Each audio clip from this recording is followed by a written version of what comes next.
a comfortable position and gently close your eyes. Take a deep breath in through your nose, hold it, and then exhale slowly through your nose, letting go of any tension. Serenity after the storm represents a comprehensive strategy to process grief and loss. 70% of women report feeling isolated during their grieving process. Now, simply focus on your breath. Inhale deeply, bringing calmness into your body, and exhale, releasing any stress or worries. With each breath, feel more grounded and at peace, knowing you are exactly where you need to be at this moment. Take one more deep breath in and exhale, bringing with you a sense of calm as you open your eyes and return to the world, carrying peace with you. Things are going to get worse before they get better. Grief is hard. Thank you for purchasing Serenity After the Storm. I hope that my experience with loss is able to give you insights and techniques to be able to manage your own personal journey with grief.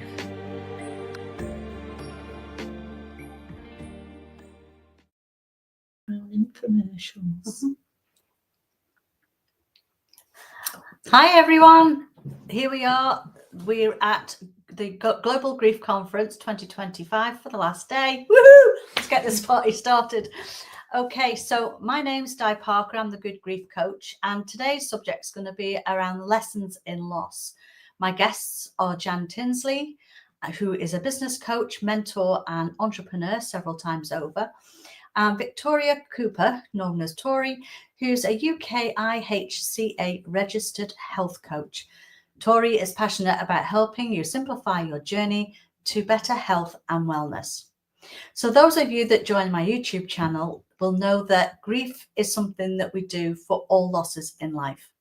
A loss is defined as an end of a familiar pattern of behavior.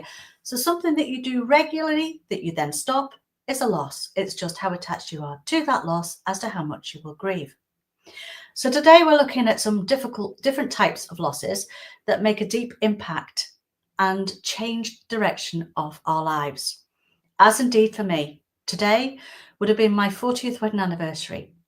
And having been widowed in 2016, loss for sure changed the direction of my coaching. I'm on a mission to help people understand grief in respect of losses, the deep impact that this can have on us and our decisions, particularly if you are trying to push it down inside, pretending that everything is okay. Therefore, I'm delighted that Tori is with us today to go into that in more detail and share her story with us, as does Jan shares her story around business and the challenges around your businesses. There's going to be an opportunity for questions and answers at the end. So thank you so much for being with me today. So it's grief itself and other losses that we can experience is such a vast subject. But I'm really interested in your stories. What got you started and led you into coaching? Do you want to go first, Tori? Yeah, of course. Yeah. So my story with grief and loss started a long time ago. So in my 20s, my mum was diagnosed with vascular dementia. And so see, I lost her over a long period of time. That was a kind of a loss over while she was still with us. And then sort of as I entered my 30s, I was getting married and was pregnant with my first child, and my mum was admitted to hospital. And so it turned out that like the last words to my mum were actually telling her that I was pregnant. And she was barely conscious, but she gave my hand a huge squeeze. And I just knew. And I was actually really thankful in that moment that I got to tell her, because I thought she knew. I knew she couldn't be there for the rest of it, but that she knew. So that kind of was my first experience with grief. And, you know, during that time as well, I mean, I'd sort of studied science at university, and it did make me think about, you know, ways that we could support my mum or what was happening at that time. But, you know, then I was launched into sort of pregnancy and becoming a mum for the first time, and everything that happens with that. So I didn't really, I think I just didn't really grieve properly throughout all of that. You know, I mean, I did a little in a little way, but yeah, not completely. So I think to say, as you said, you know, you sort of pushed it down. Yeah. I definitely think that was the put beginning. it to the side, don't you? Oh. I can relate to that with my little sister dying not long after. Yeah, no, I understand, because you just think not now. I just got to carry on. Deal with this now. Absolutely, yeah. So it's just, I think that was, and now reflecting back, I can understand that was the start of the kind of just push that feeling down and just pretend everything's fine and I'll just keep on going. Yeah. So ultimately, you know, the next couple of years, as we hit into COVID, unfortunately, my dad had some bad health diagnoses as well, and that's when we actually decided to move back here to the Isle of Man to be with him. So yes, my little boy was 3 then, and I don't think I'd still fully processed everything with my mum. And then we moved with my dad, and then unfortunately he then suffered a TIA the sort of February after we moved, and was later diagnosed with psychosis. So that was another process of my dad not being my dad. It was it's hard to describe. Pre-grieving. We refer to it, like, sometimes in the programs that I do, we work with Alzheimer's and dementia as an indicator that you've got this relationship with the person up to that point of diagnosis, and when you see it actually taking effect, to grieve that part in this program that I do is then gives you space to be more present in dealing with what you have to deal with later on. That sounds good. So that was, I mean, it is, it's tricky, isn't it? It's kind of like, it's good to know there's ways to support yourself through that. So during that time, that was, so while Dad does unwell, that's, I think, when the kind of pushing it down kind of became too much, and my own health really started to suffer. Like I couldn't just keep going anymore, and I think, you know, again, it was my body was saying enough is enough. And so yes, in sort of early 2022, I started to experience a lot of kind of pelvic pain that I'd never had before. You know, I mean, I'd had reasonably sort of painful periods as a child, but not throughout my adult life. And I actually ended up at A&E because I was doubled over. I couldn't move, and the pain was just unbearable. And I actually thought I must have appendicitis, because I just thought it's got to be something serious. Like, it's got to be something, I don't know what it was. But, you know, when I think about that now as well, like, I'd kind of, you know, I'd put myself last for so long. Like, I hadn't really been, you know, I'd always been, you know, I'd loved exercising sort of before Mum got ill. Like, I was quite active. I'd probably, you know, I mean, my diet was pretty good, but a lot of those things started to take a backseat, and I was just kind of surviving. I was probably just, you know, not eating regularly, having too much caffeine. I think at the time as well, you know, through COVID, I definitely was drinking a little bit more than I ever did before. You know, I mean, not more than, we call that disturbing short-term energy and relieving behaviours, things that we do to comfort ourselves. Do you know, because mine was mine as well. It was my switch off. No, I just thought, it's okay. This is my moment. I can just relax now. And this used to make me feel better, and it used to taste good, and I was like, I was really trying to make it taste good. Oh wow, I didn't even know that was a thing. And then all of a sudden you realise, hang on a minute. In fact, I had this sort of experience whereby I was reclining and starting to relax into life, and it's almost like I heard a voice from the other side that kind of said, what the F are you doing? And of course I was like, did I just hear that? And it was kind of like brought into my awareness. I'd actually gone and got a second bottle out, you know, and I hadn't even consciously realised I'd done it. So put the cap back on, put it in, still a bit shaken up about what I potentially, and put it back in the cupboard. And I thought, not again without my girlfriends. And that's how I stopped it.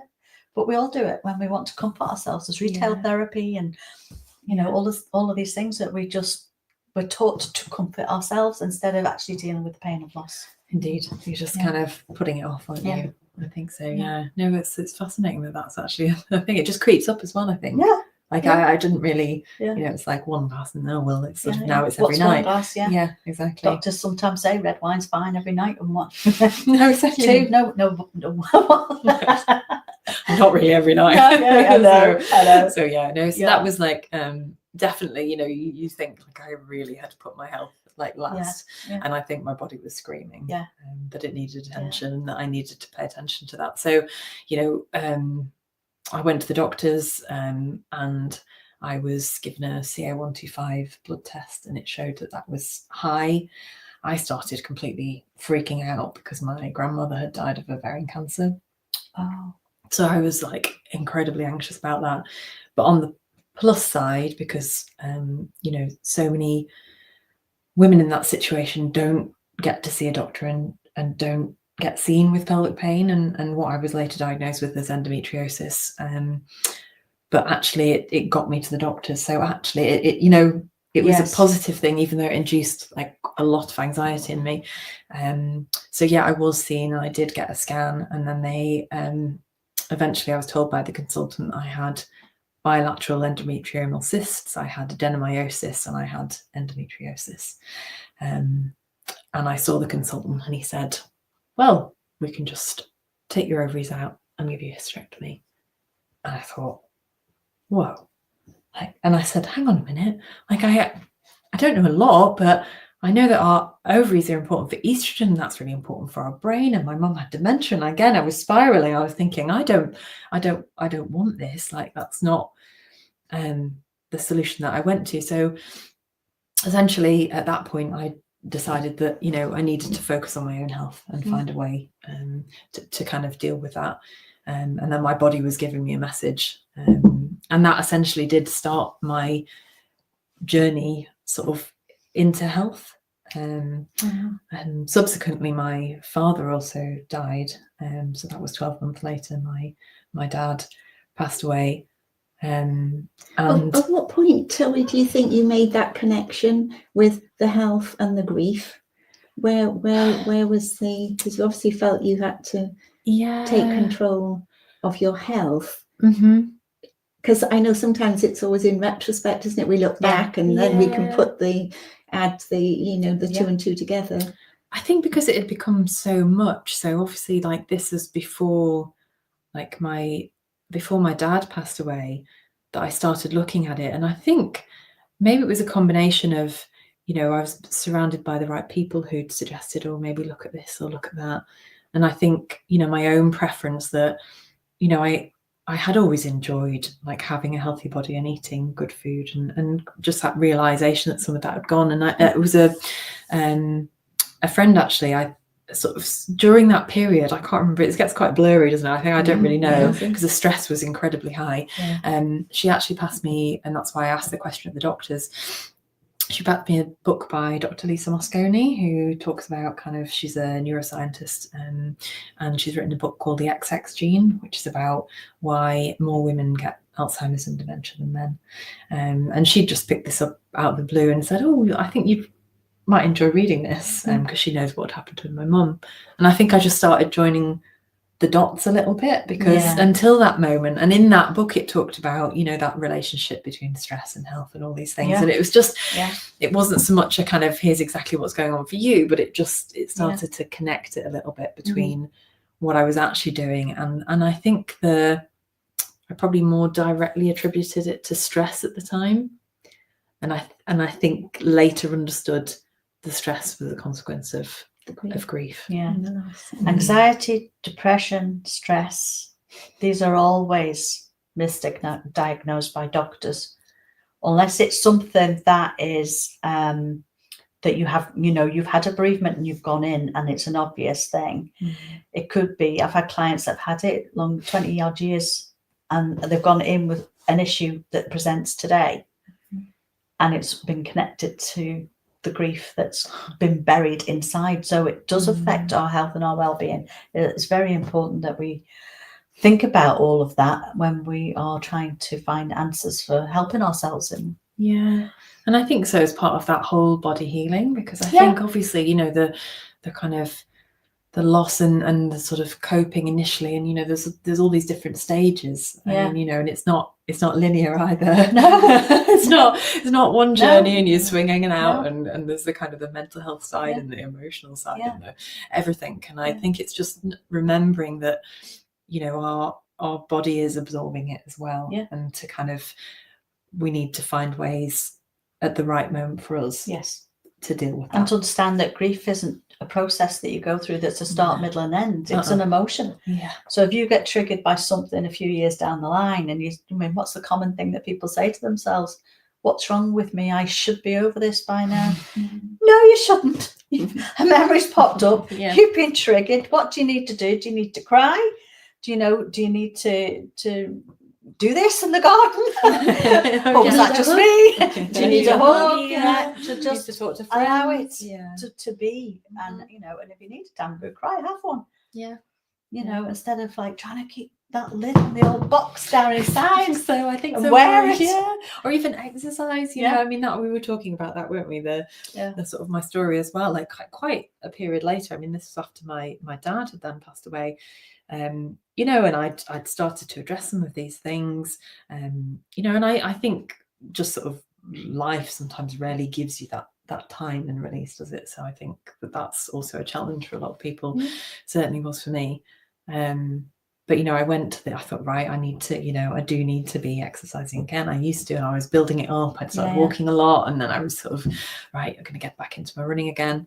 And I was on the treadmill, like and I started running, and I just thought, this feels great. I'm going to go, and I'm going to go. And completely, it felt like out of the blue, this pit of emotion came from my feet all the way up, and just almost kind of overwhelmed me. And it was such like a huge emotion, and there was just tears streaming down my face as I was running on this treadmill. And I think at that moment as well, I just so clearly connected what that sort of body experience. Another stir, you see, is overeating or over exercising. So if you throw yourself into something like that, it's still going to come up, because you're still shaking up everything that's inside. It's got to come out some way. So I'm really pleased that it did do that for you. And then that's what made you decide to be a health coach. Yes, it was. Yeah, because I mean, eventually I decided to, you know, take the leap, because I knew I needed to look after myself, and took a break from work, which I'd never done. And just started to pursue things that I really loved and that I was really interested in. And I think that all these experiences have just made me feel like just so passionate about helping other people to make those changes, because all those things that happen to us on our journey that direct us in a different way, like as I said, grief did for me when I lost Andrew. So Jan, do you want to share your story of loss? Because there'll be a lot of people listening in that are in business and are struggling with finances, and I think you're an embodiment of how you can take that and change it. And my God, what you've managed to achieve in life, it's just like oh my goodness, thanks, Di. I hope everyone's sort of hearing this okay on the I'm sure Tony would be able to let us know if this wasn't coming across okay. And hello and good morning to everyone.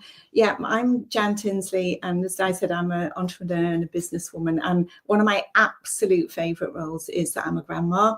I'm a granny. I have 7 grandchildren. I absolutely love business, and I love family life, and I love the way that they sort of connect. So I feel like I'm a better granny because I'm still interested in business and coaching and mentoring, helping other people. And also I'm a better business person because I'm really grounded in family life and grandchildren, children, and stuff that goes on, like we all have to be. My story, my sort of share with you really is from the point of view of being in business. And it sounds perhaps a little bit material to think that loss could be attached to business in the same way. But I'm just telling you my story. I'm sure you'll realise that All those emotions are the same. And what happens with things in business, I think, is they go completely unrecognized. You know, like Tori was saying, everything that she was experiencing and didn't necessarily at that time associate it with grief, because nobody's there to tell you this. And it's great us being able to have these conversations with you, because we can look back at it and think, that's when that happened, that's when that happened. Yeah. But when you're in it, you don't know. You're often told that business isn't personal, you know, it's not personal, and it's BS to me. It's totally personal, especially when you've brought something about into being, and it's your next baby, isn't it? Yes, quite often it definitely feels like that.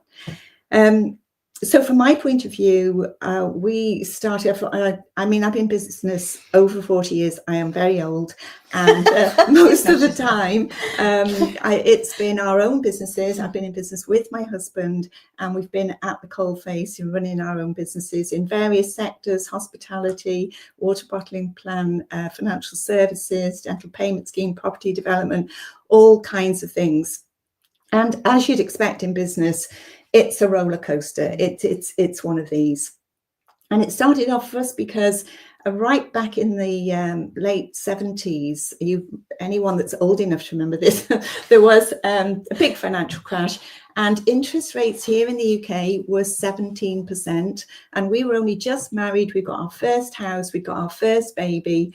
Interest rates were 17%. We literally could not make ends meet. I'd given up work thinking that we could raise a family like this, and we couldn't. So that was the first point where we went and bought our first business. Now, you would think that's completely counterintuitive when the world's going upside down. So you decide, go and start a new business. But what that did for us was, within about 4 years, we'd gone from hardly being able to pay our mortgage to be able to buy this absolutely gorgeous country house hotel. And it had 2 championship glassback squash courts. It had outdoor tennis courts. It had a little tiny swimming pool in the garden, which was only used in the summer. It is England, after all. And beautiful grounds, 4 acres of grounds. And it was set right on the Offers Dyke Path, which is the border between England and Wales. It's really popular with walkers, beautiful area. And we were overlooking Chirk Castle.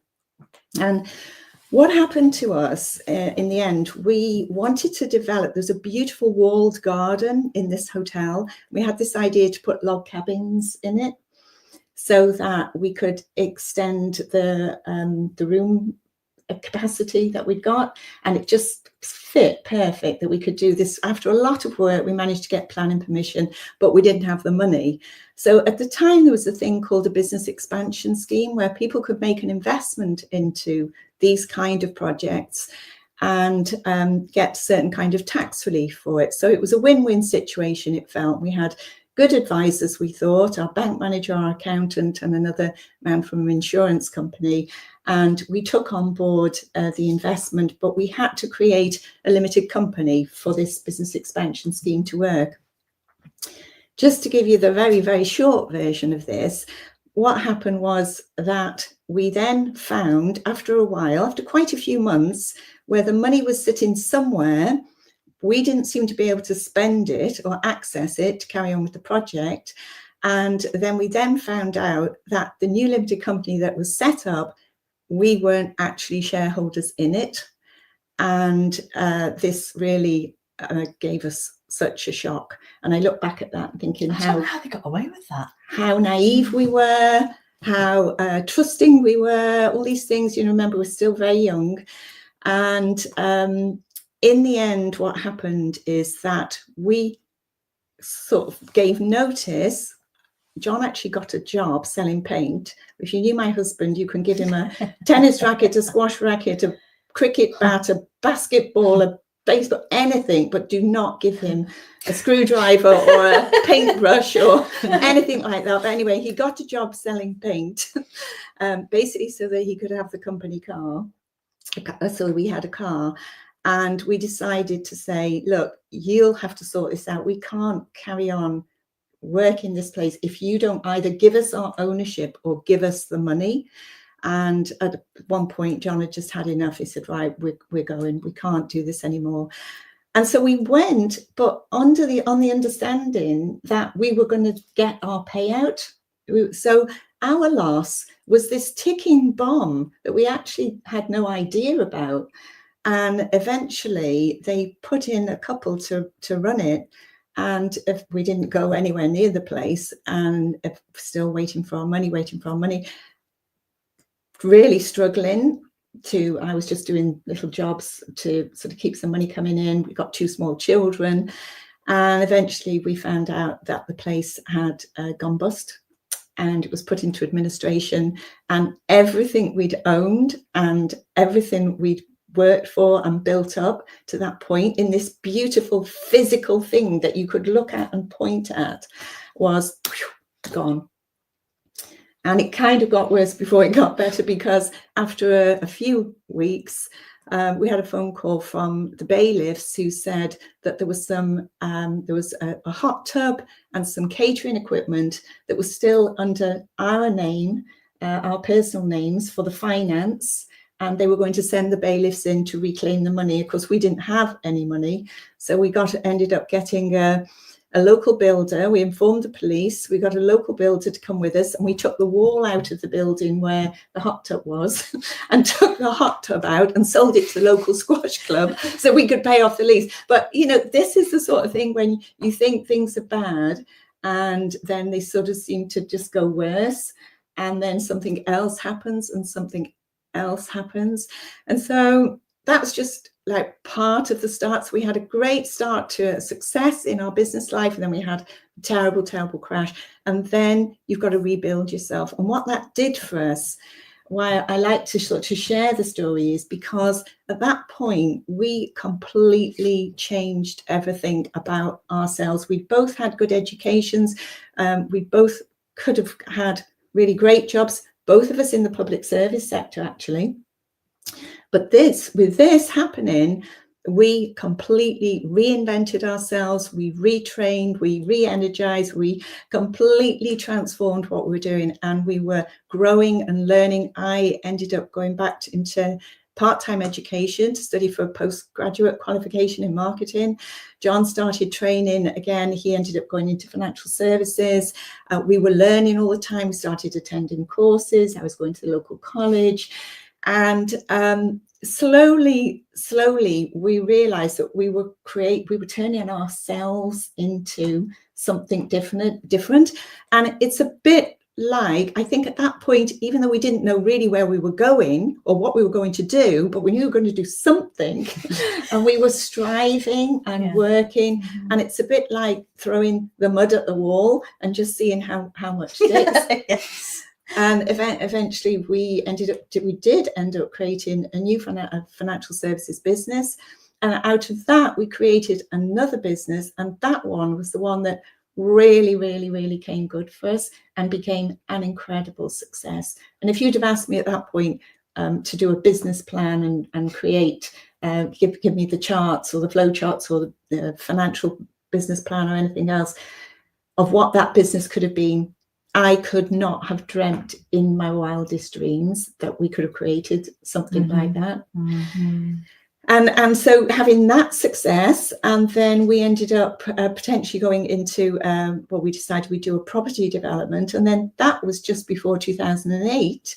And then what happened in 2008, you may remember, it affected America big time, huge property crash, huge financial success. Everything that we brought from that business was in this great big next property development. And oh my goodness, we were at risk again. So this time, having had that warning, we got clever before things got bad and ended up recreating the structure of the property development. Because it was all based on sales, we turned it into a rental program. We were able to rent and show the bank that we could service the debt. And so don't you dare close us down, because the banks were closing down a lot of businesses at the time. And we were able to show them that we could service this debt until the sales came and we could start paying back the debt. So hanging on by our fingernails, but having learned from that, from learning from the previous experience. So I think, in terms of loss, the biggest loss, the most painful loss, without any doubt at all, is losing my mum. And that will be 30 years ago on the 12th of May. And I was hoping that wouldn't happen, but it does. Aki Sadai, 30 years ago, and I can still get choked about thinking about that. So yes, on a personal level, that's really hard to deal with. And of course, all the grief that comes from that. But in terms of business experience, then the losses that you experience as you go along have the same sort of effect. And physically, interestingly, listening to Tori's story, for me, twice I've had cysts aspirated, and twice it's been times of either risk of loss, threatening of loss, even imagining loss, but I don't think it was quite like that. And just recently, we're dealing with a court case, and I've actually ended up with a small cyst in my throat. And I'm just mentioning this because it's interesting, these things have come up today. I've got something going on. It is actually to do with my husband, but it's his sort of case. But of course, we're in this together, as we always are. And metaphorically, you're saying you've got something you're finding difficult to swallow. And that's exactly where it is manifesting itself. So I think this is a good lesson, for everyone. It's not the sort of thing that you hear people talking about. No, that how you wear it, how you will- swallow it down inside. Exactly. And how it affects I'm different parts of your body. I'm choking on this. Yeah. This is a morsel I can't swallow because Yeah. it's really horrible thing that's happening. But I think it's great to sort of share these kind of things, because when you're not recognizing loss or grief, and you're not recognizing physical ailments, and just being able to join those dots is so important. So yes, that's my kind of story. I can relate to lots of that, because back in the 90s, I turned 30, and I was stood looking out the back window, and I thought to myself, oh, this is it. I've made it. I had a good job at the time, 2 lovely boys running around me. Out the back, we used to show Japanese Akitas, now just known as Akitas because they were American breed. So we were having trips to Crufts, and we were enjoying that aspect of life. His business was successful. The Port Granite Council is still going today. And I had that feeling of like, wow, I've made it. This is great. We've got to this point in life, can just get better. No. 4 months later, we get a diagnosis about my husband. We decide we're going to work together. So we created our own pet shop business. And then I found out I was pregnant again and had miscarriages. And, I've had 3 of those at different points. My late husband was a haemophiliac. So he had contracted hepatitis C through some of the products that he'd been given. And then that dawned on me that, I had to then be tested. And if I'd have had it, it would have meant I'd have passed it on to my boys. So whenever I have a bad moment in life, that is it that I compare. When you say that's the moment, no matter what else has happened in life, that was the moment. For whatever reason, thank you, God and the angels, I didn't actually get that. But we ended up having to live with the aftermath of that. Now, outwardly, you wouldn't think there was anything wrong, but internally there was, a different story going on. For the best part, we live on the Isle of Man, so we used to travel off to see anybody about that. So it was done over there, and we could get on with life here. But it was a pivotal point in our lives that also changed us into the direction that I'm sitting here today with you guys, that we're talking about all of these things, that there's that through all of that chaos that we go through at that point. When we come out the other side, we can go, wow, actually, I wouldn't have been here if that part of the journey hadn't happened. As much as, we all have the fairy tale, don't we? You know, we're told it as kids, you know, we have it in Disney, you know, you grow up, you get your prince and off you go with the rest of your life. There doesn't seem to be a book with all these other With the bits and roller pieces coaster in. that we Yeah, have to yeah, deal with yeah. in life, and how we can best prepare ourselves for those. So that's where I think understanding and educating people about grief can help so much with those things, because it means we don't stay stuck. Yes. You know, yeah. all right, we have that element of allowing ourselves that space to Mhm. grieve, Mhm. but we don't need to stay there. No. You know, we can work on ourselves. And I think, especially as coaches, you know, we've understood that the best way to help ourselves through an issue is to go and find a coach to help us with that issue. Mhm. Yes. But how many people out there really know that? Absolutely. I think You that's know? one of the things for me, like you say, we're being able to do this in retrospect, looking back and maybe Yeah. thinking about, oh my goodness, I didn't reach out at that Yeah. point. I really didn't know there was anyone Yeah. to reach out to. You Mhm. just Yeah. had to Yeah. get on with it. Yeah. And sharing that, having that opportunity to, I think this is one of the biggest lessons, is that in grief, in loss, you know, whatever it is that you're dealing with, we are not alone, but we forget to reach out, and partly because we don't know where to reach out. And you've seen as it's a sign of sort of weakness, and so you don't want to let certain people down. You don't want to upset the family, so you don't share the way you're feeling with them. But just having that opportunity, and this is where I hope that people understand where sort of coaching can help. Yeah. And I think there's something around, you know, thinking about that aspect of sort of lessons in loss and like what I've learned. You know, I was kind of sharing that, like, lessons in loss, I've had all of these kind of experiences, and you're kind of saying what's happened, but you know, actually through kind of embracing my story and what's happened, and you know where that's led me, and you know, actually I have found myself saying, you know, because I've had good support, is that there is something about coming out the other one. It's not the other side, is it? It's that sort of, at some point, I don't know, something happens and it can turn into an incredible strength. Yes. Yeah. And that, I think, is amazing, actually, because you just, at the time, especially when you're really deep at the beginning of some of this stuff, it's like it doesn't feel like it could possibly be that, but you know, actually suddenly you've got these experiences in life where it's opened doors or it's changed things, and actually it's kind of, you know, it is something that's Did you know incredible. that you pick up the pain of loss on an ECG machine? Do you? Oh, yeah. A friend of mine had she was having chest pains, and so she went off to just get checked out. So the person that was looking at her went, oh, and then went off and got the boss out, and they came out, looked at her and went, are you grieving? And she said, yes, I've just lost my husband. And he went, that's what that is. So it's not in your head.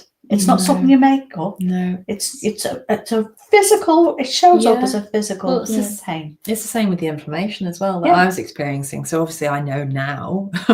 I didn't associate it at the time, but you know, so endometriosis is an incredibly inflammatory condition, and actually, you know, through that experience in the bodily experience of grieving, that we're actually, you know, our body is creating inflammation. Now, obviously, you know, an initial inflammatory response in the body is a good one, because that's our natural thing. But if that becomes a kind of chronic experience, because we aren't in a place to share and to kind of deal with where we are or to process it in any way, then, you know, that is where it starts to impact us in different ways, like you said. And similarly with, you know, your blood and your heart and all sorts of things going on.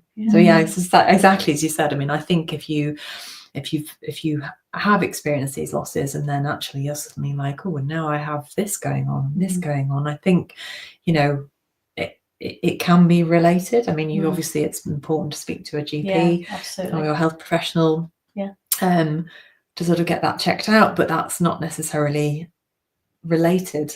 And I have found it interesting, sort of in the sort of coaching practice, you know, as I ask questions of people, you know, part of our sort of training as coaches is that, you know, I just keep asking questions, you know. So actually when I start to ask, so when did that start to happen? When did you notice that? So frequently it's like, oh, well, actually, Yeah. so somebody that I had worked Yeah. with, oh, actually, my dad developed dementia. He can't communicate anymore. Yeah. I'm like, okay. So, it's that thinking about And what's going when for the you whole think, person. yeah, and it's like that's also happening to Dad. It's not actually happening to me. No. Yes. How can that be affecting me? Yeah. And it's Dad. Yeah. Do you know what? One thing I am mindful of, and it was when I first heard your story that you've just shared with us, and thank you for that, is that we also stop to not take stock of where we've come to and how far we've actually come. It landed with me big time because I was like, shit, some of that stuff's happened to me as well, and yet we're here. We've got through it. We've managed to find whatever steps we need to get to where we are. And we don't celebrate that as much, do we?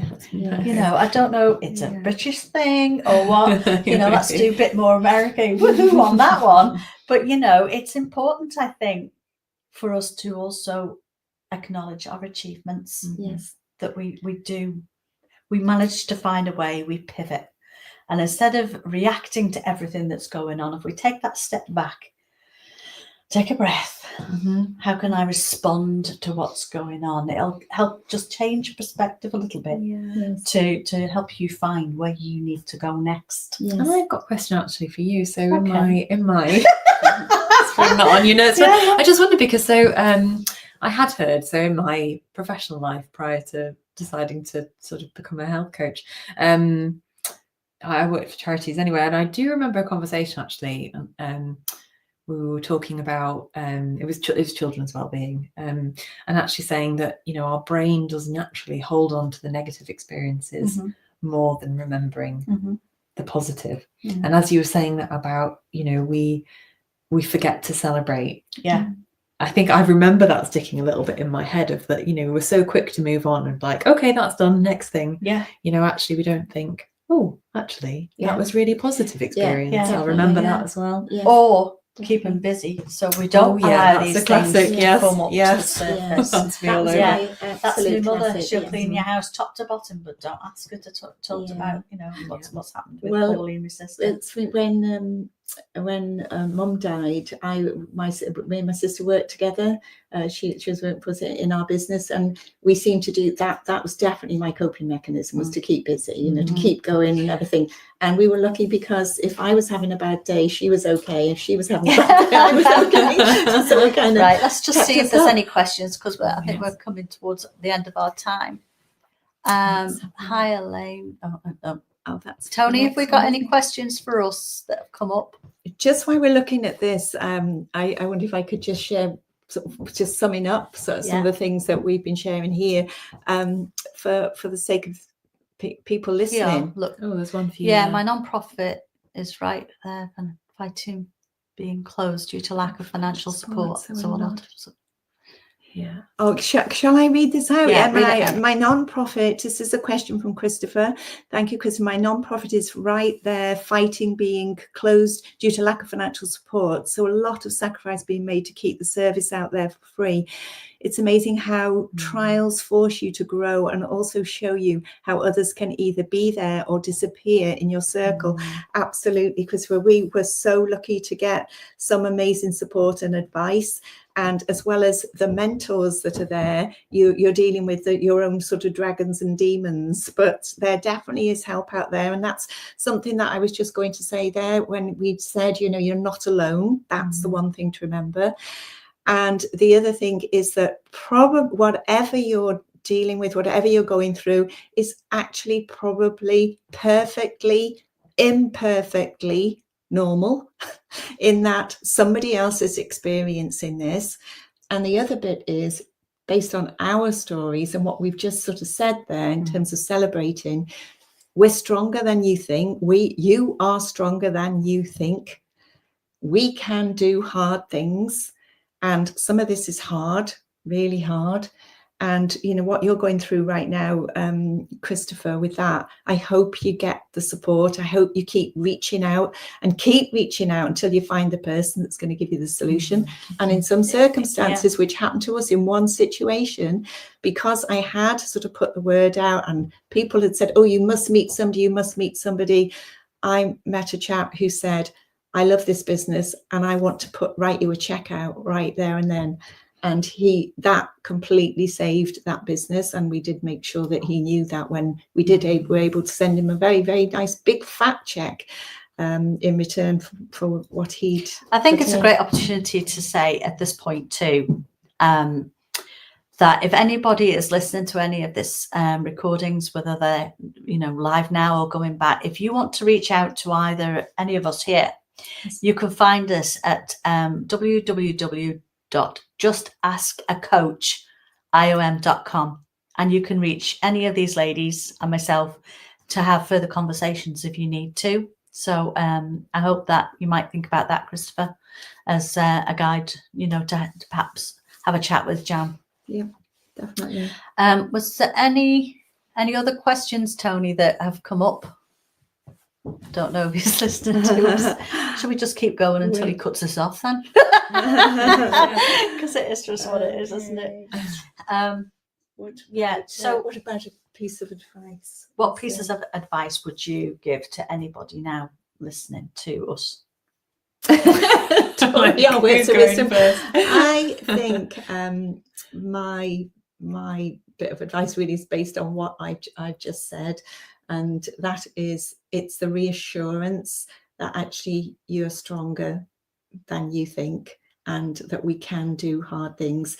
And it doesn't mean to say, you know, you've got to just keep going and keeping busy and finding distractions and things like that. Sometimes that's part of it, and if that works for you, that's absolutely fine as well. But you still have to sort of sit back and find that peace.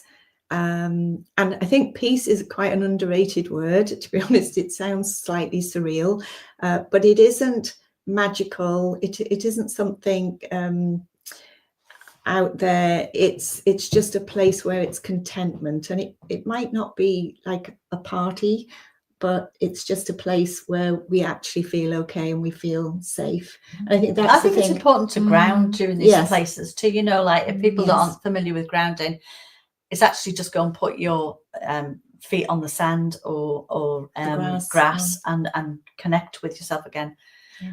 Oh, Christopher says, I'm not giving up because I know that my non-profit is much needed, and I feel like Rocky Rocky, oh yes, the boxer, keep getting back up as I'm fighting to create a revolutionary system that's held back by the mainstream to support dementia and Alzheimer's. So lovely. But it hasn't been easy, and I'm trying to bring the healthcare profession to realise, yes, you have the right knowledge, but the wrong application. Yes, absolutely. Well done. Absolutely. Keep going with that. And that as well is keep going, or if you want to say, never give up.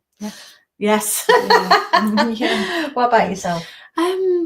So I think so for me, like as a health coach, I'm going to focus on a little bit on the health side of things, and that actually, you know, if you do start to feel like there's stuff going on for you, it's like finding somebody to talk to and not thinking that you're imagining it or that you're going crazy or something's happening and you think, well, this can't be related, or I don't normally get ill like this, or what's going on. I think, you know, obviously, so in the UK, we've got the UK International Health Coach Association. I'm on the register there, Tori Cooper, also with Just As a Coach, but also, you know, for the UK and internationally, there's some amazing health coaches out there. So, you know, there's lots of people there to speak to. But I think certainly for me, because I had that kind of naturopathic training on it, it's actually, you know, just find somebody that you can talk to about everything that's going on. And actually you might have your physician or your GP that you can speak to as well, and that's fantastic. But I think, you know, trust your own body and trust what's going on, because you're not imagining it. And for me, it would be to face your grief.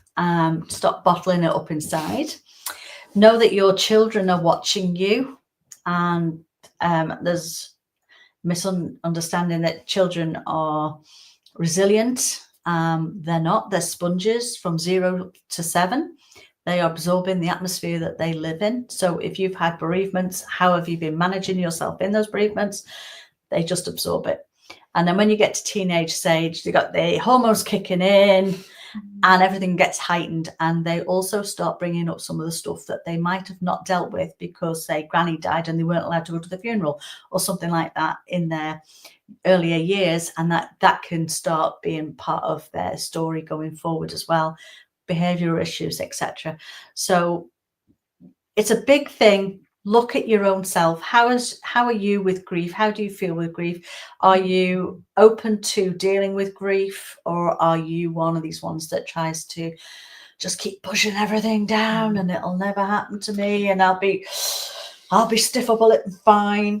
Because the lid will come off one day. And potentially with your health as well. Absolutely, the whole thing, because it's affecting everything. Yeah. And how can you have clear decisions in your business if you are dragging all of this sort of stuff around with you as well?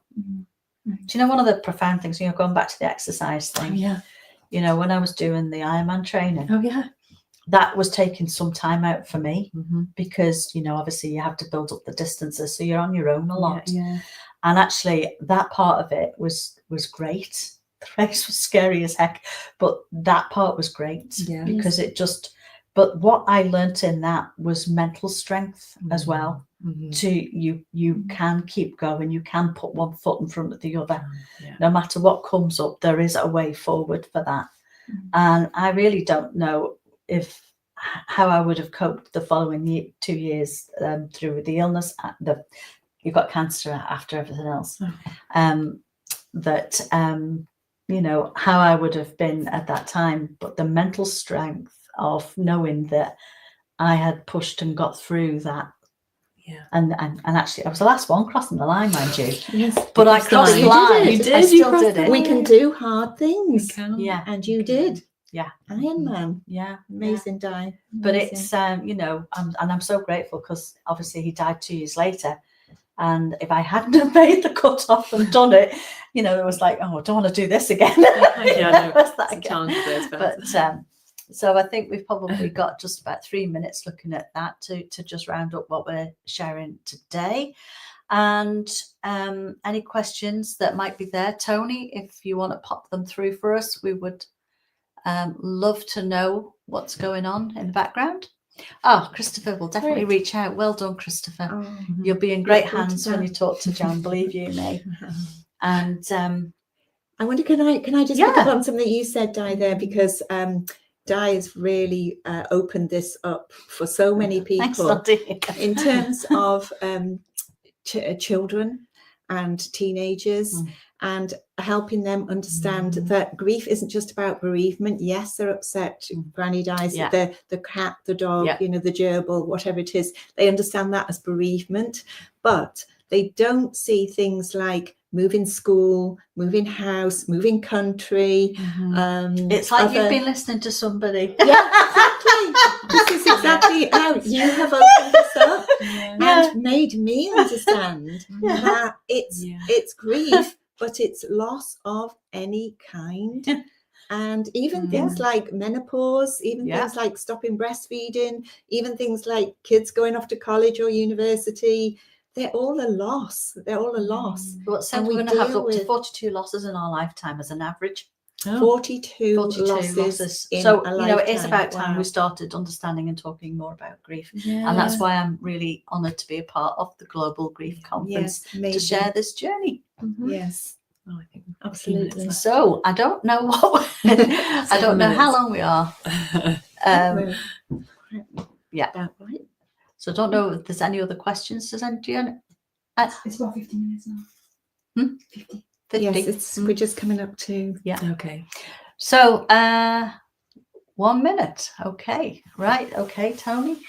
So that's right. Well, thank you for listening to us. Thank you for listening. Thank you. Thank you, Di. What are you going to take away from today's show? What I'm going to take from it is that to be confident to share your story, because it will always help someone else. And I love listening to your stories, and it makes sure that you don't feel alone and you know that these things are quite normal. Yeah. What about you? Absolutely. I think, yeah, I would say the same actually, to share and to talk about it and not just say, yeah, I'm okay, stuff it down, move on. Yeah. Let's not do that. Yeah. It doesn't help. Yeah. So again, if anybody would like to talk to any of us about any of this, you can either go onto my channel, which is the Good Grief Coach, and or join us on www.justaskacoachiom.com. And we're all here just waiting to help support you in your journeys. Oh, You're very welcome, Ada. Thank you. Oh. But it's an absolute delight to be part of something like this that is getting the message out there around the world. yes, definitely. Mhm. Yeah. And I hope you all really enjoy the rest of your day, because your day is just starting. Mhm. But we're 3:00 in the afternoon here in the UK, so Yeah. we can. Well, I'm doing a little sort of acknowledgement and celebration with my family and my partner with the fact it would have been 40 years today. Aw. Yeah. And of course, it's your Ruby, isn't it? 40 is Ruby. Yeah. Yes, And yes. what's the name of my dog I lost? Oh, Ruby. Yeah, that's my Ruby. Oh, Yeah, those ashes. Sweet. Get jewelry made. Okay, that's time. Thanks you. very much, Thank everybody. you. It's been a pleasure and an Lots honour. of love. Take care now. Bye. The truth. What is that, you ask? Here at the Niche Nation, it's a 360-degree, no BS, self-discovery, destiny. It's real, it's raw, and it's uncut. We deal with pain, struggle. We deal with the rock bottoms like no other. No age, no gender, no journey too deep for us to hold space. We are here as life tour guides to lead you to the calling. Grab a cup, take a sip, and enjoy the once-in-a-lifetime journey here at the Niche Nation.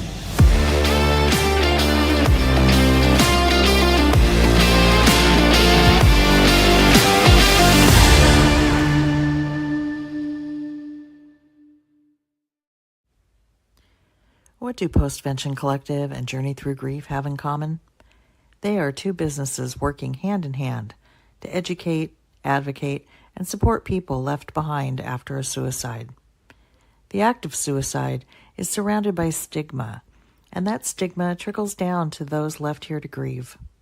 I'm Tracy Ozer, and my job is to bring resources and coaching services to the moms, dads, siblings, children, and others battling through this devastating loss. Postvention Collective is the premier education company bringing suicide bereavement trainings to our businesses, schools, behavioral health workers, faith organizations, and any others who want to learn ways to eliminate this public health crisis. Our mission is to equip communities with the tools and resources so that they can go on to support their family members, their colleagues, their friends, and any others within their circle of influence. Journey Through Grief is your one-stop shop for suicide bereavement support. Whether you want to try coaching to get your personal life back on track, or hear stories of loss and healing through our podcast or our YouTube channel, there is something for everyone. But most importantly, if you've lost someone by suicide, know that you're not alone, and we've been there too. Come into our community and let us earn your trust so that we can love you through grief.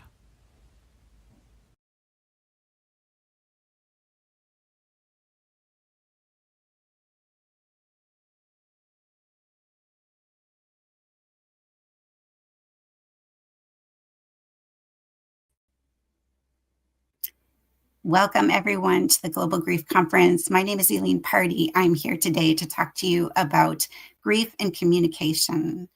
And so I want to take this opportunity to first start out by just saying thank you to Tony You have been a light in the grief space here for us today, sharing throughout the weekend all this different information, touching so many lives and bringing peace to so many through this opportunity to be here. So I'm going to just check in and see. We're going to just take a moment here to kind of ground ourselves with a little bit of calm and maybe taking a couple deep breaths in. Just closing your eyes if you want to, and finding just a moment of peace in ourselves. And the way we can do this is to allow ourselves to just feel our breath. Maybe the rise and fall of your chest or your abdomen. Allowing yourself to notice that breath. That peace. This is something we can do. I'm just going to take a little sip of coffee. This is something we can do to really help ourselves anytime during the day. So I'm going to be talking a little bit today about some of these things like meditation, breath work, many different avenues that you can tap in to make yourself understand grief inside yourself, and tools that can help you work through grief. So I'm going to see, Tony, if you can put up my slides for me. Thank you so much. So this talk is about you're not alone. It's the art of communication through grief. And this is here to tell you that we are not alone in our grief. And we're going to understand a little bit more about that today and how we can partner with ourselves and others to make our grief journey stronger. So I'll go to the next slide. Again, looking at this next slide that we're going to have, I think, are we able to get to that next slide? Because I'm locked.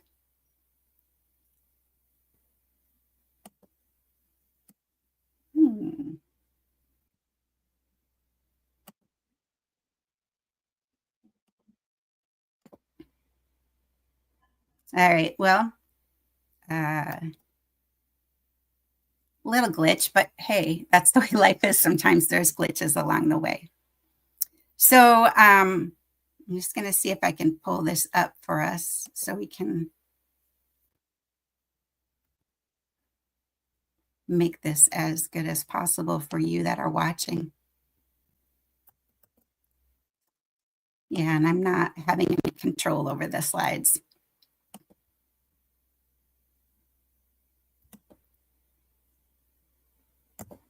Okay, well, we're going to go for this. So when we are talking about not being alone, the picture that I want you to do in your mind is to look at, maybe close your eyes if you want to. It's a dark scene where the stars are lit up. And that's really what this is about. It's about that there are so many dots out there that you can connect, and it can help you just think about this in the perspective of a night sky. So many dots out there that connect you. Yeah. Tony's trying to help me get through this, but I'm not seeing a way to advance the slides.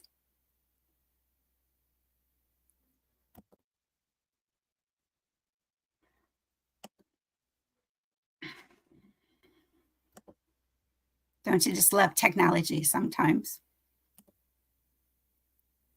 All right, I'm going to go for it. I'm going to pull up my slides and talk through it with you. So if you think about the night sky, it's full of darkness, but there are those little dots of life that are there for you. And when we think about not being alone, that's when we realize that we don't have to be alone. And I'm going to share some words from a song that has recently been released. And this is the song Bloom.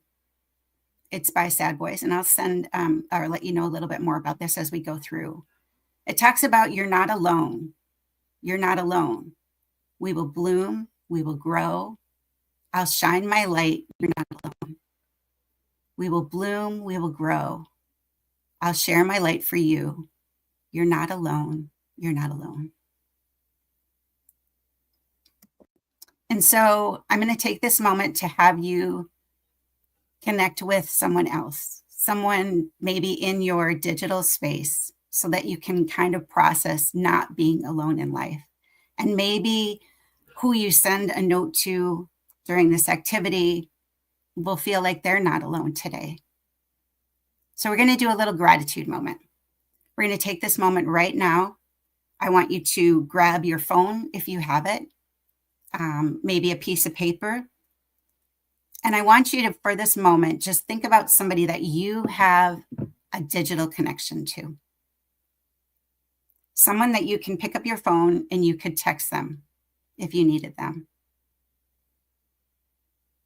And we're going to write them a little short note of gratitude. So if you have a piece of paper, you can write it on your piece of paper. If you have your phone, you can start to text it in. So your prompt is going to be, I was at a conference today and I was prompted to think of someone I'm grateful for, and your name came to mind. So 1, I want you to think of somebody you have a digital connection to.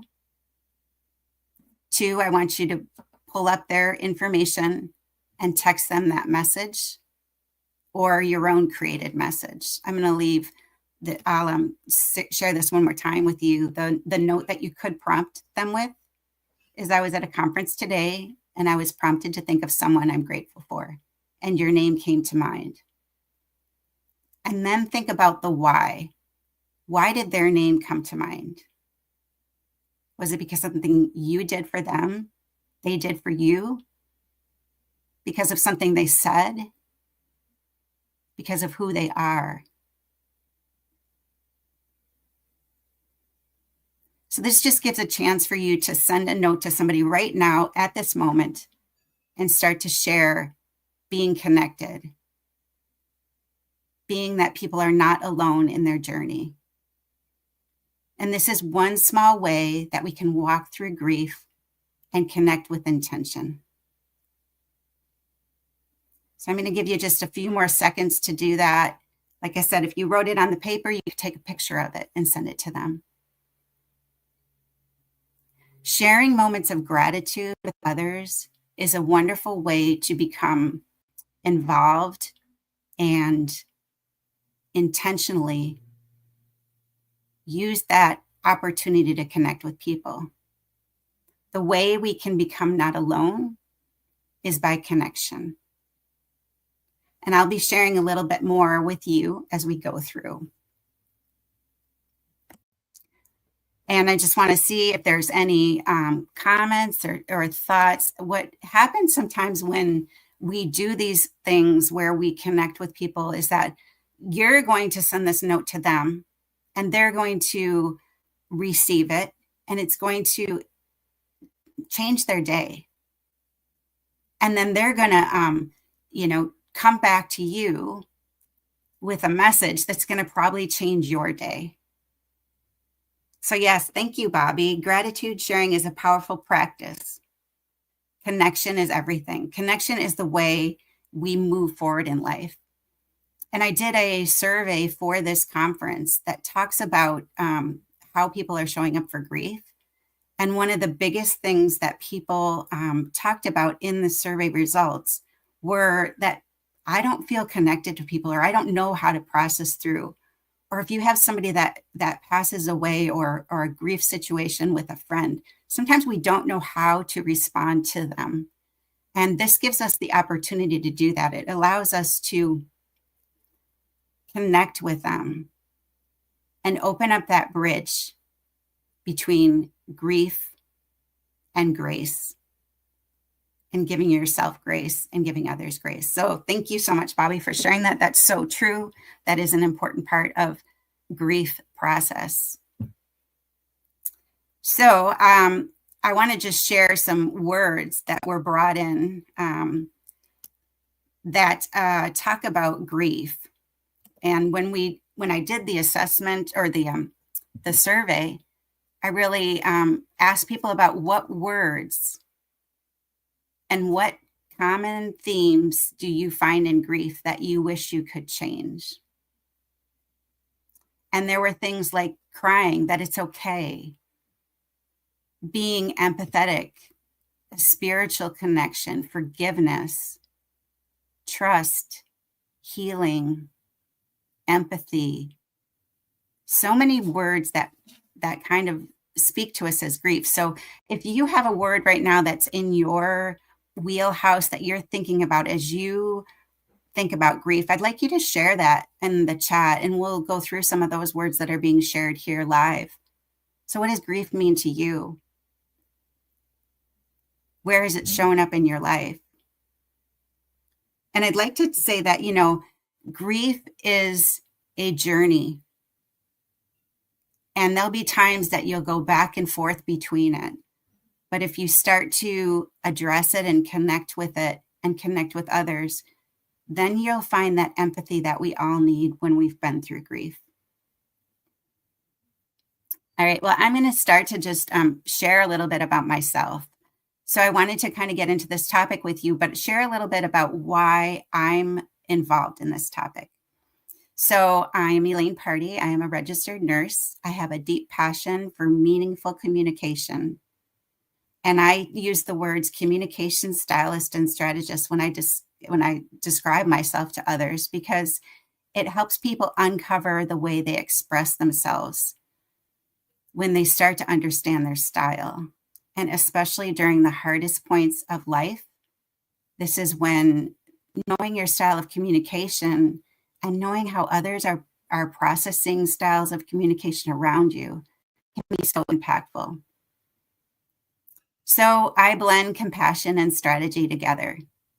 And that's where grief is definitely a part of that. You need compassion and you need strategy kind of to figure out how to deal with what's going on in your life. So I help you create clarity and confidence and care for yourself. The most important person you can talk to is yourself. And unfortunately, that's sometimes the person that we don't talk to the best. That can even be the person we can't find the words to say, I'm okay, I'm doing this. This is what I need for myself. We can talk great to other people, other friends, but sometimes our own personal journey takes second seat. So I'm going to explain a little bit about these 7 styles of communication.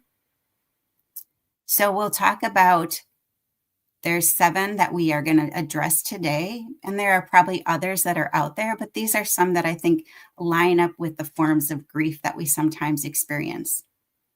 And so as I'm going through these, I would love for you to just, take some notes and think about how these might show up for you and how these might show up for others.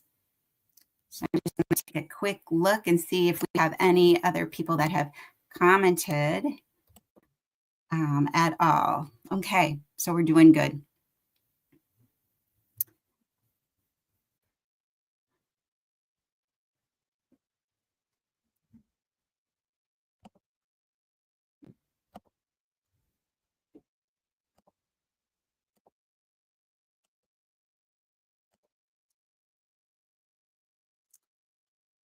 So we have the style of Mystique. Mystique is sometimes the person who might not say a lot during a conversation. They sometimes have to pause to think about how they might want to process something.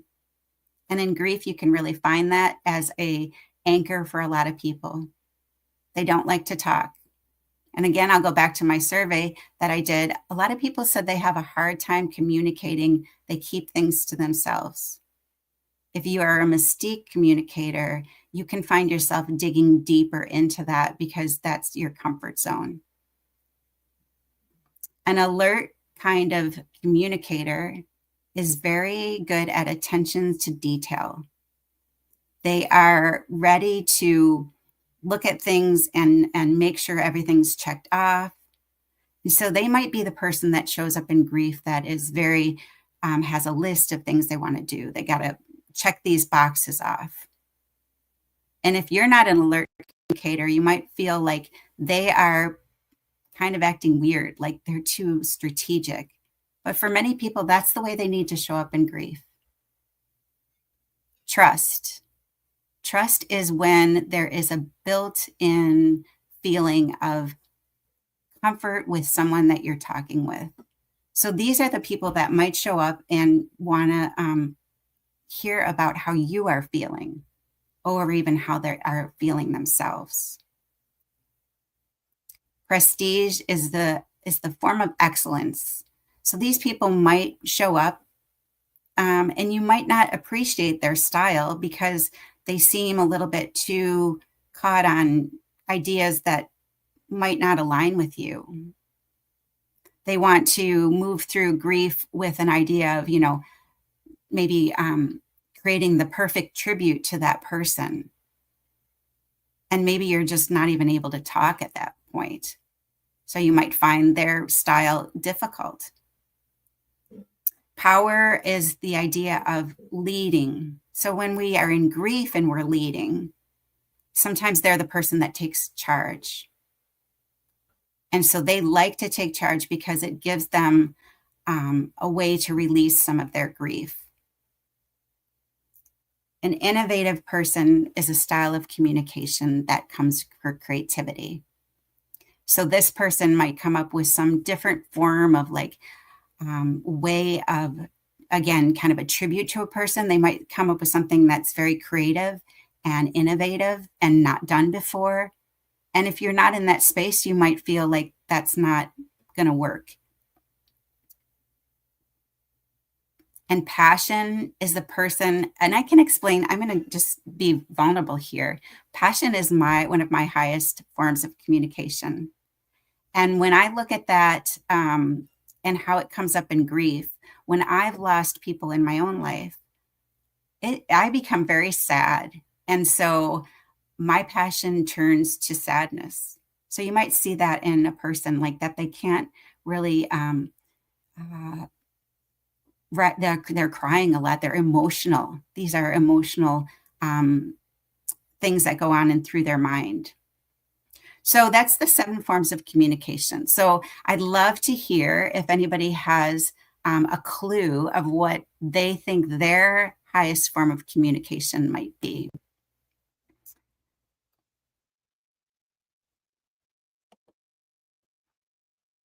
So yes, there are all different types of communication. I'm getting some notes here a little bit from people. So acts of service. In acts of, there's a lot of different ways you can assess how you come into communication. So a lot of different assessments out there. And there is some about the language of love, right? How do we express love? And love and grief, boy, did they toggle together so tightly sometimes, because we have a grief situation, whether it's a loss of a loved one, a loss of a pet, a loss of a job. There are so many different forms of grief out there that we do show up in different ways. And depending on whether it's a personal thing or a work thing, you may find that your form of communication may shift a little bit during that. All right, acts of service, Mystique. Okay, thank you. Got where they're the listeners and they need time to process what they're experiencing. All right. And now I'm just going to go on and move through a little bit more. And I would ask if anybody has had the opportunity to do the activity where you shared some gratitude to people out there in your life. Is there anyone that's been able to do that? And have you heard anything back? Because that's kind of the fun of this type of engagement with people, is that sometimes you hear those messages back real quickly. And sometimes it takes a little bit, because sometimes people who maybe received a message from you are a little bit in awe. They're like, wow. So, Please let me know in the chat if you've experienced anything like that so far. All right, moving on. I'm just going to get down here on my slides and keep going. So when we think about what we want in life with our communication and our grief, we need to think about ourselves, and we also need to think about others. So you're not alone in your grief. We talked about that a little bit, but let's just ask some questions so we can think about how maybe grief has shown up for us in the past. I want you to reflect on a time. If you have a sheet of paper, you can start to do some journaling with this if you want. This presentation will be here for us later, so we can always come back to it. And I'm happy to share slides with anybody that would like these. I'm happy to share my PowerPoint with anybody that feels like they want to go through this and look at this a little bit closer. So one of the concepts I have with people is that you are the center dot in your life. So if you had a piece of paper and you made a dot in the middle of your paper, that would be you. And then there are things that expand out from that. So was there a time in your life that you felt the weight of grief most? And what was that? What word would you use? And maybe make a dot somewhere else in your paper. And we're going to start to see how these things connect. So thinking about that, what was a time in your life that you felt the weight of grief the most? Our next question is going to be, how do you naturally respond when faced with an emotional pain or change? So again, you can kind of think about that, the communication styles. Is there a way that you show up? Are you mystique? Are you alert, trust, prestige, power, innovative, passion? How do you naturally show up when faced with emotional pain or change? Then the next question I'm going to ask you is, how does that communication style, what area or what way are you most likely not to show up? Are you one that speaks up? Do you stay quiet? What's the opposite of what you sometimes experience? And when you see that in others, does that sometimes frustrate you? So maybe thinking about someone that you've toggled through grief with and thinking about how they show up and think about how you show up. And sometimes when you start to understand how different people respond to grief or communicate in general, then you start to see that connection of why certain people show up certain ways and why you might be frustrated with this person. So this is a way to understand more about communication within each other. All right, and then the next question I want to ask you, what parts of grief do you feel others may not have understood or seen? So again, if you're using a sheet of paper and you can write down some notes about, what parts of grief do you feel others may not have understood or seen? And what could that look like? And maybe if you have any examples that you want to share in the chat, that would be great, because as we share, new things will come up for other people during this presentation. And again, it's the idea of understanding that we are not alone in this journey, that there are others that are feeling and seeing and experiencing the same things as we are. And, when you think about love and belonging and how important that is in our lives, you can love and belong with someone you might not even know, but because you've had that connection of seeing the other person in the same shoes as you, then it starts to allow you to process grief in a different way. All right, I'm going to just see if we have any shares in our things here, our notes from what people have said. So just want to thank Tony for being here and cheering us on with these, put the questions in and supporting me through this little bit of challenge that I've had with my slides today. So like I said, if anybody does want to have access to these slides, I am certainly willing to share them. Okay, we got Bobby is mentioning here that this must be through the activity we did where we sent a note to someone that we care about, and you light up my world. Like, how cool is that to have that moment of connection with each other? So thank you so much for doing that, for sharing that with us, Bobby. I'm sure that put a smile on your face. All right. So as we continue to go through here, we have a little bit of just talking about where people sometimes feel that they're not connected with people. Some of the survey questions that I did were able to share information to me about how people feel like they process grief. Many people like to talk it out. That was very high in the idea of talking with others. But 41%, when I asked this question, said they keep it to themselves.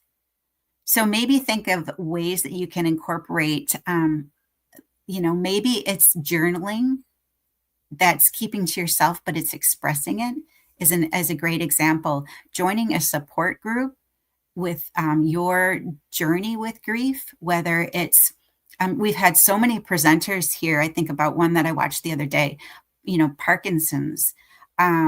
What a grief journey that can be for families. Find a connection that you can to organizations.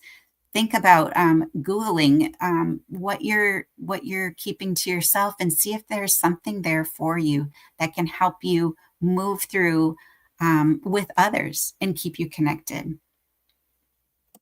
When we talked about how people have a tendency to look at grief, many of them take action by becoming busy. Others say they lean on others to find strength. But one of the highest percentages was to seek meaning. And whether it's the loss of a loved one, the loss of a job, the loss of a relationship, seeking meaning is something that we all journey to try to discover. So I found that very interesting that was so high in the rankings of our study. And we did this study just for this presentation so that we could get some real concrete, up-to-date data on how people are experiencing grief. So one question that I have too, I'm going to say, was about the idea of, in the survey, talking about, do you show up the way other people expect you to? And does that frustrate you? Do you feel like you have to show up because of either cultural, society issues? And, people were very strong about that. Like 75% said that they feel like they need to show up in a way that there's an expectation there for them to show up that way. So thinking about how we can maybe toggle through some grace in that kind of commitment with ourselves and others. All right, and I'm going to just move down to one piece of information, again, trying to connect you to things that might be supportive to you. I would really love to be able to share this with you.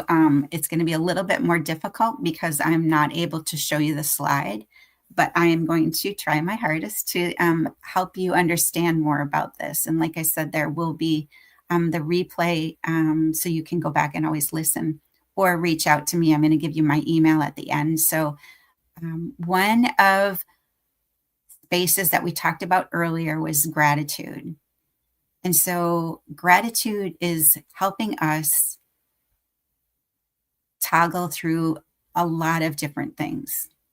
But when it comes to grief, there is a deep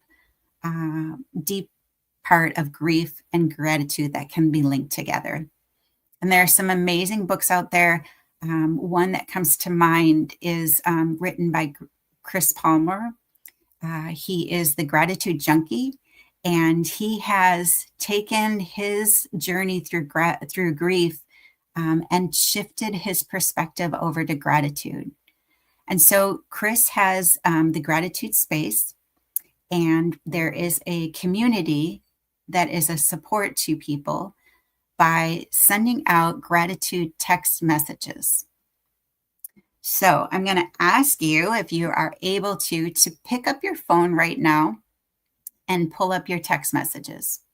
And if you were to create a text message to someone using that little icon with the pen and the square, I want you to put in this telephone number, 502-289-6799. And I want you to put in the subject line, care. Okay, now what's going to happen when you do this? Because I know you probably are wondering, like, I'm not just going to do this because you're saying, but what you will be connected to is the Gratitude Space texting community.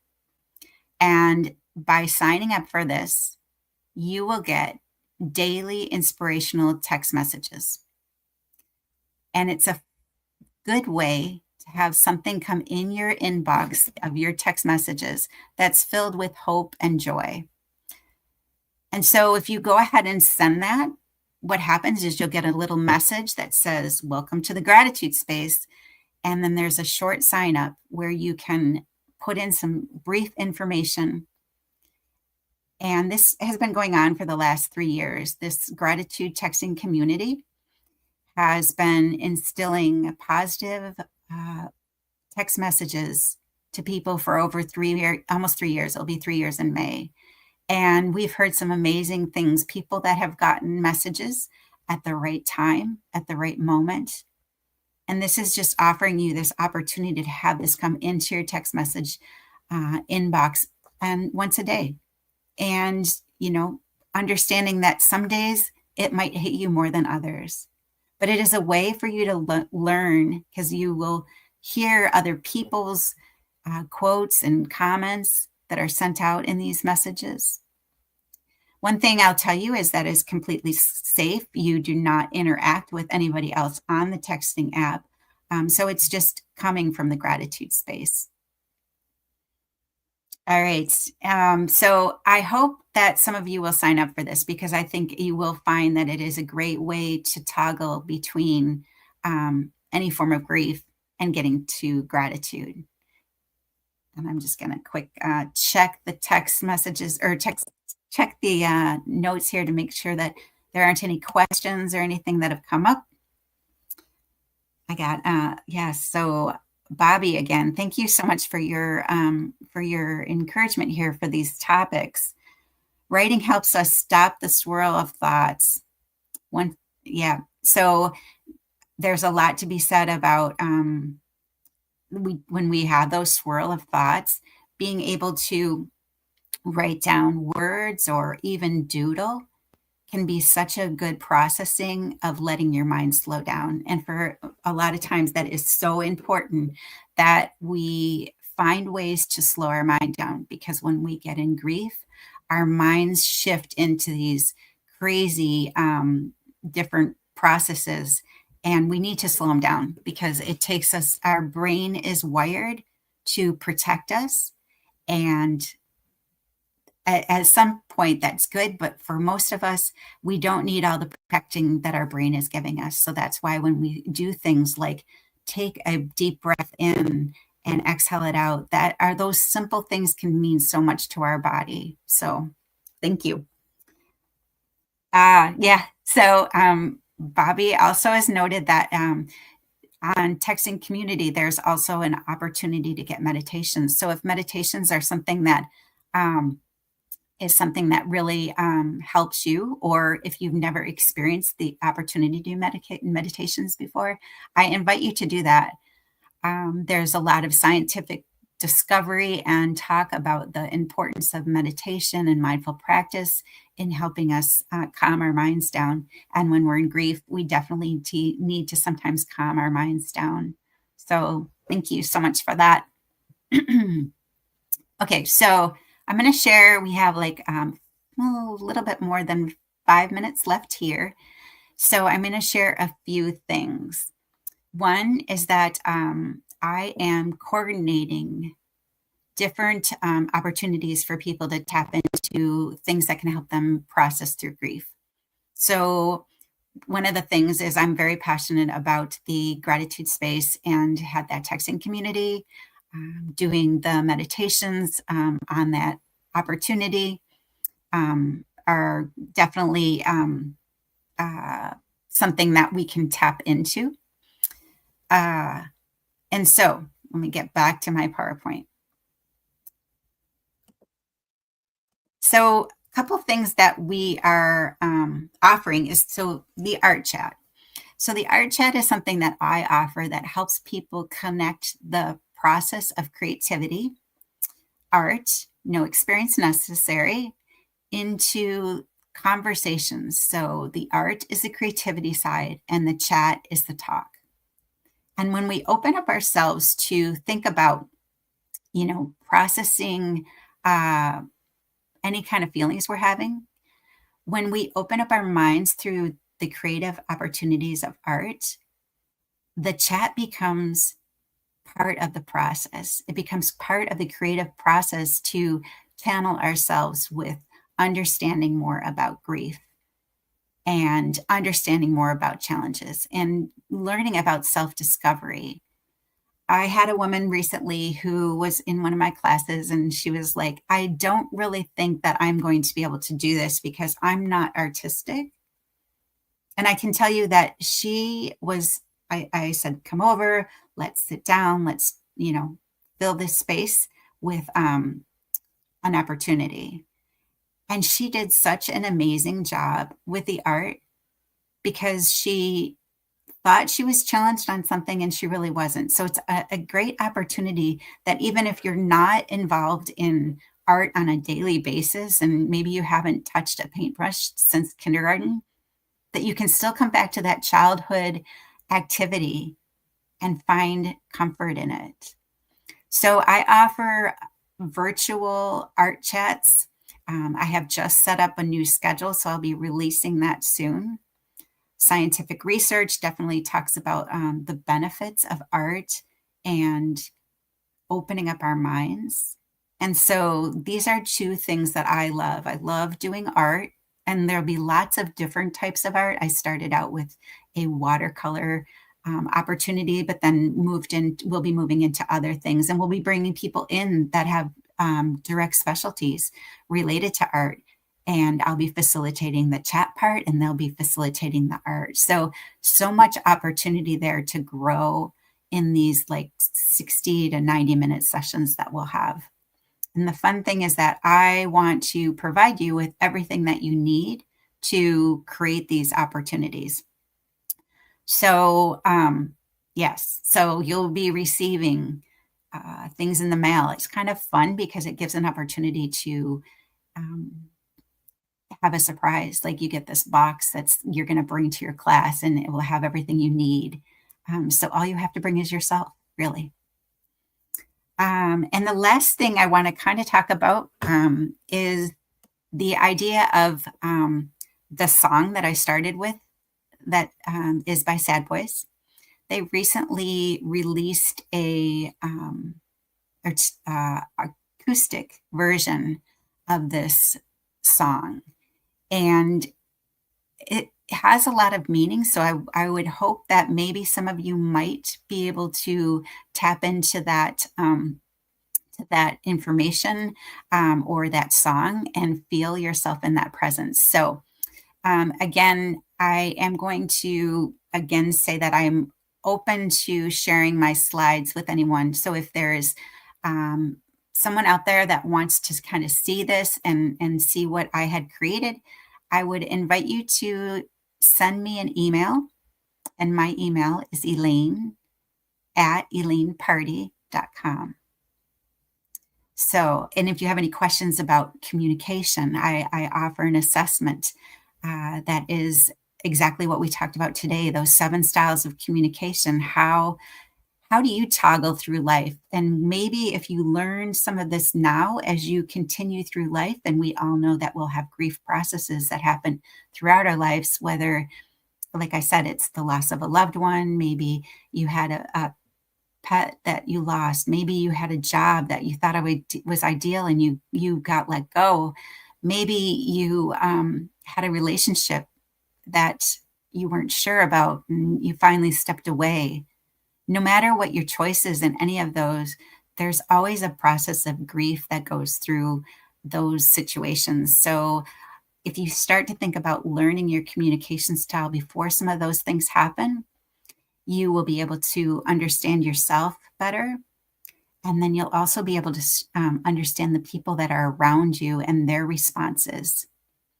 It's a great tool to open up communication with other loved ones and see them with a new perspective.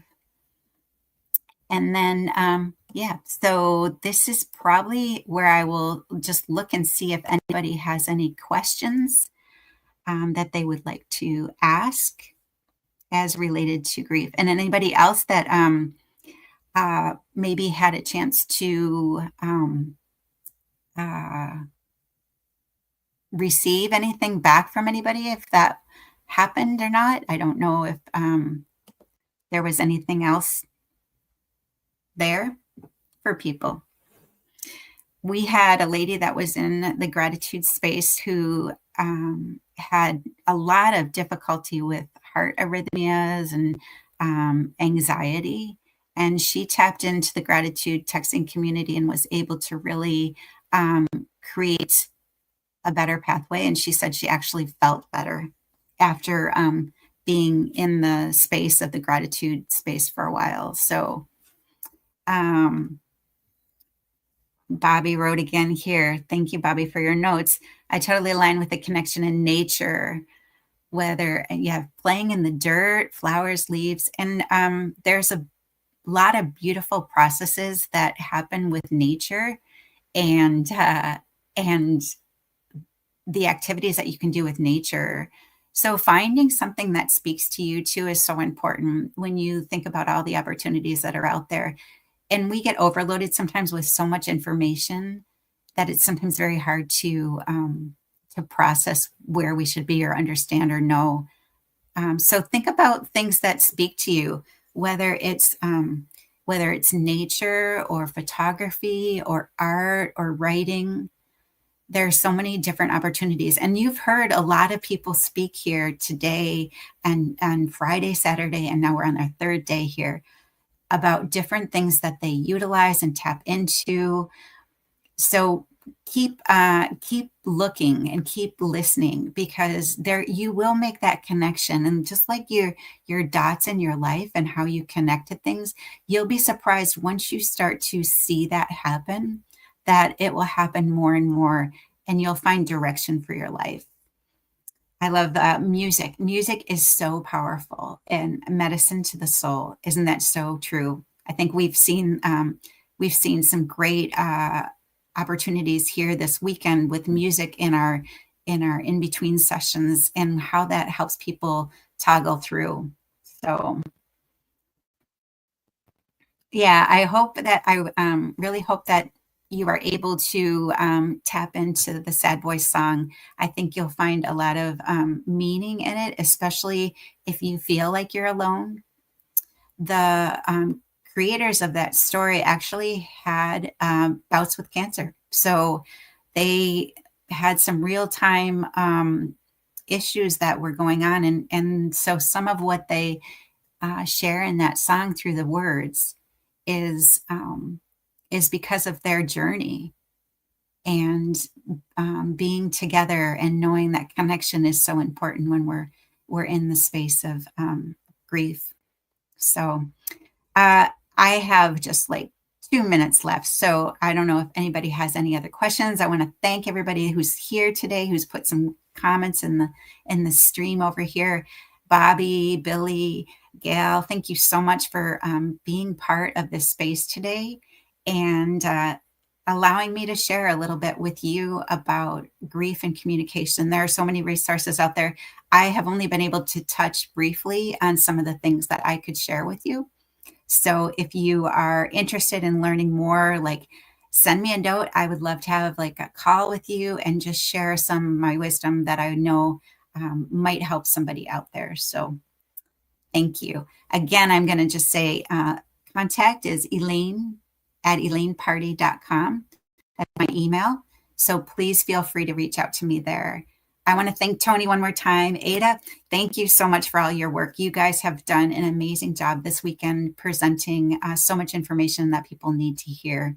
So thank you so much. And I think we have only another minute left. So we'll just fill the chat with some more good vibes. Thank you, guys. Thank you. Again, stay tuned for more because there's more coming up in this great conference. Thank you, Ada. I hope you all have a beautiful day. So we'll just close our eyes and take a couple deep breaths and slide into the next space that we're going to be sharing together. Use your breath, pause, breathe, and reflect.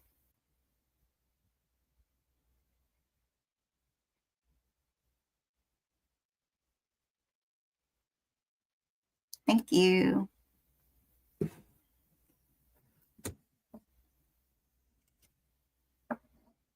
Have a great day, everybody. And again, please feel free to reach out if you have any questions.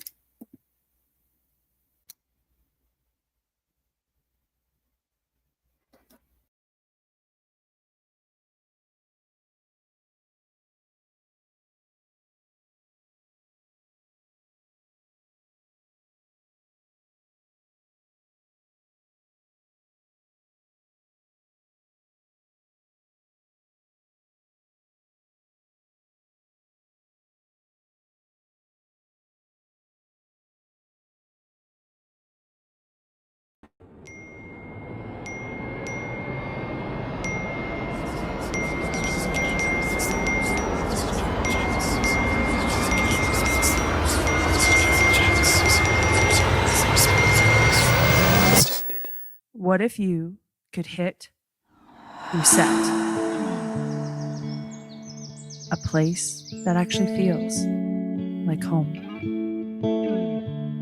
Because here you can finally breathe. At Rock Lake Earth Lodge, we let nature do the work.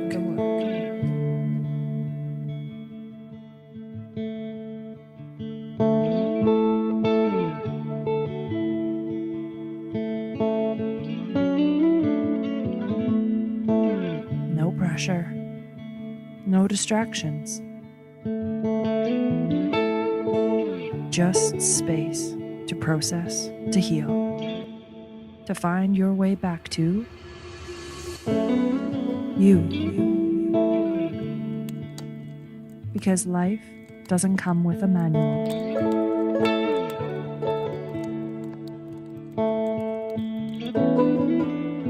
And healing doesn't have to be complicated.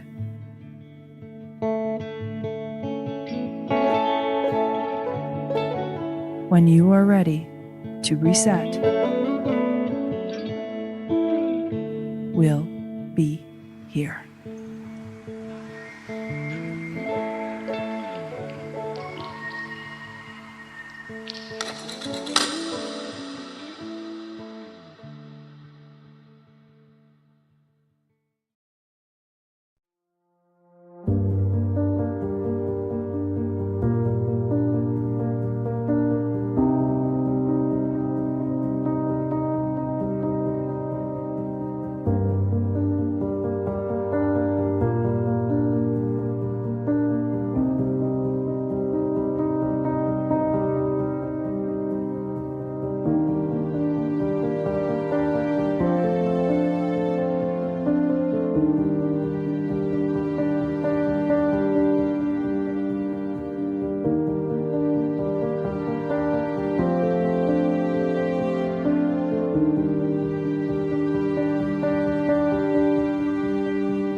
I'm Crystal Robinson.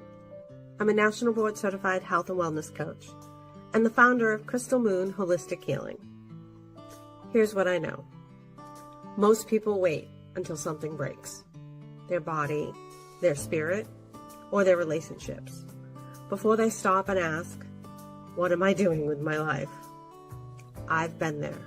I had the career, the family, the outside success, but inside I was running on fumes, and eventually my body made the choice for me. Now I help people make the shift before it gets to that point.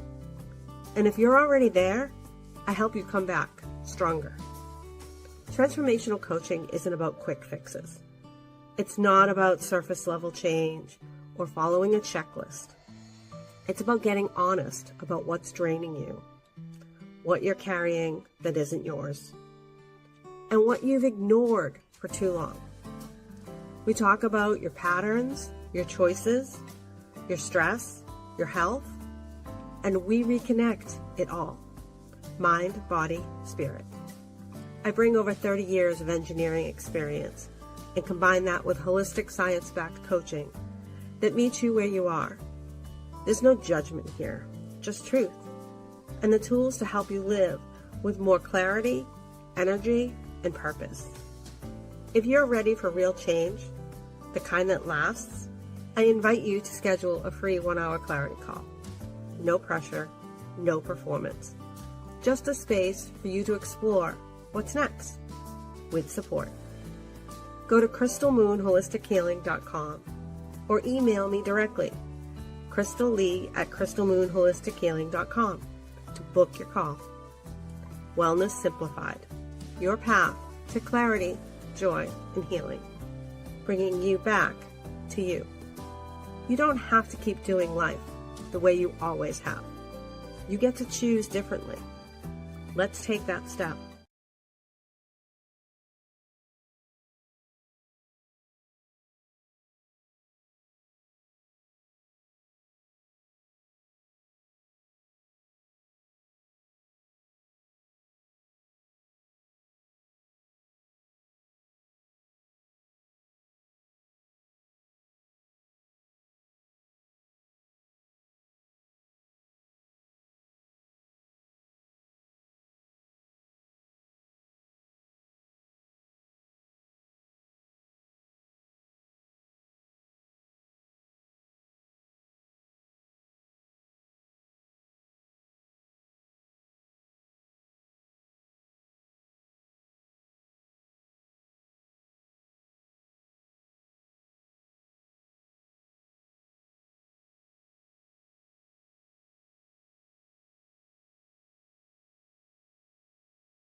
Hello, everyone. Hello, hello, hello. And welcome to this third day of the Global Grief Conference. I'm so excited that you're here. I do hope that you've been enjoying all of the other speakers that have been taking place and offering their insight and their goodness and all of that jazz to support you in whatever way it is that grief shows up for you. So I'm Denicia Hilton Harper of The Perfect Playground by Hilton Holistic Health and Wellness. And you know what? We're going to get started, right? We're going to get going with everything. And I just want to take a second and a little breather and welcome you to what I call the perfect playground. So the perfect playground is a place that can be wherever you are. Right? The perfect playground is called just that because I see it as a spot where serious healing ain't got to be so serious. Okay. We get to actually be called to be present in whatever it is that's coming up, that's asking us to explore just what healing is for us. What does it look like? How does it feel? Right? We're here to be in that journey. Okay. The whole journey is just that. It's there. The healing is a journey. It's not a destination. And so the perfect playground came about as I had been practicing as a doctor of Eastern medicine, holistic well-being consultant, as well as medical intuitive, that over time, what I realized is just how much it is that what we might call symptoms of the body are really signals. They are holistic signals offering us insight as to just how it is that we are experiencing and being in our relationships. Okay. With that, it's relationship with the self, but also relationship with others. And 3 big themes popped out. So, like whether it's related to boundaries, burnout, and being authentic. And so under those those 3 big umbrella, there's a lot that is underneath it all. And so the perfect playground came out as a way to really just honor the root meaning of perfect, which is whole and complete. You also learn that health and healing, the root meaning of health is also whole and complete. So you get to realize and see that it's this whole journey of actually the integration. It's this whole journey of coming to the wholeness. It's a journey of exploring the individual aspects of what's involved as it is related to the whole. And that is, for today's sake, the conversation is with you. So we're going to go more microcosm right now, in the sense of the various aspects of you that are popping up and how they relate to the whole. Okay. And you might be wondering, well, how does this really relate to grief? Well, as I mentioned, my background is in studying Eastern medicine, specifically of the contemporary Oriental medicine lineage. And with this style of medicine, one of the things that I just absolutely loved, and that's what got me so interested in wanting to go and study it more and more, about 10 years 10 years ago now, was that you got to see people as a whole person. You got to see people that are actually presenting themselves with these physical symptoms. And now it's up to us to kind of connect the dots and to see just what is the information that's coming from these, that's giving them insight, and actually what is that we can put in place. So what can we put in place in the environment externally and internally for them to be able to flourish, right? And it's quite beautiful to be able to see, especially for many where we might be experiencing a lot where we're just seen as these different pieces, bits and pieces of us, the masks of us, but then to come into some place and to meet people through this lens that is saying, you know, you're a whole being, and now we just have to put the pieces together and do what we can for you, right? And grief is one of those big 5 emotions that is related. That's related in the medicine. And while many might go and just be like, okay, let me just go and look this up and do some research here when it comes to grief and Chinese medicine. I would like to actually offer a little bit more of a perspective here that actually they are all connected to each other. So there isn't just one that is singled out that's going to function and do its own thing by itself. They're all pals. So what I like to call them, they are your play pals. They are perfect, authentic liberators. Okay. And we get to actually explore today what it is that they can offer. So what are these signals? They are your co-adventurers in this journey. And that is the journey in navigating grief. And so what we'll do is we'll meet those play pals of yours that are available to you. And let's see what the messages are they may be giving to you in the form of these signals, in the form of these holistic signals, symptoms, as some of you might call. And that way you could see, okay, that one does predominate more for me. Perhaps that is more of my unique way of navigating grief. My intention and vision here is that you get to see that you're quite a complex being, right?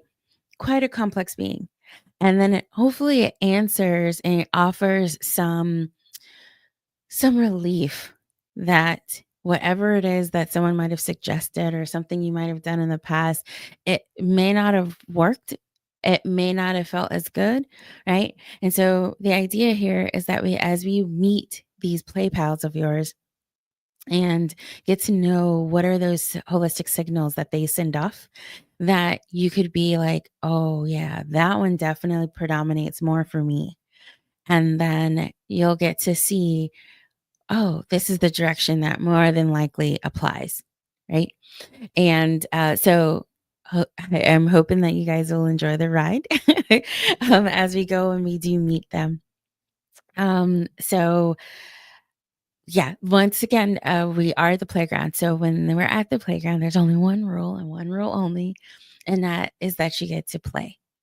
And play is just really allowing yourself to be curious, right? To go through all of the emotions, go through all of the curiosity and everything that comes with it, right? And at the same time, though, we will be activating its acronym. So it's play, right? So it's the potential and learning about yourself. Okay. So you might have come across some of this information, you might not have. And then, but being present right here, right now, playing, and then just opening yourself up to a new way of seeing, a new way of being. And then let's just see what juicy goodness is awaiting for you down that pathway. All right. So, like I said, grief is one of the primary emotions. If those of you are interested and curious about Chinese medicine, it is built into that system that there are emotions that are tied to the organ systems, to the elements. They are linked together. So it's really refreshing when you realize, whoa, yeah, for thousands of years, there's been people that have known that the emotions can be a driving force to what we see as dis-ease, right? Or disharmony within the body system. And so with that being said, let's get started with your first play pal.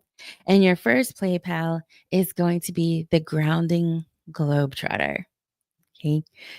The grounding globetrotter is the one that many, and now this is the idea here, is that you're meeting this co-adventurer, but you're also listening for any of the qualities that would be like, ooh, that's me.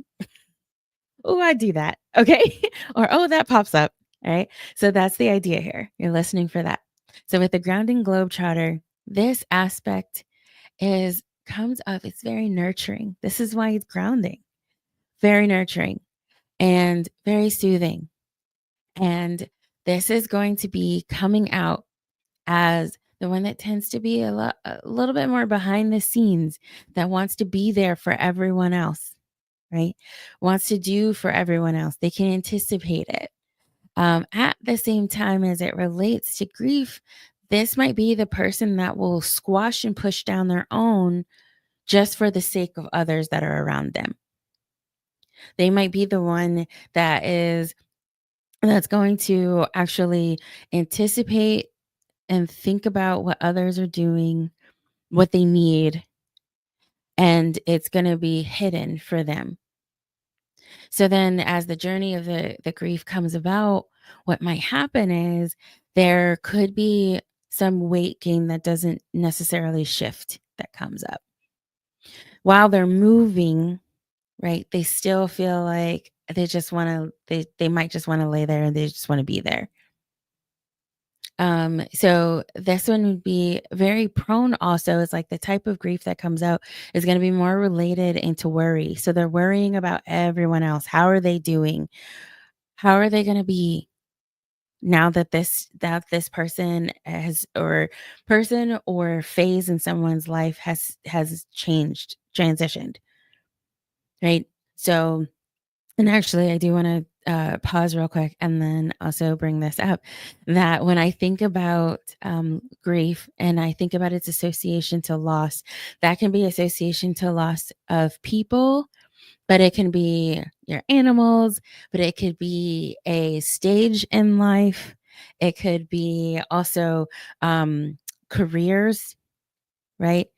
It could be that it's not that someone has transitioned over, but it could be like someone moving out, right? So there's some element of just something is not the same anymore, and it feels like something is missing, quote unquote. So like there is that element of loss, and with those changes, we might literally miss it, and then therefore grief can set in. And so when we're talking about this grounding globetrotter, that feeling of grief, they won't call it grief. It's just all of a sudden they're just worried. So whatever it is that has their attention that is now lost, they may be thinking about, well, how are they doing? What are they doing? What do they need? Is there something else? What did I do? Right. And so then a lot of the times it'll be like an overcompensation. And so they'll overdo a lot of things for the sake of just not feeling the discomfort of loss. And so it will come out as like this weight gain. It will come out and excessive worry. It'll also come out as they tend to be kind of more round and soft, right, physically, but then also you could see that they might have some digestive issues. And those digestive issues, the component of digestion is more related to like the bloating part. Okay. And so you'll see that happening with them. Now, the beautiful part is with the grounding globetrotter is that they, just as much as it is that they can anticipate the needs for others, they could also do it for themselves. It's just navigating that it's okay to do that for yourself and to have that space for yourself. One of the ways that you can nourish in navigating the grief with the grounding globetrotter is by focusing on that middle, on that digestion. And so for many, it could be warming broths, right, with some aromatics that have been steeped in it. So like some onions, scallions, leeks.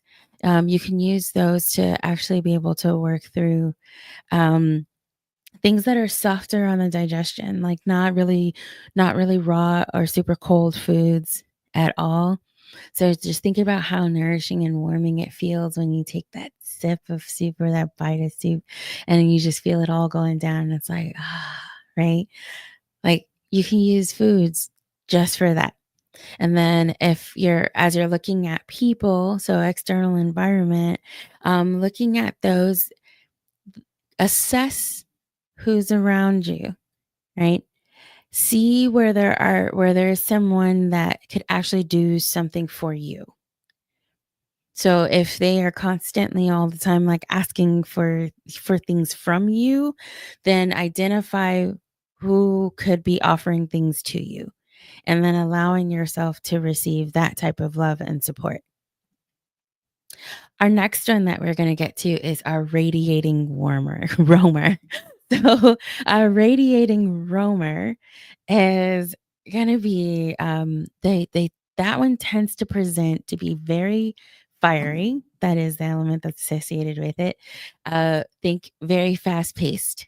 Okay. Think can be very anxious also. They might have some trouble sleeping at night as well. They might tend to run a little bit warm, a little bit hot. Just as much as it is that they're kind of like on to the next. That can happen as it relates to grief. They don't want to be with the discomfort of the grief. So it's on to the next. So they're going to bounce around from different activities, different people, different things, different support groups, all of that, just to kind of keep that energy going. And what can happen though is not only some of the stuff that I had described can present itself, but eventually that will set them up for burnout. And it'll be like this super exhausting feeling that they will just want to just lay out. And then that's when it can really hit them with the grief, because now there isn't that energy to just keep jumping and moving from thing to thing to thing. And now they are kind of forced to sit with it. And sometimes that comes in the form of not feeling well. There's some type of sickness and they are sitting with it. One of the things with the radiating roamer is that when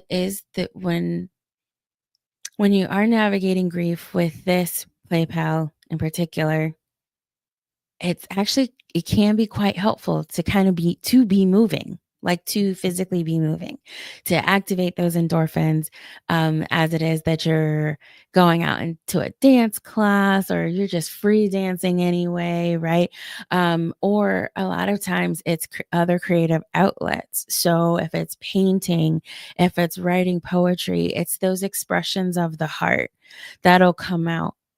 And so those are ways that you could actually activate and use that radiating roamer play pal to navigate the grief, is tapping into that creativity while simultaneously asking yourself, am I using it to channel the grief and to navigate the grief, or am I using it to distract myself?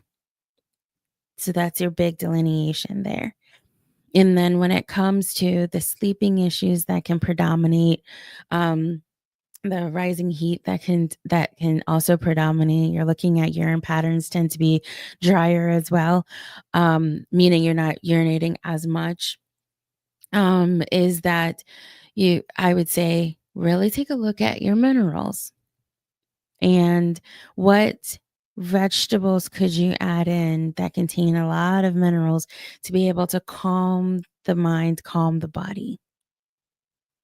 And those minerals also calm the spirit. So they're heavy minerals. So they have a grounding and a direction of going down, because they're just trying to calm the mind, right? Try not to engage in a lot of activity just before going to bed. See what you can do to actually soothe and calm, prepare the whole body, the whole system for going to bed. Keeping it a little bit cooler at night if you can. That should also help as well. So our next one that we have is our activating adventurer. Our activating adventurer. Oh man, this one's lovely because it is where we do think about and we look at water, and water can activate life in so much. At the same time, it has that depth to it. So this play pal tends to present itself, right, when there might be lower body edema. Okay. It might present itself as this fear. So the grief with this is a fear that actually gets activated. And it could be deep rooted. Can be moments and phases of depression, that also come into play. It could be like there's a reflection that happens, meaning thinking about the past, but it is like it could be almost like obsessive into the past. So it's not necessarily like a remembrance, but it is like a fear and a what if, right? So it could really vacillate into that side. There can be some lower back pain even associated with this one as well. And so when you think about if this one predominates, if the activating adventurer predominates, it's taking a look at for yourself, how is it that you can reflect, but do it in a reflection that honors, not a reflection that you're gonna spiral in the past of what if this, what if that, what if I could have changed this. It's more of an honoring. And so what kind of ways of reflection show up for you that you could do it? Is it in journaling? Right? Is it simply by going by like a body of water and just allowing yourself to be present and allowing the water to literally wash and send off any of the feelings or the emotions that you're like, okay, I can now drop this to be able to go into the next phase. Right? So I would surely encourage you to take a look at that one. Our next one is our Cultivating Crusader. So with our Cultivating Crusader, this one would be classic for grief. But the patterns that would show up with this one is like when those, I would say, they just can't catch their breath over this loss. So it is the shortness of breath that tends to happen. It could be some tightness in the chest, but it's like along the sides. It can even come up in the upper back as well. And sometimes even allergies start to all of a sudden pop up after a loss. And depending on how you responded to that loss, the severity, it could be a big allergy or other sensitivities that could pop up as well. Sometimes there's some dryness with the skin, or you'll get some skin eruptions. That'll also happen with this form. And also, even looking at the digestion system, this part of the digestion is going to be more related to constipation.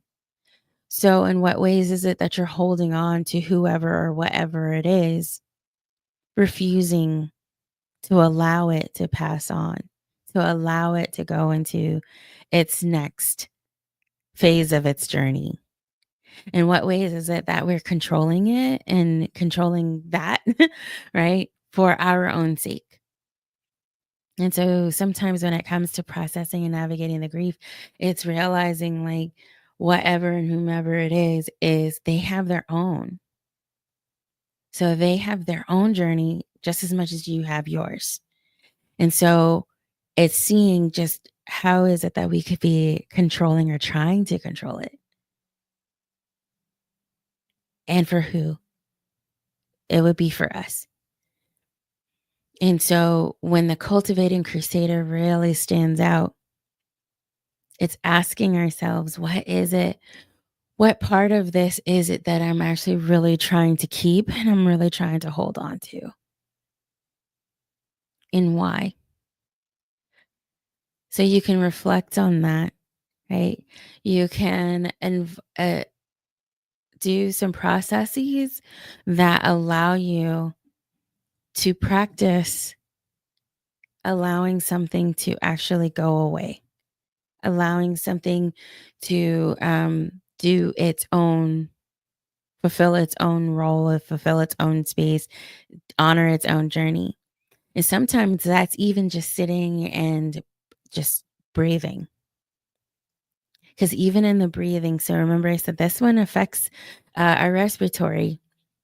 And so actually by sitting and realizing that even in us talking right now, that we're actually honoring And you're just seeing yourself inhale, but we're also trusting that when we exhale, we can inhale. And so that exhale is happening, right?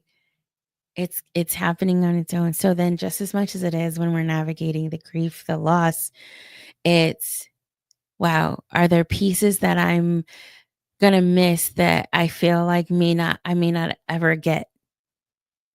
And for some, that realization is huge. That's why they're holding on to that one form of packaging, because they don't think they could get it. They don't think they can get those qualities from elsewhere. And sometimes those qualities are even asking us to bring that out of ourselves. And so, can we do that for ourselves? Is that a piece of us that's there that we just haven't unleashed? And then why? Right?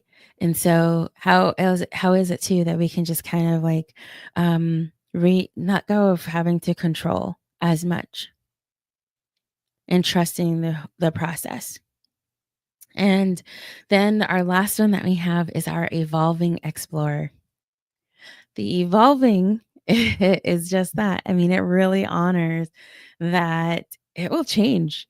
Like, you don't want to hold it down. You don't want to push it when it isn't ready, right? Like, so with this one, there is this element of knowing when to expand and when to retreat. There tends to be sometimes like this pain that can come along the sides of the body. Sometimes it's even involving like the anger that can come up. And so this type of grief will come out more in anger.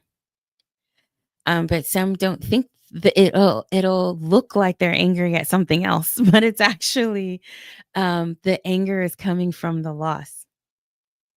And so finding ways to actually acknowledge and become aware of the anger that sometimes people will mask in the form of drinking, or they'll mask it in the form of over exercising, because they're just trying to keep it moving. And even then, sometimes it's the loss that like this loss of feeling like they even have the ability to move when they want to. So either a self-imposed restriction or it's potential restriction from the outside. And that can pose, like, the anger can come from there. Sometimes there's headaches, but these headaches tend to be more at the top of the head, might have bloodshot eyes, or get red eyes. So all of that energy tends to like move up the body. And so when you're looking at, how do I work with this evolving explorer play pal as I'm navigating the grief? If you're angry, call it anger. All right. And then you're just involve yourself in some practices where you can let that out. Whether it's a rage room, there's righteous rage sessions that tend to happen that are around. And in a culture that titles emotions as positive or negative, it sometimes can make room for us to not be willing to actually honor that is an emotion for ourselves, meaning that we will repress that emotion because it's deemed as a bad emotion. But really, as I just painted for y'all, with each of these play pals, they're actually an element of you. So we actually, if you repress and won't honor the grief that's more associated, that comes out with anxiety, or that comes out with the worry, or that comes out with the fear, then we're actually not honoring our whole self. It's just that we're figuring out how can we use that information that comes up in our body, and then saying, oh, this play pal is predominating right now, so I need to nourish this. And then that will support you in navigating the grief when it comes. So we have our grounding globetrotter, our radiating roamer, our activating adventurer, our cultivating crusader, and our evolving explorer. your 5 play pals. And when you go by their names, they spell grace. Okay. And if that's something that I may offer you or get you to see, is that navigating grief can be done with grace. And recognizing and knowing that your body is sending off these signals to let you know how you're processing the grief, but also it's saying, hey, if you recognize that this is what's happening, then there's some support that you can give yourself that will further support you in navigating the grief. And you can do that with grace. So I'm very happy that I got to introduce these 5 play pals to you.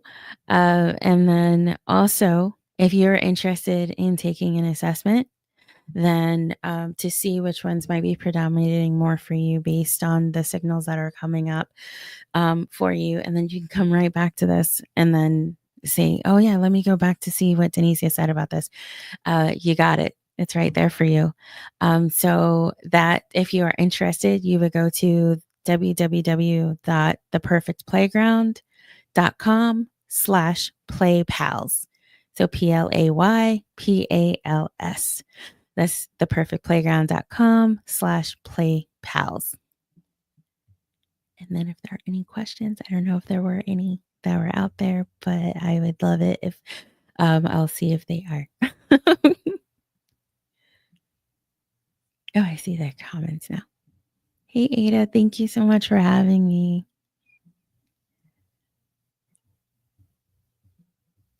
And so without any further ado, if anybody has any questions for me after they actually do see this, please come chat with me on Instagram at It's the Perfect Playground. Again, it's at It's the Perfect Playground on Instagram, and feel free to DM me and let me know what's going on for you, what came up for you, if there were any questions for you. But in any way possible, I could try to see if I may offer support or be able to direct you and guide you somewhere else that can also offer support. So in closing, I just would love for you to realize that the grief is a part of us, as I described it with these play pals. It's something that can definitely bring about some discomfort. And paradoxically, in honoring it, we may find comfort. We also will be able to explore just what parts of us are asking for our attention. In the loss of something or someone else, we see what it is that we treasure and what it is that we might even hope for ourselves, right? And have for ourselves. And we can take that and use that and see how that plays out, and expressing and asking us to express more of who we are as our authentic beings. And the grief can be that gift at the same time. So I loved being able to share this with you. And I thank you for having me. And as a representative of the Perfect Playground here at the Global Grief Conference, I do hope you enjoy the rest of today and with those presenters that are all here for you, supporting you as you navigate grief in your life in all the various ways it pops up. But I'm Denicia Hilton Harper. I'm signing off, and I appreciate you. Much love. Perfect playful blessings, y'all.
Inspired by our Community Impact Center in Old Town Fort Collins, where 12 nonprofits collaborate to address pressing community issues, we're replicating this model here at the Loveland Youth Campus.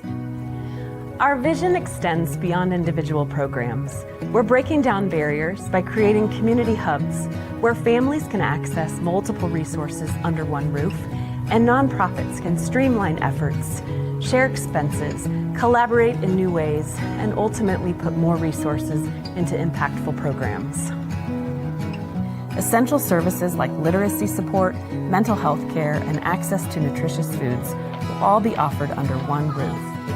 And that's in addition to quality care for children ages 0 to 18, provided by our partners at Teaching Tree Early Childhood Learning Center and Boys and Girls Clubs of Larimer County. Our efforts to unite nonprofits and services in community hubs countywide are truly redefining what it means to be a Larimer United. When we all come together and pitch in, we have the potential to be part of something greater than what any of us can do alone. We can build a brighter today and a more resilient future for generations to come. The opportunity to thrive is the bedrock of the American dream. At United Way of Larimer County, we are dedicated to turning this dream into reality. Thank you for joining us in being a Larimer United for healthy kids, healthy families, and a thriving community.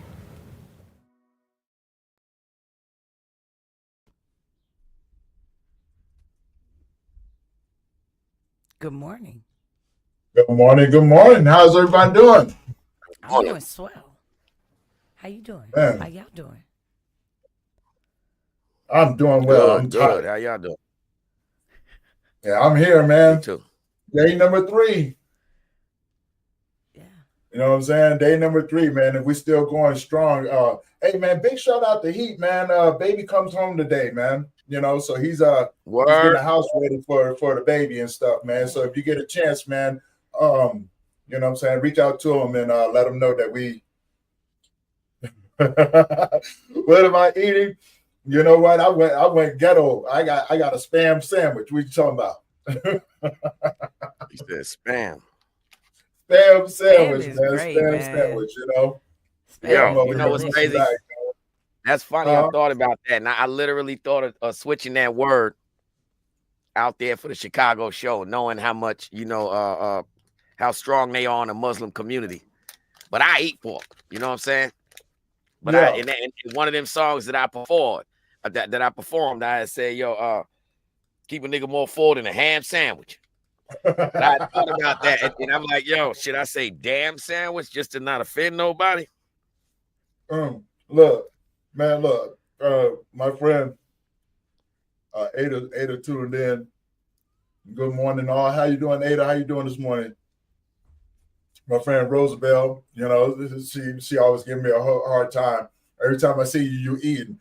You know, you got to understand, I eat up to 16 times a day. So every time you turn around, I am eating. I eat almost every hour on the hour throughout the day. So yeah, I'm always doing it. But yeah, man, I'm glad to see you guys. Man. Something just told me I had an epiphany, man. I think you Kanye West uncle.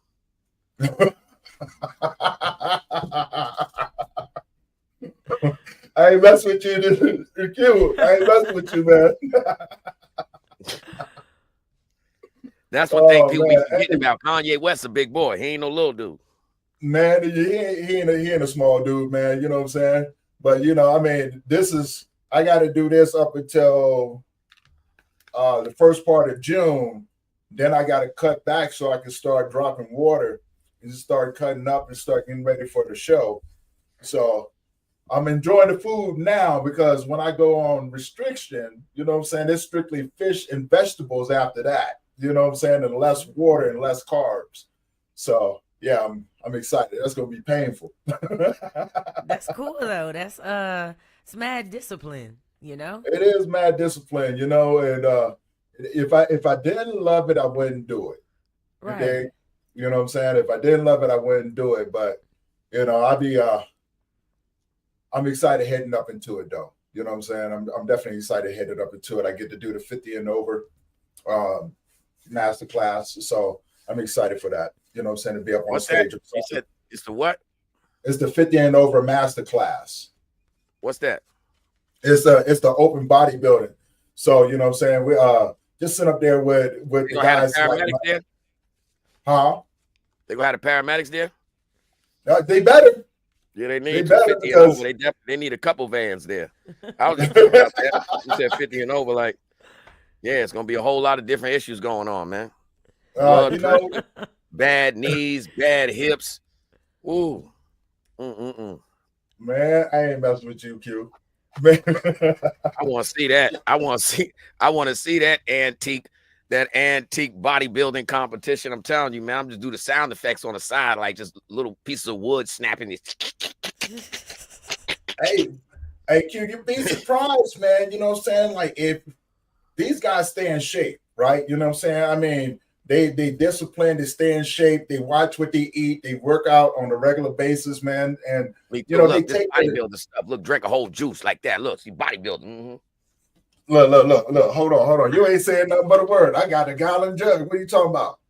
Oh, that do not look like no jug. Don't show that again. That don't look like it. That don't look like it's safe. No, that don't it's look very safe. Yeah. Yeah. I ain't gonna hold you, Clean bro. That carbs, look like a mean recycle system. Ooh, That look it like is a recycle. Give me a few minutes, all right?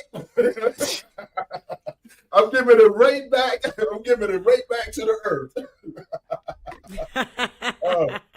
Yeah. Snotty, what you got for us today, girl? Y'all ready for some fun? This one's a little Yeah, ready for challenging. some fun.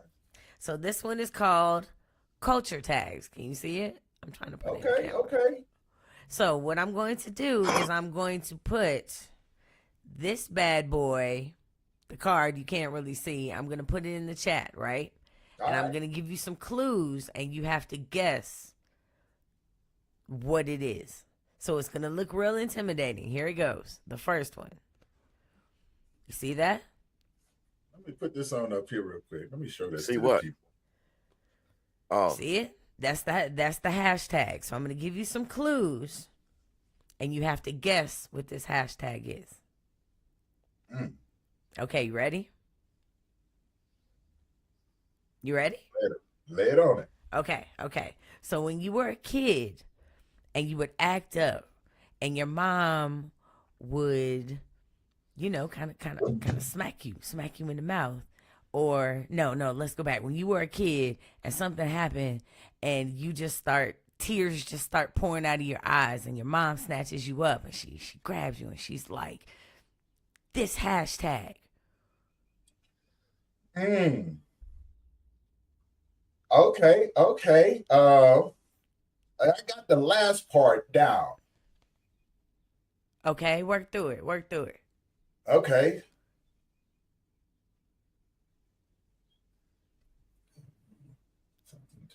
So remember, you're a kid and tears just start coming down and your mom grabs you and she's like, oh, stop crying before I give you something to cry about. Yes. Ding, ding, ding, ding, ding. I know my mind is twisted. When I first seen that up there, that SCBIG, I said, some crazy bitch is getting your sister to cut ass. Only you, Q. Look, SCBIGYSTCA. Some crazy bitch is getting your sister to cut ass. See, you're not even paying attention to the keywords. I am paying it. I'm just saying that's what hit first. Right. Oh my God. Right. Okay, next one. You ready? Yeah, do it. In the chat. So this one, did you get it? Yeah, you got it. Okay, so this one is a song.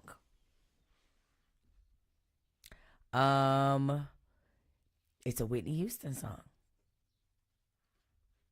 It's a very powerful song. It's one of her best songs because, Whitney Houston. There we go. Song, huh? It's part of a lyric. Let me say that, of one of her songs. The very beginning of the song. Okay. Let's see what we got here.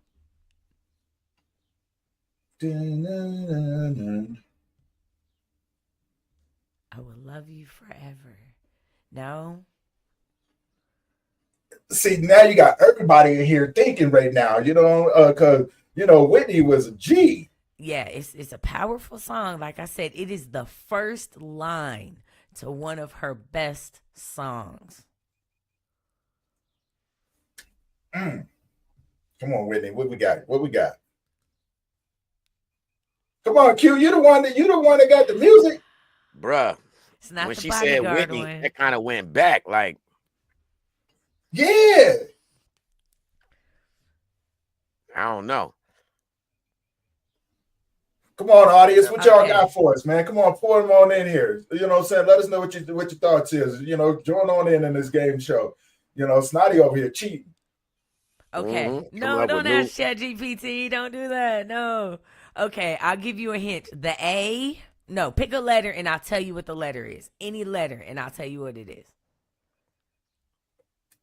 B. Believe.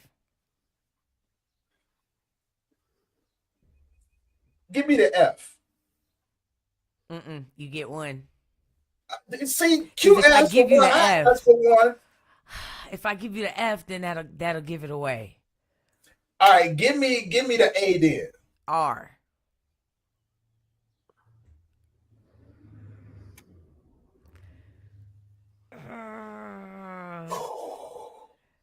Oh, I believe that children are our future. Teach them well and let them lead the way. Yeah. Yes. All right, Good all right. I believe that children are our future. Yes. Good job. Good job. Good job. Okay. Man, look, that's all right. Okay, I get it. You ain't like I that get song, it. did you? Yeah, you was still getting your ass whooped when you heard that song. Me too. That's why I Yeah, heard it. That's true. why I understood it. You know what I mean? Yeah. Take the belt. Okay. Straight up. Next one. So these are words to live by. Okay, say you're on the playground, right? And your cousin is getting beat up, but you don't really care for your cousin, but you jump in the fight and you start going for your, like, being on your cousin's side, helping him win, and then this is why.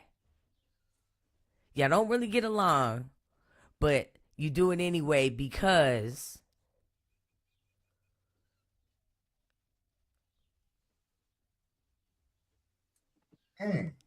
Okay. it's a You word got to us live thinking by. over It's here like a right now. phrase.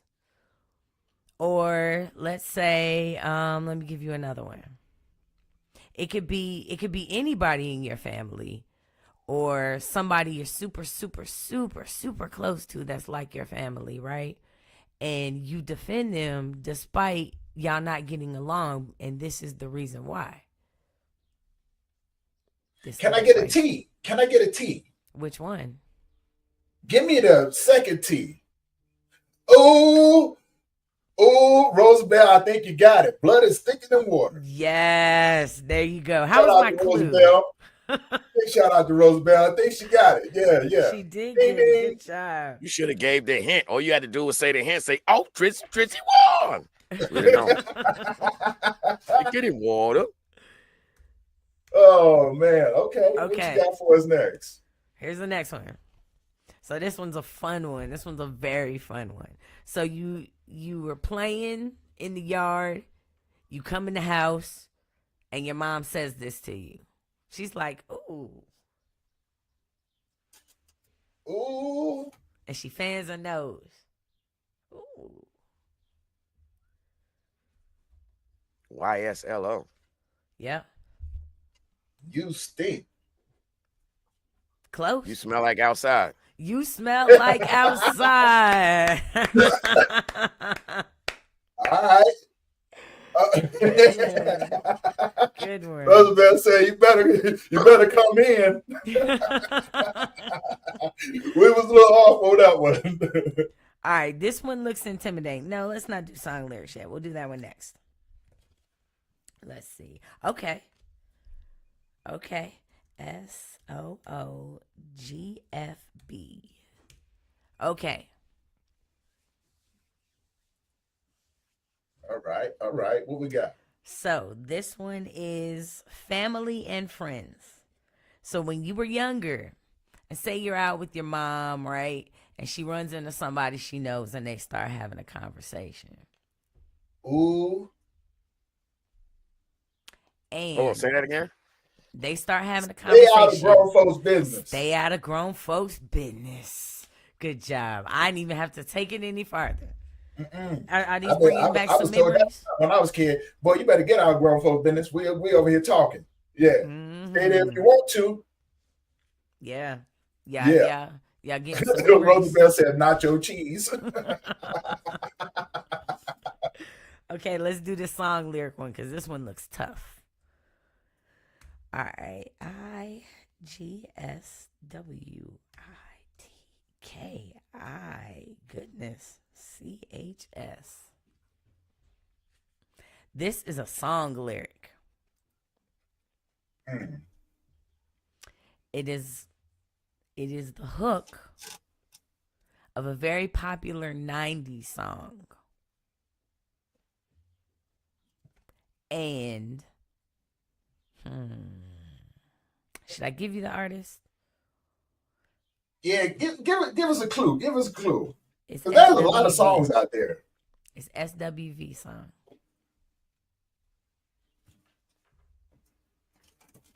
I get so weak in the knees, I can hardly speak.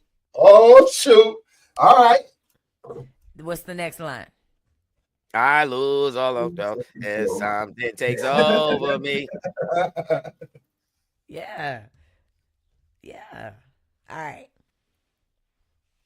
Let's see. We have family, friends. Oh, yeah. Let's do family, friends. All right.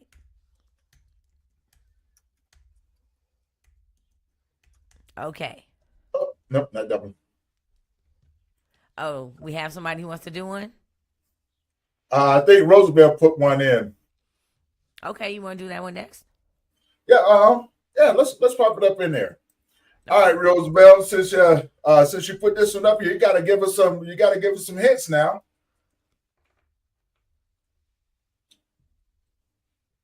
Yeah. I get so weak in the knee, I can hardly speak. I lose all control. Okay.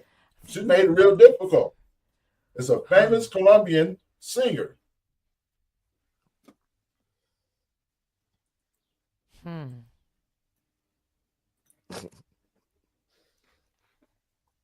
Guess I'm out of it. Her name. Oh, are you talking about? Oh, My Shakira. hips don't lie, and I'm starting to feel the vibe. I didn't even know Shakira was Colombian. Under your body. I think we got you. Roosevelt. It is Shakira. Shakira. Yay! Thanks for playing along. That was fun. Yeah, Roosevelt got that one. All right. Okay. It's nice. It's nice to play along because I always got to be the host. So when y'all involve me, it warms my heart a little bit. It makes me smile. But I do enjoy being a host too. Don't get me wrong. I enjoy being a host. All right. Next one. Again, your mom. Okay? Your mom. So you're about to go in the store and she already knows you're going to act up. Right? So she says this to you when you get in this store.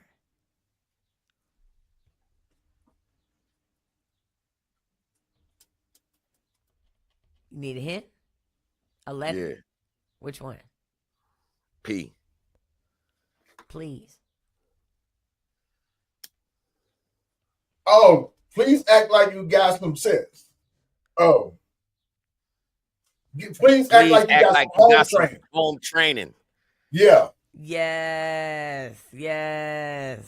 I don't know what kind of family you had. Yeah, your shit was yo was magical. I ain't get that kind of message you got in the store. You got in the store, that shit said, yo, I told you ahead of time, don't ask me for nothing. That's another one. That's another one. Yeah. Go ahead and embarrass me in here, and I'm gonna bust your shit. Yep. Go ahead, act stupid. Act stupid if you want to. Yeah, that's what you should have put up there. That's what parents used to tell. Act stupid if you want to. You could have made Rosemary one. was just asking. Rosemary was just asking. What you tell the people who you guys are. You know what I'm saying? Because I know we got a lot of people tuning in that don't know who you are and everything. So just for the audience out there, let me introduce yourself to them. I am Snotty Notty. I'm sorry. I waited for you, so I took the lead. I'm Snotty Notty. I am one of the hosts of Smoke Break Radio, and yeah. My name is Quay. I'm not a host of none of that. I'm a kidnapped hostage, and I'm just communicating with y'all. You know what I'm saying? You know, I've been kidnapped for 3 days. You know, it's the 3rd day here. You know, I'm looking forward to some kind of help. You know, some kind of smoke clouds. I'm here, kidnapped. That's it. They say Blake. They say Blake. If you ain't good, look.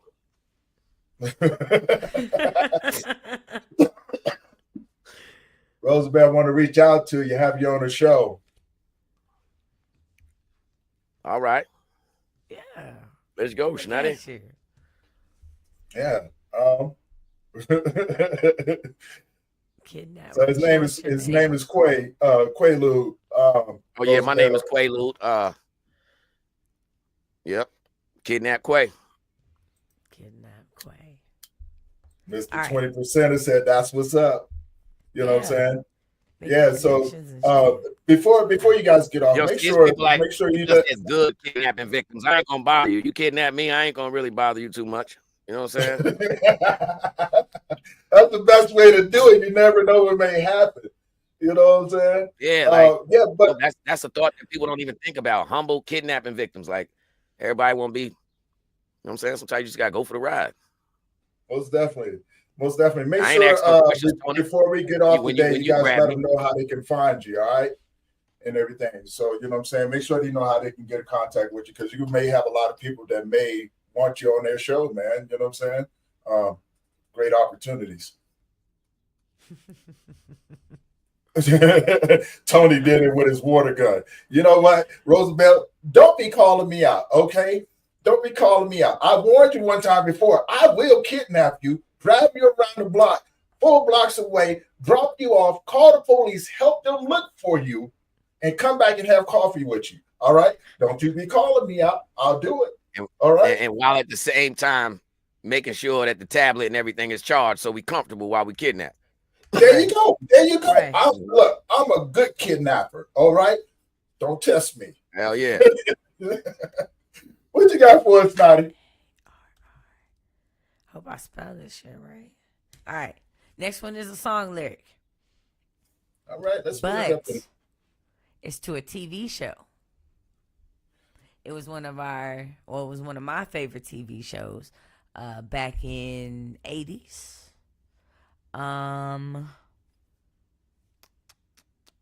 There were, if I tell you what there were to give it away, the person who hosts the show is also in another show, and he wears these little glasses kind of like this. He's on Star Trek.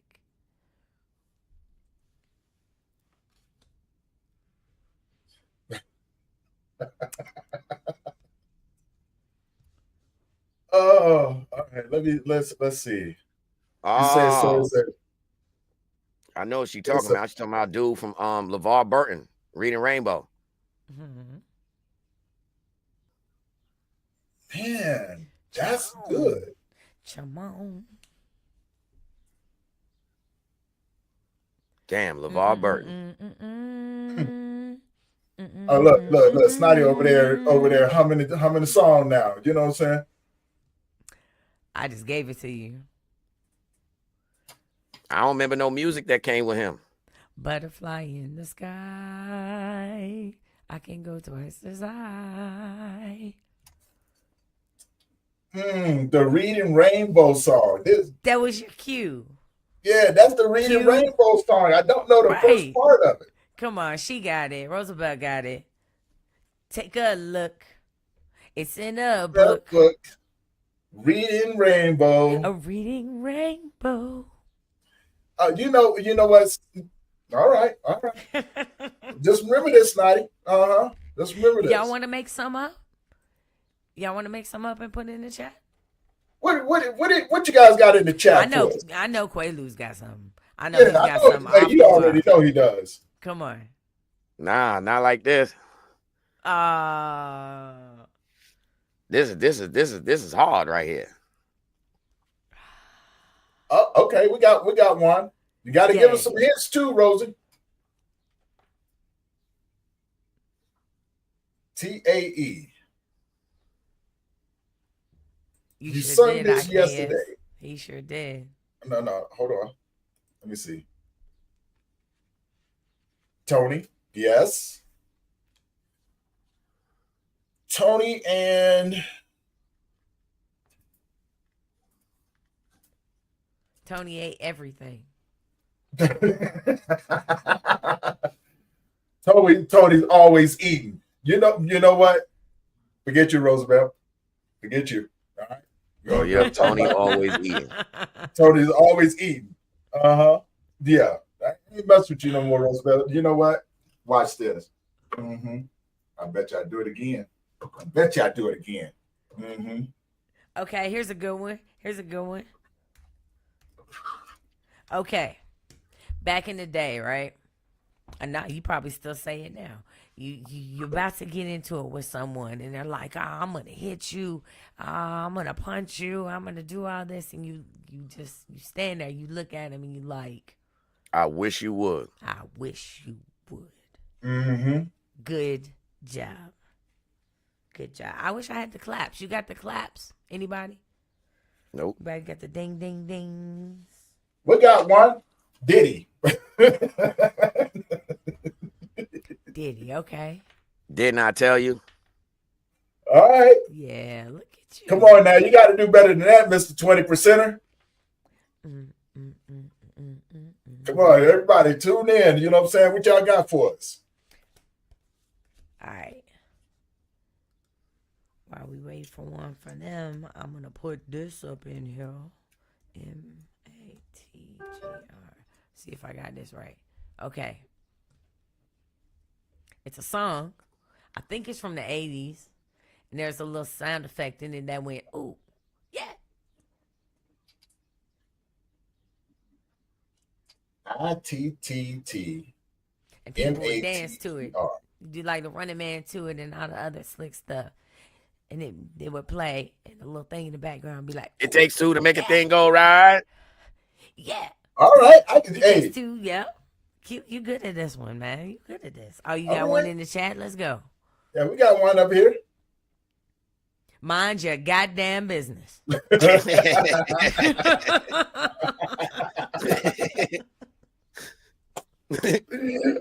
that is amazing. That is awesome.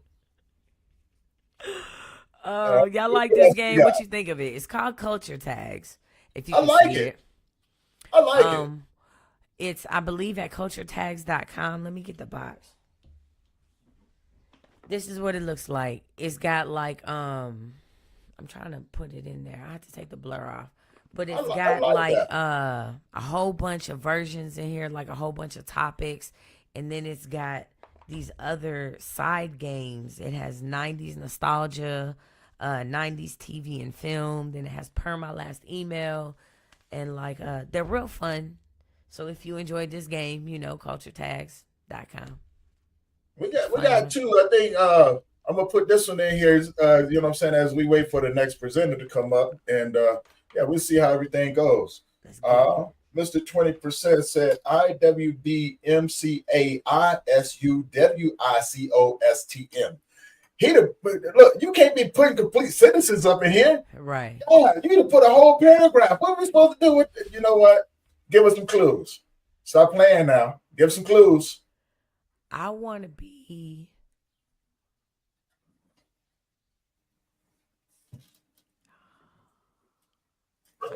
Oh, you gonna put it in there? You ain't gonna give nobody no clues. You know what? You dismissed from the game, Mr. 20%. Yeah, that's what you are. You dismissed from the game. All right, but we gonna figure it out though.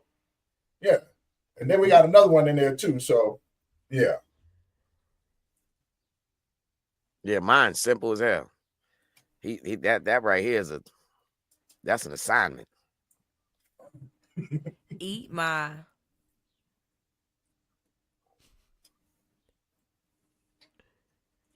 Something you say when dealing with people and money. Okay.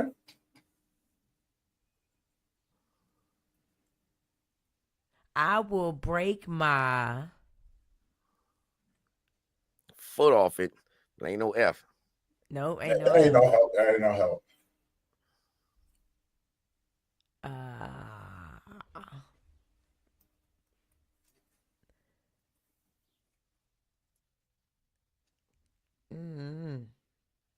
I don't think you got that one, Rosie. I don't see an N. I would, yeah, but my checking account. Hold on. What's the rest, Quaalude, Tony? Hold on. Y'all know where that's from, right? Yeah, Kevin Hart. I would, but my checking account. The way my checking account works. Right. My checking account is oh my God. I think we got the first part. I would, but my checking account. Oh, it's set up. It's set up. My checking account is set up with. It's set up with. It's set up where I can only shop at the moment. I can only speak to the money.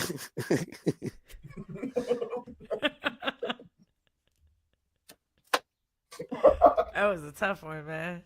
That is a tough one. Where I can only... my checking account is set up where I can only save the money. Spend this much.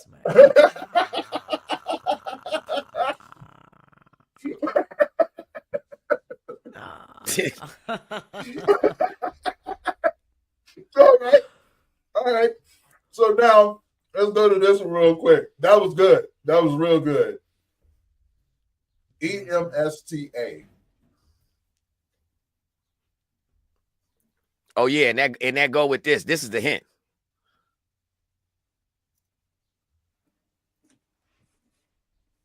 That's the hint right there.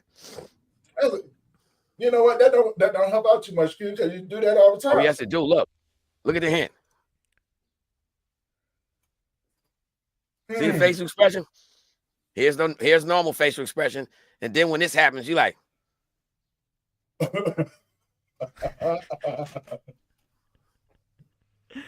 One more hint.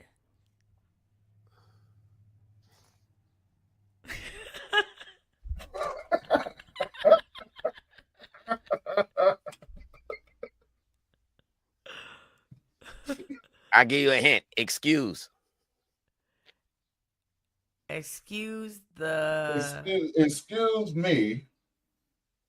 Oh yeah, what? Stay the hell away.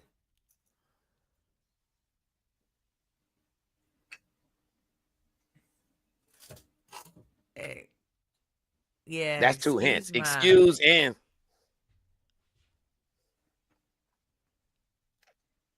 Excuse my. Let's get to. Can we get to? No, you got the me correct. Excuse me. Excuse me. I'm trying to think. Let me get. All right. So maybe this is a better hint. Excuse me. Say that again.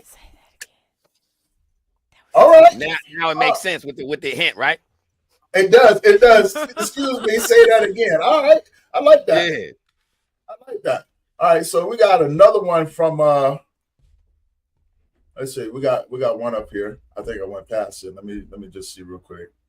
Oh,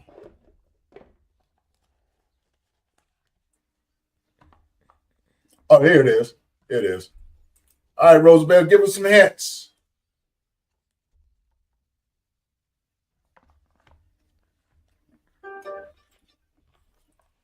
All All right, we got time for this one, and then I got my next presenter up. Lynn Faye is in the house, and yeah, we're gonna give us is a she.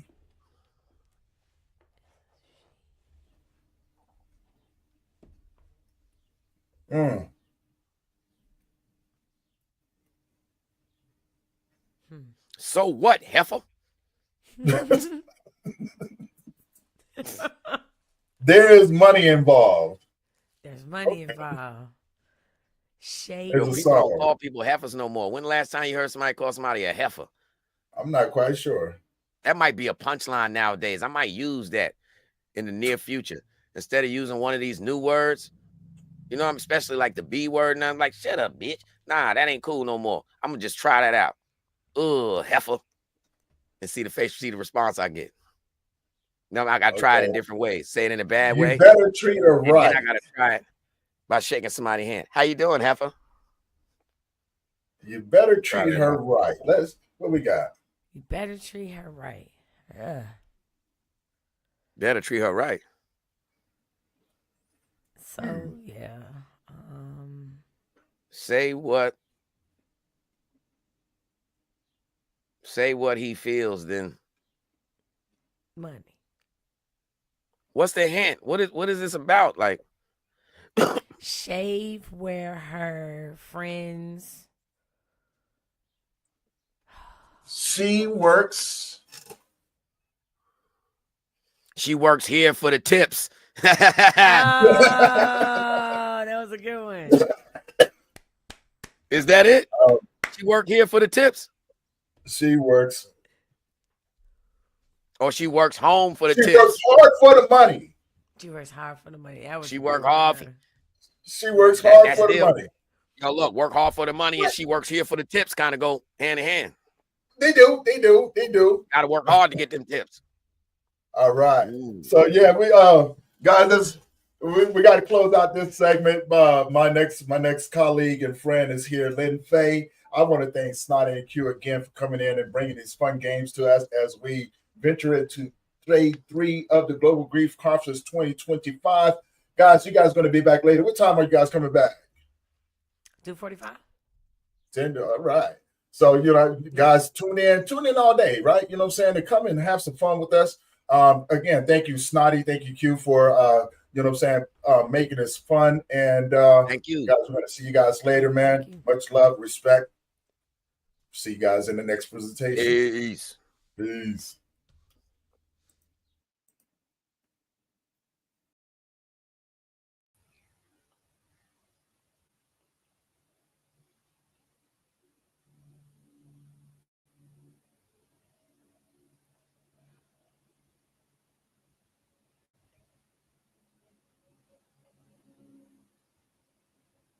Tony, can you hear me?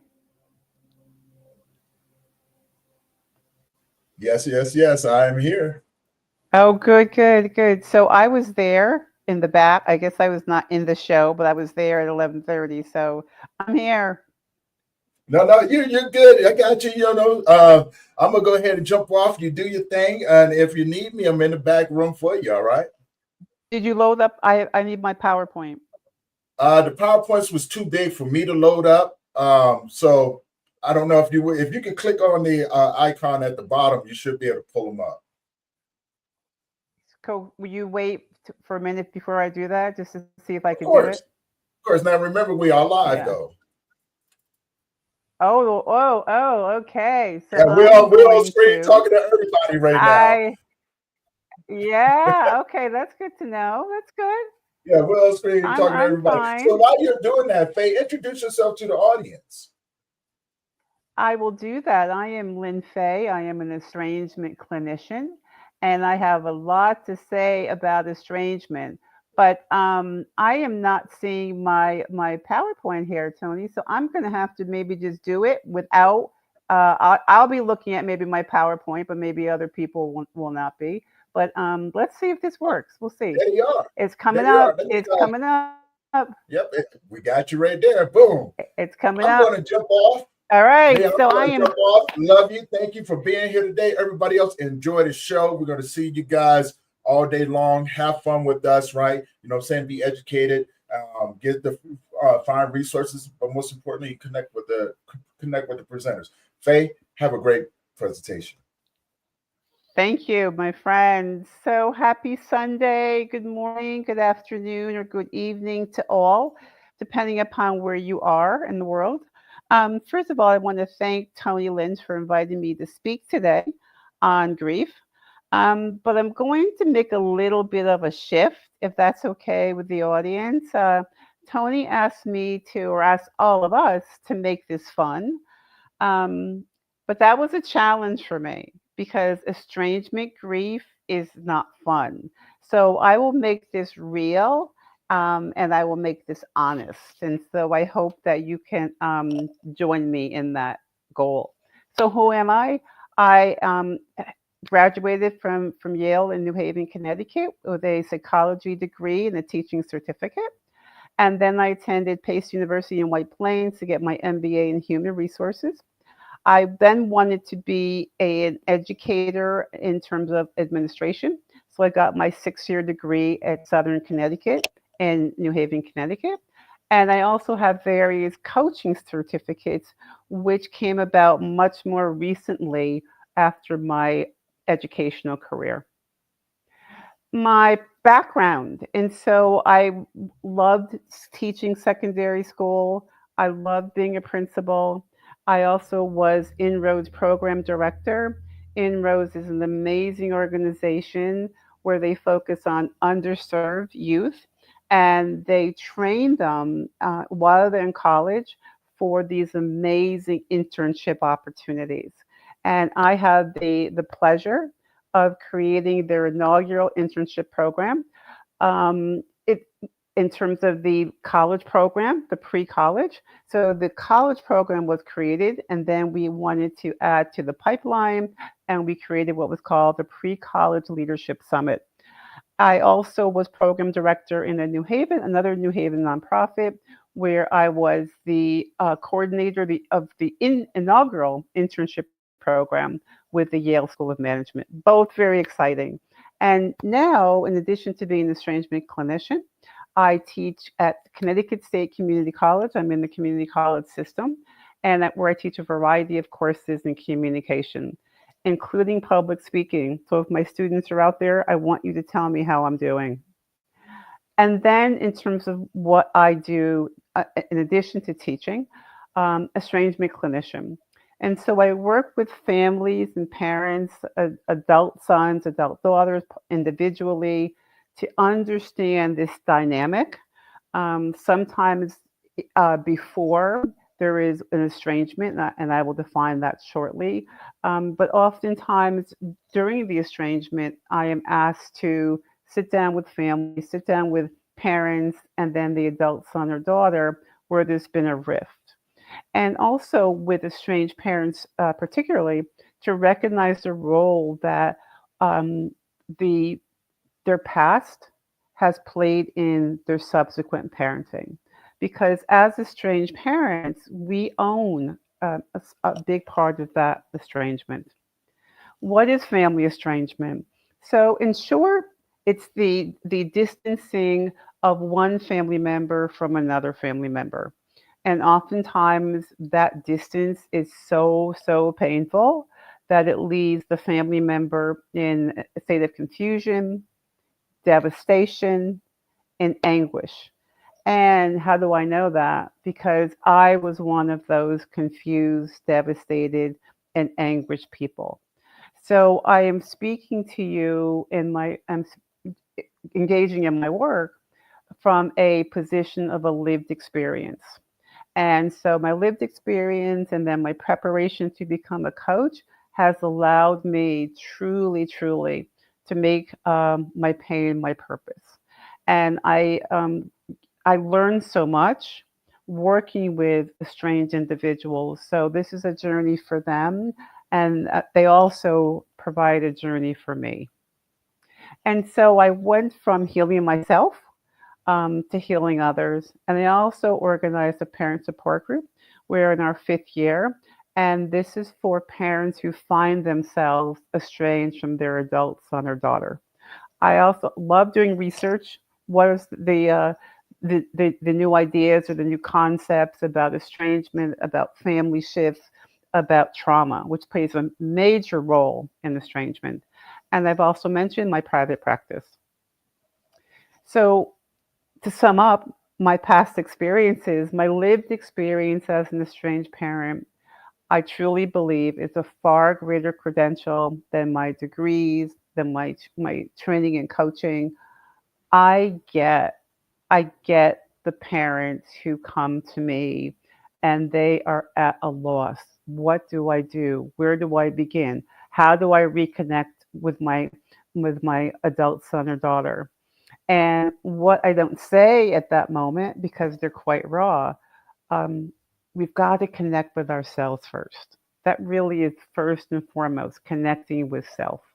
So I've written a few articles for CPTSD, and that is really the theme of all of the lessons that I'm learning from my clinical experience. Obviously, without names, obviously not recognizing any one person, but my overall impressions of what I'm learning. And so today I have a very lofty list of wills. The attendees will recognize the roots of estrangement and why it exists. Understand that estrangement grief is very different from other types of grief, and I will explain why that is, and the supports and their barriers to healing. And I know from myself and from my clinical experience that there are some walls that we have to really climb or bring down those walls as we heal. Be supportive of the efforts to educate the public more and to realize that, in my opinion, estrangement presents a global mental health crisis. So what this presentation is not about, so I want to make that really clear so you know what to expect. This presentation is not about specifically how to heal grief. That is a separate presentation. That is another presentation.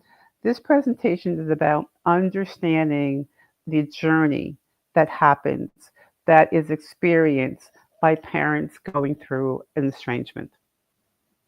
And perhaps there'll be a chat break.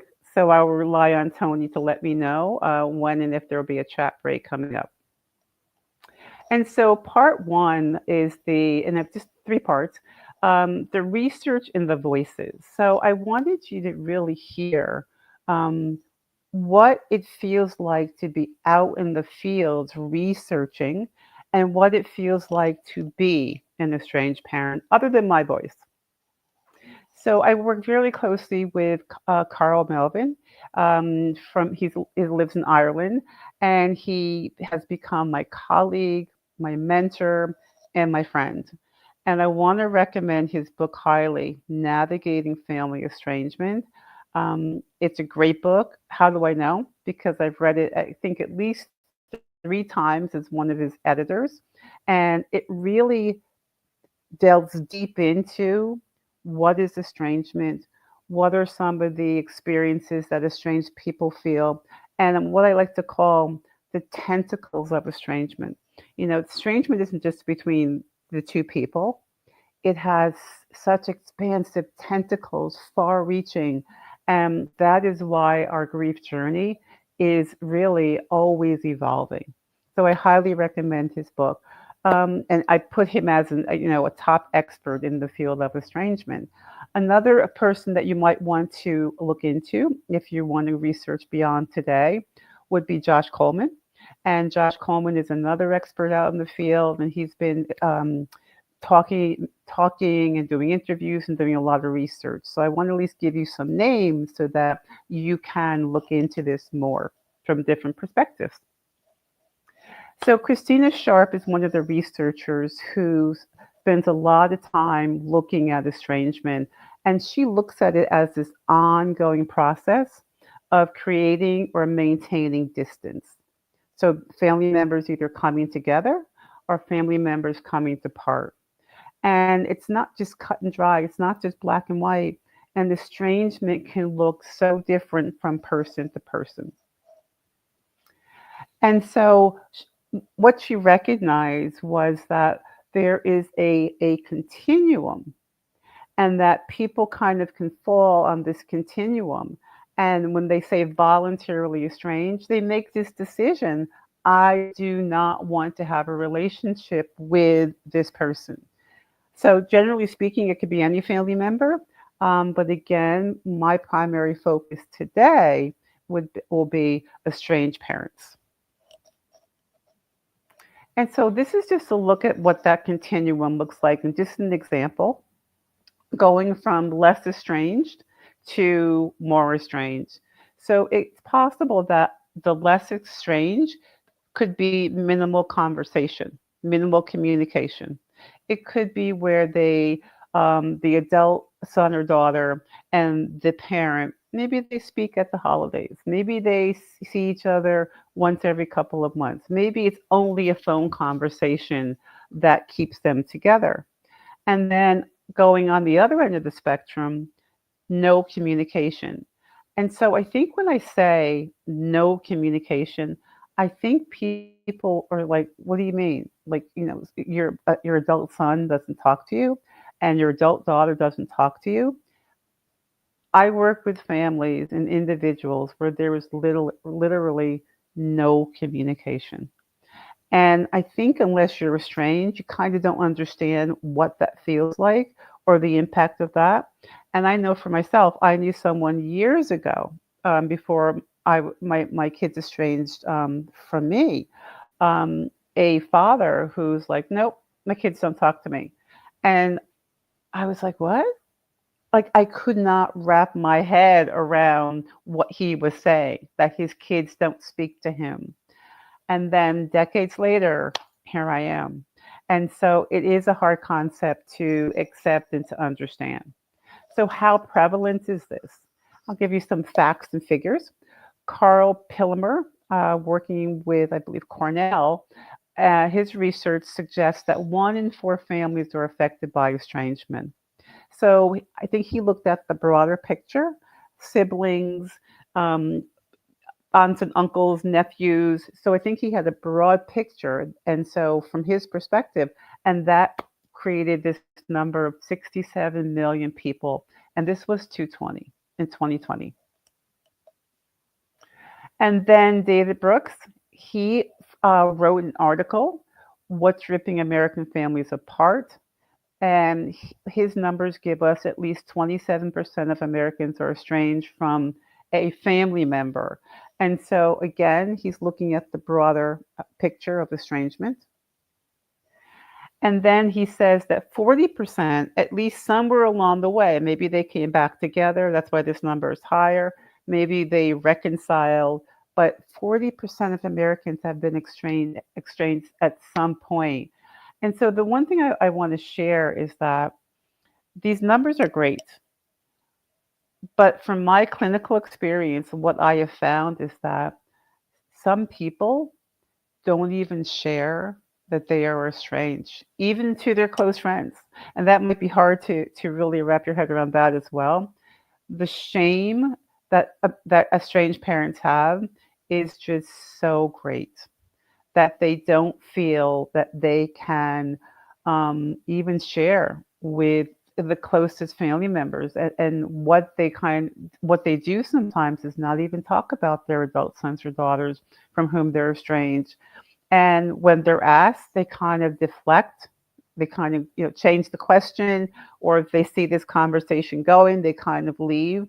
Estranged parents have many different ways to not answer that question or not feel that they have to explain their estrangement. And working through the shame is one of the things I help people do. So I understand the shame.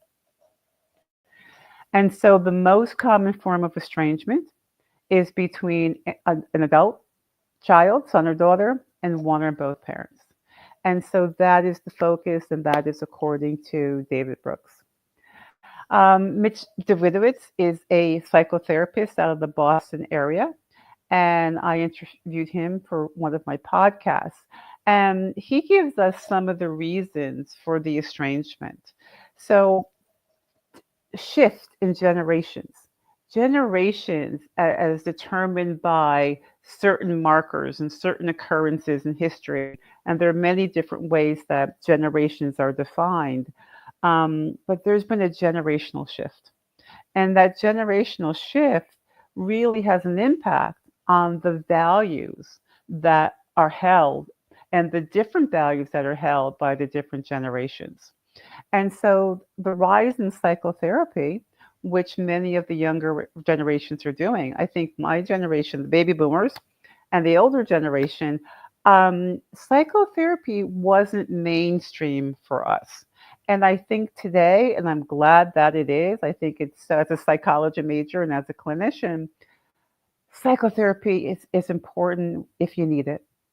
If that is something, if you're struggling, I'm so glad that these resources, whether it's a psychologist or a psychotherapist or a coach, we're all out there because mental wellness is so critical. Another reason would be personal growth. And also this whole idea of loyalty conflicts. And you see that mostly with divorce, where even when they are, before they become adult sons and daughters, when they are children and there's a divorce, you could see the seeds of this beginning, the seeds being planted of maybe I'm going to side with my dad if I'm a child. Maybe I'm going to side with my mom as a child. And then how this plays out when they get older is this loyalty conflict. And they want to maintain that loyalty from one parent to another. And that would go from childhood through adulthood. And again, these are all possibilities. And then there is emotional abuse. And that word abuse has so many different connotations. So, and I think people kind of differ with what is emotional abuse. What does it look like? So here are some of the words that I've gotten from parents, unedited. I really wanted you to hear the voices that I hear. Again, all anonymous. But if you just get a chance to look through, and I'll read some of these out loud, what these parents, when they come to either my parent group or when they come to me for one-on-one clinical work, these are some of the things they say. So the second one, I have not seen my daughter in almost 6 years. And I just want us to sit with that. I have not seen my daughter in almost 6 years. And how does that resonate when you hear me read that? I'll read another one. I am currently going through a difficult time with a grown son and hope to meet others with similar challenges. So this support group is really essential. And one of the ways that people can grieve through this estrangement is by being with others and understanding that they're not alone. And so many times a parent will come to our support group for the first time, and they'll say at the very end, I'm so glad I found this group. I don't know what I would have done without this group. This group has helped me get some grounding in my emotionality. It's a really emotional journey. And then I'll just read the last one before I go to the next slide of our own words. My 2 adult children have asked me not to contact them. And so that is quite common that they're asked to not contact them. And sometimes there's not a directive or not a request. And we'll get to that ambiguity in a little bit. More words from estranged parents. I'll let you sift through some of those. And just try to empathize, if you can, what that would feel like if that were your life or your child, or if you're the parent. So I'll read a couple of bullet points. 2 daughters estranged going on 10 years. 10 years. And I work with parents who have estrangements that have last longer. And then the last one I'll read aloud. It is painful living with this. The feeling of anger, frustration, sadness, etc. are often overwhelming. And that's why when I began, I said that estrangement grief is very different from other types of grief. Disclaimer, and I'll read this word for word. Sexual violations and other physical violations are child abuse and require the involvement of legal authorities. So people who are accused of this or who have committed these crimes, they deserve their own clinical experience. They deserve their own journey back to wellness, but that is not part of my presentation, and that is not part of the clientele that I work with. I'm not trained in this field, but I do hope that if this is anybody going through this or accused of this, or they've actually committed these crimes, that they seek out the proper people. So what does this grief journey look like? And this is where, after several years of my clinical work, I created what I call the grief model for parents who were estranged from their adult sons and daughters. I love this image. I took this image from Mitch Davidowitz. He had a post on LinkedIn, and I credited the artist for this, the graphic artist. So I wanted to give you a visual representation of what estrangement grief looks like. And I could still remember feeling exactly as you see, going down, going up. And I'm talking about my emotionality, going down, going up, thinking you're making a little bit of progress, but then sliding back down. It is a really harsh journey. And I am so blessed that I am able to help people through their journey and understanding the cyclical nature and the back and forth nature of what they go through. So I really, when I saw this, I'm like, oh my goodness, that looks like what so many of my clients go through. Emotionally, it is such a mixed bag. So I'll let you read some of those emotions on that list.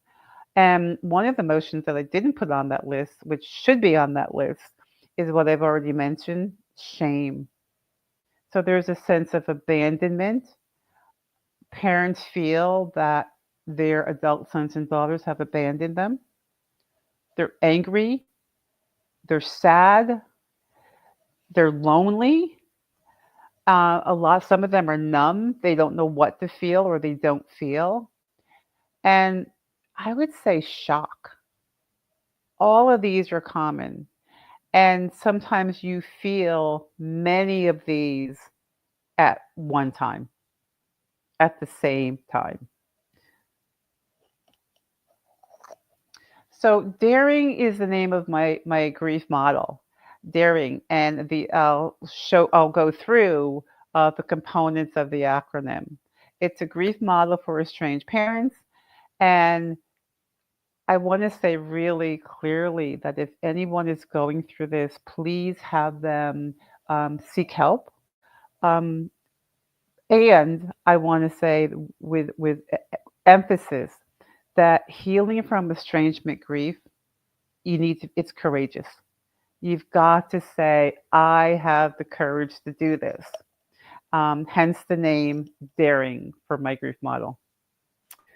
I'll read this because the print's probably really small, not to insult you. To help parents understand the complexity and emotional depth of their estrangement journey, this model is based on the emotions and behaviors I've witnessed in many of my parent clients. The backward and forward arrows that you'll see represent the expectation of returning to an earlier stage at any point during the healing process. Knowing that all models fall short of encompassing the entirety and complexity of the situation. This is my perspective based upon my clinical experience. All models fall short. They cannot encompass the entirety and complexity, but this is the model that I feel has been effective in my work. So here is the model. And again, now you can see the backward and forward arrows. You can see that the name that I've given it. And the stages are the acronym: denial and desperation, anguish and ambiguity, resignation and reality, internal investigation, normalization of a new normal, and gratitude and lingering grief. And I'll go through each one. And just before we get started, the number one barrier to healing is the inability, the difficulty, the not wanting to accept that the estrangement has happened. And once the parent begins to say, okay, I now know that this is estrangement and not just a fight and not just an argument and not just a disagreement. Now that I realize this is estrangement, that is when the real healing can begin. Again, the backward and forward arrows represent the expectation of returning to an earlier stage of grief at any point during the healing process. So step number one, denial and desperation. When I think about that stage, and when I think about being in that stage, denial, it's hard for a parent to accept, number one, that their adult son or daughter is no longer returning their phone calls. Their adult son or daughter is no longer returning text messages. Instead of being, I see my son or daughter, I'm just giving examples. If am I used to seeing my daughter every couple of weeks, and now I'm not seeing my daughter every couple of weeks. So this is really common. And what is also common is that a parent would say, well, I've just got to keep calling. There's just maybe their phone's not working. Maybe they've turned off their phone. Maybe they're just really busy. And so it's that desperation. It's that rapid fire calling, texting, because parents can't not believe that their adult son or daughter is not returning the phone call. Their adult son or daughter is not returning the text. Their adult son and daughter no longer is visiting.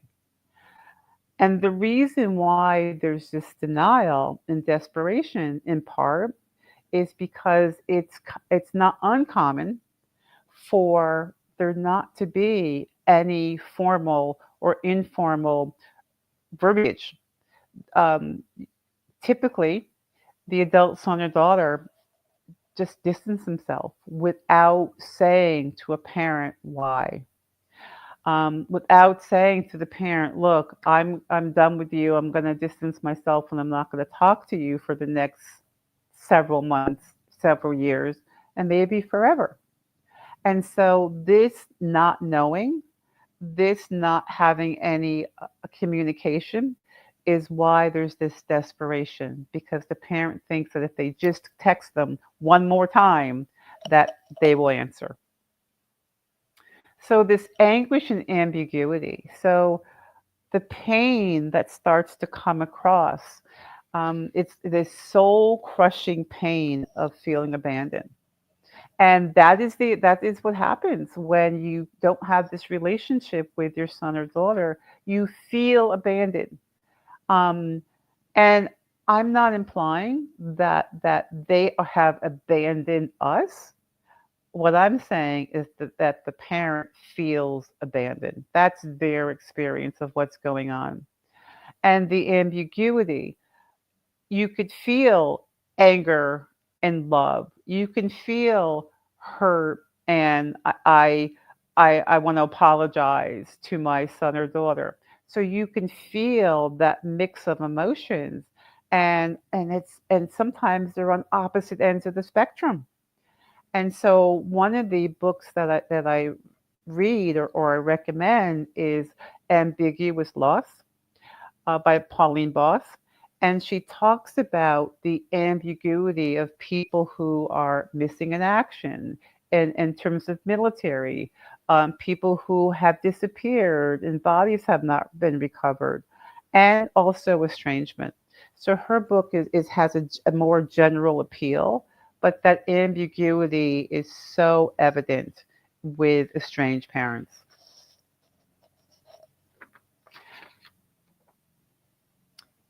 Healing begins once the parent has accepted the unimaginable has happened.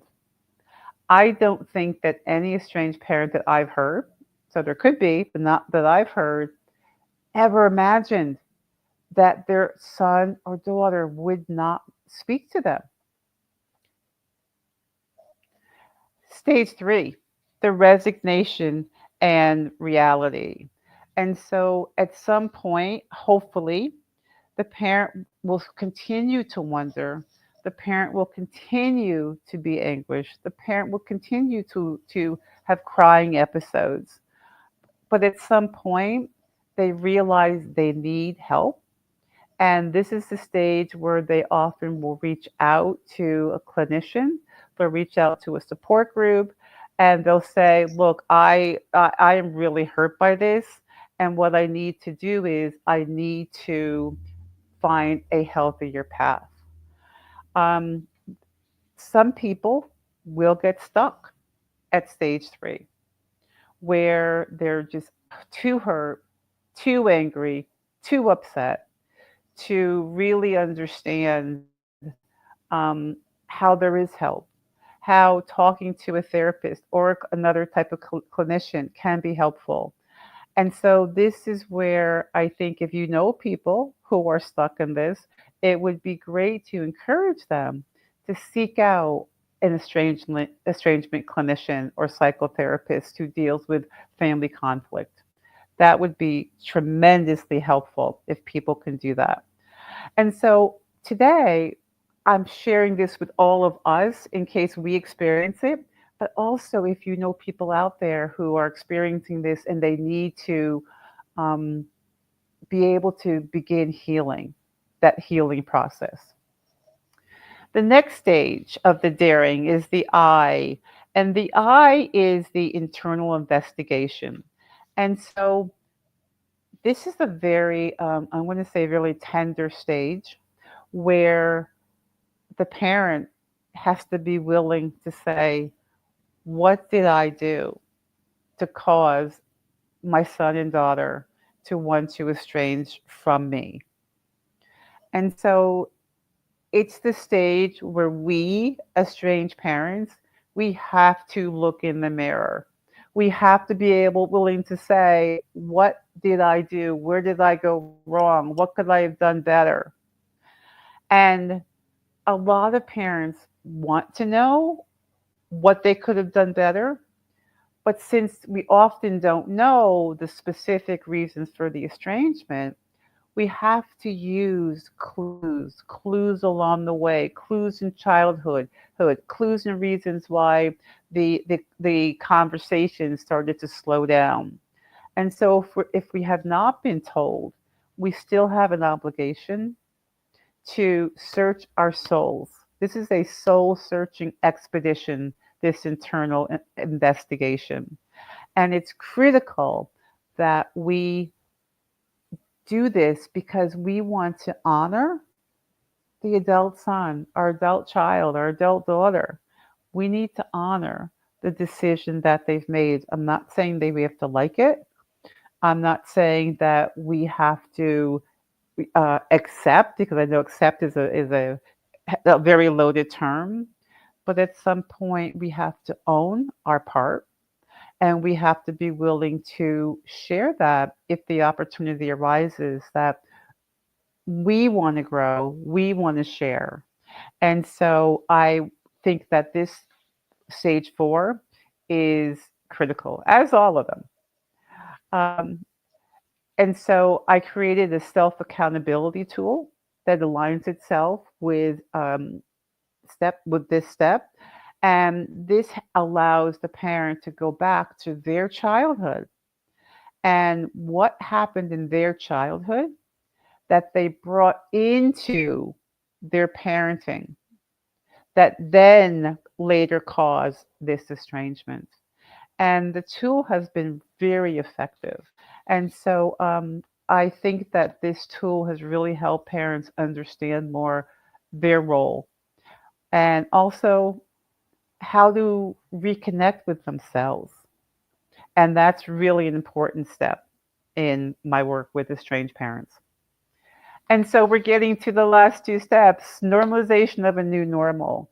So once we've done that deep dive, that soul searching, then we have to reconnect with a new way of being. And so in stage 4, we've also had to redefine ourselves. So we used to put on that parent hat, and we used to define ourselves as parents. And even though we're still parents, that isn't our number one role. It will always be our number one priority. But in terms of day to day, we have to have new priorities during the day. We have to have new roles. We have to create a life around our grief. And that is the work of David Kessler, a grief expert who talks about grief as being, this is grief. If your grief is this amount, you have to build your life around it and make your world bigger. And that is essential, because if you don't do that as estranged parents, you will be stuck in this stage as well. You will be stuck in stage 4. So you want to be able to say, okay, these are things I really want to engage in. And so for me, it was the parent support group. That was one of the things that I wanted to do to help my own grief in my own journey. And then lastly, stage 6, gratitude and lingering grief. And so the gratitude that I've been able to experience, and I personally have gone through these 6 stages, and I am grateful for that. So one aspect of the gratitude is being able to say to my adult son and daughter from afar, they have been bold enough to really break the bonds of what we now call intergenerational trauma. And I applaud their courage for doing that. Even though, of course, that grief is there, that they are not in my life, I still applaud them to have the courage to say, too much. Okay? And that's up for them to decide what the too much was. That's their journey. And also, we're grateful because we're able to see our adult son and daughter grow and flourish and be the people that they need to be. And so people in the earlier stages have a real difficult time when they hear this, they see this, then they're on stage 1 or 2. They can't even imagine getting to the later stages, let alone they can't imagine the gratitude. And I am so grateful that I am at this stage. And I must say that the other part of the G for daring is this lingering grief. There is this sense that the grief will be there and building the world around it as you did in stage 5. So I do want to say that those 6 steps are part of what I call the daring a grief model. And so what would that gratitude look like if I were to express that to my son and daughter? Estrangement is the death of a relationship, and every death is an instructor. I want to thank you for teaching me what I needed to learn, that I can only learn from the distance you craved and created. Because of your courage, you have freed me from the bonds of family toxicity, intragenerational trauma, and intergenerational trauma. Love, Mom. So, in that break, they have also given parents who navigate through this, that bond of we can do things better for the next generation. I know it's a lot, but I hope that this is helpful. I don't know if we're going to have time, unfortunately, for Eileen, Coach Eileen. I feel badly, but I just want to quickly, and I think Tony will tell me if I'm out of time. I'll keep going since I haven't heard that I'm out of time yet. And so I wanted to also include part 3, the last part of today, how to support the estranged parents.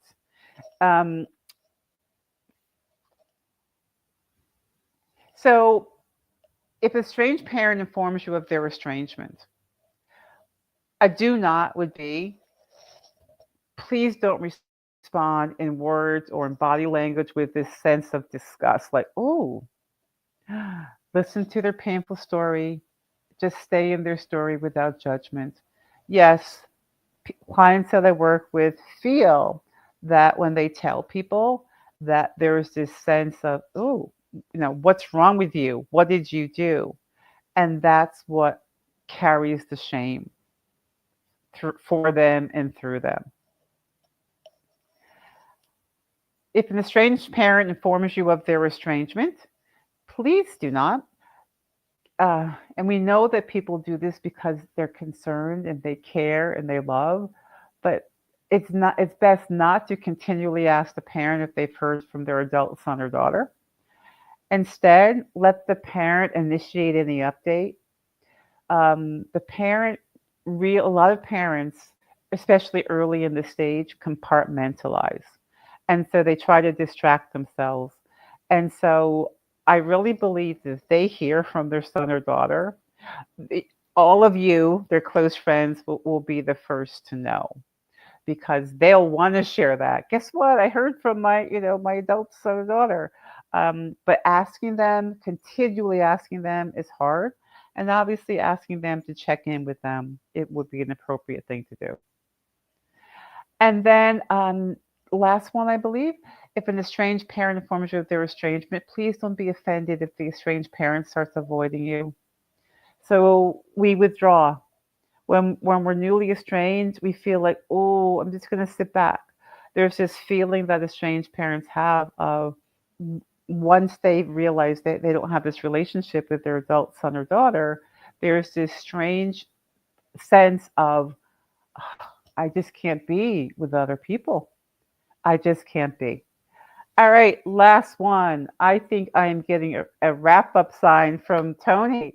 And then, if an estranged parent informs you of their estrangement, please understand that they may be reaching out to you a lot. So it's two ends of the spectrum.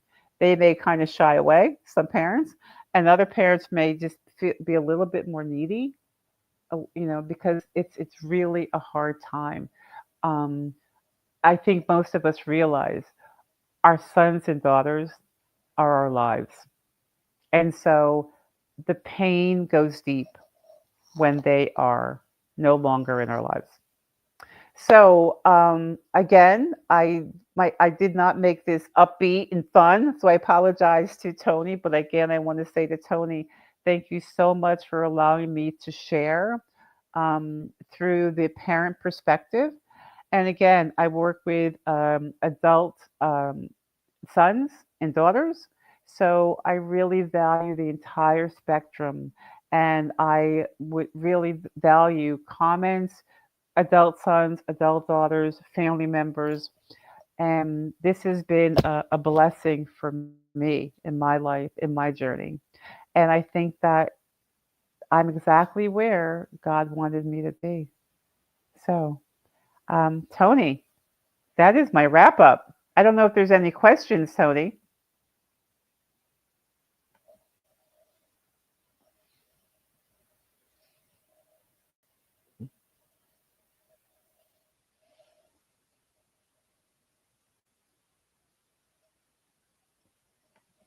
Tony, are there any questions in the chat?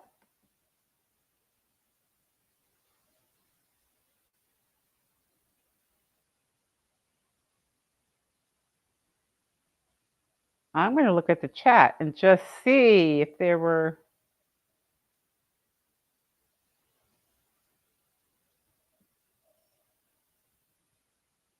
Oh, thank you. I just got a from Tremaine. I enjoyed the information shared. Thank you. Thank you for coming. I really appreciate that. Any other chats?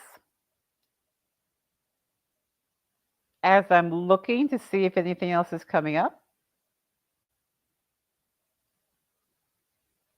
Any questions for me?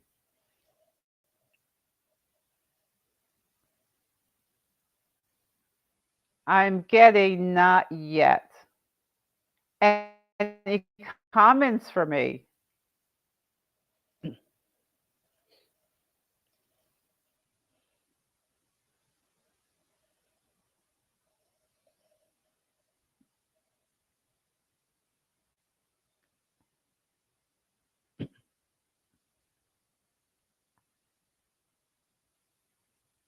I'm still looking for any questions.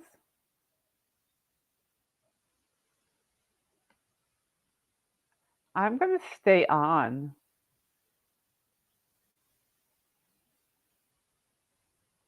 Until I give Tony, till I get from Tony a wrap-up sign.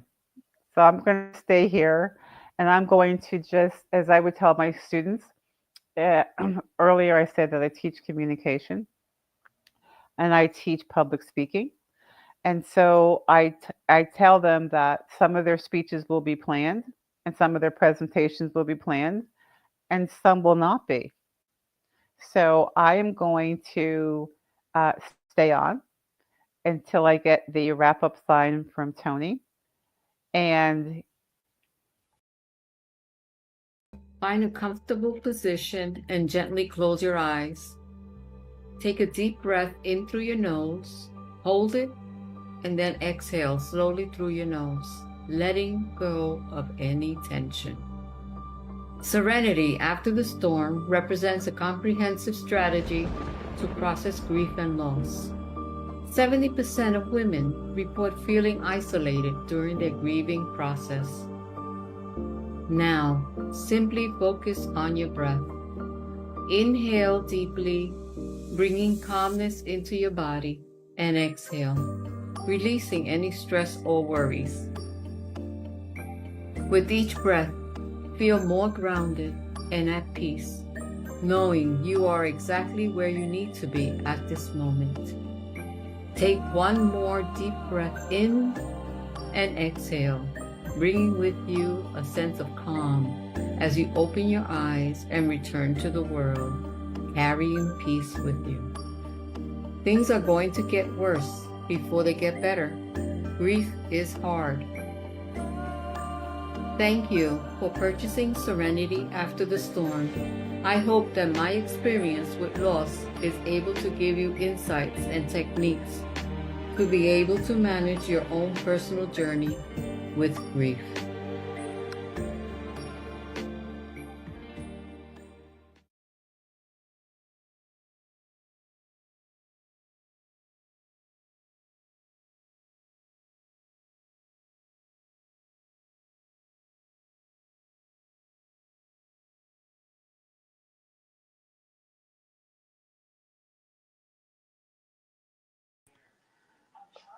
Hello. Hello, y'all. I am Alora Unique, and I represent Real Struggle Strength Motivation. Just to give you a little background on me, Real Struggle Strength Motivation was birthed throughout a time that I was going through a real detrimental state and time in my life, and I didn't even know that I was pregnant with purpose. You know what I mean?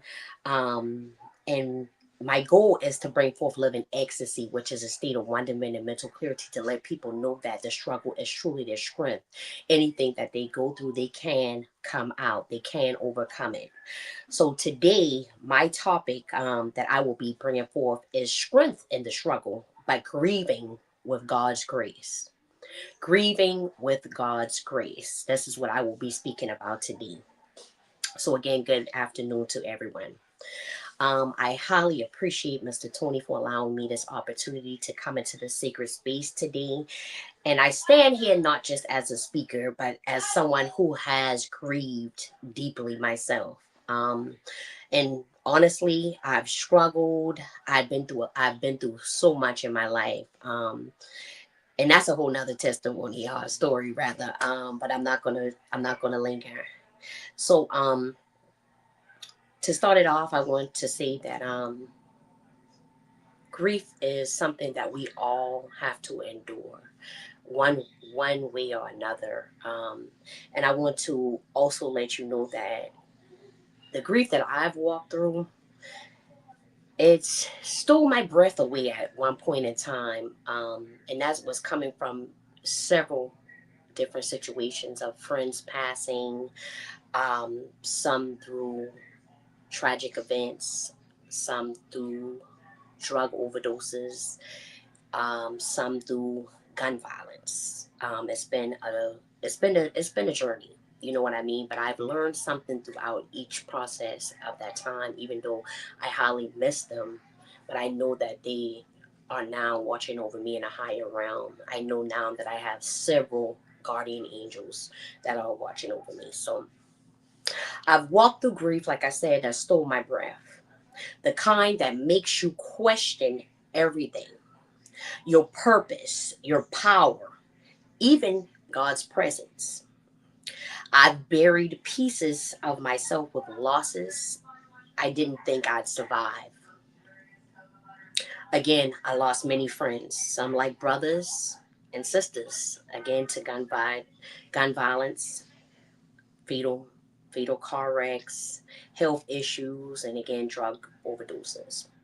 Along with recently losing my mother this year, July will make 3 years. My mother, my heart, my strength, passed away unexpectedly after getting COVID. And then from that, some other things transpired while she was in the hospital. She caught something called MRSA. The next thing I know, they were sending her over to a rehabilitation. And the next thing I know, when she came back, she was very lethargic. They brought her back on a stretcher. I didn't even understand when she walked inside, even though she did walk with a walker. But it was truly unexpected. But what I can see is that I didn't know that I was going to lose my mother, but I did realize later that, the Lord, you can't question God. We are only passing through this land, and we do want to have eternal life. That's why we have to have that personal relationship with Him. So it's been hard. And understand that these weren't just losses, they were deep soul tears that left scars only God could tend to. But somehow God didn't just keep me breathing. He taught me how to love again. So today, I just want to speak again to the broken places that still beat with hope inside of you. So understand that grief is the anguish experienced after significant loss, usually the death of a beloved person. Grief often includes physiological distress, separation, anxiety, confusion, yearning, obsessive dwelling on the past, and apprehension about the future. So now we're going to talk about understanding grief through God's lens. So grief is not just about death.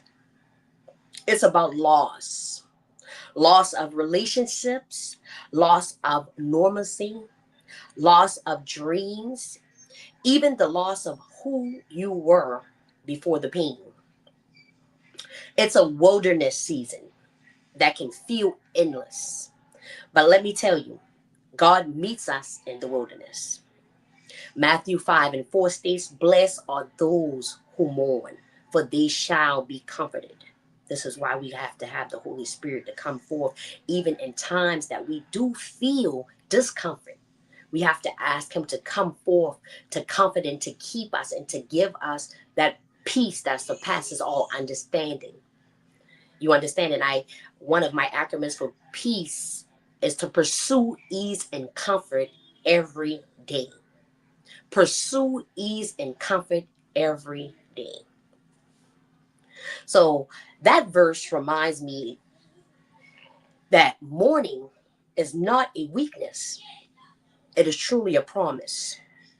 And the God who sees every tear is also the God who gives every tear purpose. So I want that to resonate with you guys, and I want you to take that with you. Understand that mourning is not a weakness, it's truly a promise. And the God who sees every tear is also the God who gives every tear purpose. So, as I said, while I was going through a detrimental state and time in my life, and the Lord allowed me to create Real Struggle Strength. Real Struggle Strength means this. What tried to break you is the very thing God will use to build you. In the middle of grief, you may feel like your story is over, but in God's hands, the struggle becomes the soil where your next chapter will grow. And when I was grieving, I used to say, I can't do this. And I don't know what to do, just crying out, just like, God, help me, show me, lead me, guide me. You know what I mean? Order my steps according to your will and your way. Help me to overcome this. Heal, mend this broken heart. You understand? Give me the closure that I need. And sometimes that is something that we must do as well. We must cry out to him. We must bring it all to him. As he's saying, you understand? We must bring our burdens to him. He is the burden bearer. His yoke is easy and his burdens are light. We must release the heavy load. So when I was telling God that I couldn't do this and I couldn't go on, God said, I never asked you to do it alone. Struggle reveals strength you never knew you had. But let's be clear. It's not just your strength. It's the strength of the Savior who carried the cross through suffering and then rolled away the stone.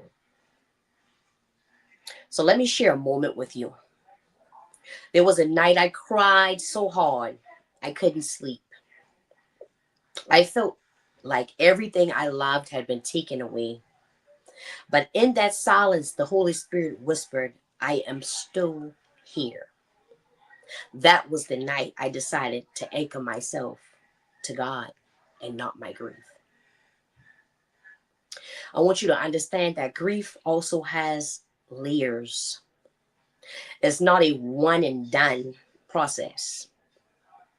Sometimes you think you've made peace and then a smell, a song, or a memory rips the wound open again.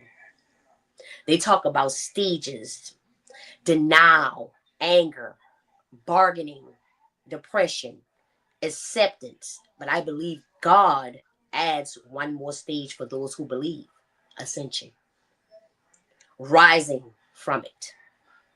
And Proverbs 24:16 states, the righteous may fall 7 times, but they rise again. I'm letting you know that you can too rise again. And understand that healing isn't a straight staircase, it's spiral. And every time you come around, you're stronger. And sometimes we might have to go through the silent seasons. I know what it's like to pray and feel like heaven is silent, to wonder if your cries are hitting the ceiling. But just because God is silent doesn't mean he's absent. Silence is often the sign that God is working the deepest. It's in the silent seasons where roots grow underground, unseen. And Isaiah 40:31 states, they that wait upon the Lord shall renew their strength. They shall mount up with wings like eagles. I'm telling you that it's time to mount up. It's time to drop that anchor and dock with the Lord in order to understand that the struggle is your script. Understand that once you are G'd up with him, you gain that confidence that you need in order to proceed and succeed on yet in this battlefield of life. You can overcome. Delay is not denial, and waiting is winning in God's economy. So steps to grieve with purpose and power. First, you have to surrender. First, you have to surrender. And he stated in Matthew 11:28, come to me, all who are weary and burdened, and I will give you rest. You don't have to carry this alone. Surrender is not giving up, it's giving over. Let God hold what you can't. Next, you have to sit with God in silence. Sometimes we run from stillness, but God speaks in the quiet. You must sit, breathe, and listen. Then you must speak the truth. Understand that grief is messy, but be real with God. Journal your pain. Pray raw prayers. Cry out like David did in the Psalms. Next, you will have to serve while you heal. Because healing doesn't mean waiting until you're perfect. Sometimes your breakthrough comes while helping someone else through. Then you will have to step out and rise. You have to soar. You have to mount up with wings just like that eagle and step out and rise. Even with tears in your eyes, rise. Even if your voice shakes, speak. This is not your ending. This is your elevation. And understand the 3 C's of grief. They provide a framework for coping with loss by focusing on choose, connect, and communicate. Choose, connect, and communicate. This approach helps individuals regain a sense of control, built on support systems, and openly express the feelings during the grieving process. This is what you must do. So to elaborate, when you choose, you recognize that you have choices and can actively shape your experience of grief. This might involve deciding which activities to participate in, how to spend your time, or what support systems to utilize. Then you must connect. Don't isolate yourself. Seek out support from loved ones, friends, or support groups. Building a strong network can help alleviate feelings of loneliness and provide a sense of belonging. And you must communicate. Openly express your feelings and needs. Let others know how you are feeling and what you need. Whether it's simply being there, listening, or offering practical support. This is how you will gain purpose from the pain. This is how you will find your purpose in the pain. Because there is purpose. There is purpose from the pain.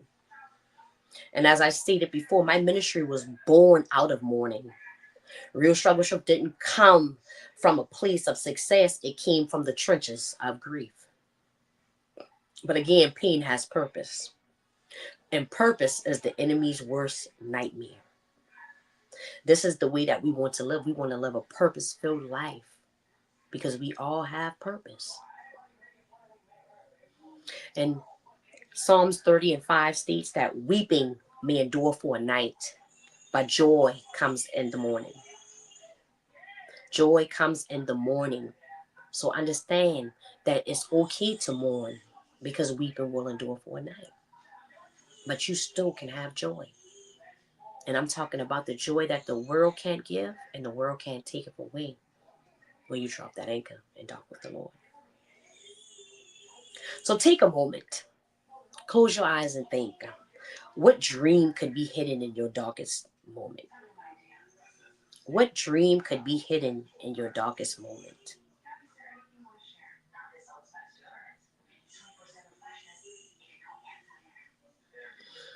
So, a message for those who feel alone in grief, to one who feels forgotten. Understand that God remembers you. To the one who feels numb, God still feels for you. To the one who feels unseen, God sees you. Psalms 147:3 states, He heals the brokenhearted and binds up their wounds. So now we'll talk about the ache that speaks.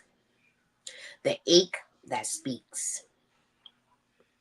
You know, they told me time would heal it, but I still feel the sting. I carry solid stories behind every smile I bring. But grief, it doesn't steal me. It shows me I can stand. With cracked hands still lifted, held by God's hand. I whisper through tears, Lord, make it make sense. He answers, I gave you strength, not just defense.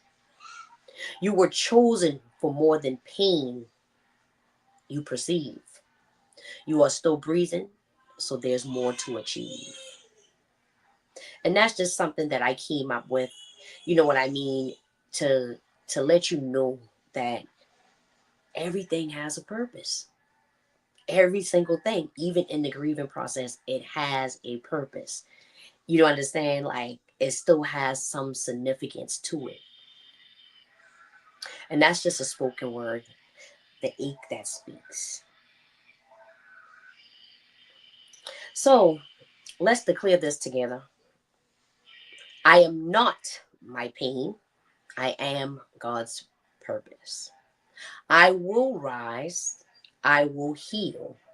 I will soar. And repeat it. Repeat it as many times as necessary. I am not my pain. I am God's purpose. I will rise. I will heal. I will soar.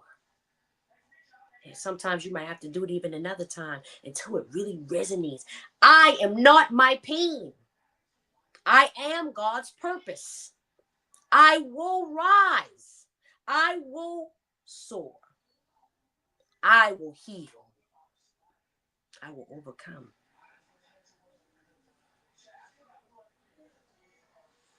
And this is how we will go from grief to glory.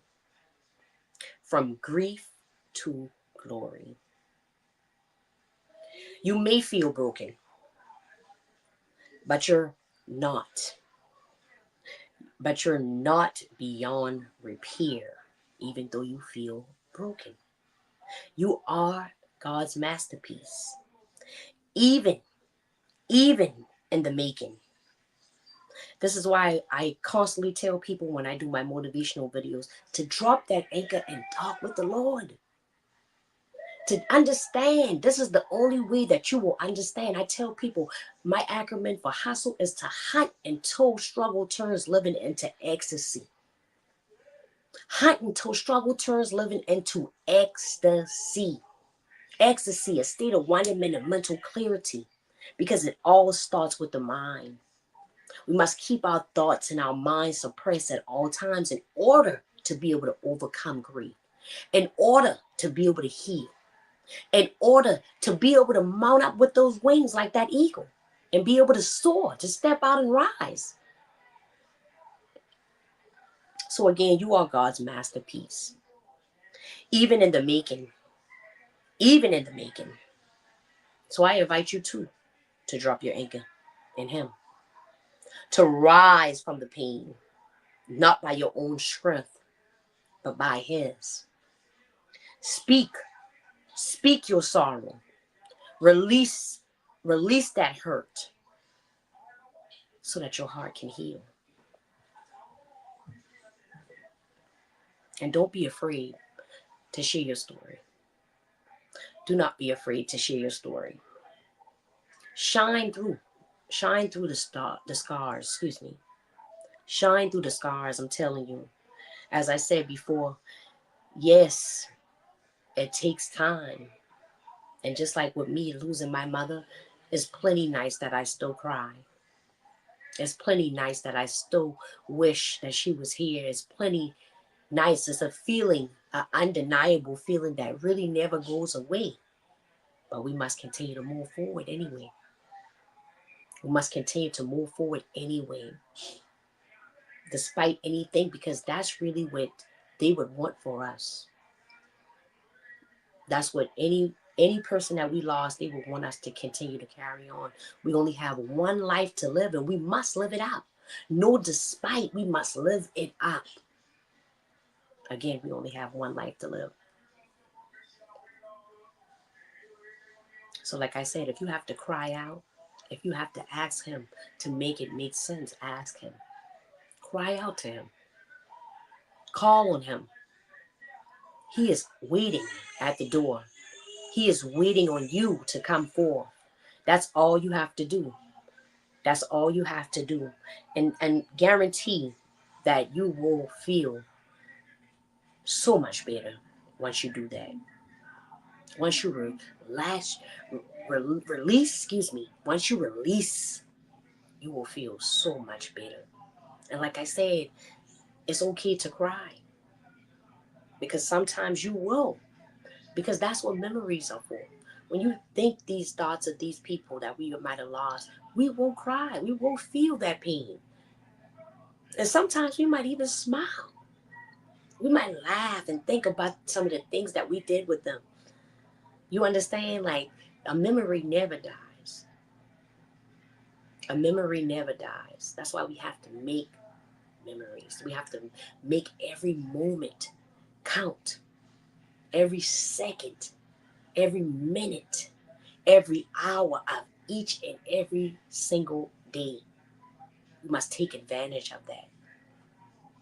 Time is of the essence, and time waits on no one.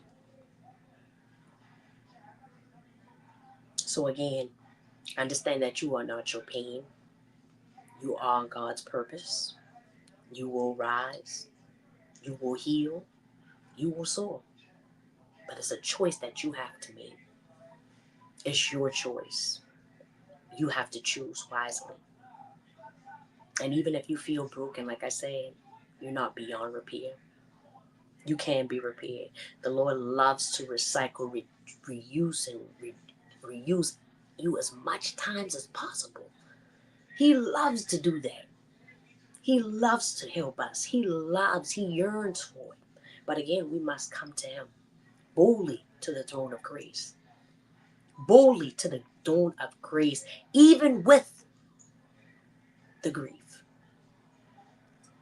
even with the loss, even feeling broken, we must come to the throne of grace.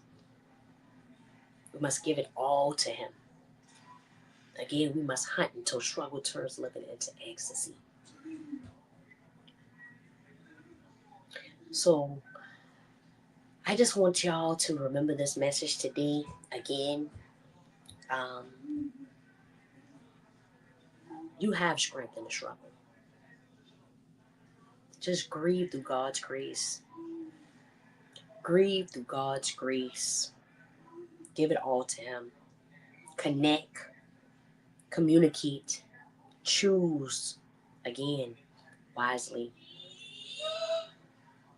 And understand that when you can talk and you can release that, you feel so much lighter. You feel so much lighter. You can feel the load being lifted.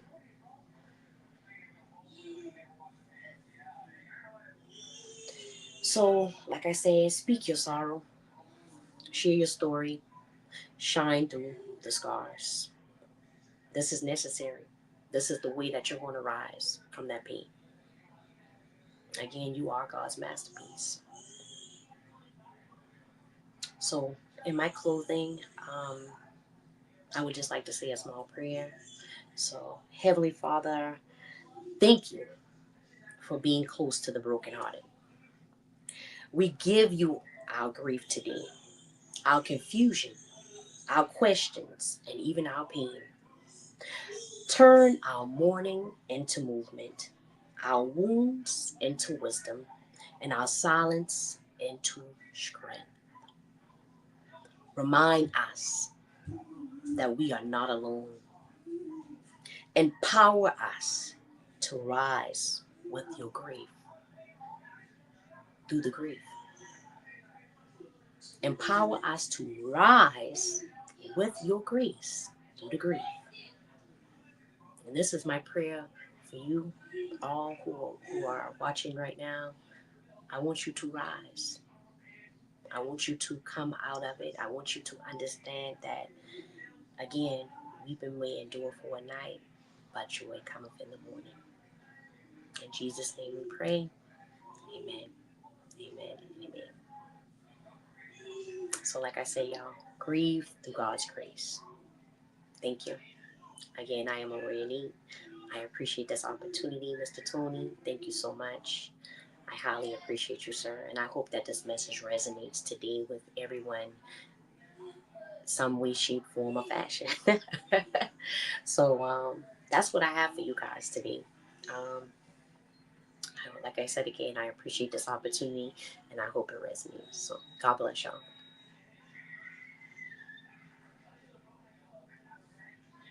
I'm not sure if anybody has any questions, comments, or concerns, anything that they want to express. I don't see anything coming up at this point in time, but I'm open if anyone has anything that they wanna share.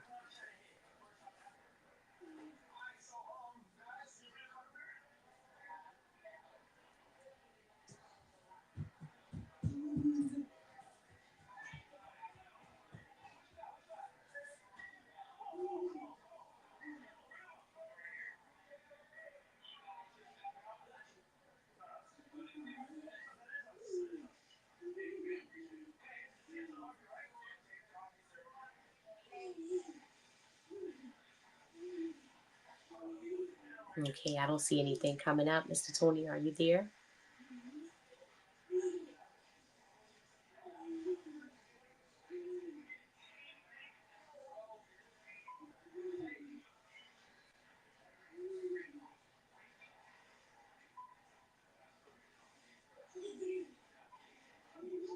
Okay, all right. I'm just making sure I saw that. Yeah.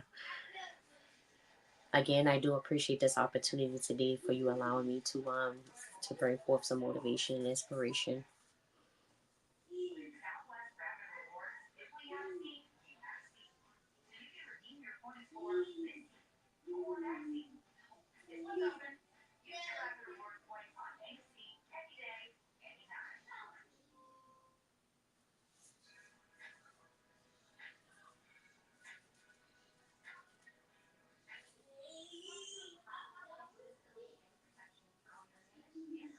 Okay, all right. Thank you. Thank you so much again. I appreciate that. So you guys, again, I'm Allure Unique. You guys can follow me on all social platforms under Allure Unique or Real Struggle Strength. I also have a YouTube channel and a podcast that's called RSS Keep Talk Motivation. Again, I do have e-learning courses as well through a platform called The Great Discovery. And I also just had 2 of my books published, you guys, and they are my testimonials. So it's telling everything that I went through and how the Lord brought me out. And it's still under Real Struggle Strength, Part 1, Headed to the Streets Through Trials and Tribulations, and Part 2, From Trenches to Trendsetter to Docked and Anchored. And they are short tales of my real life where I tell about, like I said, my journey. You know, the things that I went through, how I went astray, and, you know, how I was redeemed. I did make them into short tales because one of my dreams is to get it in the judicial system, in the prison pipeline, things like that. And I didn't want to make it all too long and drawn out. I wanted to keep it short and sweet. That's kind of my thing. Give them some, you know, wanting them to want more. And also I was thinking about the people who don't read a lot, when I created the stories as well. And I also have some nice merch and stuff, guys. This is my logo. This is my symbol. If you guys can see that, not sure, but yeah, and that's under realstruggleshrimp.com. If you guys would like to check out any my merchandise or anything like that, again, you can follow me on all social sites. I also have motivational music as well, guys. So it's all, and that's under Allure Unique on all music streaming platforms. So thank you again. I really appreciate this. And I don't even know, like, after I give that message, I feel light. I feel, I feel so much better. Like I said. So I do appreciate this again. Thank you.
Hi, everybody. My name is Chris. I'm an acceptance coach, and what I do is I help people heal from grief, loss, and trauma to discover their self-acceptance and step into their personal power.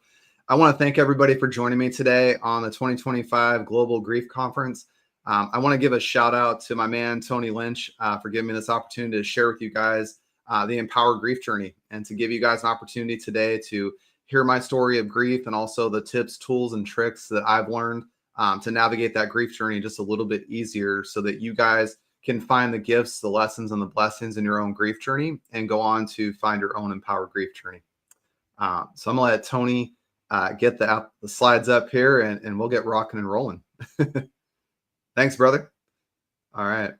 And so what I'll share with you guys is really quickly, like I said, I'm an acceptance coach. And the reason I call myself an acceptance coach is because in the grief space, we have to accept our loss and we have to accept our grief fully for what it is. And it doesn't mean, by the way, that we like our grief. It doesn't mean that we like it. It doesn't mean that we love it, but we just accept it for what it is. And that's a very hard place to get to, by the way, because when we're going through the throes of grief, it's very, very heavy. I always consider grief to be very big waves at times. It can be small waves too, but it's very hard in that initial phase of grief to find acceptance. So that's something that I help people navigate in their grief journey. And sometimes acceptance happens sooner than it does for some people. Some people it takes a little bit longer to get to, but it's our ultimate goal to reach that acceptance stage of things in our grief process. Because when we do, we're able to take those next steps in the process of healing. And that's really where we find our own empowered grief journey, is once we've created that acceptance for ourselves.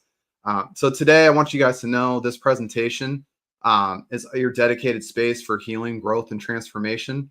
I'm going to be sharing some insightful and inspirational stories about my own grief journey for you guys and give you some practical tools and actionable insights that can help guide you along your healing journey.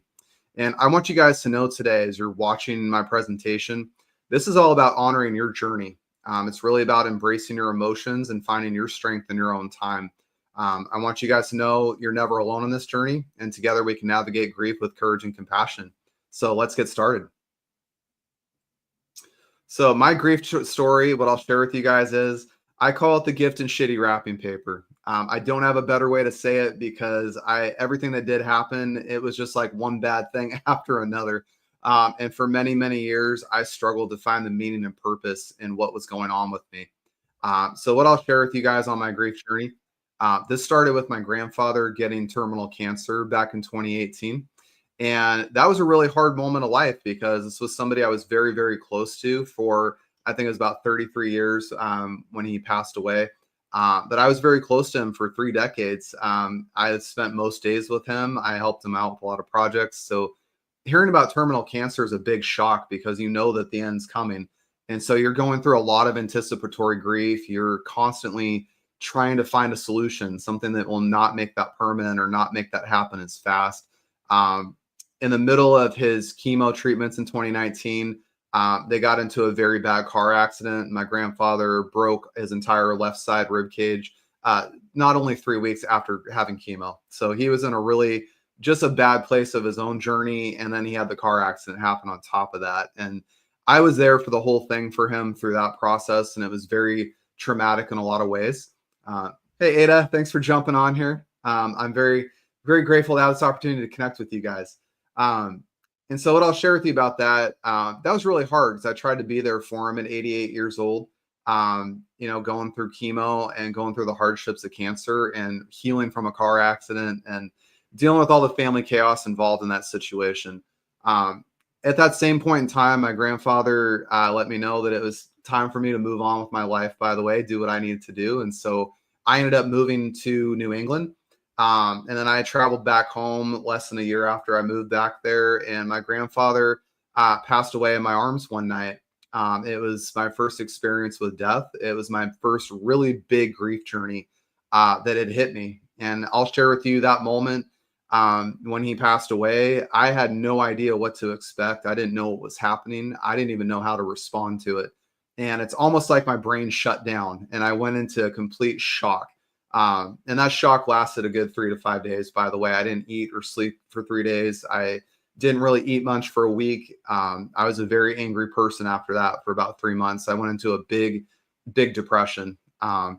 And what I'll also share with you guys too, after that situation happened and I started to heal from that, and that's where I came up with this gift and shitty wrapping paper concept. After that happened, I went through multiple job changes, which was all sorts of fun. So we had loss on that side of things. And then in 2022, after losing my job, 3 months after that, I lost my first son to stillborn, and his name's Caden. He was a beautiful, beautiful little boy that you guys can see over here on the right-hand side. And I didn't know what to do after that. My world really collapsed. I went into depression for about 2 years. It was a very, very hard way to live through life. I didn't know how to even respond to my life at that point because after losing a job, losing my grandparents, it was a place where I just sat there and said, I have no idea how to navigate this. I don't even know what to do. And I don't even know what the purpose is, by the way. I don't know how to move on from this. I dealt with a lot of people, by the way, when I went through my losses that told me that I just had to get over it or let go of it or move on. You know, things happen, stuff happens in life. We've all heard those comments, by the way, when we go through grief. And what's really tragic about that is it writes off our experiences of life. It writes off our emotions because like I share with people, grief is a matter of the heart. It's not a matter of the mind. If it was rational, by the way, we could have no emotional attachment to grief in our life. And that's something that I have yet to meet somebody on my journey that's capable of that. I've yet to meet one. But if you are one of those, by the way, reach out to me. And so what I'll share with you guys is 2025 this year, I started the Empower Grief Journey. And the Empower Grief Journey is my coaching business because I decided to help other people navigate grief and walk away from societal norms and the stigmas and beliefs we have around grief because I saw that it wasn't really beneficial in helping me. And so what I do is I help other people because of that. And I also have a podcast that I've recently recorded 53 episodes on. I have 53 people that have experienced loss in all sorts of life. That could be child loss. It can be losing a parent, losing a grandparent. Sexual assault's another one I've talked to people with. People have lost jobs. I mean, I've run the gamut of grief with people. And I will say that I've seen so many people be empowered by their grief that I'm trying to share this narrative out there that what we've been taught about grief really is not helpful. And so what I'll really share too at the end of the slide here is just my loss was relentless. And I wanted to share this with you guys to show that loss shows up in all different arrays, walks of life. It's not just associated with death. And that can be losing a job, losing a relationship. But I had two options, by the way, when I went through my journey. And this is what was hard for me during depression, is that I had to tell myself that I can define myself by these experiences and my life will continue to get worse, which it did for a minute. Or I could look for the gifts, the lessons, and the blessings in this moment. And that was even harder, by the way. But I will share with you when I did that. That's how the Empower Grief Journey was born.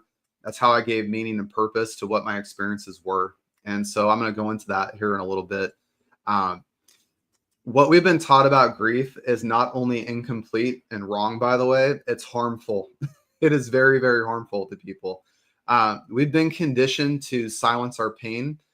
We've also, by the way, been rushed for our healing because other people get very uncomfortable with our grief process and kind of how we want to do things. And something about grief is that it's a very individual journey. Everybody watching this presentation, by the way, you've all experienced grief. And I will say that when we experience grief, it's all individual. It's a personal transformation journey. So nobody can tell you how to do it. And nobody can tell you there's a 12-step guide to it. It's really a personal journey for you to discover on your own. And that's why it's so important to have people around you that support your journey. It's something that really invites us to confront our pain. And I will say that when we go through grief, we do have a denial phase of things where we don't want to accept it. And we're really saying, I coulda, shoulda, woulda done this. If this had happened, maybe this wouldn't be here. I might not have experienced this if we go through that. And when we confront our pain, it's painful. It hurts a lot. I have grown men like me have cried and broken down. And that's okay, by the way. That's completely okay. Because when we confront our pain, we rediscover who we are. And we actually rise to our greater intention and purpose of life because grief aligns us with who we're supposed to be and walk away from shedding that skin of who we were. And so it's a very painful process at times, but it's one that gives us a lot of beauty and fruition of our life to go on and do bigger and better things in alignment with who we are as individuals. And so when we allow grief to guide us rather than shame us, when we begin to align with our true self and create a life shaped by our strength, our love, and our wisdom that we gain from it, beautiful things happen in this process. And this loss isn't for nothing. And this is why I tell people that in my coaching business, Caden is the one who set me on this path. My son that was a stillborn, he set me on this journey. And so I can not only sit here and say, I'm grateful for him and I love him dearly. I miss this child like crazy, but he gave me the most beautiful, biggest gift of my life. And I get to be here today to share this with you guys. So the Empowered Grief Journey was born because my mission, as you guys have heard me talk about in the last 5 minutes, is to change how the world sees grief, because I really think that we're missing the boat in a lot of ways and denying ourselves our ability to not just heal, but find the authentic version of ourselves and really go out there and do the work we need to do in the world in our own path. And that's really what grief lets us do. My Empowered Grief Journey, by the way, is a collection of grief stories and healing journeys from people across the world to inspire those experiencing grief or feel stuck in it, how to navigate it just a little bit easier. And so what I always say is we can walk this journey together. You don't have to walk it alone. And when we do walk the journey together and we find similar-minded people or people who have experienced loss like we have, we can find that way through that process just a little bit easier. But we pick up a lot of things along the way that we learn from people who have walked this journey before us. And so that's what's so powerful about the Empowered Grief Journey. So what I'm going to share with you guys next is what I have learned on my journey. So I want you guys, if you want to take notes, I also want to offer this to you guys. If you want the copy of this presentation, shoot some messages over in the comments, and I'll be happy to email you guys a copy of the slide, because these are all the powerful tools and things I learned on my grief journey that I wish somebody had told me when I started going through this process. And so I'm going to get started with this here. The first one is that healing is a journey. It's not a destination. I can't share with you guys enough that when I started going through my healing journey, I had so many people that said things like, you got to get over it. You got to let go of it. You got to move on. You know, grief happens, life happens. The world's still going to keep going. I felt myself filled with nothing but rage when I would hear those comments, because it wrote off the experiences that we all have when we go through grief. And so what got me excited about hearing this phrase, healing is a journey and not a destination, was giving myself permission. And I'm helping you guys give yourselves permission, by the way. Healing's not going to happen at a certain point in time. You're never going to be fully healed from these things. If you treat it like a destination, you're giving up your emotional feelings towards that grief or that loss that you experience. And unfortunately, we're human beings having a human experience, and that human experience is a lot of emotion. And so for us to deny ourselves permission to have that emotion and experience it, and also at the same time, not really giving ourselves space to process it, we're denying ourselves the healing journey. And this is why I'll share with you guys really quickly. There's a lot of people that get stuck in grief, by the way, for 10, 20, 30, 40 years. I've run across it. You're not stuck. You just haven't figured out how to heal yet. And you also haven't given yourself permission to say, that's okay that I'm here right now. It's okay to not be okay. It's okay that I'm still on this journey. It's okay that I'm not fully healed. I'm sharing this with you guys to empower you to say that it's okay to not be okay. It's okay to be where I am on my journey. And my journey is exactly what it needs to be. I am where I need to be right now. And, part of this, and I'll break down the bullet points here, is just that your journey is valid. It's exactly as it needs to be. If other people are trying to shift you off that path, I'm going to tell you right now, don't do it, because you got to live your own journey. You got to live your own life, and you got to live your own healing path on your own terms. Like I said, nobody can tell us how to do that. Nobody can, guide us down that path. We've got to learn how to do that ourselves. And by aligning ourselves with the right people around us as we go through grief, that's where the strength comes in. And that's where we're actually given our ability to walk that healing journey, discover what it is, and find the gifts within it. And the other process about it too is grief isn't linear. It's never going to be this path like this. Grief looks a lot like this all over the place, like my hand's moving right now. Grief looks like that. And so A lot of times in life, though, we're conditioned to say that our processes of life are go to school, get a job, get married, have kids, do this, do that. There's this linear path that we've been taught about life. And when we experience grief, all of a sudden we experience it, grief starts doing this thing, and we start going, whoa, why are you turning left? Why are you turning right? Why are you going up or down? Why are you going all around? I don't understand this. Because our brains are conditioned to think linear, and they're not conditioned to go with the bends, turns, and curves of the grief process. And so what I want to share with you guys about that, this is a journey of transformation, not a completion. You're never going to end the process, by the way. Grief is always going to be there. It might be very loud initially. It'll be very quiet as time goes on. But it's not going to be a linear process for you guys. You will have waves of grief. You will have moments of life that remind you of something, and that grief will come flaring back up again. And it's just kind of how the process works. So give yourself permission to know that it's not linear. Healing also, by the way, another one out there, as you guys heard me talk about, is moving on. I don't like that phrase in the grief community. It needs to be stopped. Grief is about moving forward with things, because we can't change the past, but how do we move forward, right? If we move on from it, like I said, we deny ourselves everything that we need to learn and grow from this grief moment. So I would encourage everybody to change the phrase moving on to moving forward, because when we move forward, by the way, moving forward means we can take grief with us. And when we do take grief with us, by the way, it's one of our most powerful teachers. It gives us the most beautiful gifts, beautiful blessings in our life. And when we move forward with it, when we listen to it, it guides us in the place where we need to go. And that's a place in life, by the way, that we don't have to force or push or pull or any of those things, but we gravitate things towards us. And that's where life and grief have its full meaning. And grief is not about the pain, but it's about the evolution of our healing journey. And so grief over time, by the way, gets a little easier. I'm not going to full out say that it gets totally easy and everything. I can say that through my losses, it gets a little easier, but it still flares up. My grandfather's birthday was yesterday, and I was having a very emotional day for whatever reason. I didn't plan for it. I didn't ask for it. But again, grief is not linear. Grief likes to rear up and flare up. And so you've got to be able to learn how to talk to it and learn how to make it your best friend, because ultimately it is going to teach you things in your life that are very helpful and very useful to you.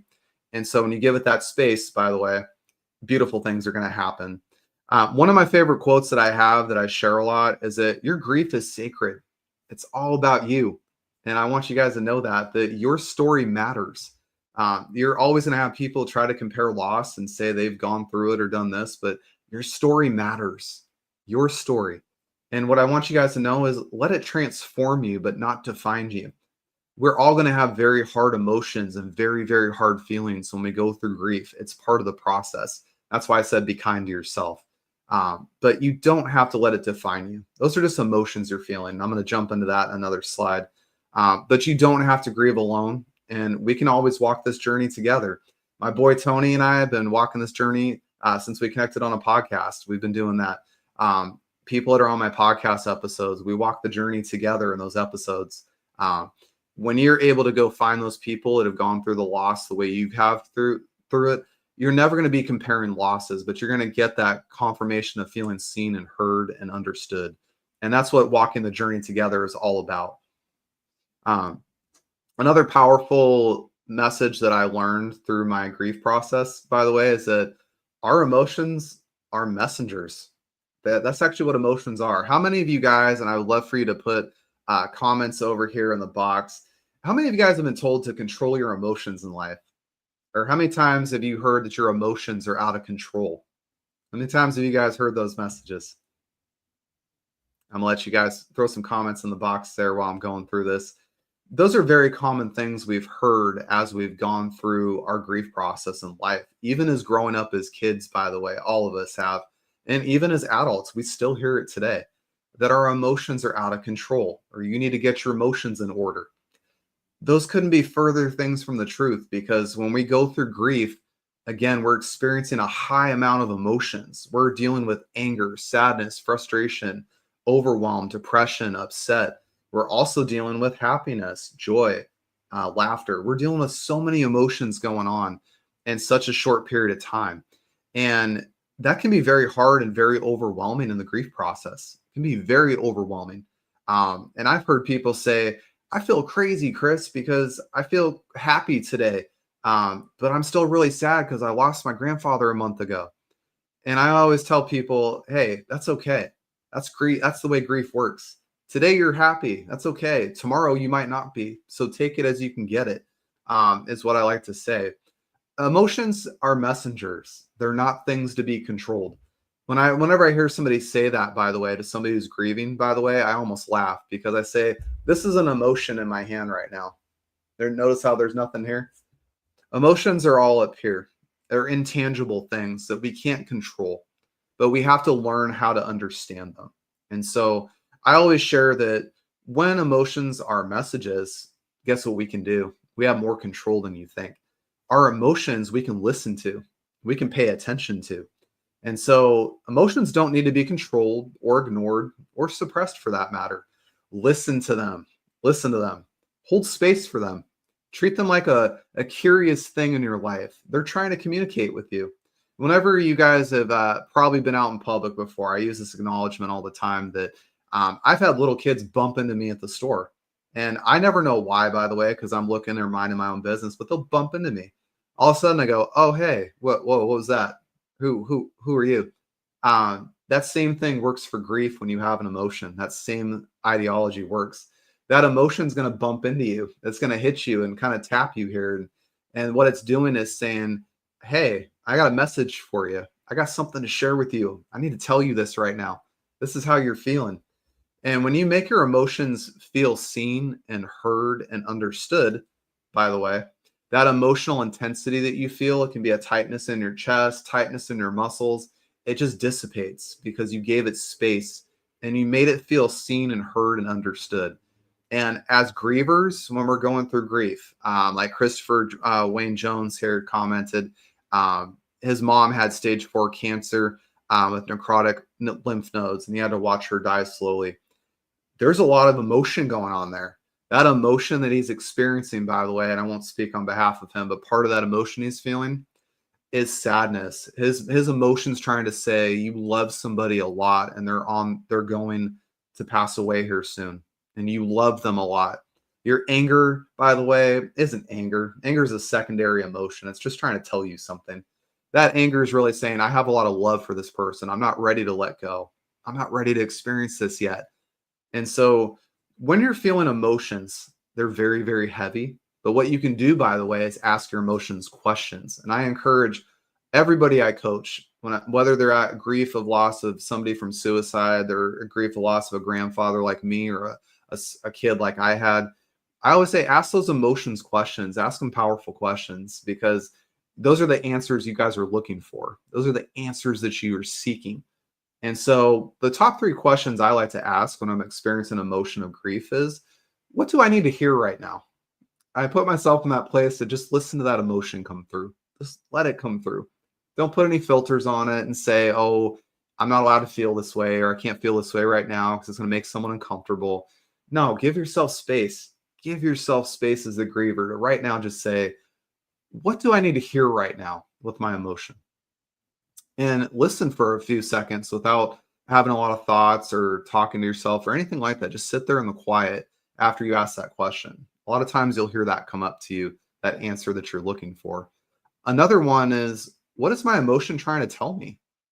That's another good question to ask. Like I said about anger, by the way, when I lost my son, I was making a box for him in my basement because I was a woodworker for his ashes, and that box wasn't cooperating. And I threw that thing on the floor really hard. I didn't think about it, by the way, because it was glued up, and I stepped on it and smashed my foot. I ended up in a boot for 6 weeks after that. That emotion of anger that came out that day, because I was very angry, that's happened a month after I lost him. That anger emotion, by the way, was trying to tell me, you love your son a lot. You care about him a lot. You're very upset he's not here right now. That hurts you, very hurt. And you need to hear right now that you're hurt. You need to say that you love your son. You got to let those emotional messages come out. What you'll find, by the way, when you allow your emotions to come through for you and you hear what I just said, those emotions come through. Notice how anger was the first thing that came out. That was the first emotion that came out. The second one was the important one, which is actually the primary emotion. And when you listen to that one, by the way, the tension in your body will go away. Your anxiety you have, by the way, will quiet down. Any racing thoughts you have, by the way, will slow down, because you're giving your emotions time to process. You're giving them time to heal. You're giving them your space. You're giving yourself space to heal. And you're giving yourself space to understand yourself. And more importantly, listen to the needs that you have, by the way, because a lot of times as grievers, we don't really get given space by some people. Some people try to box us in because they're uncomfortable with our emotions. They're uncomfortable with where we're at. They don't know how to respond to us. And so a lot of times we bury our emotions to kind of put on a mask to say we're okay, but we're not okay. And so when we have the mask on and we got emotions flying around, it puts us in a heightened state of things. Our anxiety goes through the roof. We have racing thoughts. Our nervous system, by the way, is way out of balance. It's going all around. We can't focus. We can't think straight.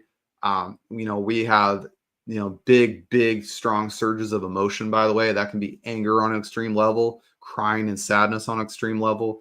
We're in a very volatile place as grievers, and it's very, very, very important to honor ourselves, give ourselves space and permission to feel our emotions. When you are trying to learn how to understand your emotions, by the way, what I will share is there's a big place there, opportunity to move from reaction of things to responding to things. And that's a really hard process when you're going through grief, because when you initially go through grief, it's very heavy. You're feeling a lot of things, and your brain is going like this constantly, moving fast.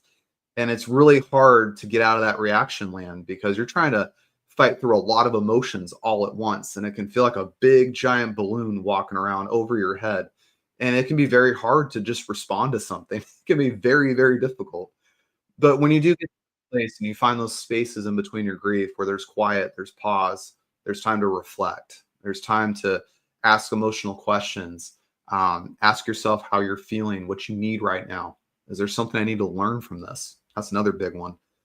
When you give yourself that space to ask those questions, you move from reaction to responding. And when we're responding, by the way, to our emotions, we're listening to ourselves and we're giving ourselves exactly what we need.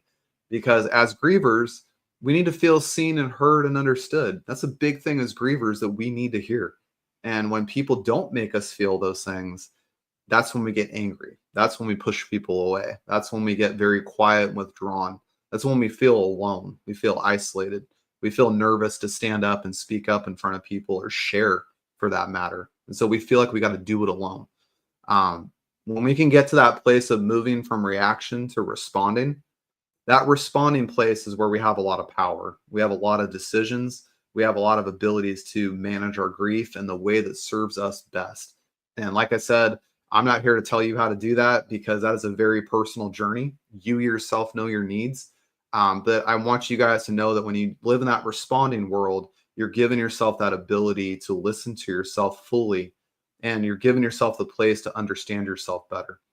And that's the place that your grief will feel seen and heard and understood. And it can, those waves that go up and down very big, it can start minimizing those a bit so that you can start processing your grief in a better way for you.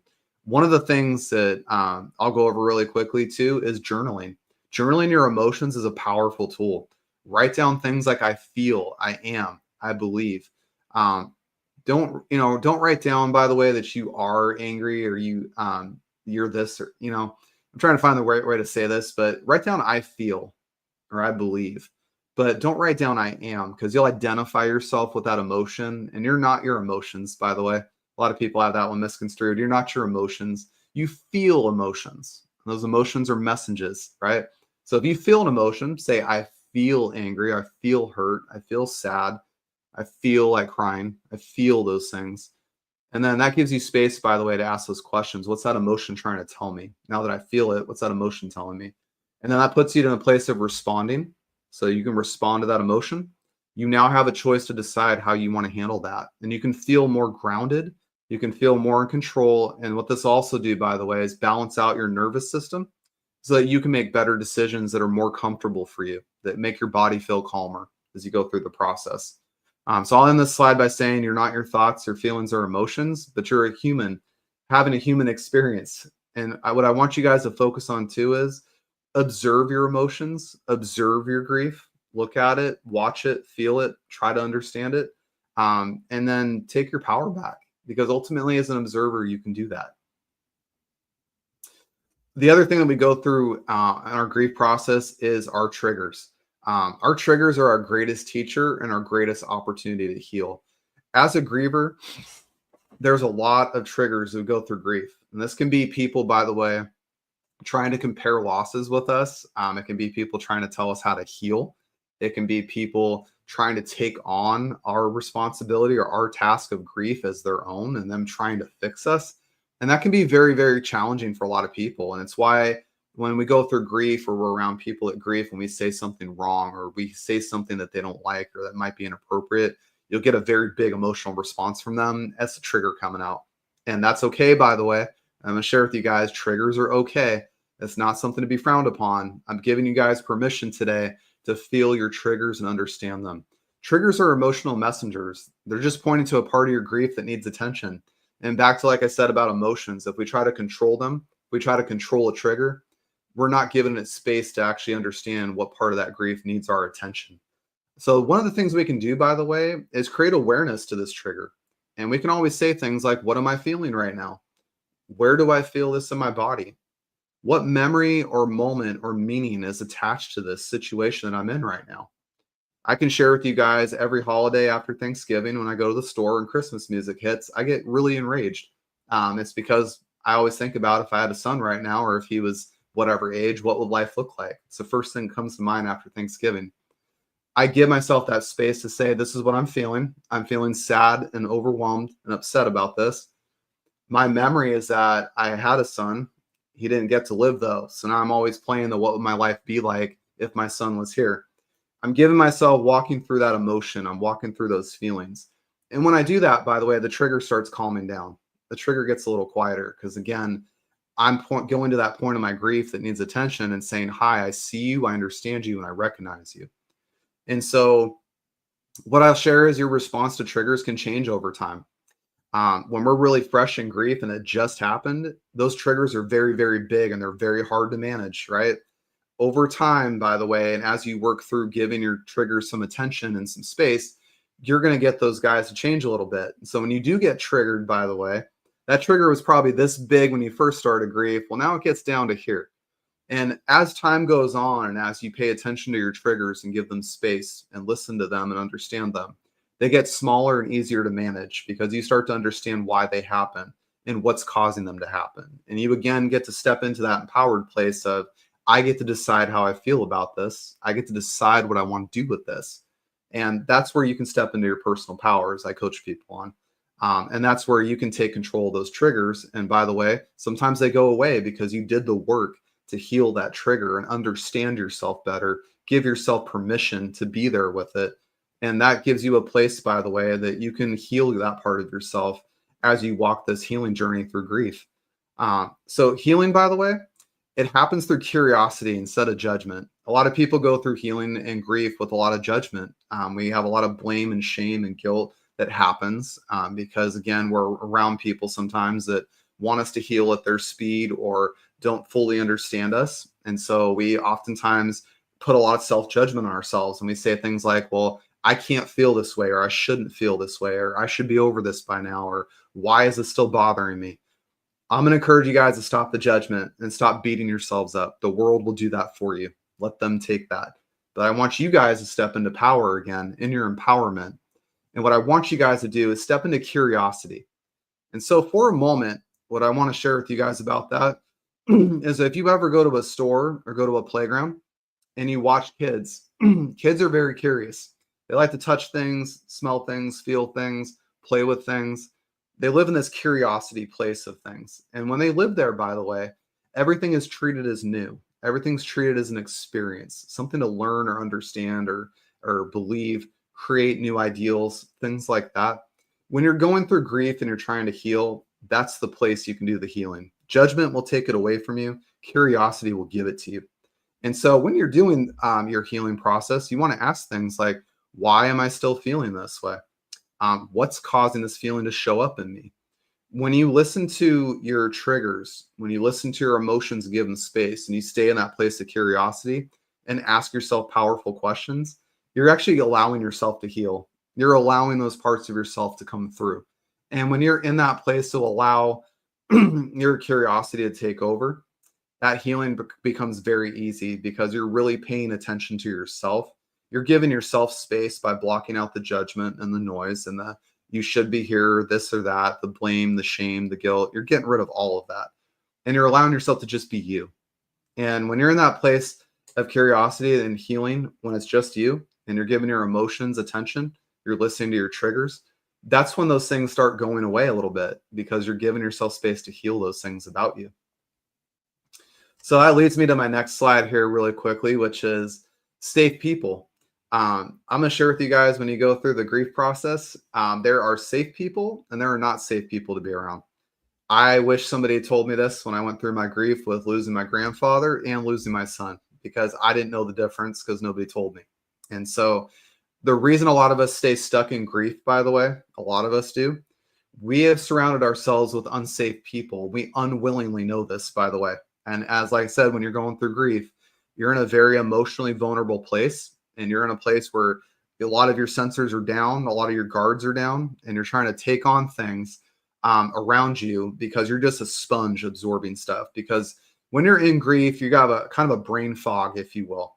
And the reason I call it a brain fog is you're dealing with tons of emotion.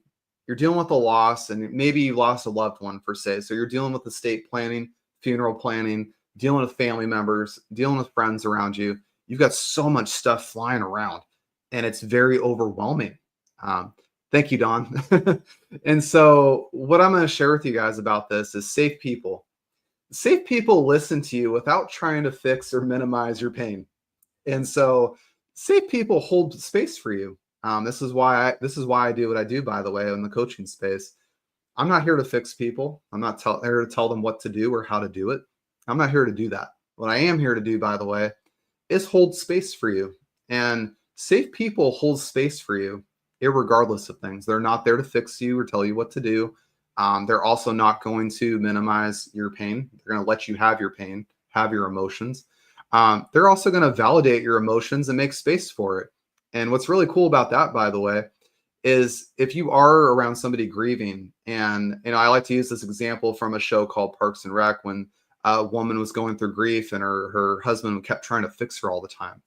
And she just said, all I want to hear is, that sucks. That's all I want to hear. I don't want to be fixed. I don't want to be told what to do. Just tell me it sucks. And what I saw happen is when that interaction happened with this woman, when someone told her that sucks, she immediately calmed down because her need got met. Back to that, listening to our emotions and what they have to say. When we get seen and heard and understood, which is what that sucks comment is, all of a sudden we feel seen. So we're good. We feel safe and we feel like we're okay.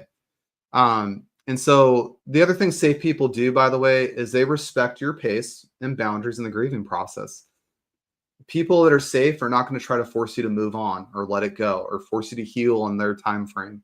Or if you have boundaries, by the way, you can say, I'm not okay today. I need time to be alone, or I'm not able to go do that with you today. And if somebody says, hey, it's been 6 months, it's been a year, are you still really going through that?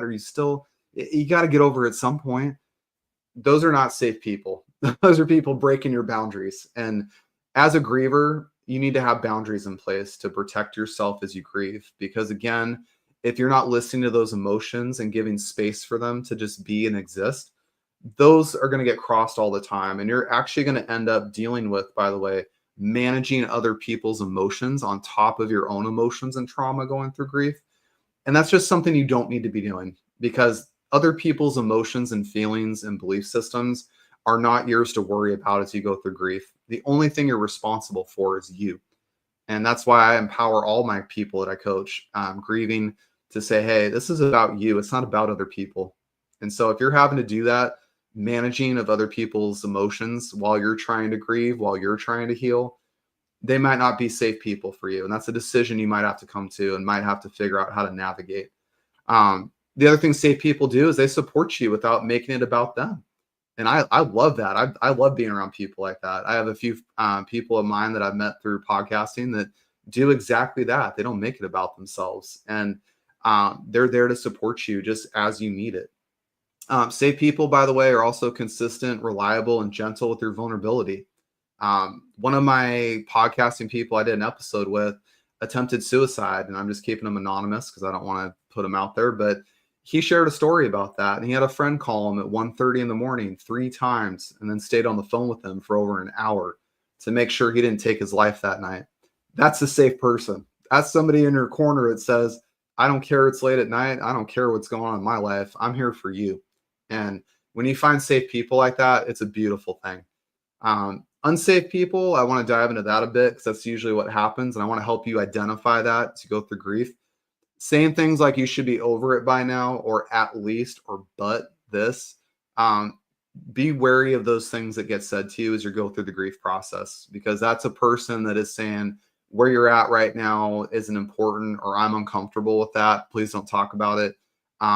That can be very dismissive and very invalidating of your feelings and emotions. And I can tell you right now as a griever, and you guys have gone through grief, just like Christopher shared in the comments here. If somebody was to say that to you and dismiss or invalidate your emotions or your feelings, those triggers are going to be very, very big. And you're going to say something you regret, by the way, because that trigger gets very loud. And what it's trying to tell you is that this person isn't safe. I'm not allowed to be who I need to be. I can't feel the way I need to feel right now around this person. And now I'm managing this other person, trying to get them to understand me. And there's going to be conflict with that. So what I encourage you as a griever is walk away from people like that, or just hold space, keep space and hold a boundary with that, because that's the last thing you need to be doing. I will share with you too, people that rush your healing to avoid their own discomfort, that too, you'll notice with certain people, they'll shy away from it or don't want to talk about it.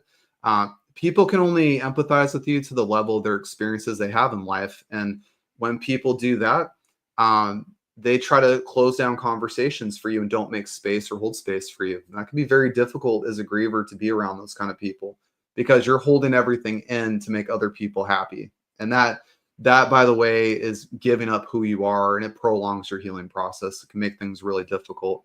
The other thing you want to look out for too is if other people make you feel guilty or like you're a burden for expressing your grief. If they try to center the conversation around their own experience, those two are also signs to be aware of, that somebody might not be a safe person for you. The reason grief makes other people uncomfortable is, like I said, people can only empathize to the level of experiences they have in life. So if you're a lost parent like me and you've lost a child, I'll tell you there are people out there that will try to support you and be there for you, but the real good people that are going to help you grieve that process are going to be people in the lost community that have lost a child. And I always say that's a part of a club I don't wish people to ever be part of. I'm unfortunately part of it.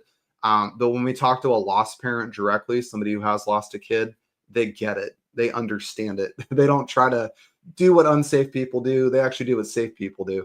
And so we create a place and a space for us to express our emotions, our feelings, our thoughts, share our story. And it's a safe place for us to do so. If you've lost a grandparent or you've lost a parent before, I haven't lost a parent, but I've lost a grandparent. Go find those people that have had that experience, because they themselves are going to be the best people to help you walk through that process. And they're going to be people that will hold space because they understand you. They get you. And I'm going to ask you guys a question. Would you rather have somebody like that or somebody that has the characteristics of an unsafe person? Odds are you're going to want that safe person by you, because they're going to make you feel comfortable and help you in your healing process. The reason people get uncomfortable with your grief, by the way, is that your pain, by the way, might be a mirror that others are avoiding. And that can make them pull away. When you decide to step up and face your grief like you guys are doing, some people don't do that or haven't done it before or don't even know how. And so they've been navigating their whole life with grief and not actually taking time to understand it. So you're showing them, by the way, how to do it, and it's very uncomfortable for them. So if they pull away from you, understand that might be why they're doing it. I'm not saying that's all the time, but it might be a reason why they pull away. If somebody distances themselves from you, by the way, it's not about you. I want you guys to hear this really clearly. It's not about you, but it's about their unhealed wounds, and they're just not ready to be around you. And that's okay, by the way. It doesn't make them bad people, but they're just not people to be around you at that time. And grief, by the way, I want to wrap this slide up with this. Grief reveals who can hold space and who can ask you to shrink, and who can protect your peace. So I want you guys to really think as you go through the grief process, if you're having people around you right now and you're going through grief and you, for whatever reason, feel like somebody's giving you a weird feeling or a weird vibe, or just something feels off when you're around this person, I want you guys to take a reflection on this. Is this a safe person or an unsafe person? What's causing me to feel this way about this person? Are they holding space for me? Are they not holding space? Are they trying to fix me? Are they uncomfortable with me? Are they been holding distance from me a lot lately? Ask those questions. And again, it doesn't mean they're bad people. I want to make that really clear. They're not bad people, but they might just not be the people that need to be around you on your journey. And that's okay, because you can go find those people that are safe for you. So another part of the grief process is that grief is going to break you open. It's going to redefine what normal is. Your life isn't going to go back to how it was before. You're going to create a new normal. And that can be very, very scary, by the way, because as we're shedding the layers of who we were, we're going to step into layers of who we're becoming. And grief is going to mark that line between who you were and who you're becoming. The person I was before I lost my son is a radically different person from who I am today. And that was a scary journey to walk that line. Grief dismantles your routines, your roles, your identity, and your beliefs. Be prepared to question a lot of that. You guys already are, by the way. I've watched people do this in grief a lot. They always say they're scared to do that, but they're subconsciously doing it. And I see it happen. And so what I want to shed light on is give yourself permission to do that. Give yourself permission to shed those old beliefs and identities. Maybe a new routine is what you need. That might be doing something uncomfortable or different from what you're used to, but you need it subconsciously. And so give yourself permission to try new things. It's going to invite you to rebuild from the inside out. And that's really what grief does to us. This breaking open process is not your undoing. A lot of people think that for whatever reason. You're not undoing yourself. You're becoming. And that's okay. That's even better, by the way. Grief doesn't have to destroy who you are, but it's going to reveal who you're meant to be. And redefining this normal gives you permission to change. And this is a thing that I'll share. People are very scared to change. Everybody is, myself included. I will share that. What I will also say, though, is life changes all the time. It's never the same. We always reminisce on the past because we have good memories of things. We wish things could stay longer than they're meant to be in our life. And I want you to know that's a very normal thing. But what I also want to share really quickly is that change is a good thing. Change is going to bring a lot of things into place that should be in place sooner, but they're not for whatever reason. If I hadn't lost my son, I wouldn't be here on this presentation today talking to you guys. I wouldn't be in the grief space helping other people through grief. Change happened for me whether I wanted it to or not. And so what I will share about grief, by the way, is that change is either going to happen to you or for you. And when I say that it happens for you, there's a lot of meaning and purpose in that change. And you get to control your destiny and control your path forward with that. And that's what grief is doing to us. Grief is pulling back the layers of the onion to unravel who are you at a core. What over here doesn't belong? What things are not serving you anymore? And that can be friendships, that can be a job, that can be coworkers, it could be family, that could be where you live, it could be what you do in life, it could be all sorts of things in life. But I'll share that when you get rid of the things that no longer serve you and you step into this new normal that grief puts you in and shines light on where you're aligned, what you feel great at doing, what you don't have to force but comes to you naturally. When you get to that place in your grief process, beautiful things will happen to you. And I will share, by the way, that that grief thing that you went through, whether it was losing somebody or losing a job or relationship, you'll look back on that and you will one day say, when you're at that place, you'll say, had that never happened to me, I would never be where I am today. And you will go from a place of a lot of hard emotions, maybe like anger, sadness, or frustration, to gratitude, appreciation, and contribution. It will swing that hard for you in the healing process. And that's where this grief thing that we all go through, it's just a stepping stone for us to become better in our life. And so when we see it as that place, by the way, we go off and do beautiful things in our life. So the other part I want to share really quickly is honor and celebrate your loss. This is a big one that's actually helped me through my grief processes. You guys can see down here, I lost all three of these people, by the way, 2 years apart. My grandfather passed in 2020 from cancer. My son passed away 2 years ago as a stillborn, and I lost my rabbit I had for 12 years last year in September. So I had multiple losses hit every 2 years. I chose, by the way, because those were all very heavy for me, that I was going to honor and celebrate them. And grief doesn't have to be just what you lost. It's about how you carry it forward. These people left the physical presence of life, but they're still with you in memory and spirit, maybe your actions, your beliefs, how you live your life. So create simple rituals that keep your connections alive.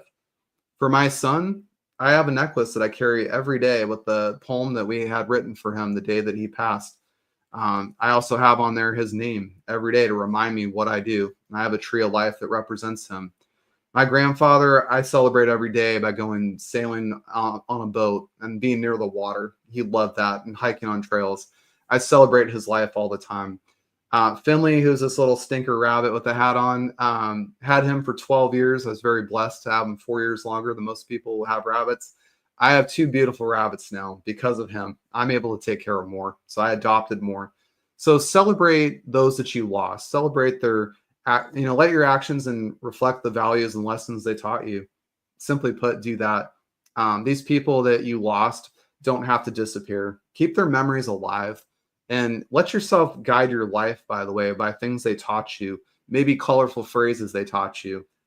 Celebrate them by maybe going to a restaurant they really loved, or donating, or going to church, something that helps you navigate their journey that they had, and reminds you every day of how grateful you were to have them in your life.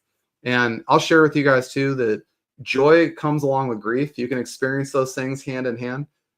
It does feel weird at first because you feel like I should be sad, but I'm actually happy. So give yourself the space for that. Healing, by the way, isn't just about surviving, but it's about carrying their legacy forward. So give yourself space to figure out what that looks like for you. And like I said, honor and celebrate those that you lost. They were big, big people in your life. And I know that for everybody out there, we all feel that. So honor and celebrate these people with passion.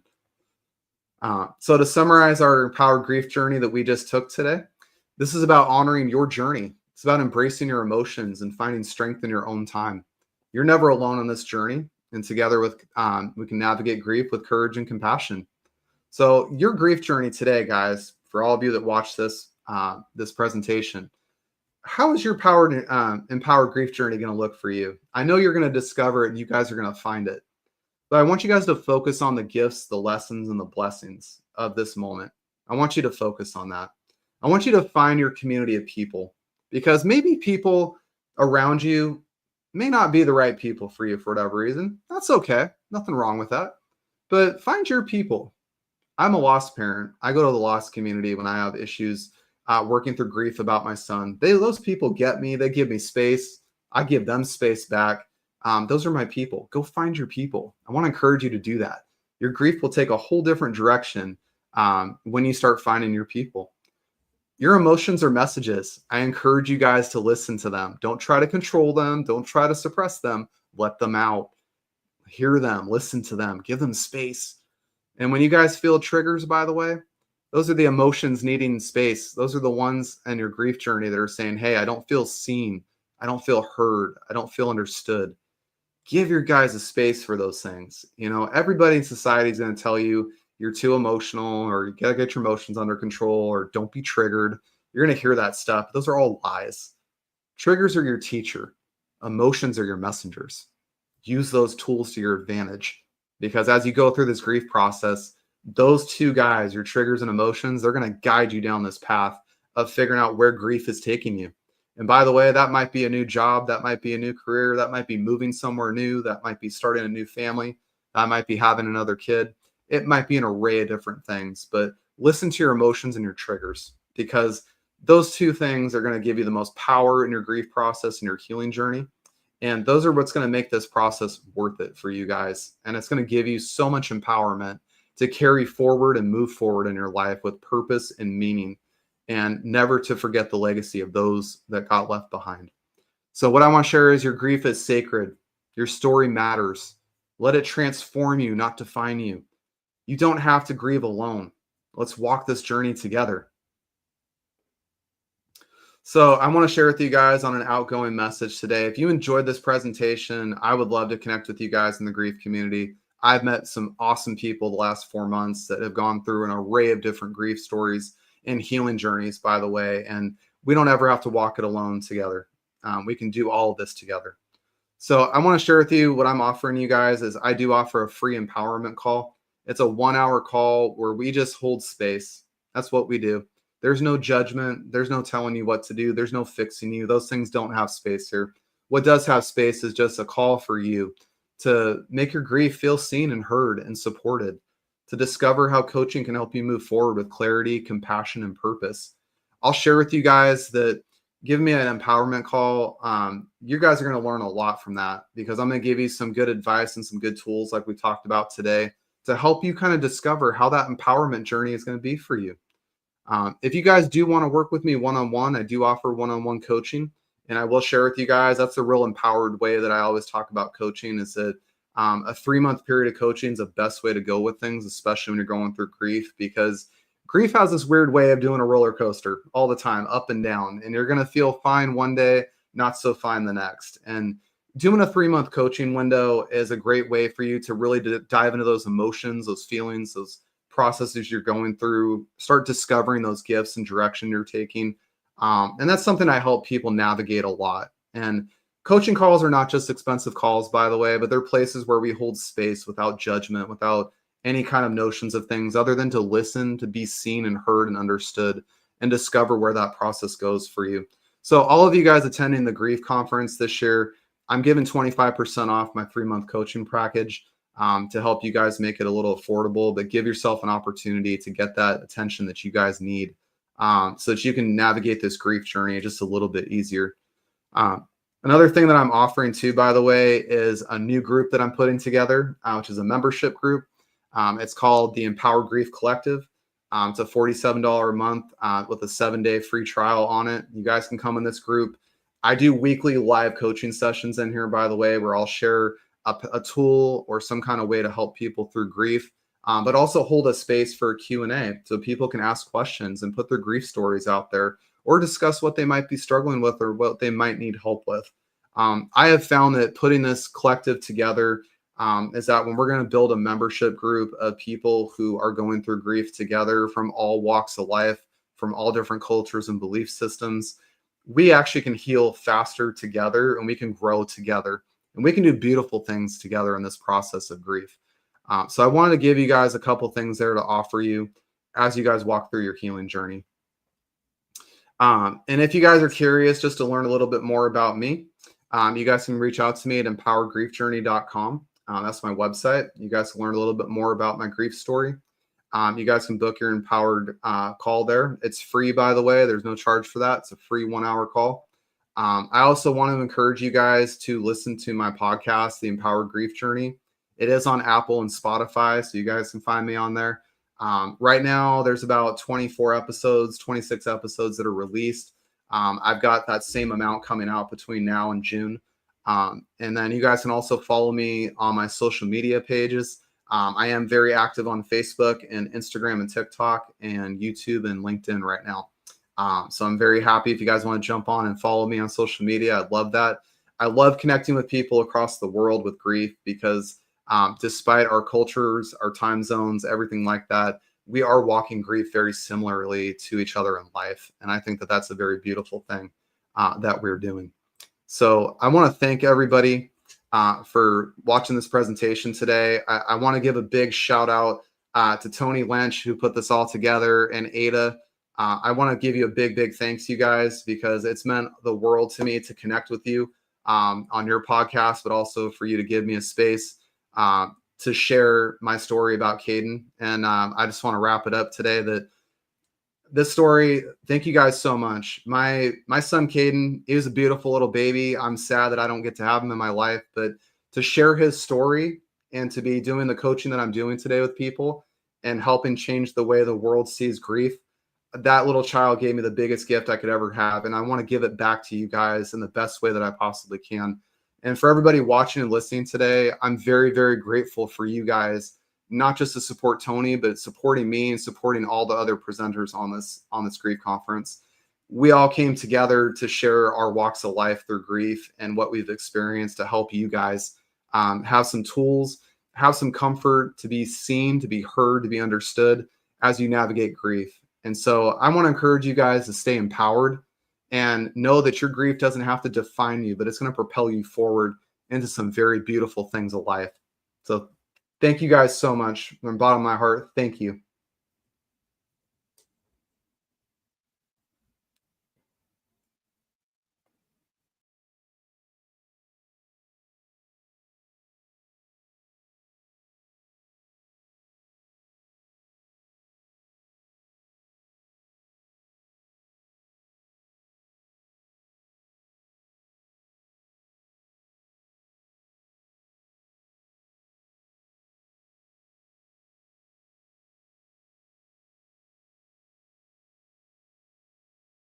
And delivering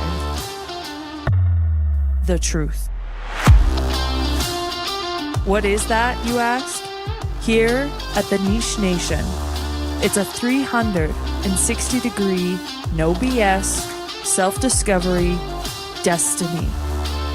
It's real, it's raw, and it's uncut. We deal with pain, struggle. We deal with the rock bottoms like no other. No age, no gender, no journey too deep for us to hold space. We are here as life tour guides to lead you to the calling.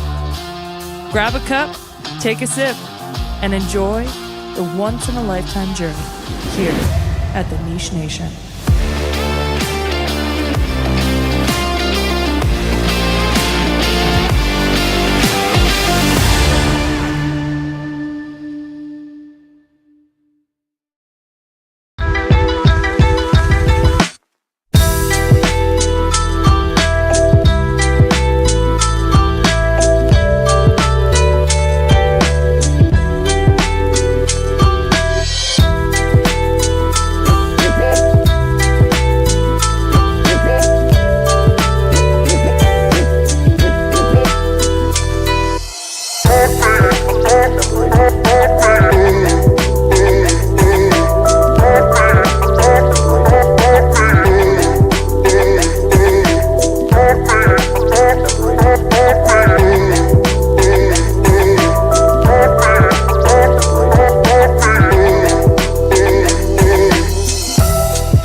Find a comfortable position and gently close your eyes. Take a deep breath in through your nose, hold it, and then exhale slowly through your nose, letting go of any tension. Serenity after the storm represents a comprehensive strategy to process grief and loss. 70% of women report feeling isolated during their grieving process. Now, simply focus on your breath. Inhale deeply, bringing calmness into your body, and exhale, releasing any stress or worries. With each breath, feel more grounded and at peace, knowing you are exactly where you need to be at this moment. Take one more deep breath in and exhale, bringing with you a sense of calm as you open your eyes and return to the world, carrying peace with you. Things are going to get worse before they get better. Grief is hard. Thank you for purchasing Serenity After the Storm. I hope that my experience with loss is able to give you insights and techniques to be able to manage your own personal journey with grief.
You have lost a spouse or a partner, and you are struggling to move forward after this loss.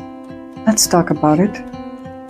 I am Meher Sayed, a grief coach dedicated to helping people navigate life after loss in this fast-paced and always online world.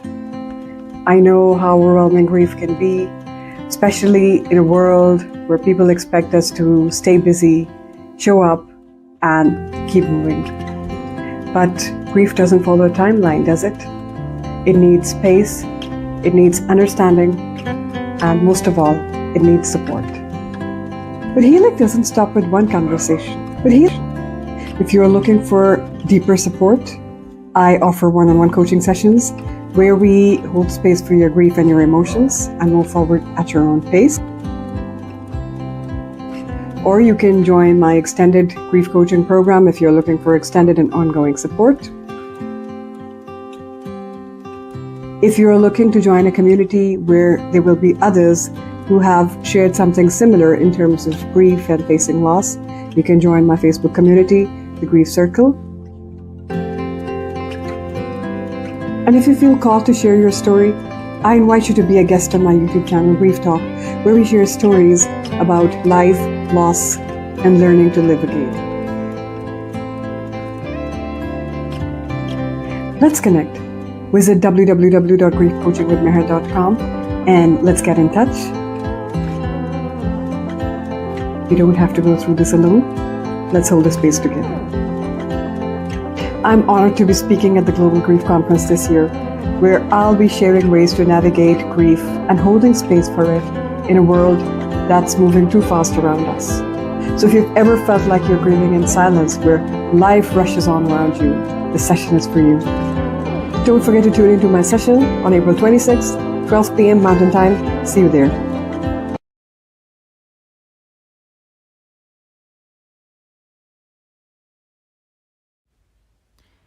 What do Postvention Collective and Journey Through Grief have in common? They are two businesses working hand in hand to educate, advocate, and support people left behind after a suicide. The act of suicide is surrounded by stigma, and that stigma trickles down to those left here to grieve. I'm Tracy Ozer, and my job is to bring resources and coaching services to the moms, dads, siblings, children, and others battling through this devastating loss. Postvention Collective is the premier education company bringing suicide bereavement trainings to our businesses, schools, behavioral health workers, faith organizations, and any others who want to learn ways to eliminate this public health crisis. Our mission is to equip communities with the tools and resources so that they can go on to support their family members, their colleagues, their friends, and any others within their circle of influence. Journey Through Grief is your one-stop shop for suicide bereavement support. Whether you want to try coaching to get your personal life back on track, or hear stories of loss and healing through our podcast or our YouTube channel, there is something for everyone. But most importantly, if you've lost someone by suicide, know that you're not alone, and we've been there too. Come into our community and let us earn your trust so that we can love you through grief.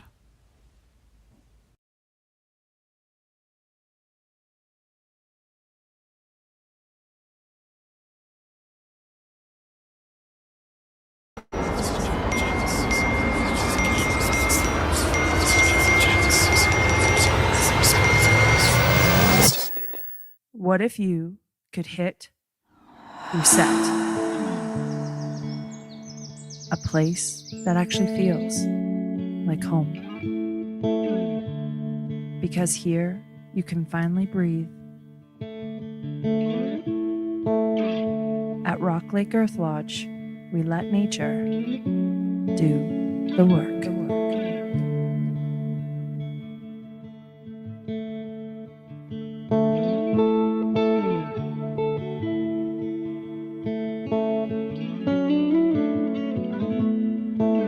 No pressure, no distractions,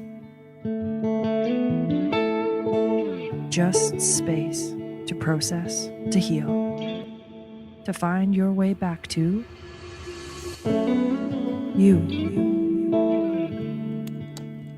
Because life doesn't come with a manual.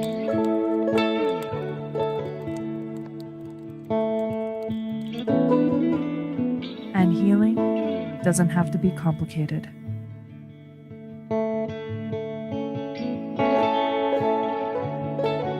When you are ready to reset,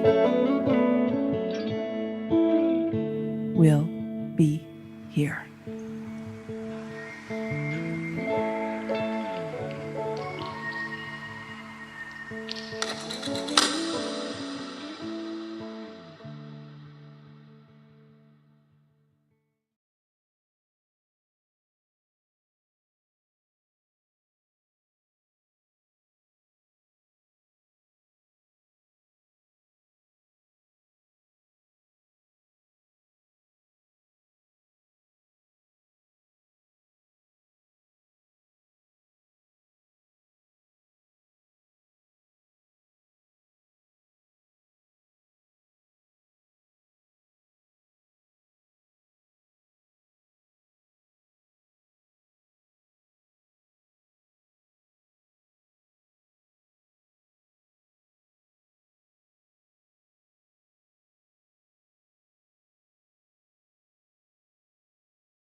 Good morning, good afternoon, good evening, everyone, wherever you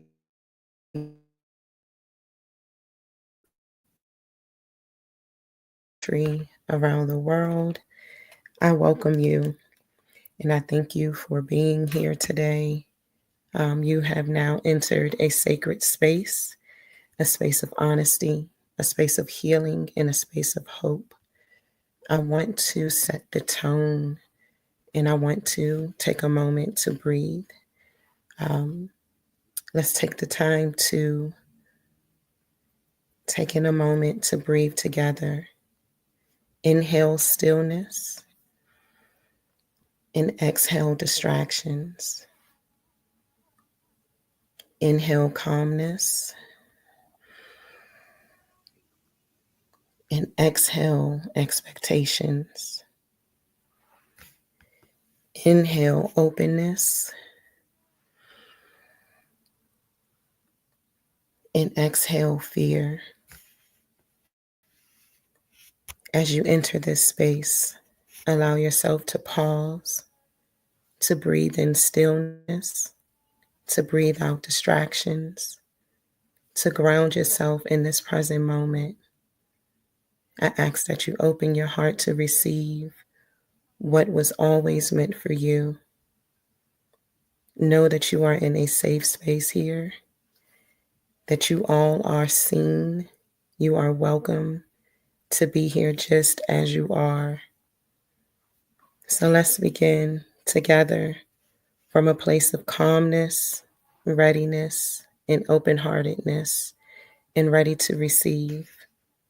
My name is Choice Simmons. I am an author. I am a poet. I am a licensed educational therapist, a certified grief and trauma-informed coach. And again, I welcome you here. I thank you for joining me today as I present on my topic, Permission to Grieve, the Silent Struggle of a Grief Professional. Allowing yourself to hold the same space and the same grace that you offer to others. I would like to start off by opening up with one of my spoken word pieces. And the title of this spoken word is Permission to Grieve. A little about me. When I was younger in middle school and high school, I spent a lot of time with myself and I love to write. I took the opportunity to write in different events. I had some of my work published. I've entered in contests, but I use spoken word and poetry as a way of healing, a way for me to connect with myself and to get my thoughts out of my mind and out on paper.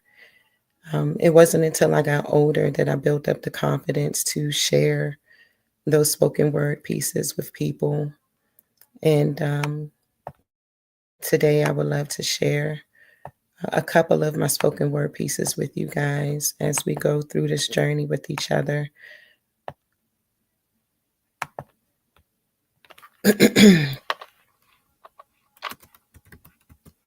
Giving yourself permission to grieve.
Thank you guys so very much. I do apologize for the technical issues that I am having.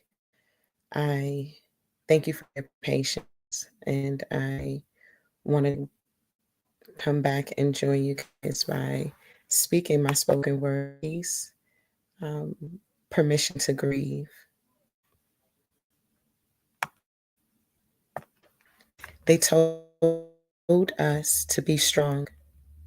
They told us to move on, but they never told us how to breathe beneath the weight of what we have lost.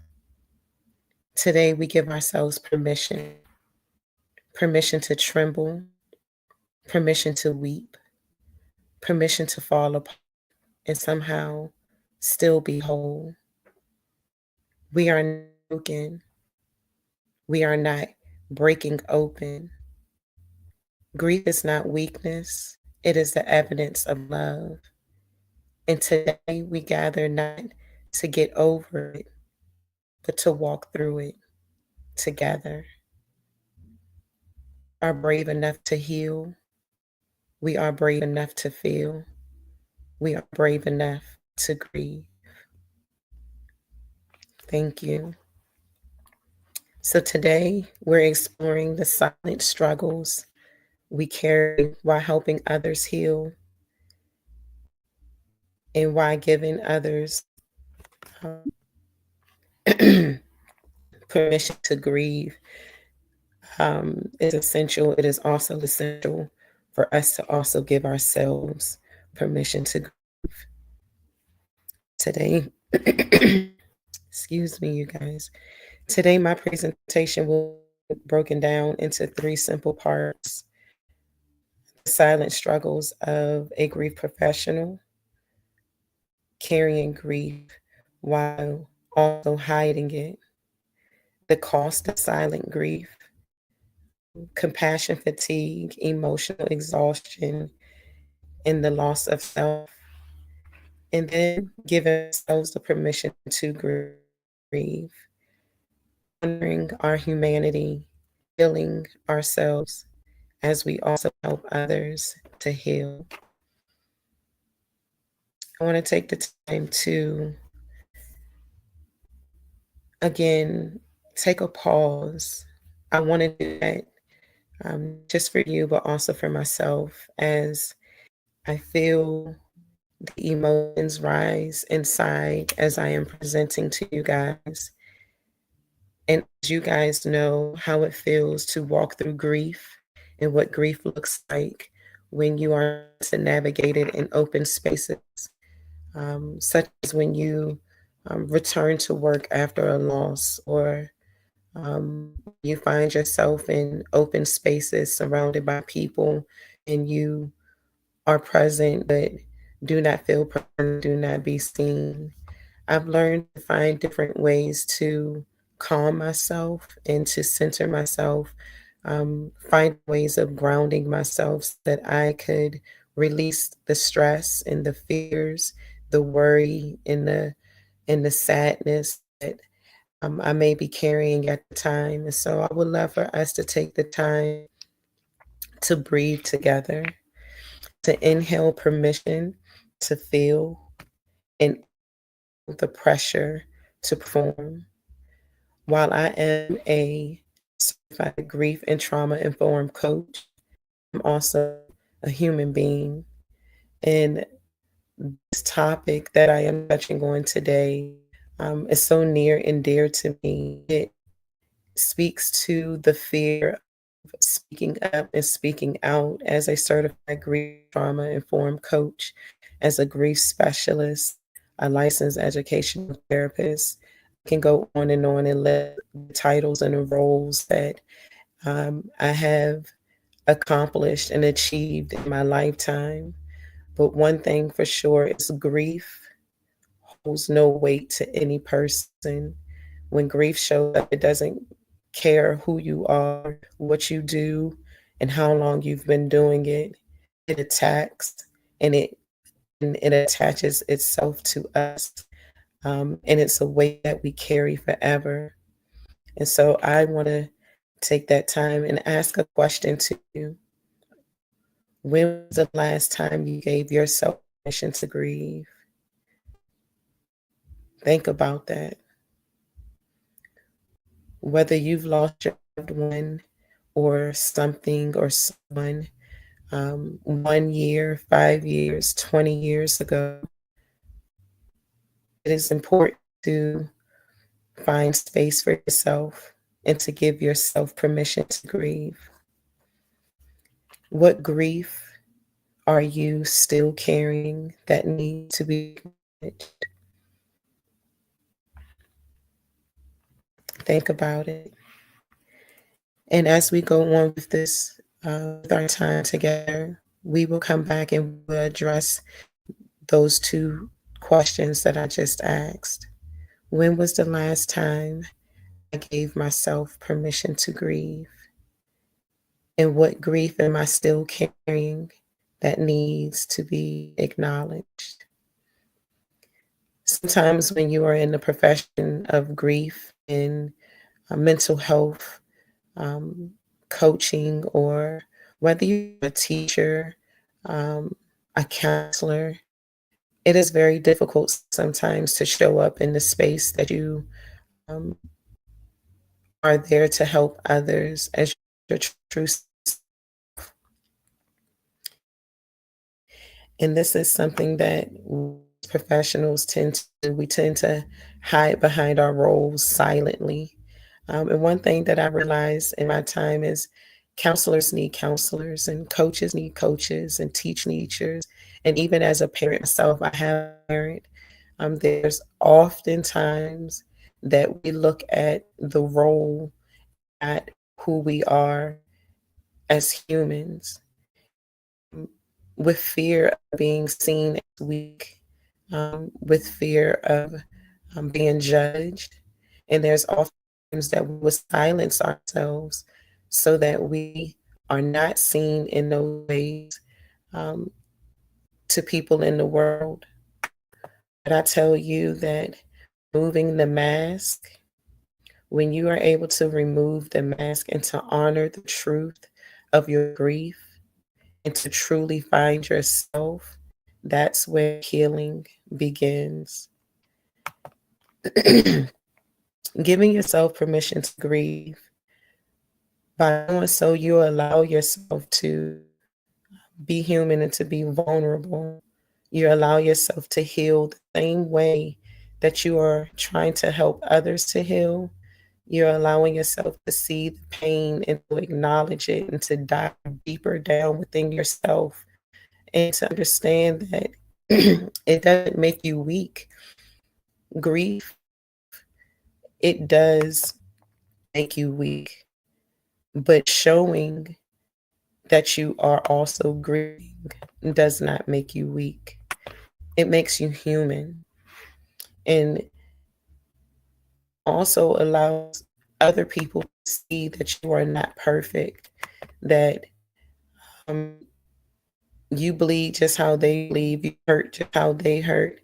And it's important that others are able to see that even through the pain struggles, that there is no right or wrong way to grieve. I want to make sure that everyone knows that your grief is your grief. We grieve because we love. And no matter how long it takes for you to get through the grief that you are carrying, I want you to know that you can get through with hope, with love, and that surrounding yourself by others and finding support is important while going through the journey. The healing journey is not easy. Healing has no stopwatch. Grief cannot be in your heart. It sets its own pace of when it is mended and when it heals. But it is doable. It is possible. Healing again is not a weakness, and vulnerability is not a failure. Grief is just proof that you loved someone. I found it very helpful to begin speaking affirmations in my life as I've been going through my own grieving journey in this process of grieving. Even as a professional, I am still there. I'm still there today. I am on a journey of self-discovery and healing because, as we know, grief sucks the life out of you. For me, I'm not just grieving the loss of a loved one. I'm grieving the loss of myself. I was 21 when I lost my mom, and she passed on my 21st birthday. And when I should have been living what, as 21-year-olds think, our best life, because we are now adults, we can now go buy alcohol, we're grown. I had to truly become an adult and take on ownership and guardianship of my younger brother, because one thing I didn't want for him to do was grow up in a system or feel the loss and pain of family and our mom. So I began to recently write affirmations, and I would love to take the time for us to take an affirmation break and just speak life over ourselves, even as we grieve. Affirmations are meant to strengthen us. They're meant to build us up, even when we are in a place, a sunken place, a low place, we don't see ourselves, and we don't have the positivity that we need to lift us up and to walk in our day-to-day. I use affirmations as a way of lifting me and speaking life, and I would love to share it with you guys as well. I would love for you to repeat to me. I am allowed to grieve. I am worthy of healing, and I am not alone. I am stronger today than I have ever been. I am not weak. I am whole. I am not broken. I am joy, even in my sadness. I am capable of showing up as my true, authentic self.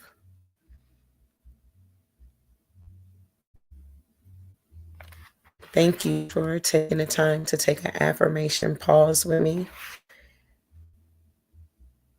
Affirmations are great ways of, again, building us and allowing us that space to speak positivity in our lives when everything around us is so negative. It allows us to see ourselves in ways that we may not necessarily see ourselves, because grief has blinded us with pain, fear, anger, and resentment.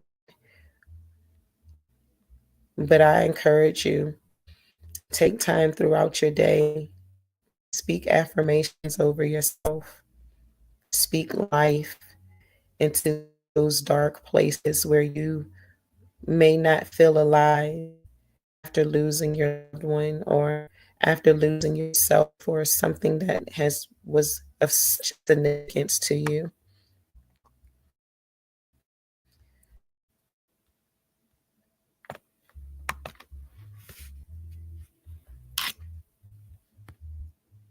I'd like to ask a few more questions and allow you guys time to ponder these questions. What mask have you been wearing?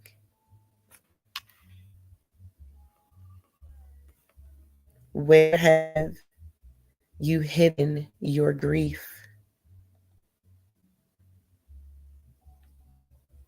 And what would giving yourself grace look like today? take the time to reflect on those questions and even place them in the chat. If you have any questions yourself, please also take the time to ask your questions as well. I will take a moment at the end of my presentation to answer any questions that you guys may have, as well as take the time to have conversation and reflect on the questions I have asked.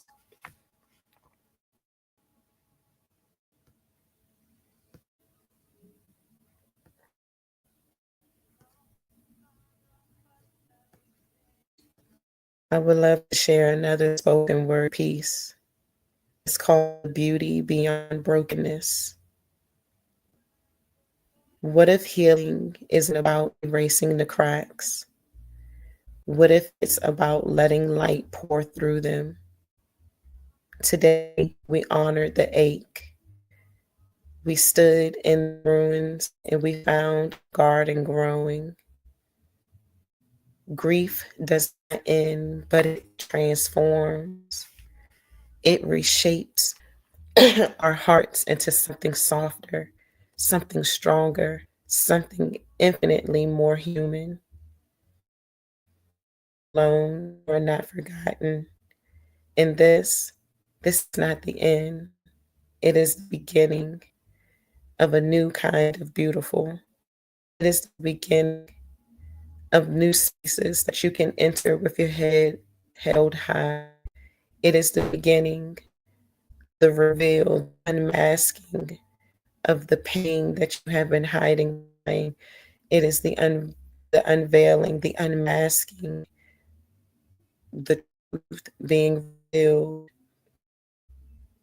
Take that time to show who you are, to walk in the room, glow, to shine bright, allow the pain that you carry to fall by the wayside. Just hope for others, but have hope and love for yourself. Find peace within, the joy that lingers. Know that you are able to hold space and to show up just how you are. You will not be judged. You will be loved. You will be cared for. You will be honored. Honor yourself. Love yourself. And know that you are loved. Thank you guys so much. Even through the technical issues, even through my lack of voice, I pushed and I pushed through, you guys. I thank you for honoring the space that I am in. I thank you for allowing me to be in this space with you. And know that your roles don't make you.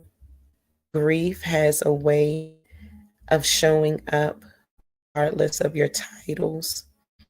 Even though you may feel like you are alone, you may feel like you are not able to share and to speak up and to be true about who you are and where you are in your grief journey. I ask that you put that lie to bed. You are able to show up just how you are. I am learning to show up just how I am, with the pain and seeking support. What are some ways that you guys could in a healthy way, can you live your truth and walk in your grief as you journey through it, but not alone? Ask yourself these questions. And what would it look like? If you have any questions for me, I'd love to take the time to answer those questions.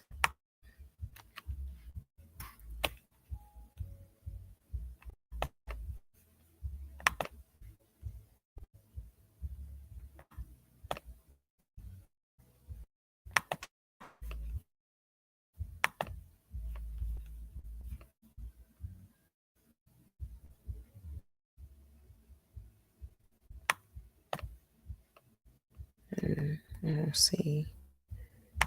Any questions?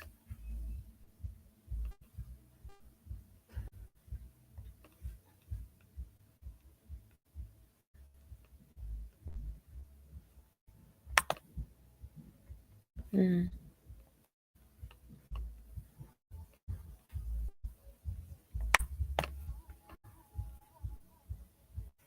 I don't see any questions.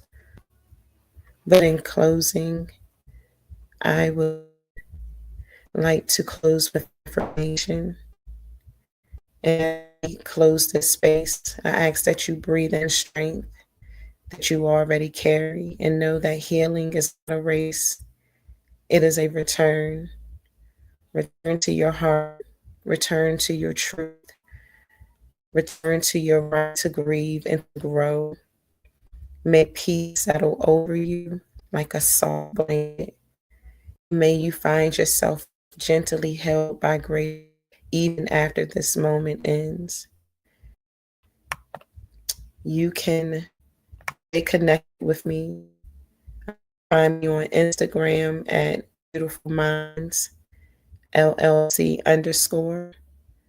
You can find me at Charming Choices with an I _7. You can also check out my website at www.choicesimmons.com. I also make aromatherapy products. I use them for healing and for restoring the mind, the body, and the soul. So check out my website at www.charmingchoices.com. It's choices with an I. www.charmingchoices.com. If you have no questions, I thank you for your time. And I wish nothing but peace and happiness, love and joy as you find your way through your grief journey. And know that you are not alone. I'm here to support you.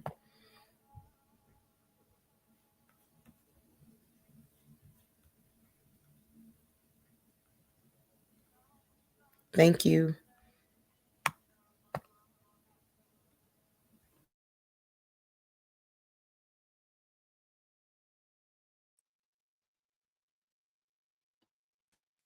What up? What up? What's going on? What's going on? Give it up to Choice, man. You know what I'm saying? She was working through her technical difficulties and came through, man.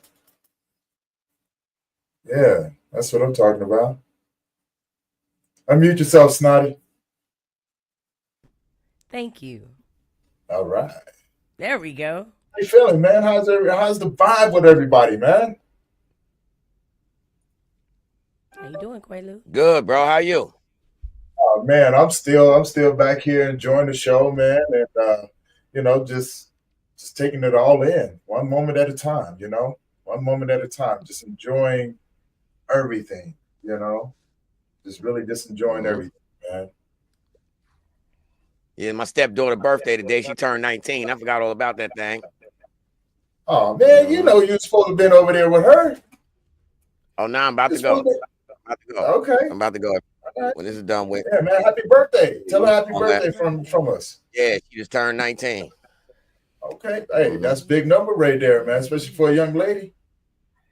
Yeah. Most definitely. All right, Snotty, what you got for us today, girl? I have a game that is called Alphabet Categories. So the way we play this game is the chat will pick a number 1 through 12. So the first person to pick a number 1 through 12 will go with. Then I'm going to roll this letter die, and it will pick a letter for us. So the topics are on these cards that you can't see.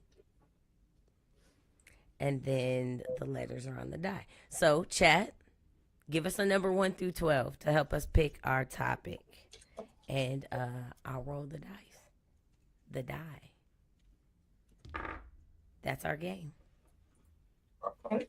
Okay, number 5. Pro sports teams that start with the letter N. We're gonna take turns. So, Tony, you go first, and then we'll go Quaalude. Then I'll go, and then whoever messes up is out, and then the last 2 people will go. So sports teams with the letter N? Let's start with the letter N. All right. I lost already because I don't follow sports, so. I know, right? Like she Let's pick already something started else. off cheating. I'm pretty sure she got a cheat list over there. I mean, I'd have had off top. She said start with an N. I said the Nets. That's what I was going to say. That's it. Ain't nothing else. Okay, Nets, let's pick another one. Number 5. Let's take Mr. 20%. She Nah, said that ain't no right? team. The team is Yeah, Patriots, so that wouldn't work. You can't say New England. It's the Patriots. You know what? I say what I want right now. Yeah, I'm just that gonna ain't no make it team up as I start go. with an N. Okay, we'll start with a new letter. And we'll start with the new topic. We're still going to use the number 5. It's going to be toys, starting with the letter G. Oh, my goodness. Okay, go ahead, Tony. Toys starting with the letter G. Starting with the letter G, toys, G.I. Joe. Quaalude.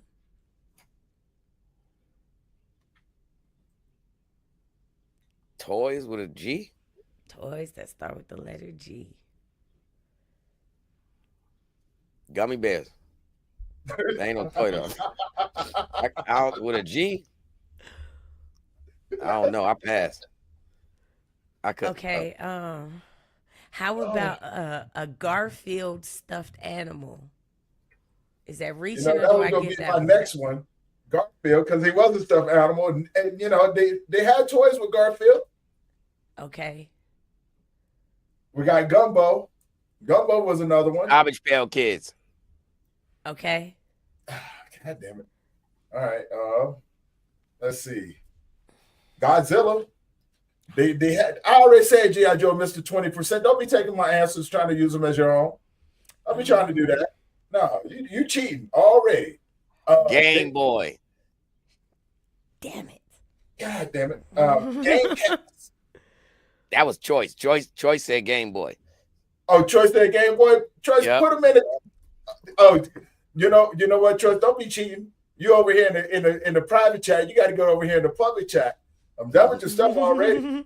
All right, I'm done with your stuff. Don't be trying to, you help me Quaalude out. He's over there in the private chat watching you. No, it came up on the screen, bro. Ooh, I got one. It came up on the screen. It ain't on the screen. Watch. ready? I bet you if she type anything in right now in the private chat, automatically it pops up on the screen, bro. I don't have to type it up in the private chat. It's still in the private chat. It's not on the screen. No, I'm saying when you do a private chat, like if you anybody type in anything, automatically it comes up on our screen right here.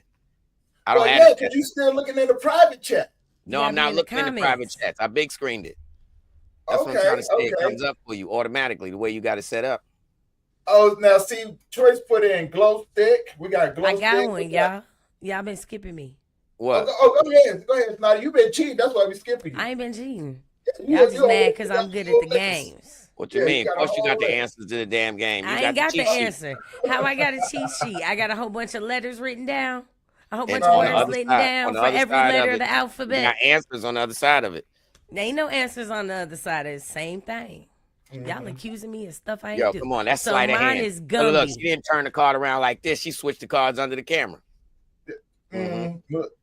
Gumby. Yeah, see? That's We my see it. answer. Gumby. That's why it turned up blurry for us. Y'all are some sore losers, man. You know what? We ain't so losing. We just call it. We ain't at all. We having fun Okay. losing. That's all. Okay. We just know when the shit is rigged. That's all. We having a great time. That's it. That's it. That's Okay, all. Gumby. Yeah, your turn. Gumby. Gumby. I know y'all remember Gumby, right? Yo, y'all really stretching on the toys because a lot of us ain't had them damn toys. Now you might have had a glow stick, and if you old enough, you had a Gumby. But I know damn well Tony Lynch ain't had no Godzilla because I ain't had no Godzilla. did have I don't the know where Godzilla. they I had had. the Where one- you found the toy Godzilla at, man? I found See? the toy Godzilla. Okay, so you remember back in the day when they used to have the Nah. Oh, yeah, I remember Woolworths, man. That's why They I used to get have a tall Green Army men. Godzilla. Look, they used to have the tall guys that had the little thing in the back. When you did, it had the yellow tongue. I mean, the red tongue. Yeah. All right. Yeah. Yeah. Don't, exclusive. Man, come on now. Okay. How about this? Next round. Oh, I didn't say IKS. that. Green Army Men. Are we still playing? Okay. Green Army Men. I'm going to go with a gorilla figurine.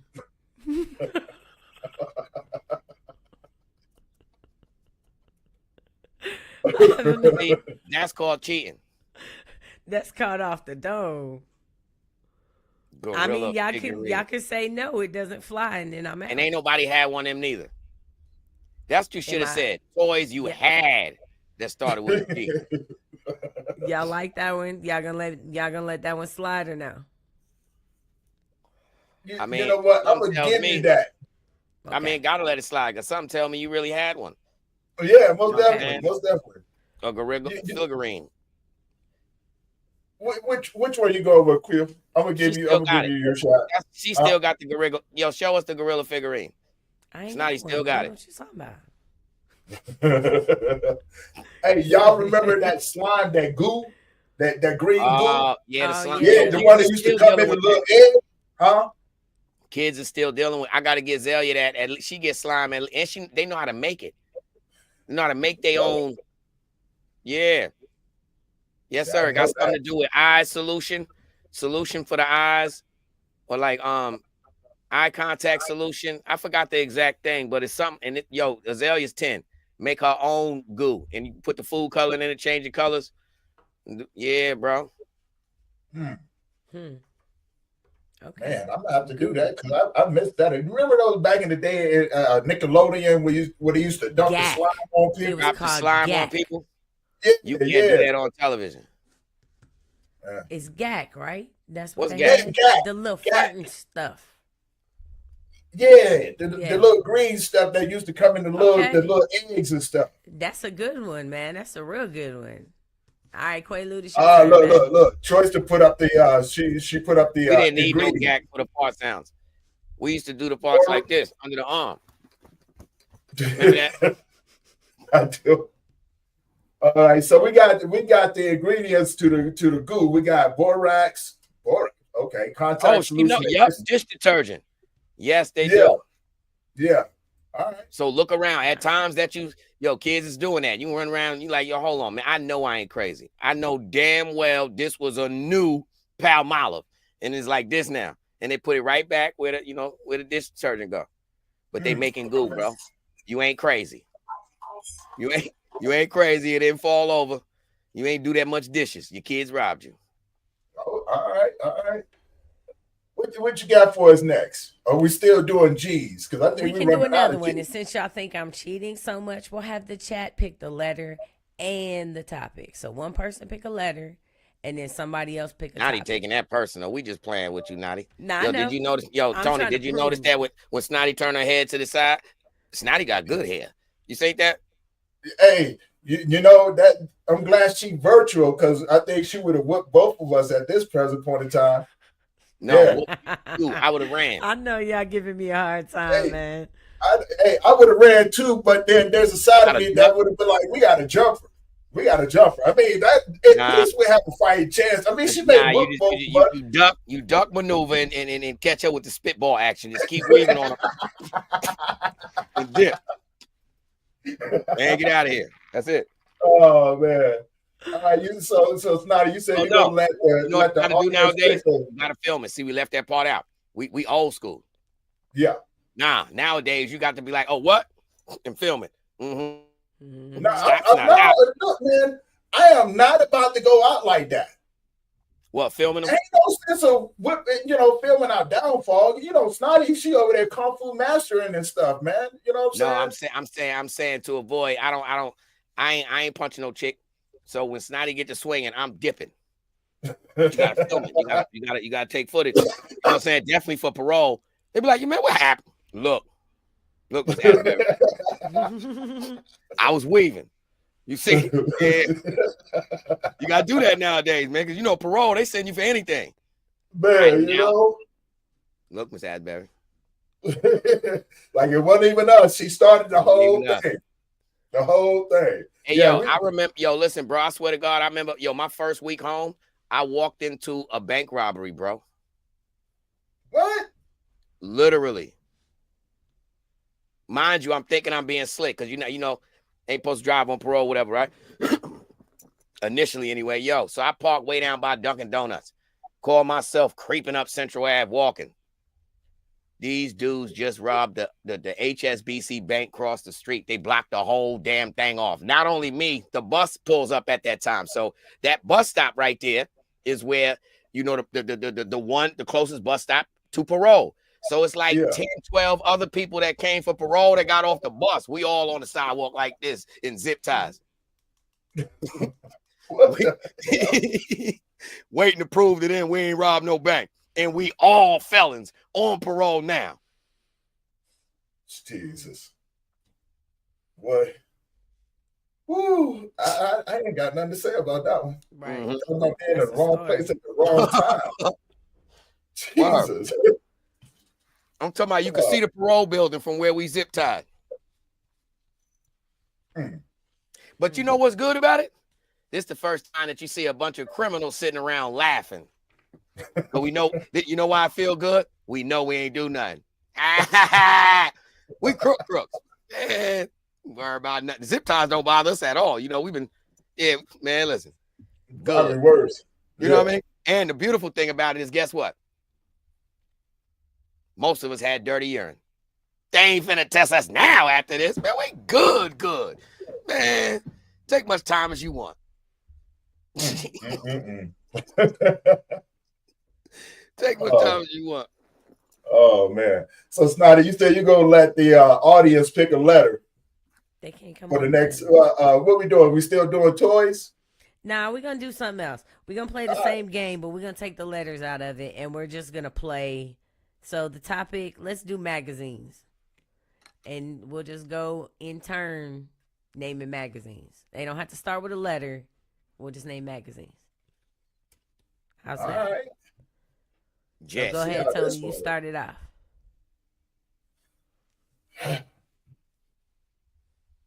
You know what? I was always a fan of National Geographics. Jet. Good housekeeping. Forbes. Ebony. Oprah's magazine. Oh, what's that? What's that other one? Home and Body. Home and Body Works. Source. Ooh. Sports Illustrated.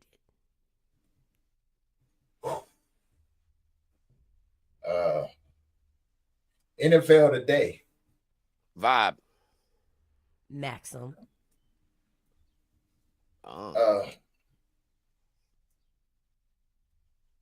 Black Beauty. Us. Right on. Penthouse. XXL. Martha Stewart. God dang it! Got a magazine? Yeah, she got a magazine. Yeah, she do. I didn't even think about that one. Yeah, she got a magazine. Did we say Time? No. Mad. Time. Mad magazine. Mad magazine. Better Homes and Garden. I'm going with Mr. 20%. GQ.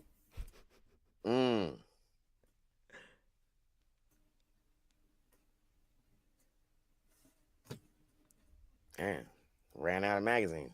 No, we did.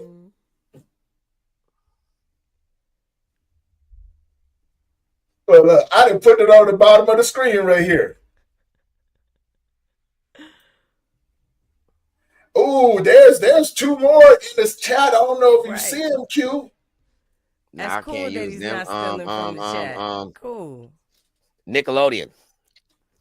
Oh, I got one for y'all. East Bay. Remember the ones with the sneakers? Oh man, I was just thinking of that, man. I was thinking of that. Couldn't think of the name of it. Ooh. Yeah, we already said Word Up. Let's see. There's Rolling Stone, Word Up, People, Newsweek, Elle, Composition, Cosmetology, Complex. My turn. Yeah, that's a magazine. Complex.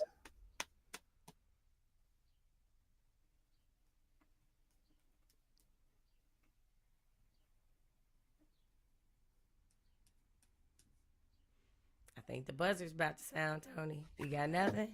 I got nothing. All right, it's just me and Q. Popular science. Good one.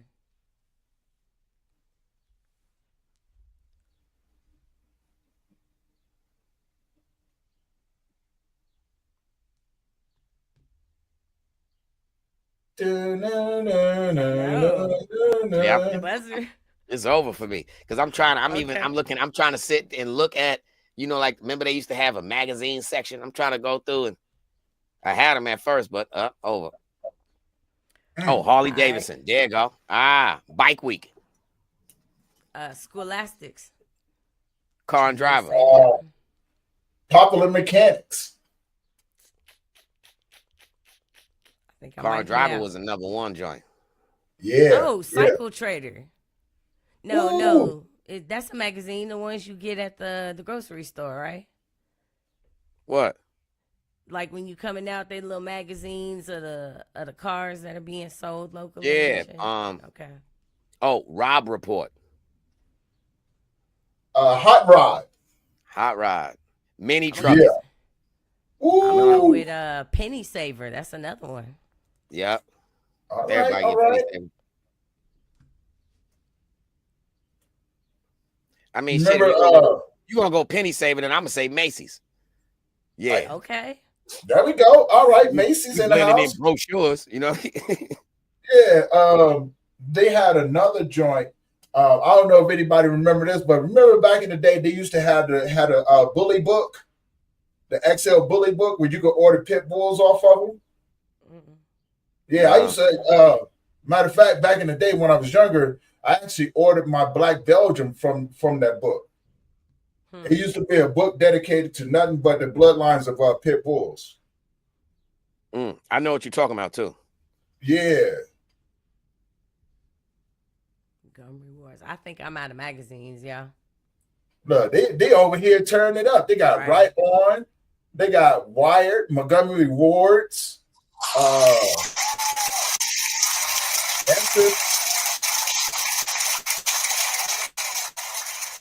Yeah. All right.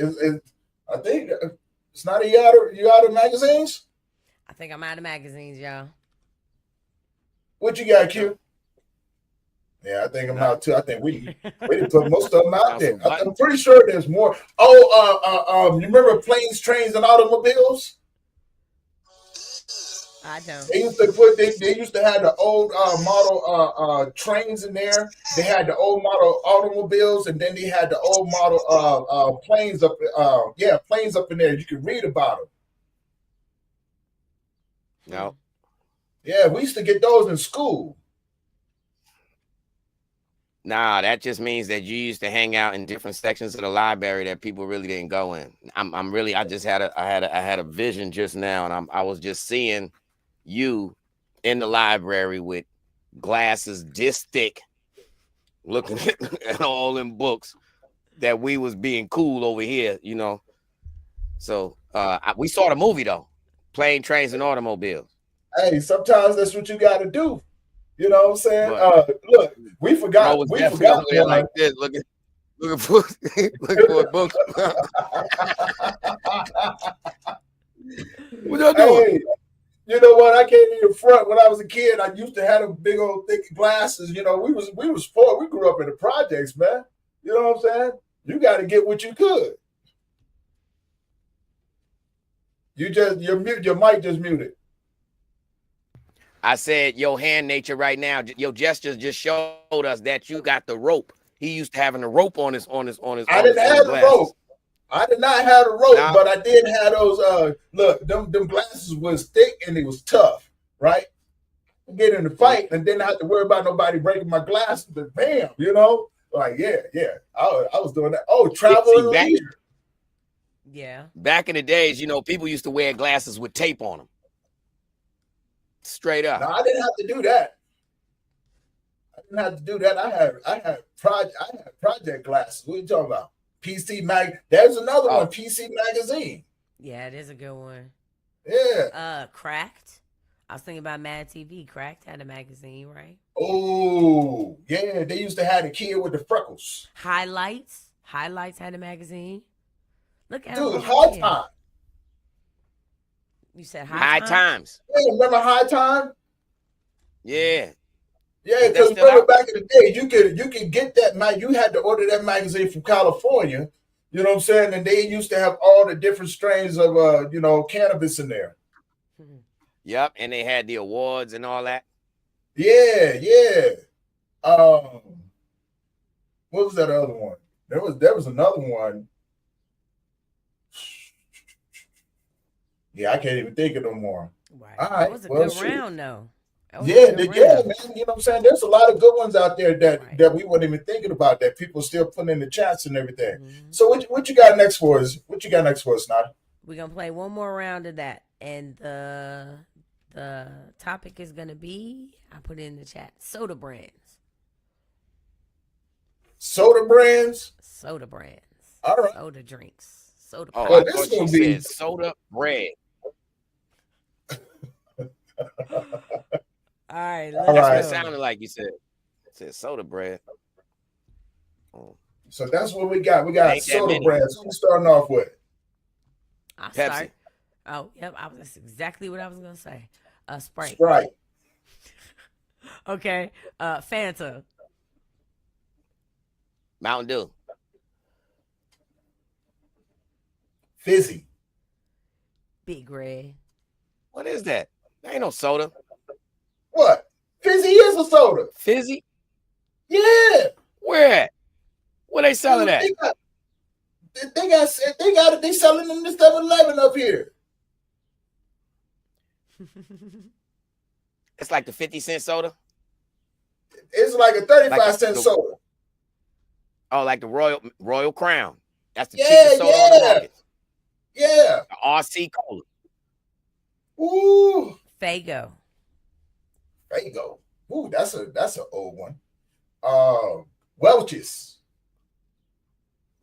Banging. Strawberry Welch's. I can't find it. The Strawberry Welch's soda is banging. It's hard as hell to find, man. I can find it. Look, they still selling in the stores up here. The pineapple one, and they got a grape one. Yeah. Man. Yeah. That's everything, man. That Strawberry Welch, they'll be knowing about that, man. Ooh, man, look, that still bring back memories, man. You know, I can still go to the store and grab them. Yo, that was the one soda you fighting for the last bottle. You knocking chips over all that, man. Listen, bro. One strawberry left. It's either we sharing it or ain't nobody getting it. Yeah. Let's see. It's on you. 7 Up. 7 Up. Bars. Yep. 7 Up. Oh, there's another good one. Mug. I said Barks. Mug. Barks is another good one.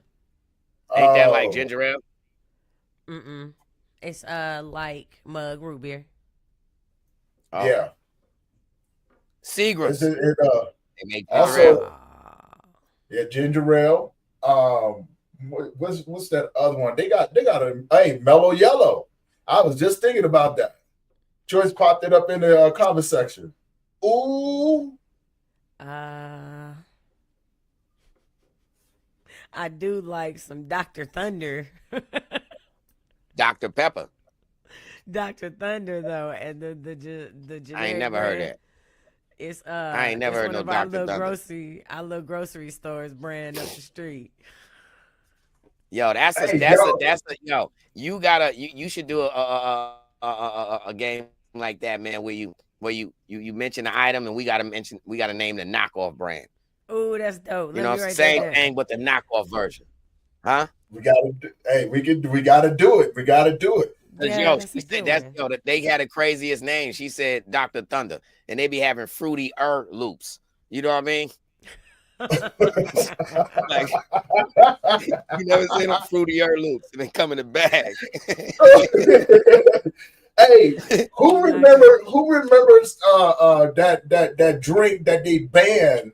I want to say it's like Splurge or something.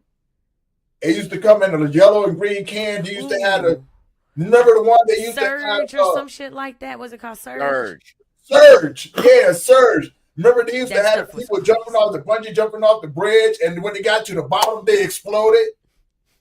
Yeah, they were like crazy. And all of a sudden, this can is sitting there, Splurge. They actually banned that drink. Dude, they banned it? Huh? They banned it, you said? Yeah, they banned it. It was out for like, it was Surge. It was they had it. It was out for like a couple of years. And I think it was like a mixture between a soda and an energy drink. And the damn thing was so strong that people were actually overdosing on the damn thing. Yeah, it was like one of the first original energy drinks / sodas. So it was like how they took Four Loko off the market when they found out that had the energy drink in it. Dude, Four Loko is still on the market. What you talking about? Not how it used to be. They used to have that energy drink thing in there, and they took it off. Well, in New York, they did. They took it off, and that ingredient that got that energy drink thing in there ain't in it no more.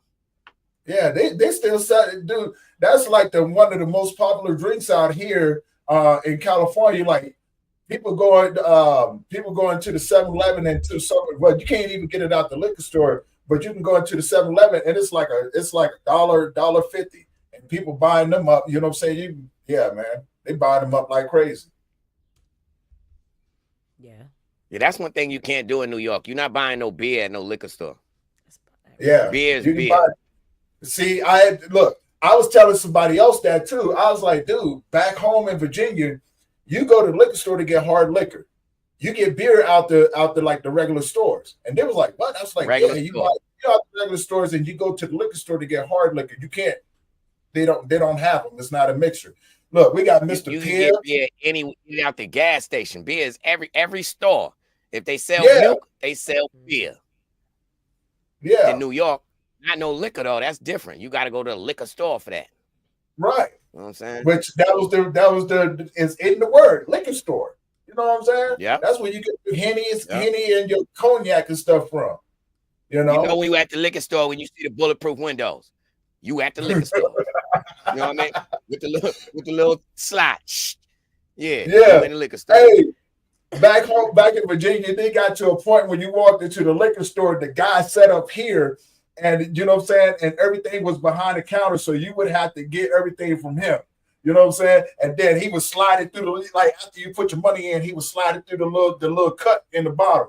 You know, like you weren't getting ours is that's another experience too, you know, because they ain't never it's the windows so thick, they ain't never changed them, so they kind of foggy, you know what I mean? But it still never changes, you know. Everybody, you got 20 people at the liquor store. When you get up there, that's why you're doing this ahead of time. So as soon as you get there, you still got to do nah. Let me get that. Nah. What? Over a little bit more. Nah, not that. Up a little bit. That one. Yeah, that one right there. Yeah. Nah, the other one on the other side of it. Yeah, that's how you got to do it at the liquor store. You know what I mean? You have to. Ain't no touching nothing. It's either a picture on the wall over here, and it ain't nowhere near the merchandise. You got to do the same exact thing for everybody. Yeah. Hey, we still got some of the look, we got Squirt. Hey, did y'all know that Monster actually had a soda too? It's not just it's just not an energy drink anymore. Yeah, Choice put that up there. Monster, Prime, Snotty put in Sierra Mist, Mr. Pibb's Prime Crush. Soda? I thought that was like a juice or something. No, So like a nutritional drink juice out there now. You got a different version in the soda. Oh, yeah, it's crazy, man. Like I watching. You know what's everything. crazy? I'm so old school, man. And when I go to the grocery store, it don't matter how much the soda aisle stretch. I'm still looking for what I want. All that stuff just look like color fades. Shh, there you go, Pepsi. You know what I'm saying? I like orange soda, Pepsi. I be old school, man. I don't even look through all the new flavors. I try not to, man. I try not to. Mm-mm. Right. That stuff ain't The got no older I'm appeal. getting, it's more. You got to use more juices. That gas, be, man. I hate getting old, man. That gas be having you man down sometimes, especially if you get caught in your stomach. Like, oh man. I tell you, Hey, as I get older, I can't drink the red drinks. No, Anything with red in it just makes me sick. yeah, that red dye, It does? that red dye in there, and then like that blue dye too. Like those two right there. Anything with that stuff in there, I can't mess with. Right? You know what I'm saying? Now Which hold is on. cool. What is that? What does that make you do? What are the effects of that red or the blue dye? Because I'm makes drinking you the red throw juice up. right now. It cramps me up really bad. Like as soon as I drink it, like my stomach will start cramping up, and then my whole body will just start to seize up and everything. It has me down. Like it's nope, I won't mess with it. The first time that it happened, I thought it was just a fluke. All I right, did I'm it gonna the start second that time. after this. Yeah, and I got maybe three sips into the second time, and after that, I was done. I was done. My whole body was like, "Oh yeah, watch this," and getting sick off of that was no joke. Like everything was cramped up. So yo, brighter. All right. Ain't nothing wrong with the orange flavors, right? Yo, it's a lot of. I'm being genuine with asking because a lot of questions that we don't be knowing, and you know, a lot of times we don't be really paying attention, no doctor and all that. You know what I mean? Thinking of the good health habits and all that. You know what I'm saying? Especially like me, you know, I still be drinking Kool-Aid. But I did notice how I have drinking Kool-Aid less and less. I got a jug of Kool-Aid sitting in the refrigerator, been in there about 2 months. And it's red for the same. I was thinking, yo, something wrong. I'm like, man, I remember saying to her, and I threw a bucket out before. Like, yo, hold up. Is this possible to have Kool-Aid go old? No. It's like, man, yo, this it tore me up. Like, what's wrong with this Kool-Aid? Remember when we were kids, we was able to drink all the Kool-Aids, all the flavors of the Kool-Aids, and they never messed with us, right? You know what I'm saying? Now, if you try to do it, it's what they added into it. Like it's changed. People think I'm playing. There's something inside of it now that doesn't sit well with me or anybody for that matter. Like you got to be a different breed to be drinking that stuff, man. But I think what's happening now is that whatever's put inside of these drinks or in our foods, this food coloring is affecting the way people's health is. Because there has been an increase in, you know what I'm saying, all these disabilities from the time that we were kids up until now. Look at the increase, but look at the quality of food that we had. We was paying attention to the milk, the cows. It was the Kool-Aid. That's how you got 9-year-olds that's 5'8". You know what I'm saying? Look, check it out. Choice. The red dye was said to be connected to ADHD in kids and linked between behavior issues. Yeah, that's what I thought. There's been but here's another one. You know what I'm saying? It causes the allergy reactions and it's linked to cancer. Look at the increase of everything nowadays. Yeah. You know what I'm saying? That red dye is no joke, dude. That red dye is no joke at all. I can't do it. I can't do it. Ooh, even that's like crazy. red When you sauce. get old. Huh? Look, check that out. Have you ever tried that? The Kool-Aid powder can clean steel pots, make them look new. Dude, Now I know that prison Kool-Aid stainless steel. Yeah. I know that much. Dude, nah, man. I'm good. I'm cool on all of that. I be making my own juice and stuff, man. You know what I'm saying? Things that ain't got sugars in it. Like I be juicing like my favorite juice is a green machine, which is nothing but it's spinach, kale, green apples, and cucumbers. And I'll blend all of that stuff together and juice it out. Probably one of the best things I'm drinking, man. And it's all natural. And it's crazy. See, all this making sense now. Yo, do you know that I swear to God, man, and I never thought of this shit till just now, brother. Now you know in prison, everybody be writing everything up, man. Anything somebody figure out to write up, they gonna write it up, man. You know what I mean? But I remember people having a class action lawsuit. I want to say it was in 15 or 16. Make a long story short, ain't no more flavors of juices in prison. Ain't no more color Kool-Aid. It's all clear. Every last bit of it is clear. Straight up, ain't no more flavors. Like somehow, like they might say, all right, this is lemonade or this is what. It's all the same exact color. It looked like water, but it's Kool-Aid. Only in New York State prison. And they used to have these pills they used to give us when you got an extreme headache, like instead of Tylenol, they used to call them Medicine D. That's one thing I found out about, and them don't exist out here. But you can get stabbed, or you can have a toothache. Medicine D. You get what I'm saying? Like, yeah. Look, check this out. That's a good one. Lemon water. You know what I'm saying? People don't know about that neither, man. Like the older I got, and I started becoming a lot more health conscious when I got into bodybuilding and personal training. You know what I'm saying? I learned about alkaline water and how it balances your body, right? You know what I'm saying? The higher the alkaline in the water, the better it hydrated you, right? And your body could accept it a lot better. And so I started adding like lemons and oranges to my water. That's serious. You know That's truthful. Huh? That's truthful. The alkaline water.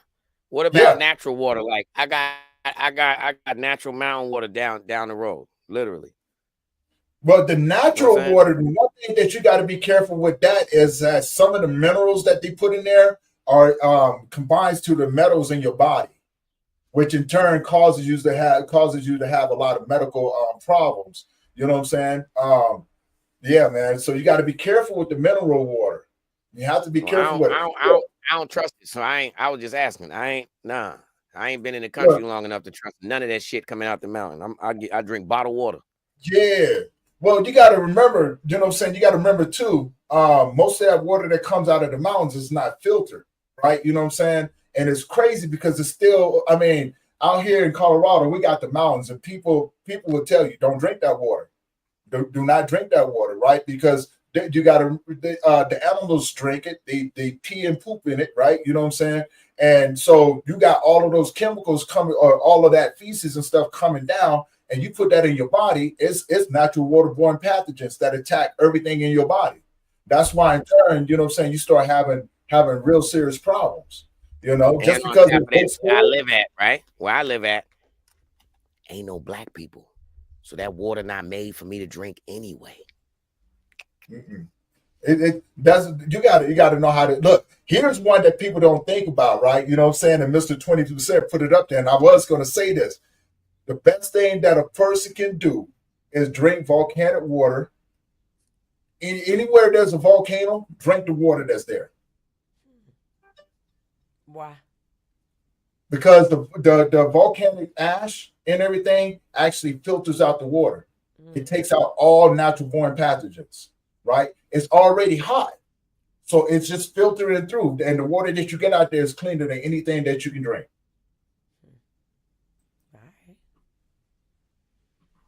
So it sounded to me like the new lick is that volcano water. If you ain't drinking no volcano water, then you ain't drinking no water. Well, let's think about it this way, right? Well, think about it this way, right? You know what I'm saying? Like, if you're out, say for instance, I do a lot of camping, and sometimes I go out there with nothing. You know what I'm saying? I just be out there just having some fun and everything else. I'll go out there. I know how to start a fire. I'll take the rocks and throw them inside of a water bucket, right? Throw the water up in there and let it come up to a boil, and then I can drink that water. It's already, you know what I'm saying, that the heating process brings it up to a boil, which allows you to be able to, you know what I'm saying, kill off all of those pathogens. Who you be camping with, bro? Me, and I got a few other homies that we go up there. We just like kids, man, you know what I'm saying? Just like when we was kids, we used to go out, learn how to make bow and arrows, little spears and stuff. Man, I know how to trap. You know what I'm saying? I do a lot of fishing and stuff like that. No, that would be a hit TV show. Yeah, I do it all the time. Black camping. Man, I do it all the time. Camping is cool. I love getting out in nature, man. I take my fishing poles and stuff. Yeah, man. I'll take my fishing poles. If you had 10 black campers, how many would have hiking boots? None of us. None. What you need hiking boots? Where are you hiking to? Huh? Where are you hiking to? You What going you to mean? a If we going place? to a campsite and you know, I'm just saying, though, No, you know, no campsite. we ain't prepared for No that. campsite. No, you're not going to a campsite. True camping is going out to the middle of the woods, finding yourself a little spot, little flat ground. You know what I'm saying?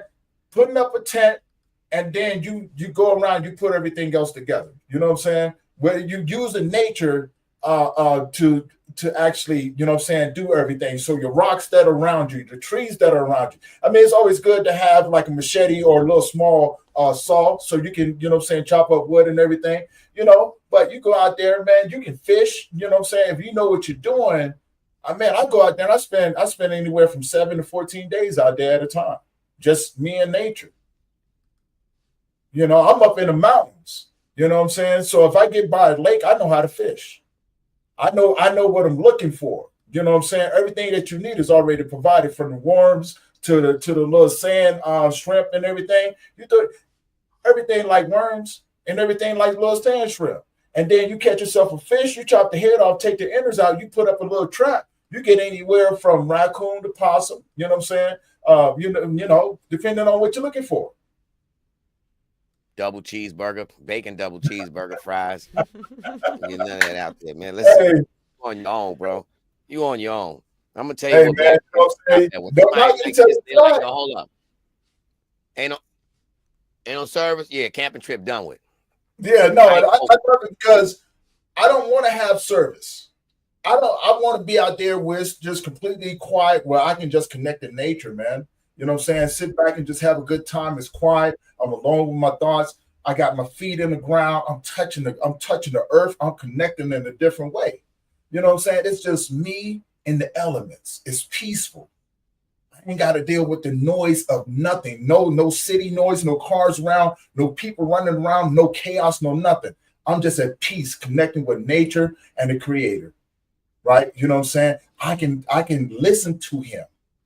I can get my shit together. You know? And there's nothing else like it. Nothing else like it. You know? I mean, you got your bears, mountain lions and stuff, but they ain't messing with you. They ain't even thinking about you. Right? You got your wolves and coyotes out there. They ain't thinking about you neither.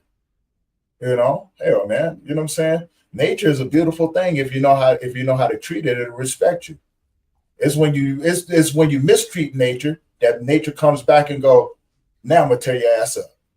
So, nah, man. Troy said, Quaalude, you want glamping, not camping. You see, I got a fly swatter, man, because I left the shack open, left the door open, man. Flies and came up, man. So now I'm definitely not a good camper. I'm gonna be out there with the fly swatter, the off spray, all that, man. Yeah, that ain't gonna do nothing for you. Hey, everybody. So it's already 2:30. Mike is in the backstage. He's waiting and everything. Snotty, I thank you again for coming on. Quaalude, man, thank you for making this weekend a lot of fun. You know what I'm saying? Snotty creating a new game for the conference and everything, man. We definitely got to connect again. You know what I'm saying? This is the last day of the Global Brief Conference, man, and make sure people know how to find you, please. You know what I'm saying? Look forward to next year too. This was a great experience, man. And hey, we already got a new game section, so we already planning out next year. You dig what I'm saying? So yeah, man, we're about to make it happen again. We're definitely going to make it happen again. And Juneteenth is coming up. Snotty, she's going to keep us informed of everything, and I'm going to keep my people informed of everything, and we're going to make it happen. With that being said, guys, go and enjoy your day. Snotty, get some rest. All right. And both of y'all stay blessed. Please, you know what I'm saying? And from my family and my heart to y'all, man, you know what I'm saying? Thank you. Love you, man. You know what I'm saying? And guys, enjoy the rest of the show. Yes, thank you. Thank you. Another one.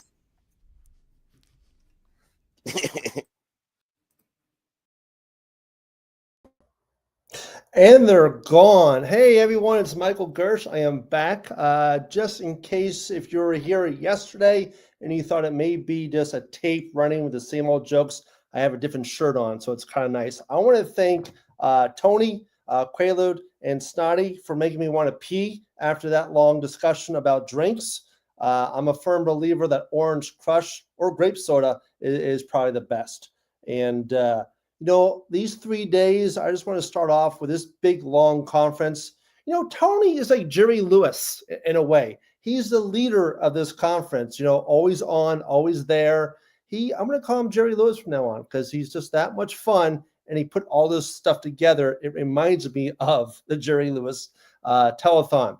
Also, the whole thing with the camping, Tony said he's out there for 7 to 10 days. Yeah, it's Tony and Aaron Rodgers out there finding themselves for 7 to 10 days out there, just killing possums and eating rabbit.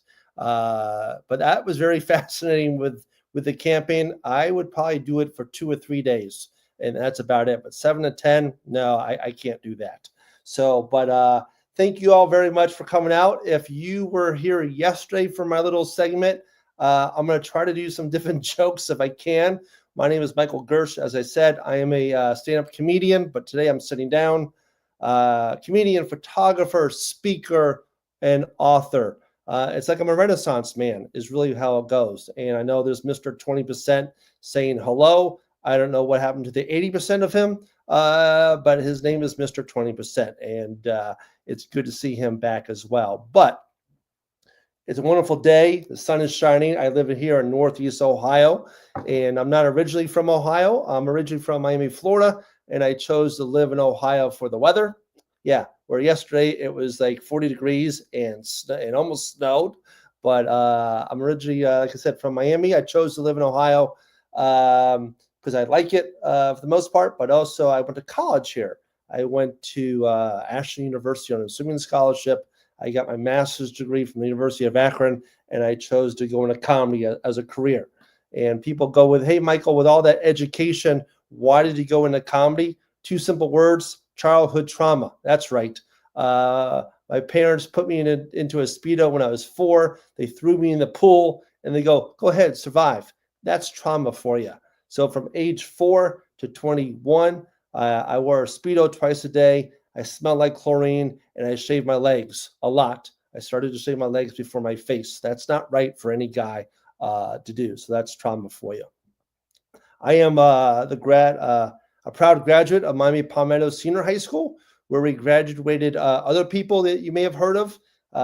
Amazon founder Jeff Bezos, the Surgeon General, and also the new Supreme Court Justice Ketanji Brown. That's right. We all went to the same high school. Different periods. Bezos was a little bit ahead of me.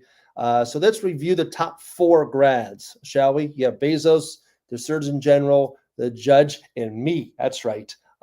You have me. The other ones didn't want to show up, but I care because I'm here. Ketanji, the judge, she was my class president, and people ask if I knew her. Did we hang out? Were we in the same classes? No. She was smart. She was in all those AP and honors classes, and I was in detention, which is why I'm a comedian. And of course, the hardest part about doing this is not knowing if anyone is laughing, because it's just me talking to myself, pretty much how my day goes. Just usually it's the voices in my head. So hopefully we can bring some humor today to you all, because we know humor is a healthy coping mechanism. And I'll talk about my story as well as time goes on in my segment. Like many of you, I'm tired. Today is Sunday. I was up late. I got a phone call, though, waking me up, letting me know that I am now a father. So I'm pretty excited about that news. Yeah. Happy to report that phone call was the wrong number. Woo! Because there's nothing better than starting off your day than crapping in your own bed. That's fun. It was a number I didn't recognize. It was a 33 area code, because sometimes you erase people's phone numbers. So I didn't know who it was. So I answered it, and it was a girl. It was a girl that goes, "Hi, Dad." Hell no. Click. No. And I'm 54, and the girl sounded like she was 20. So it's not. So it can be possible, right? No, it can't. At 54, some of my friends were like, "Oh, Michael, you could have a child now. You're still young enough." I went, "No, I'm not changing diapers at my age. If I'm changing diapers at my age, they're going to be mine. That's the way it is." I don't think I could do the whole potty training type of stuff, because I walk in my friend's bathroom, and one time there's a box of Cheerios in the back of the toilet bowl. I'm like, "Oh, look, snacks. I'm going to be here for a while." And I didn't know what the Cheerios was for. So I asked my friends, and I said, "Hey, Brian, what's the Cheerios?" He's like, "Well, it's for Will's aim." Any of you parents, put this in the chat. If you tried the Cheerio method before, you throw the Cheerio in there, and it's for his aim. Look, I'm 54. I need a Cheerio with a little blinking light on it at 2, 3 o'clock in the morning. That's what I need. It would be fantastic. 2 o'clock in the morning, 3 o'clock in the morning, 4 o'clock in the morning. You know, as you get older, all you younger people, no idea what the hell I'm talking about, guys. But one day you'll get there. Oh, yes, you will. Let's see. The parent thing. And you know what? You can't even punish your kids anymore without getting in trouble. Back in my day, if a kid swore, what was punishment? Soap, right? Because back then, soap tastes like shit. But you can't use soap anymore because now soap is like mango flavored, orange, strawberry, cucumber. It's not punishment. It's a fruit cocktail, for crying out loud. And also, did you know that researchers discovered to raise one kid from birth to age 17, it costs $300,000? Yeah. How many parents would a refund right about now? I bet a lot more. Show of hands out there or put in the chats. I don't know how many chats we have. I don't know if we broke the internet this year, Tony, or not. But if we did, yay, congratulations. I'll be 55 this year, and I'm excited about that. I hope to have a big birthday party because when I turned 50 during COVID, I got screwed out of two things. Number one, I got screwed out of a birthday party because remember how we celebrated birthdays during COVID? Our friends lined up on the front yard, right? And we lined up in the front yard, and our friends did that slow drive-by, and they honked, and they threw gifts at us and kept on going. That was fun, wasn't it? And then also, I was dating a vegan at the time, so I got screwed out of a real birthday cake. Yeah, no offense, vegans. She goes, don't worry, you won't be able to tell the difference. Yeah, bullshit. People who lost their sense of taste during COVID could tell the difference. And no offense, vegans, I'd rather have another kidney stone than ever eat something vegan ever again. Oh, yeah. And then if you never had a kidney stone, let me tell you how bad it hurts, okay? I'm Jewish. I was praying to Jesus for help. Yeah. Yeah. And, put in the chat if you ever had a kidney stone. And I've talked to women before who gave birth, but also a kidney stone. And 99% of the time, they say the giving birth hurt worse than the kidney stone. No, the kidney stone hurt worse than giving. I don't even know my own material. So I'm looking at Mr. 20%, and he goes, time to reconnect with my child. Let me tell you something, Mr. 20%. It's been a long, long time. She's never called me. No Father's Day gifts, no birthday gifts, no calls. Apparently, it was a wrong number, that luckily, because that happened quite a few years ago. So we'll see what happens. But, oh, yeah, the kidney stone. I get easily distracted, people. That's what happens. The kidney stone, mine got stuck between my kidney and bladder for a whole week, so I had to get an emergency operation to get it out. And the doctor used 2 words in the same sentence to describe this little operation that no man should ever hear. Yeah, laser and penis. Yeah, the last thing I wanted was a team of doctors playing Star Wars, my pee-pee. No thank you.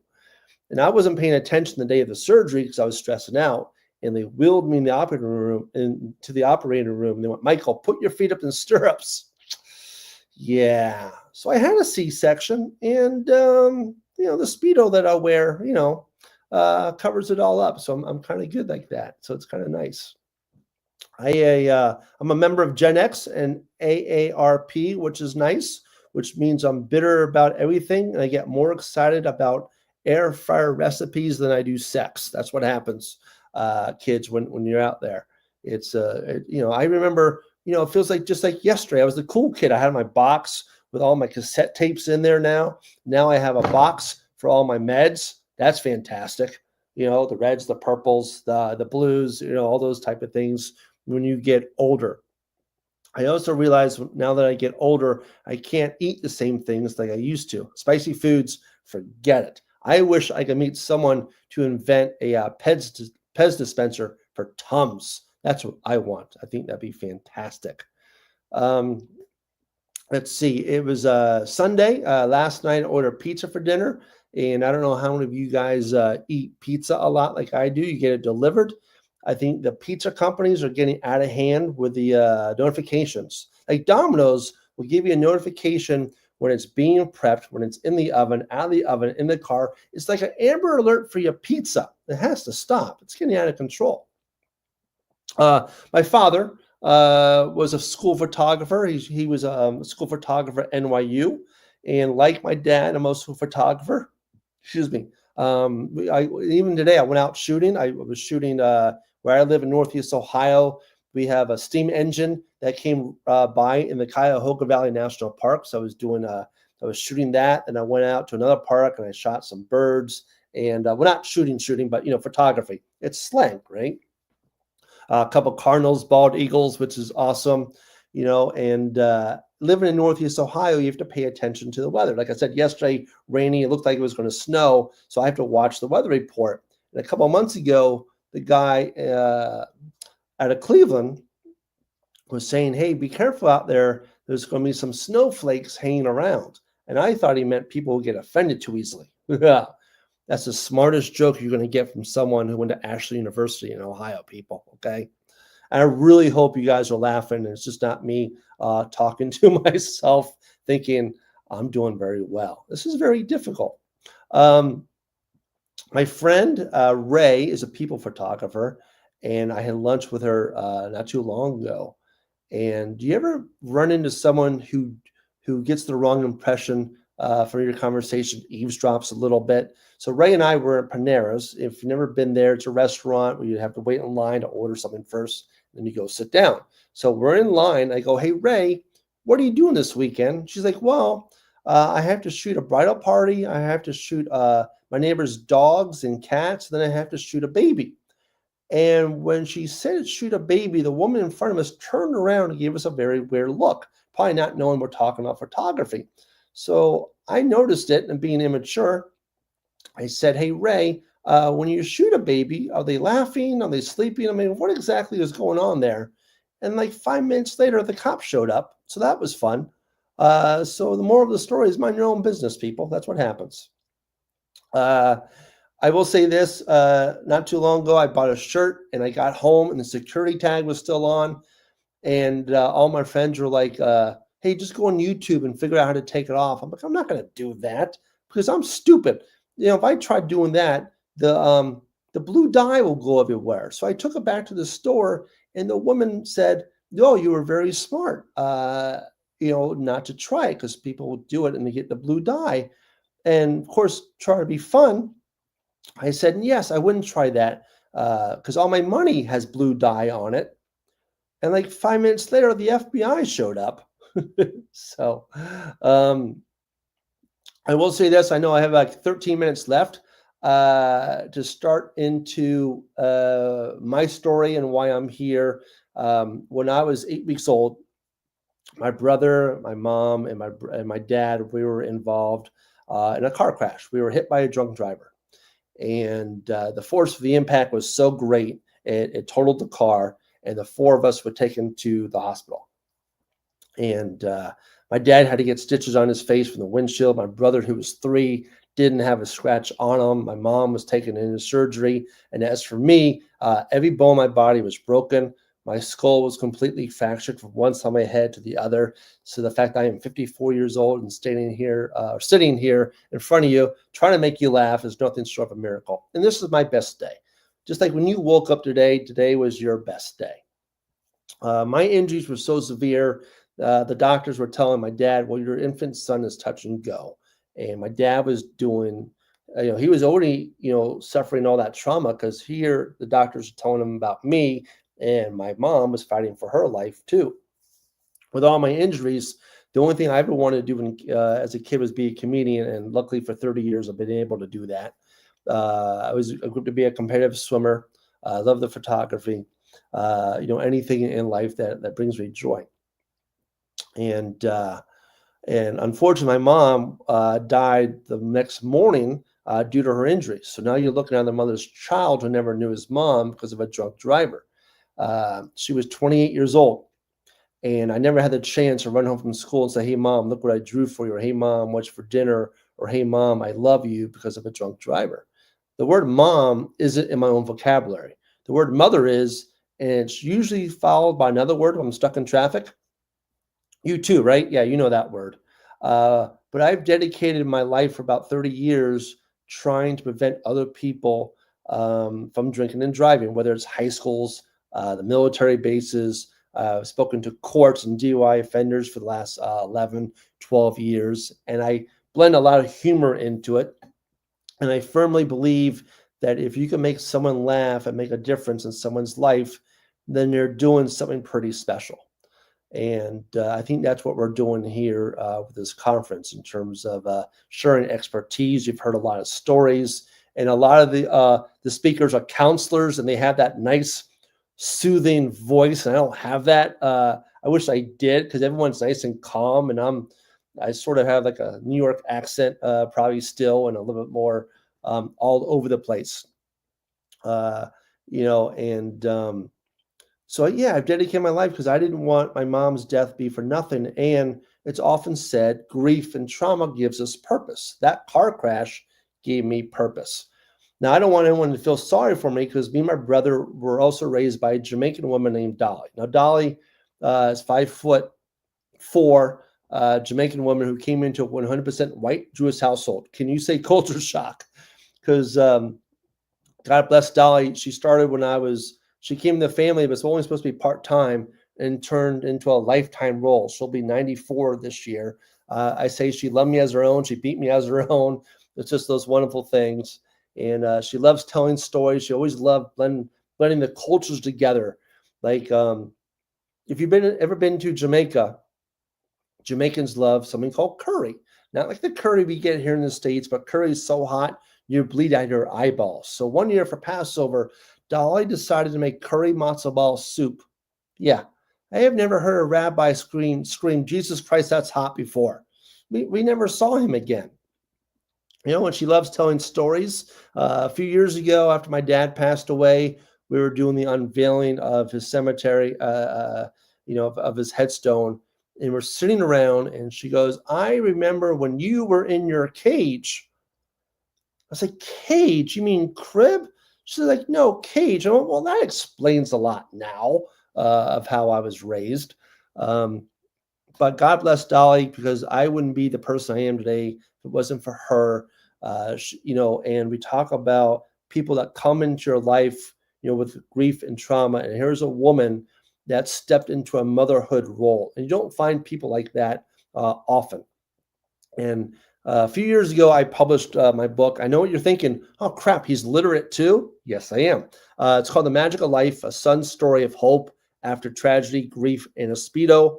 Because I was a swimmer. I'm not wearing one now. That would be weird. You can find it on Amazon. You can find it on my website, michaelgersh.com. It's my story. It's Dolly's story. It's for anyone who's gone through trauma and grief. And we have the ups and the downs with it. You'll laugh, you'll cry, but also inspired too. I wrote it because a good friend of mine, Greg Morton, who you may have seen on America's Got Talent, made me promise to write the book.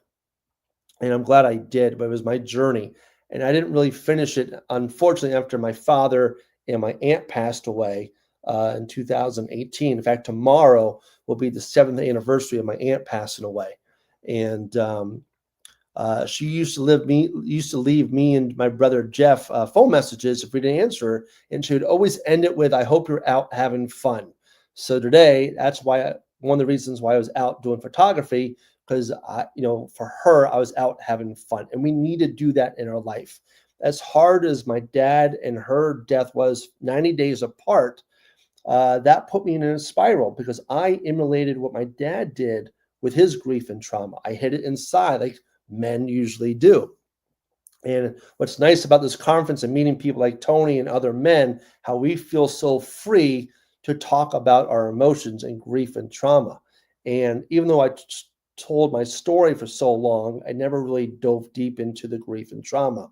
And I went into grief counseling. I had to, because there was one moment in June of 2018 where I didn't think I was going to see the end of that week. And my friend Ray, who I talked about before, was taking new headshots of me. And she said, "We can't use these pictures because you have sad eyes."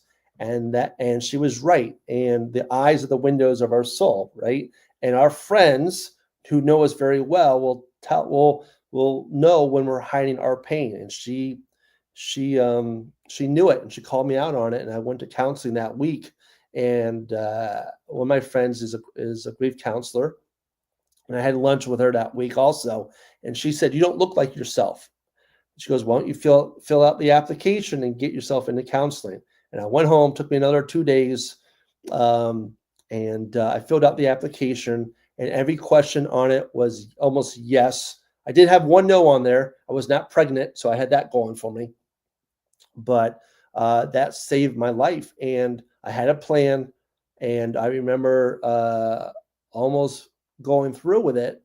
And the last thing that I remember that really stopped me was, well, I can't send my brother and Dolly and family members back to the cemetery 3 times within 6 months. And and thinking of my friends, like who went through the death of one of our best friends who was a drunk driver. And I remember what that pain caused them. And I didn't want my friends going through that. And so I went to counseling. It was the best thing, one of the best things I ever did my entire life, because I am here with you and able to still use humor to make a difference in people's lives. And I know I have a few minutes left. I'll bring Tony in a few seconds, but I'm going to finish a little bit of the comedy with this. Two things. Number one, colleges have changed a lot since COVID. Do you know that some colleges are starting to put the morning after pill in vending machines? Yeah, it's a horrible idea. Because how pissed off you get when a bag of chips gets stuck. That's one of my favorite jokes. I'm laughing at it because that the idea of that in the visual still makes me laugh. The last thing I'll finish up is about my dad, who passed away, as I said, 2018. My dad, kind, loving man.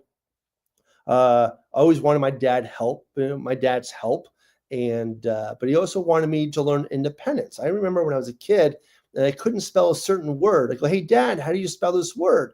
Thinking he's going to help me out. He's like, "Well, go look it up in the dictionary." I can't. I don't know how to spell it. Duh. He's like, "Well, sound it out." Yeah. Great advice you give your kid who's in speech therapy. Really? Thanks, Dad. I love you too. All I know is since about 8 years old, I wanted Sally, who sold seashells by the seashore, to be swallowed by a shark. Yeah, I practiced that all day. So that's speech therapy, and even me fumbling over words now, the doctors, when I started speech therapy, no one knew it was because of the car crash and the fractured skull. It could be, we don't know, but I still have, issues with certain words and sounds. Like I remember in speech therapy, I couldn't say like SH a lot. So, words like that, like shut so I was, or shout. So I was in my room practicing the word shit for a really long time. You see how good that was? That was pretty good. Mr. 20%, I'm not too sure in terms of which one that was a good one, but I'll say all of them are good today. How about that? And I'll finish this with a joke. My last one that I like. When I was a kid, I used to forge my dad's signature, not like on checks. I'm not a criminal. Don't judge me now, people, but on report cards. Because believe it or not, I would get D's and F's. And my teacher would say, "Here, Michael, here's your report card. Make sure your dad sees it, signs it, and bring it back tomorrow." I'm like, "Tomorrow? You'll have it back after lunch. How about that?" Folks, my name is Michael Gersh. You can find me at michaelgersh.com. You can find my photography on Gersh Pics. Tony, if you want to come back in for the last few minutes, my brother, we can wrap this up. I hope that was what's going on, my brother. I hope that was fun for the people. Thank you, Mr. 20%, the dad joke. Yeah, I appreciate that. And once again, I hope doing this, it was a nice break and it brought some humor and laughs to people who are watching this conference. Well, man, we still got a few more minutes, man. We're waiting on the next presenter to come in, man. And you know what I'm saying? I got a question because I've been wanting to ask everybody this. You know what I'm saying? You was here last year. You got the chance to meet a lot of the presenters. You got the chance to see everything come together. You know what I'm saying? You've seen the difference between last year and this year, right? You know what I'm saying? And the things that we added in, what has been your experience so far with all of this, as well as anybody else? You know what I'm saying? Anybody that's been rocking with me for the last 3 years since we started this. What has been your experience with this? Has it been, hopefully it's been educational and filled with tools and resources and people, that you can connect with on a different level, right? Wait, I was You know, supposed to learn something? Damn it. You didn't tell me that. What I liked about it was the strength the speakers have to share their personal stories to help other people, because it's not easy to do that. And for them to have that inner strength to go, I'm going to volunteer and do this for other people to learn and to feel like they're not alone in their depression or grief or trauma. I love that. And everyone has a different story. You know, grief and trauma, you know, we go through similar things, but everyone's story is so different and powerful. That's what I love about this conference. Yeah. And it's been an amazing experience just watching everything come together the way that it has, you know, and having the new faces along and bringing, you know, participating in this as well, you know. And, you know, like I said, big shout out to Heat Detector, you know what I'm saying? He's been getting his house together for the baby, you know what I'm saying? Baby just came home today with him and his daughter and everything. And, you know, so, and having the addition of the game section, I think that's been pretty cool too, right? You know what I'm saying? And watching the creativity, not just with their presentations, but with the people who have sent in their infomercials and things like that. You know, I never really thought about doing that, but then I was like, you know, why not? You know, right. Because the simple fact of it's an advertisement for people to tell people who you are, right? And talk a little bit more about your business as well. You know, so people know what's out there. And that, I think that's a huge difference from the first time that I first became a men's grief coach up until now. I'm starting to see that traction come. I'm starting to see people look for resources or know what's available and getting the necessary support that they deserve, man, and need. And just to be a small part of that, you know what I'm saying? Because big shout out to all the presenters, you, everyone that's been here for like the last 2 days and even today. You know, I know it's been a long weekend and you know, just to watch the excitement, you know what I'm saying? Big shout out to our presenters, man. Big, huge shout out to them, you know. You're right. Those those commercials, whatever those spots were well done too. And I'm thinking, oh, look, like it looked like, again, it goes back. This whole thing reminds me of the Jerry Lewis telethon when you have those breaks and they're doing those things, and it's like sponsors, but they're amazing. And I think, you know, what you learned from the first one carried into the second one.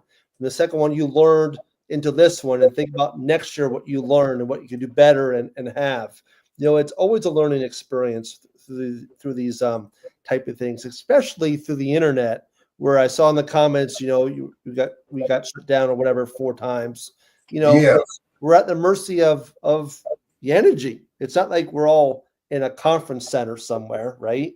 We're relying on technology, and you know, each year we'll get better. It's not like we're just using 2 tin cans and speaking into it to everyone to hear. Right. We have audio, we have visual, and you know, we're all connected, and I think that's a beautiful thing. And that is a beautiful thing, because look, we live in a technical age now, right? You know what I'm saying? There was a few things I wanted to add in, but my buddy, he got called away to go do a bigger project and everything. So I was going to be adding in children's animations, which, you know what I'm saying? I mean, that's still going to be a thing. It just wasn't able to be done this year. So we're shooting it for next year. You know what I'm saying? You know, we're going to be adding in some more stuff next year as well. You know, we got, I was just talking to another colleague of mine. They want to have a segment to where kids could come in, that was going to be something that I was going to be adding into the podcast segment, right? You know what I'm saying? So we're in the process of making that happen. And I think it's just going to expand the horizon of the amount of people that we're going to be able to reach, you know? And, you know, I've had some other people reach out to me, some other big names, like, you know, that they were like, hey, sorry, couldn't make it this year, because most of the people I know, again, out there doing some major things. So they got some pretty big movies coming out and stuff like that. And so, you know, really looking forward to next year, man. I really am. I'm looking forward to just reaching and being able to be of service to more people, you know what I'm saying? And maybe even seeing where that takes us, you know? Right. And then plus we're encouraging people like those individuals. Look, man, I said this last night on a conference on the Trust Tree. If you think that this conference is, you know what I'm saying, is something, I encourage you to do it bigger and better than me. You know what I'm saying? Now it's going to require some things. It's going to require you to think outside the box and be very, very creative. You know what I'm saying? Use your imagination. I'm just a guy that's sitting back here with an imagination and just said, you know what? What's going to happen if I do it? The worst thing that can happen is I fail, right? But it's still not going to stop me from doing it. It's still not going to stop me from doing it. Well, yeah. So, I mean, and nothing. I mean, if we don't learn from those failures, and I don't think you're failing at all. I mean, I think the fact that this is the third year shows that you're succeeding. Now, if you're eaten by a bear out in the woods, then someone has to take over. So you better leave notes behind. Well, that's what, you know what? I've been doing that because, you know, I love to go camping out in the woods, and that is a possibility. You know, I can't keep running from bears. I'm getting old, Mike. Do you see Quaalude's response? He's like, "Oh hell no, no." He's like, "No."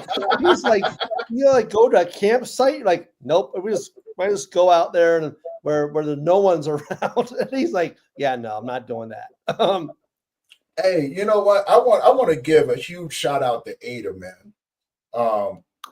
Because of the super factor of all the stuff that you guys see, the scheduling, you know what I'm saying? The materials that's been put out. I have to give that big shout out to Ada because she's the one been behind the scene, the creative aspect of it and everything, putting all that stuff together, right? You know what I'm saying? And you know, to be honest with you, man, it wouldn't have been possible. I would have been back here trying to get everything done, and Ada was like, "I got this." You know what I'm saying? And I wanted to step in and be like, "Ada, let me know what you need me to do." She was like, "No, I got this." Right? So huge shout out to Ada, man. You know what I'm saying? Thank you from the bottom of my heart. You know what I'm saying? For everything that you have put together. You know what I'm saying? Your time and your energy, your creativity, and just being, because Ada's been with me since the beginning. You know what I'm saying? Even before the conference came around, I met Ada, and she's still here, right? You know what I'm saying? As well as Choice. Let's see. There's a lot of people right now. My mind is just all over the place. You know what I'm saying? So if I didn't say your name, know that I'm really, really, you know what I'm saying? My heart is with you. You know what I'm saying? I can't wait to do this again. I really can't. This is our third day. Still 3 days. Right. 3 days of just amazingness, man. You know, and so, you know, it does my heart good. It really does. You know what I'm saying? We just got LinkedIn too. Yeah, as it should, you know, because you're doing it for a higher purpose, right? And the synergy and the connection we have with so many people, and with this group of presenters from last year, and how that's going to carry on to like friendships and bonds over time. It's a beautiful thing, man. So, you know, what you're doing, Tony, is wonderful. Most definitely, man. You know what I'm saying? I definitely appreciate that. Have you told people where they can find you, Mike? I mentioned earlier, but they can find me on michaelgersh.com. That has the links to LinkedIn and Facebook and Instagram. But on Instagram, it's just my last name, GERSHEPIX. Facebook is just my last name, GERSHE. Even on Instagram today, you can see the pictures of the eagles, the birds I took as well. And then LinkedIn, I can't remember what LinkedIn is, but you can find it on there. It's too complicated. In the book, Magical Life, A Son's Story of Hope After Tragedy, Grief, and a Speedo. Amazon, Borders, not Borders, what's the other one? Barnes & Noble. And if you email me directly, you want an autographed copy, I could do that. I'll send it out to you. I think it's about, with shipping and handling, about $30 now. But I'll sign it, personalize it, which means I'll devalue it for you by doing it. And when you're done reading it, you see the thickness, it will level off a table kind of nicely too. So it's multifunctional. It's like a transformer when you're done. Oh man, you know what? You're amazing, dude. For everybody out there, I just want to give you a heads up. So we are starting to get kicked off of the social media platforms. You know what I'm saying? Facebook is slowly but surely kicking us off. I want to say I appreciate the traction that we're getting over there. But if you aren't watching it on any of the YouTube channels, do me a favor. If you don't want to miss anything, head over to the YouTube channels. We got Unwrap the Podcast. We got Jay Lewis is up there. We got Roosevelt, and we also got mine, which is Brief Let's Talk About It podcast. Go to YouTube, you sign up to any of those podcasts, any of those YouTube channels. Continue watching the show, because something tells me, you know what I'm saying, we're not going to be on Facebook, LinkedIn, or even Instagram for too much longer. All right, you know what I'm saying? So, guys, yep, there we go. We're about to get kicked off. This is the sixth time on these that is. So it's happening. It's slowly but surely happening. It's shut down on all the social media platforms, which is not a bad thing. It just means that we got some traffic coming up in there. Guys, thank you, Michael, for tuning in. Rachel, thank you for being here. And you know what I'm saying, and definitely got to connect with you again. You know what I'm saying, I've had some technical difficulties and stuff like that, but I think we got it all fixed, worked out, and things like so. Guys, we got Becca Stackhouse coming up next. All right, you know what I'm saying, and she's going to be educating you guys as well. So with that being said, yep, there we go. I don't think it's going to let me back on this one, but that's okay. That's totally okay. Okay, let me go ahead and remove that one. How many monitors do you have? Because I envision you have like 20 monitors in front of you and this big console, like a mad scientist right about now. I got 6 monitors, so I'm monitoring all of the platforms, because you got to remember we're streaming across 117 different platforms, anywhere from YouTube to Rumble to Instagram, Facebook, LinkedIn, all of them. And you know, I got 62 on Facebook. I got another 65 on Rumble. You know, and you know, Instagram is going good. So everything has been working out. You know what I'm saying? LinkedIn is up and running. It kicked us off, but it let us back on. So it's slowly but surely it's starting to happen a lot more frequently. So they're slowly but surely dropping out. So again, if you guys have not already, head over to any of the YouTube channels that we got up there to continue watching. You know what I'm saying? And stay tuned again. You know what I'm saying? Becca Stackhouse coming up. We still got more people coming.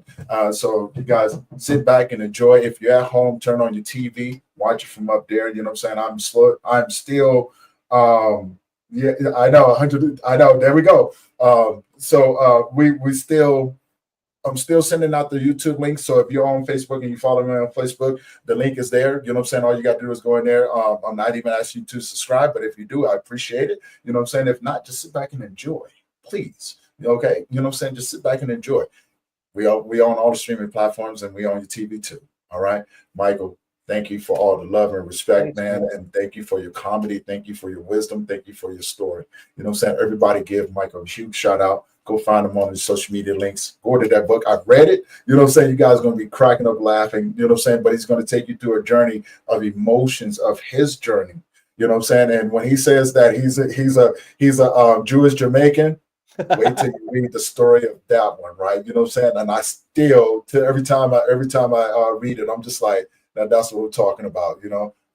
But you know what's interesting about that was people when read the book, they go, they don't want to meet me or talk to me. They want to meet Dolly. Yeah, I still want to meet her too. I know. Yeah, I think she's going to become my friend more than you. Mm-hmm. And then you're going to be jealous. You're going to be jealous. You're like, Tony, I thought you was my friend. I'm like, Michael, go play somewhere. I'm here with Dolly. We about to sit in the kitchen. We about to make some oxtails, right? You know what I'm saying? We're about to make some Jamaican jerk chicken. And I'm not even going to share it with you, Mike. That's cool. Yeah, I'm not even going to share it with you, okay? Me and Dolly going to sit down and we're going to eat it all in front of you. You go ahead. I'll take your tent and go out in the wilderness. Ooh. And your machete. How about that? You know what?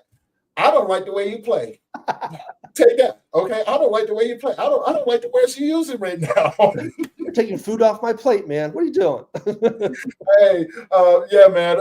So we're gonna get ready for the next one. Guys, sit back and enjoy. Mike, thank you again. And you know, you got a schedule coming up too, don't you? You're gonna get it's on my laptop. I gotta look at it. But all right, if you get a chance to come back in the comments and pop them up in there, Will do. that way we can give people your schedule so they know when you're doing your speaking and when you're doing your comedy. Okay. So you know what I'm saying, make sure that people know how to find you, man. All right, will do. Hey, everybody, enjoy. We're going to see you guys in the next one. Peace.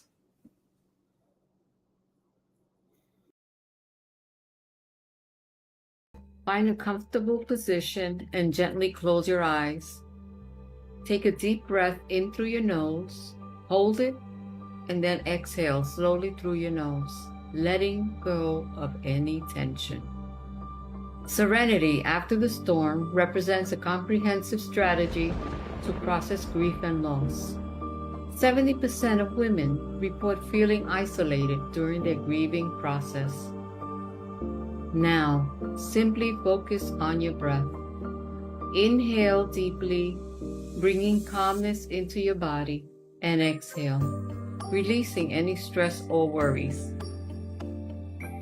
With each breath, feel more grounded and at peace, knowing you are exactly where you need to be at this moment. Take one more deep breath in and exhale, bringing with you a sense of calm as you open your eyes and return to the world, carrying peace with you. Things are going to get worse before they get better. Grief is hard. Thank you for purchasing Serenity After the Storm. I hope that my experience with loss is able to give you insights and techniques to be able to manage your own personal journey with grief.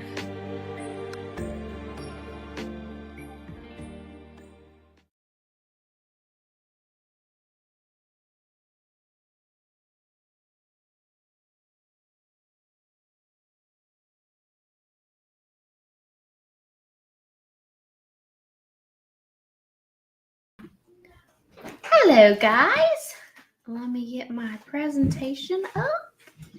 There we go. So, welcome to my presentation. I am going to be talking about finding your authenticity through loss. It's something that I find is very important, as being your authentic self and really true to who you are. And so I am motivated, and I want you to discover a life that you are truly adore every single day and gain an understanding of a deeper you. So I'm going to start by giving you a little bit of who I am and my background. The pictures that you see on the left part of the screen are just some of what make me who I am. I love lavender, I love lighthouses, I love traveling, and I love water. So those are just some things about me. But the heart behind Stacked Intent is education, and it is to help you find a deeply authentic you. And it is helping you with growth. It's helping you with transitions and learning just to love your everyday. And the things that have driven me over the years are really to help people understand healthy relationship and how to be your authentic self in all kinds of relationships.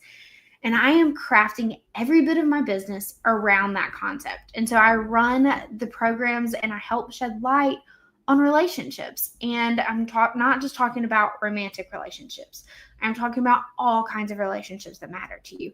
And one of the biggest ones being you. And so my favorite ways to do that, I love presenting. I love doing in-person workshops.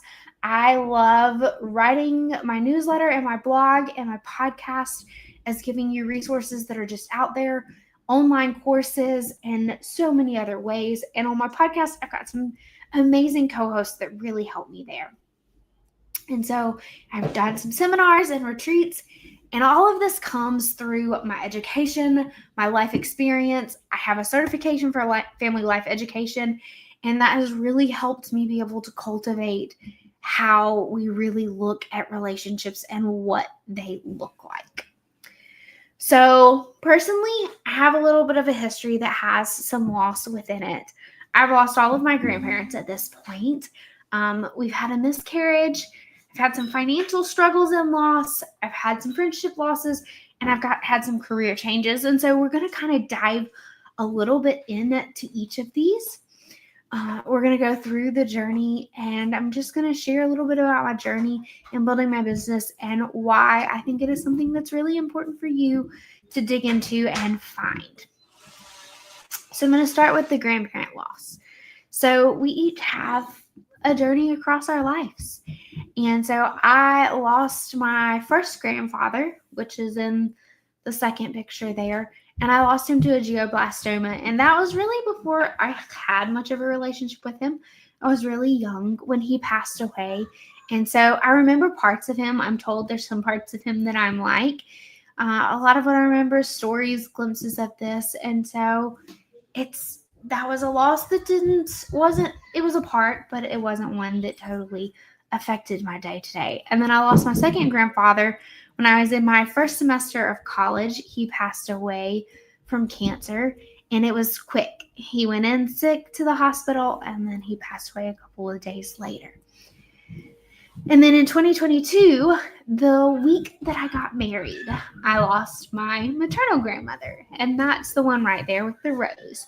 And she passed away that Tuesday. And so she's one that had a huge impact on my life. And she is one that helped me through some really large things in life. And she was a big prayer warrior for me. She and I wrote letters back and forth all the way through college. And I learned some really cool things about my grandmother in those letters. She gave me her love story of her and my grandfather. She gave me her favorite Bible verses, her testimony, and we had a lot of other conversations that went through those letters. But she also was one that I got to call and I talked to. I had a friend that for a couple of years lived close, so I got to go visit both my grandmothers on my way back out. And then I had some other friends and things of that nature. And then we went on a road trip, and I have to tell you that if you have a chance, go on a road trip where you really don't know what your destination looks like. And choose some people that you like to be in a car with and just get in the car and go. And me and my parents and my two grandmothers drove to the Outer Banks, and we drove up and down the Outer Banks. We explored the lighthouse. We found our hotel on our way there, and it was probably one of the funnest trips because the conversations you get to have are just so incredible. And so it's important. And then she walked me through one of my boyfriends and breakups, and she walked through my master's delays with me, some overpayments, and then a couple of other things as well. And so when she passed away, it was a challenge because I lost my grandmother that I talked to, that I knew was there, and it was a process. And then a couple months later, my grandmother passed away in March, and so my next grandmother passed away in September. And so that was then my last living grandmother, and she's the one with the party hat. That was one of her birthday parties that we had with that side of the family. And so it's just that. It's getting to really learn about those people that are in your life and finding the time to really enjoy some of that allows everybody to really enjoy that aspect. And then a couple years ago, I had a significant financial loss in my life, and it was hard and it was challenging. But what I learned through that, so I bought a house, and then about 3 months later, I learned that I had been overpaid for 2.5 years, a third of my paycheck. That's a good chunk of a paycheck in case anyone's wondering. But I had built my budget. I was living on I had my budget. I had to revisit it. And what I learned in some of that is it's where some of my programming was born out of. It's where some of my drive to make sure people really understood what their budgets look like, that budgets aren't a bad word, that budgets are really important and they're very helpful. It's really where I fully defined what I call the waffle theory. And if you are curious about that at all, I'm going to see if I can drop the link to my course suite in the chat.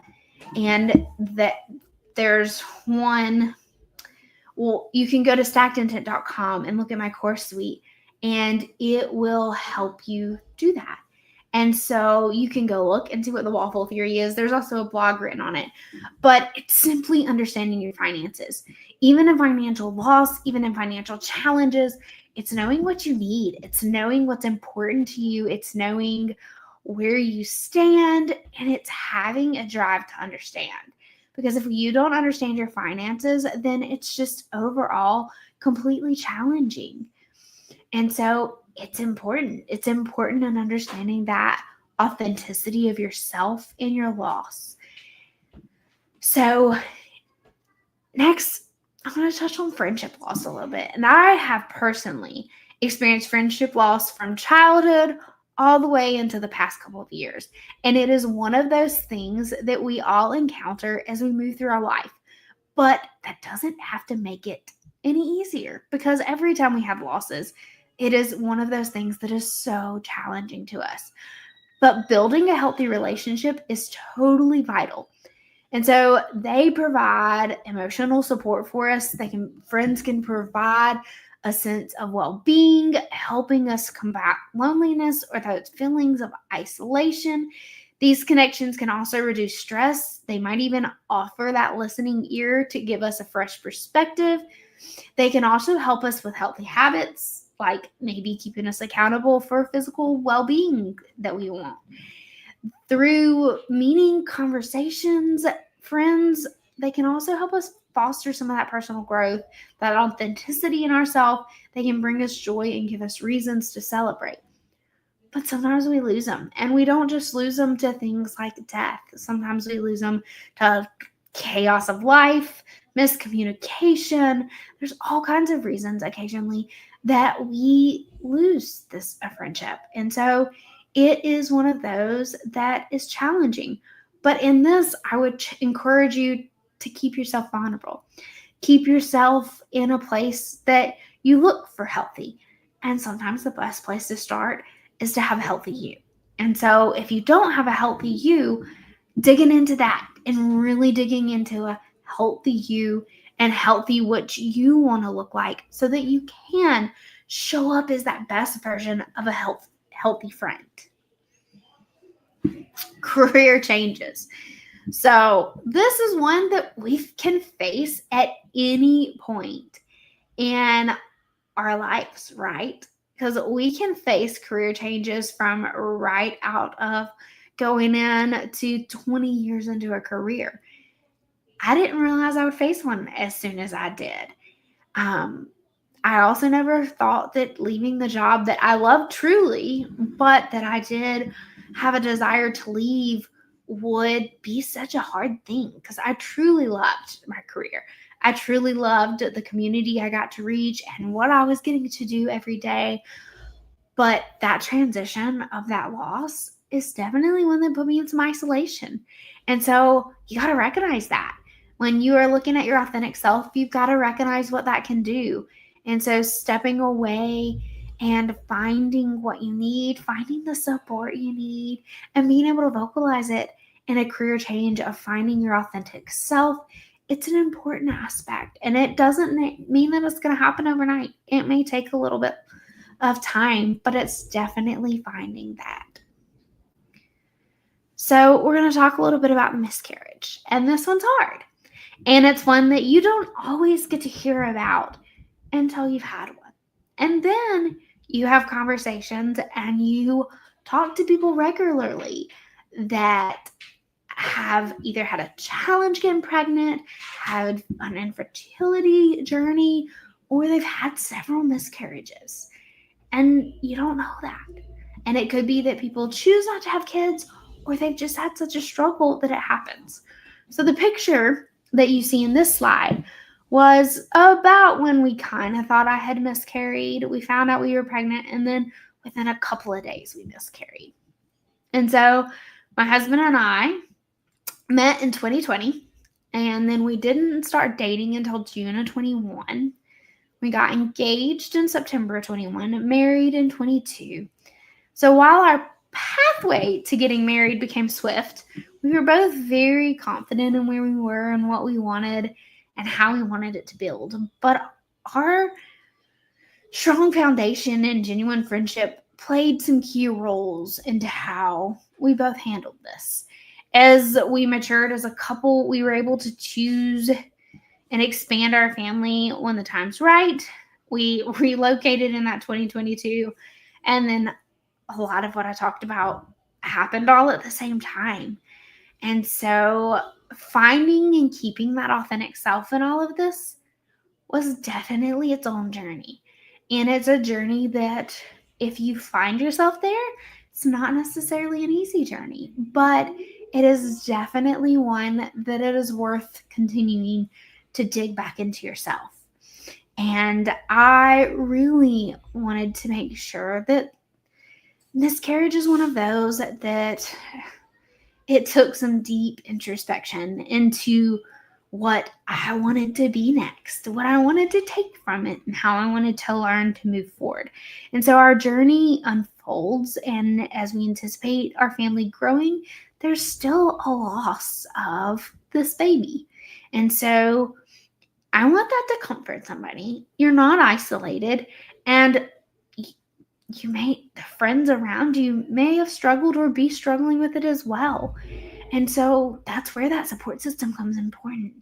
And miscarriage, it affects so many of us. And miscarriage can be so hard because it's sometimes often a taboo topic. And it goes unspoken and leaving many individuals in grief where they may be in some kind of silence. It's our culture. We lack a language and space to be able to talk about miscarriage or talk about stillbirths, despite how common sometimes it can be, occurring in about 10 to 20% of births, according to Mayo Clinic article in 2023. So it is often a subject that only is acknowledged after somebody's experienced it. And it's a welcome to this club. It's a hard one. And it's not so easy. It can be isolating. It can be such a painful journey. And it certainly is not one that we want to be a part of. But nearly 20% of individuals experience a miscarriage. And then depression and anxiety symptoms can follow 1 to 3 years after. So there can be guilt. There can be numbness. That all comes from this kind of experience. And it's not something that we are well educated on. So that would be a challenge. Find your authenticity, but educate yourself, especially if you're around someone that's been there. It is not something that we hear. It's about 15 to 20% of pregnancies experience a miscarriage before that 12-week mark. And so with little contributions from that, it's normal. It is a normal part of a baby being healthy and a baby not. And so after the loss, it's experience. And so somebody just needs your support, needs you to show up. And if you're the one that's experienced the loss, you need to find the ways to show up for yourself. And we'll talk a little bit about some of those in a second. So why I found a baby loss to affect me. I found it to affect me in a few different ways. Some were during celebrations. Some was figuring out what my safe spaces were. Some were finding open communication. Some were feeling the feelings. Not just being, oh, I'll be fine. It wasn't that far along. It'll be okay. But really feeling them and understanding them. And then self-affirmation, quality time, workouts, gardening, and self-care books. So we're going to dig in to each of these just a little bit. So with celebrations, I love to celebrate people.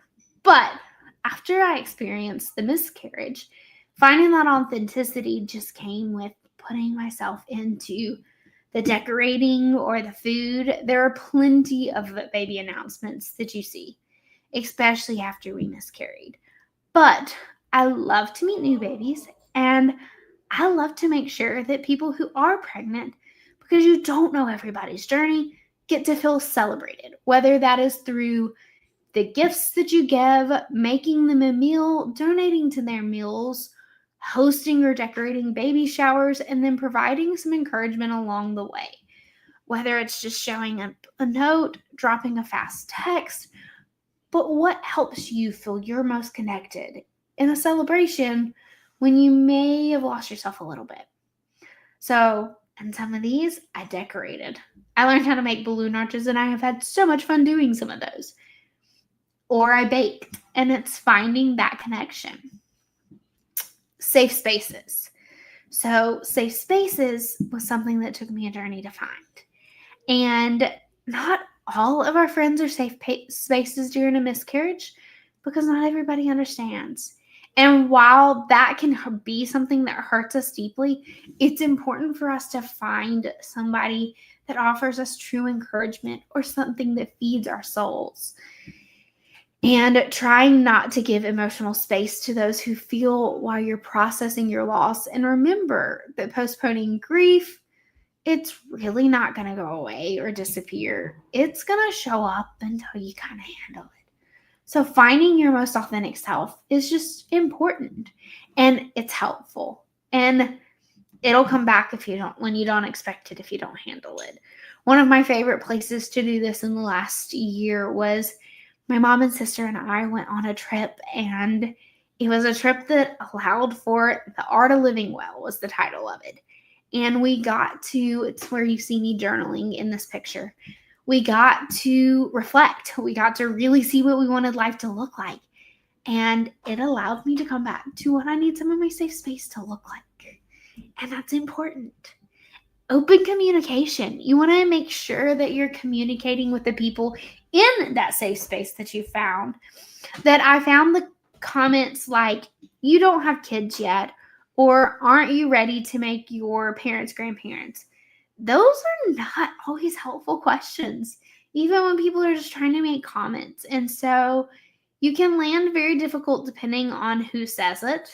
And if it's a stranger, it's not going to hit you the same if it's somebody that's a close friend. Some people may not know that you've experienced the miscarriage, and so their words aren't going to be as painful. But it might not carry the same weight. But that's okay. When those in your inner circle who might know make similar marks, it can be more personal or hurtful. So giving yourself the permission to sit in the discomfort. And that is one thing in finding your authenticity that I find to be so important, is you have to sit in the discomfort and you have to reflect on what you need most in that moment. Do you need to go explore? Do you need to just go sit by some water and sit in some quiet? Do you need to travel? What do you need? Finding those things that you need. Feel those feelings. That's a struggle sometimes, isn't it? So it is okay for you to feel the loss and whatever comes up for you as you experience the loss of what you could have been. This one was really hard and really big when it rolled around to us seeing what our miscarriage's baby's birthday would have been, because there wasn't one. And so it's something you'd love to celebrate, but you might not. You're not throwing a party. They're not taking steps, but you got to feel the feelings. You got to go through it, but you got to come back to, what do you need? What can help you find that true connection to yourself?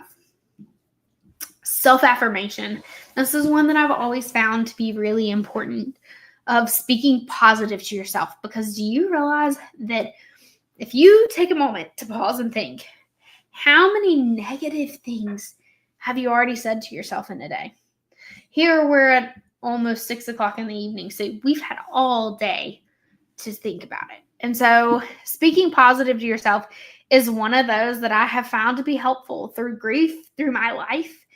And it's not always easy, but it's always helpful. For me, I love to have encouraging notes. And so whether those be from my husband, my parents, my niece, my friends, or even ones that I've written to myself, I place sticky notes around the house. I have them in my office.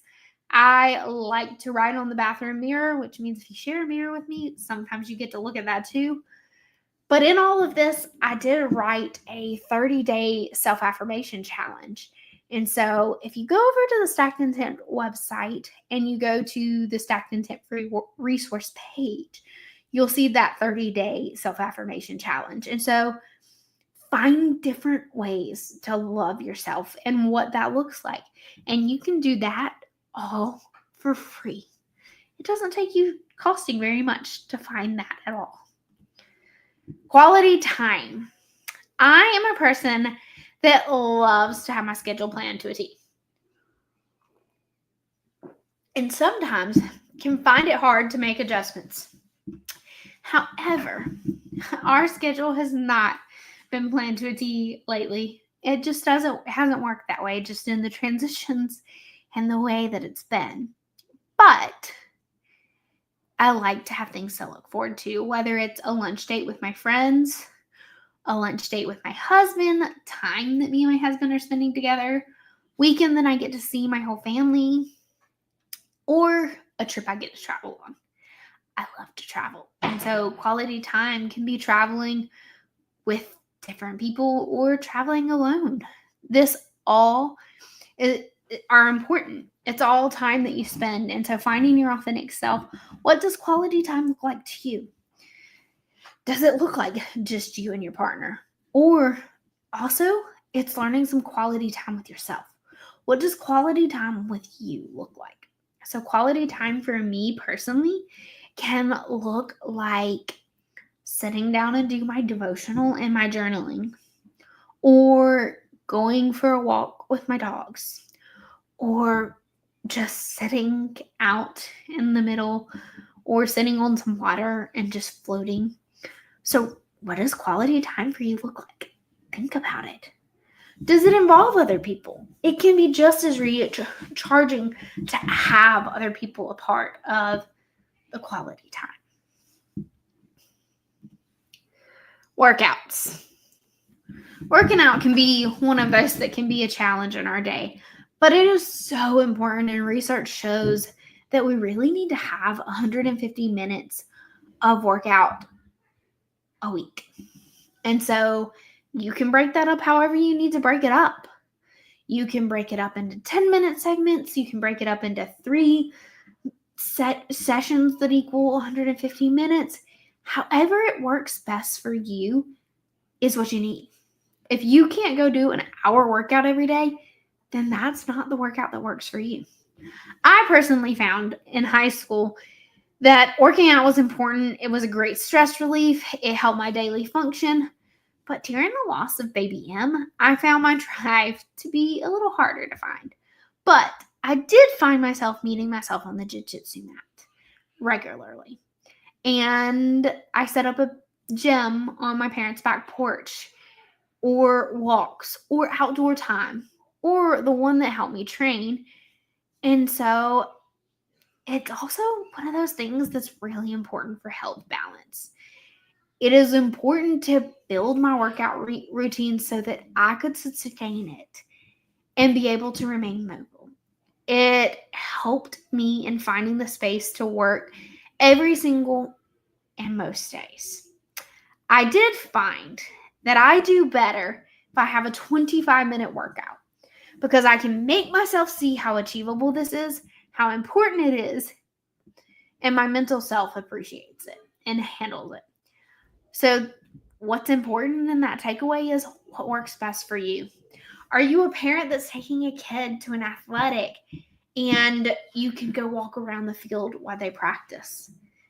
That can be what your workout looks like. It doesn't have to look like walking into a gym or being in a class, but it can be as simple as going out for a walk.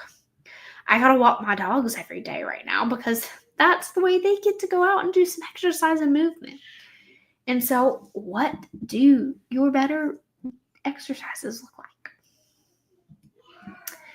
Another one that I found that really helped me through these losses was gardening, getting my hands in the soil and digging. I have always loved to have flowers. I've always had them in the yards. I've always planted 5 or 6 dozen rose bushes. But in 2023, I particularly took on having a raised bed, which you see in front of the dog right there.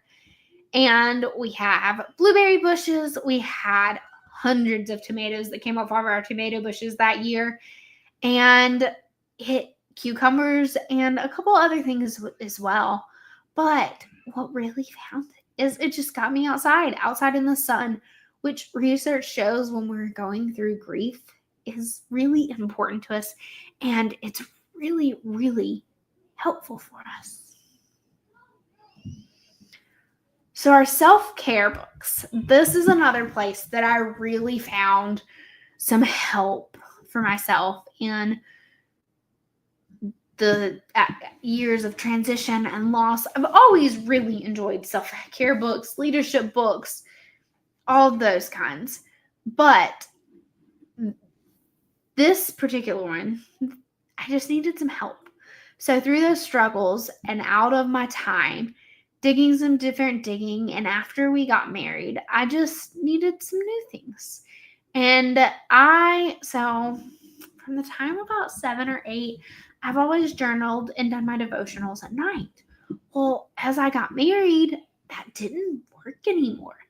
The night became when me and my husband got to connect and really talk about our days and what was going on. And so it just didn't work for me to do my journaling then anymore. And so I spent about 1.5 years figuring out, and my husband helped me, where I could replug in this nightly journaling that I had done for so long at the same time. I mean, I'm talking about I would go to bed when I was like 8 and spend like 2 hours reading. And so that is what I looked. And so I found so all kinds of different books. I read Green Lights. I read How Are You Really? I read Unexpected. There's so many different books that I read in that year and different devotionals. And I have a blog that is fully written on the books and the impacts that they had. But my encouragement here is find the books that help you. Find the books that can help give you maybe what some of your thoughts are and that you might have had before you had a loss, to help you reconnect to that part of yourself and what you want to be the most. And then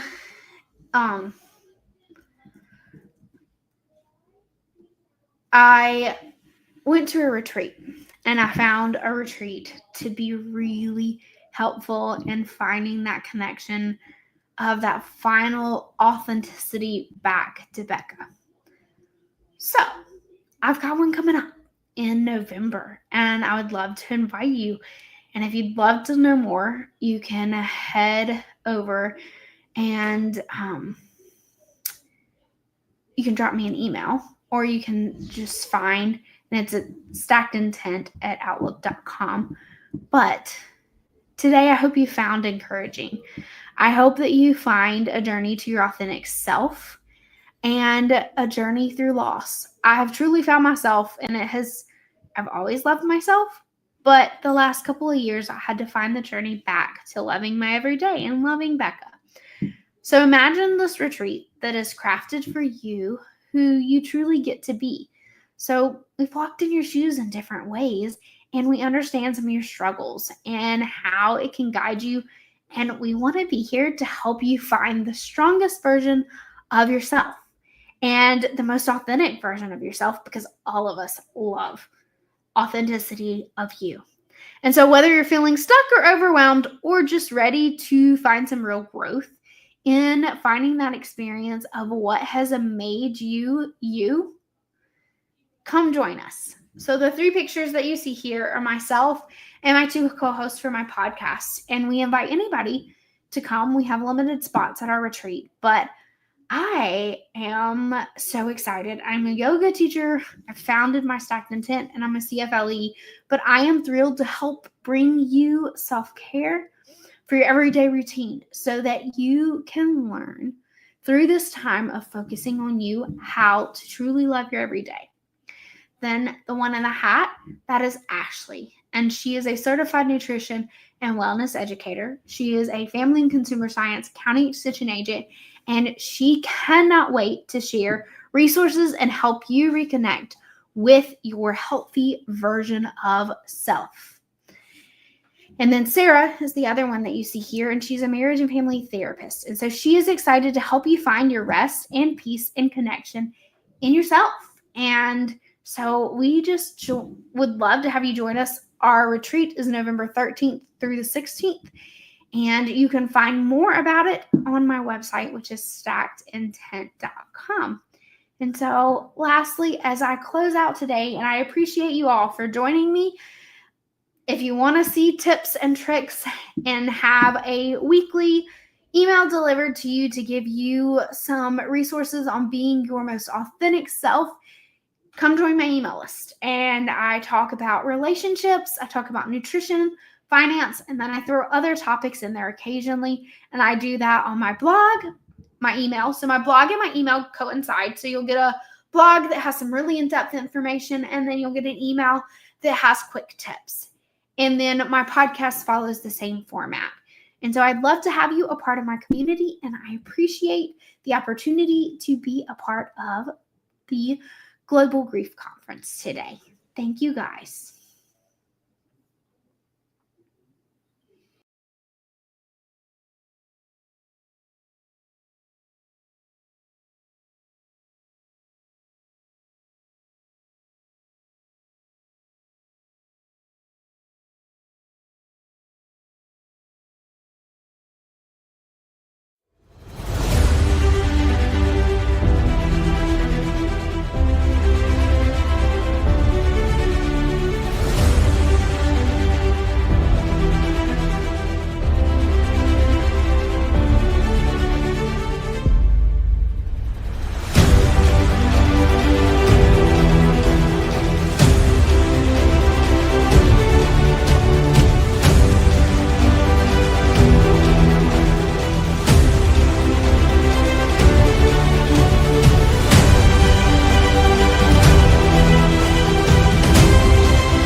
Single fathers, we are the chief cook and bottle washers of our entire family unit. It also means that we're blessed to be seen in our children's eyes as superheroes. We get the chance to participate in all the milestones of their lives. Now, the single fathering experience, it may be difficult during that parenting journey. The benefits, they greatly outweigh the challenges.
What happens when the life you knew ends? When the person you love the most is suddenly gone? When the world keeps moving but you can't? I lost my mother when I was just 17. And with her, I lost my home, my protector, my place in the world. For years, I lived in survival mode, moving from couch to cot, fighting through college, working, studying, failing, getting back up. Alone but never abandoned. Because something sacred was happening in the silence, in the sorrow, in the struggle. I wasn't just surviving, I was becoming. I was being refined by grace, by faith, by fire. I didn't return to the woman I used to be. I was reborn into the one I was always meant to become. Today, I speak so others can rise. I share so others can heal. I believe so you don't forget how. You don't have to go back to who you were. You can become someone stronger, someone wiser, someone more whole than ever before. You are not broken. You are being rebuilt. I am Roosevelt Sofeld, a story of loss, a testimony of hope, a life reborn through faith, purpose, and unstoppable courage.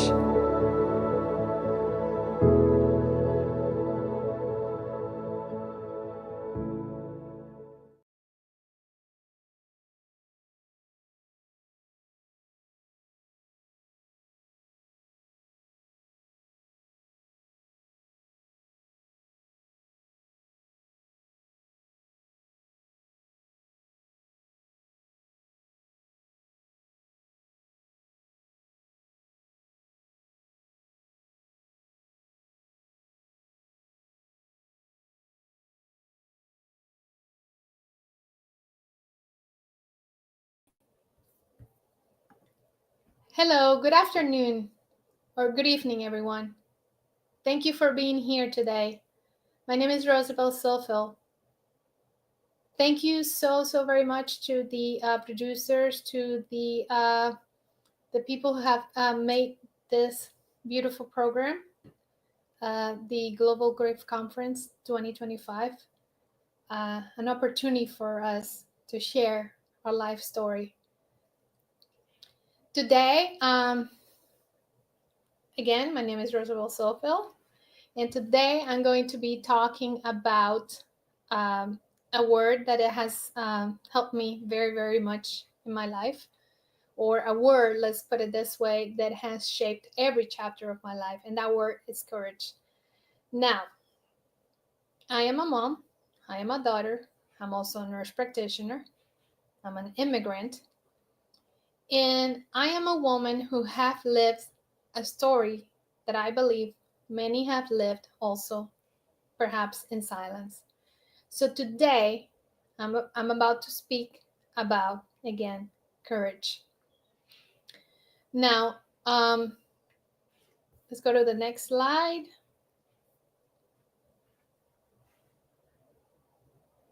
Okay, so every story has a beginning, of course.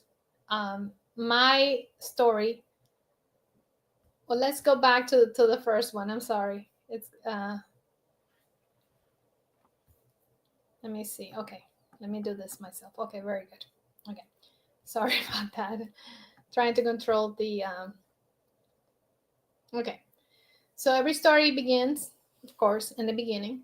I was born in Colombia, South America. I was born in the 1980s during a time that there was some violence, of course, and then unfortunately I was also born to beautiful people. My dad, my mom, they were both teachers, but at the same time there was some dysfunctionality. Nothing perhaps out of the ordinary, unfortunately. Many of us have lived in dysfunctional families. And so, but my childhood was not an easy one, let's just put it that way. And that I talk a lot about in my book, The Courage to Succeed, A True American Dream. And I'll tell you a little bit more about that. But one of the things I want to mention is my mother, Rocio, that was her name. Like I said, she was a teacher. She was also an artist. She was a dreamer. And she she standed with such a kind strength that at the time I didn't understand. She gave herself even when she had nothing left to give. I watched her work through tears, betrayals, poverty, you name it. So that is the beginning part. And again, I'll talk more on that again on my book. Talk a little bit more about my childhood. And then there's also a story of betrayal. So again, I'm not gonna, tell you the details on that because you have to read the book. But as you can see this slide here, there's also pain. Pain is an inevitable part of life, but it's also a very, very powerful teacher. It reveals our resilience, deepens our empathy, and it also prepares us with greater strength ahead. Now, if you can see here a casket, that gives you an idea. In my case, my story, I lost my mother when I was 17 years of age. Not easy. I was the only child, still the only child, no brothers, no sisters. So I found myself pretty much alone. Now, one of the things I want to mention here is a lot of times things happen to us, right? Like bad things, good things, bad things, right? And in my case, losing my mother to me at the time was like, okay, what else? What worse could happen to me, right? But again, life goes on.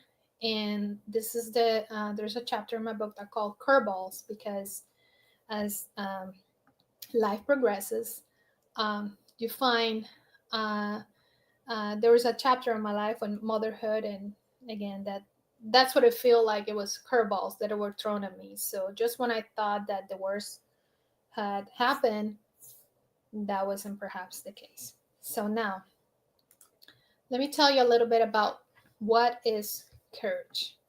All right, so there is a definition of courage, right? And again, it can be defined as mental or moral strength to persevere or withstand danger, fear, or difficulty. It also involves facing challenges, adversity, or danger with determination, bravery, and resolve despite personal fears or doubts. Now, a courageous act typically involves taking action in the face of risk or even uncertainty.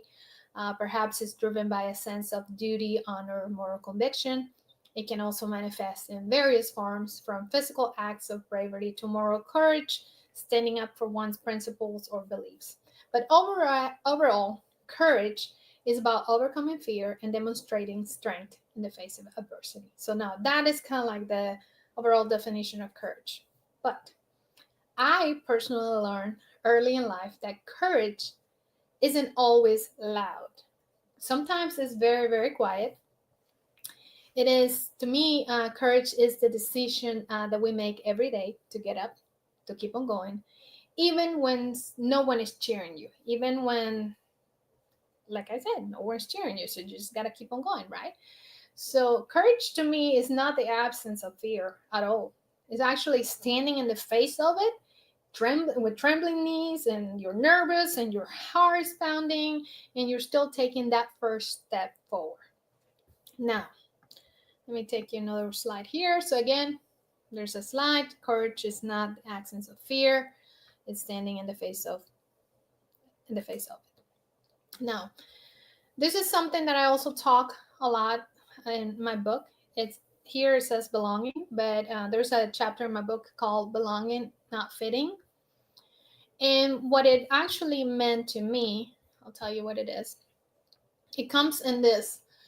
About when I was 20 years old, about 23 years ago or so, I arrived in the United States for the first time. I had no family, I have nobody.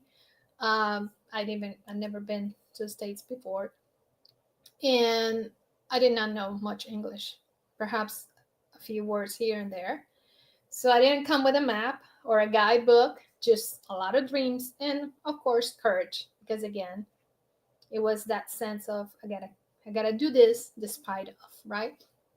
So I started with the basics, learning the language, working low-wage jobs, attending college classes at night, so on. And so in every step, I reminded myself that, hey, Roosevelt, you might be afraid, but here you are, right? So that mantra kept me going, and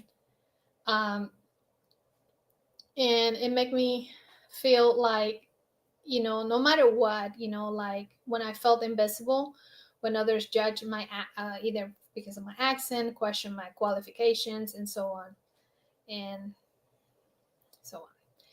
Anyway, so I became a nurse, and I'm very, very happy for it. Many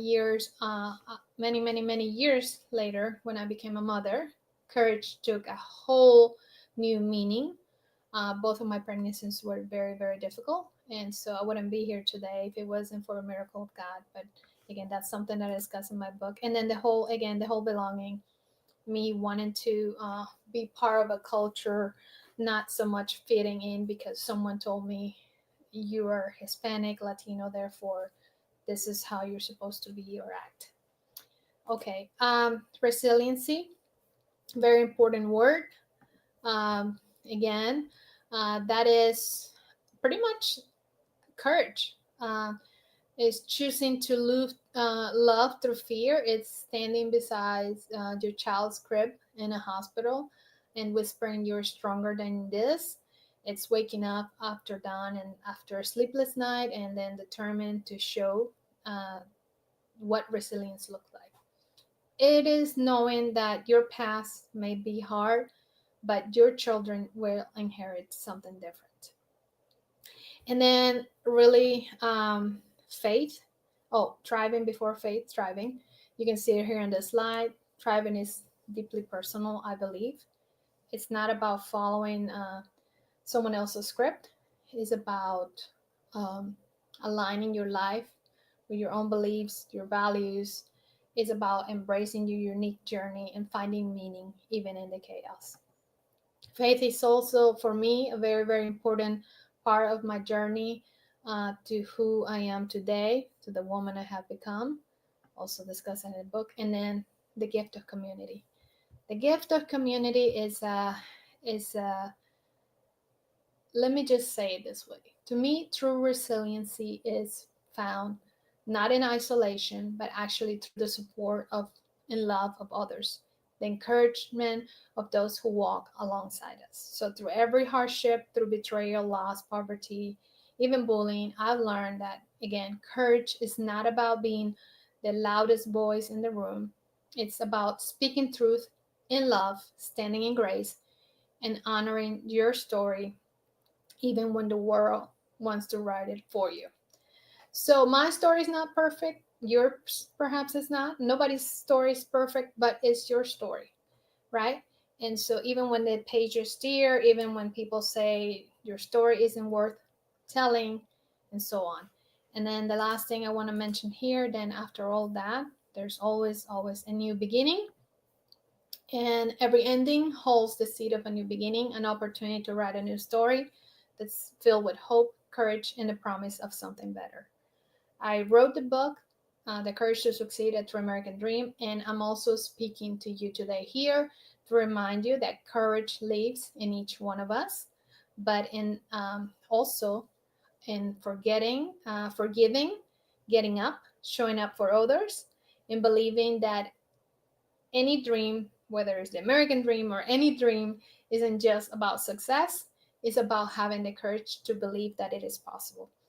So all I want to ask of you today is, where in your life is courage waiting to be awakened? Is it in that job that perhaps you've been scared to apply for, a conversation you've been avoiding, a dream that you have placed on hold, on a shelf?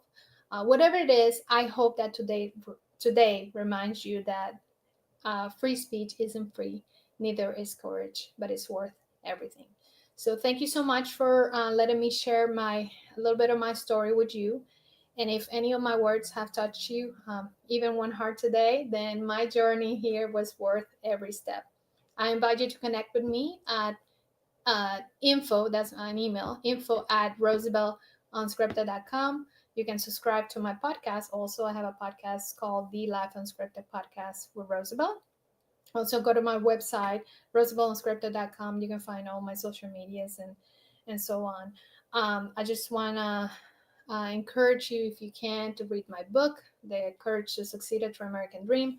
I promise it's not just my story, it's a mirror. You might see pieces of your own journey reflected in it. Thank you so much. Now, I would like to introduce my co-host for this presentation, Julius Justa. Thank you.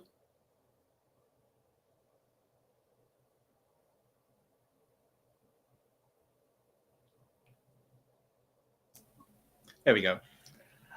Good evening, everybody. Welcome from Cape Town at about 12:30 in the morning. So in the AM, very, very early over here. I'll be talking to you about grief today and sharing some of the insights from the grief I experienced when my father passed. But before I do, I just want to take a moment to acknowledge Rosabel and congratulate her on doing a good job. She's an exceptional creative author, podcast host, and you should definitely, if you're not already, be having a look at the work that she does and the message that she's putting out there. So with that being said, I'm going to try and keep it nice and short.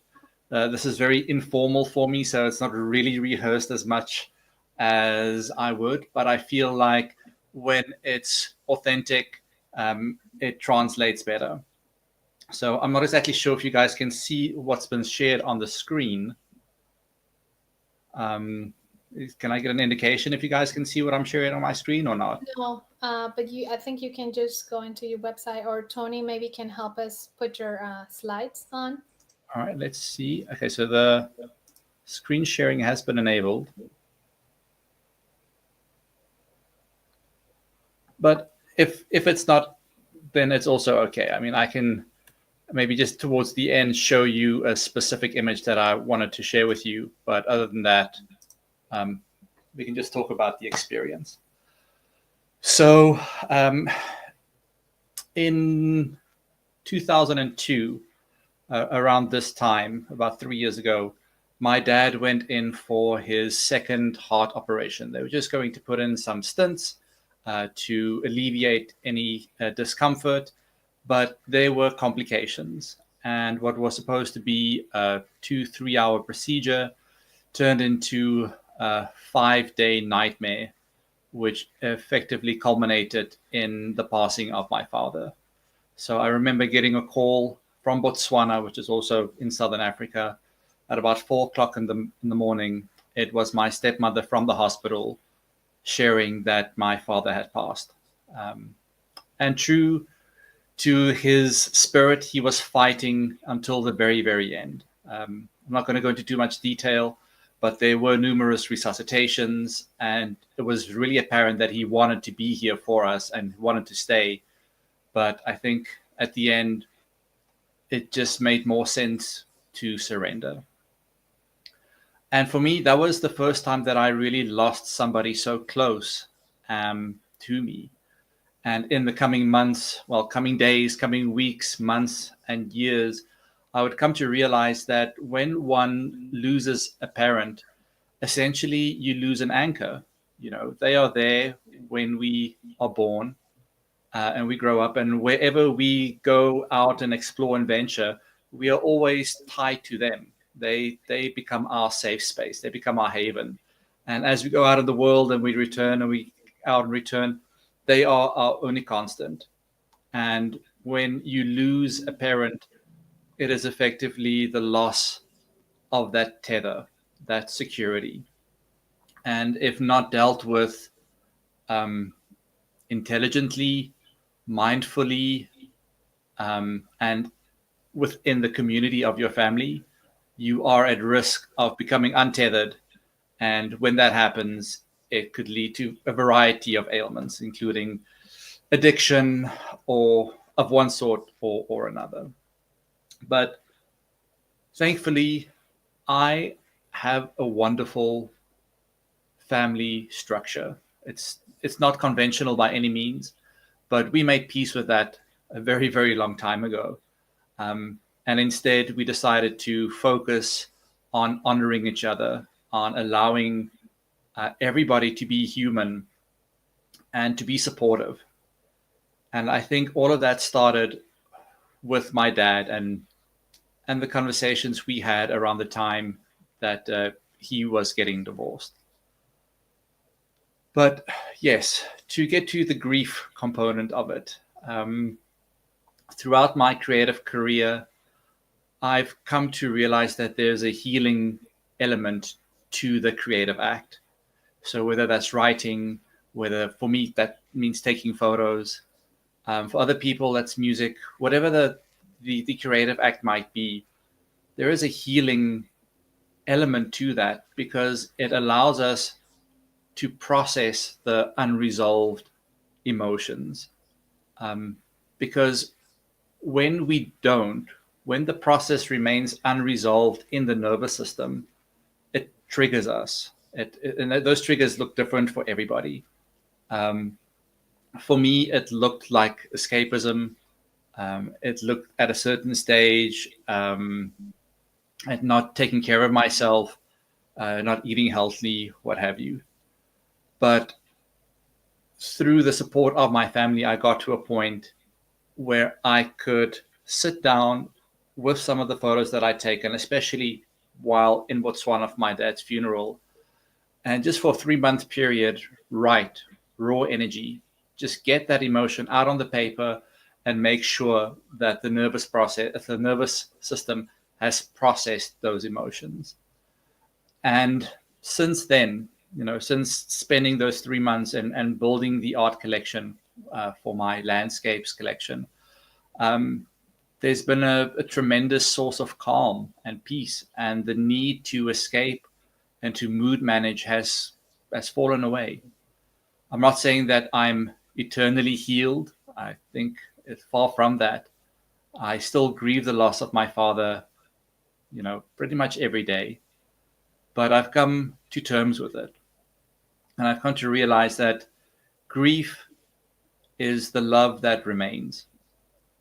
It's the reality that that person and all the opportunities that you had envisioned for yourself or for that relationship are no longer possible. And it's important to acknowledge those ambitions because they are worthy.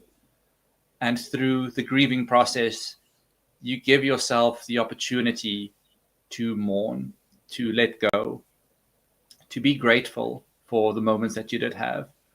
And perhaps in a certain extent, learn from the experience so that you do not end up regretting the things that you didn't say, but instead you can feel a sense of certainty, of gratitude for having the freedom and the opportunity to tell a loved one that you care and to thank them for their guidance. So that's pretty much my insights from the grieving process. If we do get a moment to upload the photo that I'd like to share with you, it's a photo I took the night before my dad's funeral, and it's a photo of a sunset in Botswana, which is the wild veld. It's a very raw, untouched nature. And the reason this photo is so significant is because I remember as a kid, when I was maybe 8-9 years old, my dad and I went to go watch The Lion King. And none of us had known what to expect.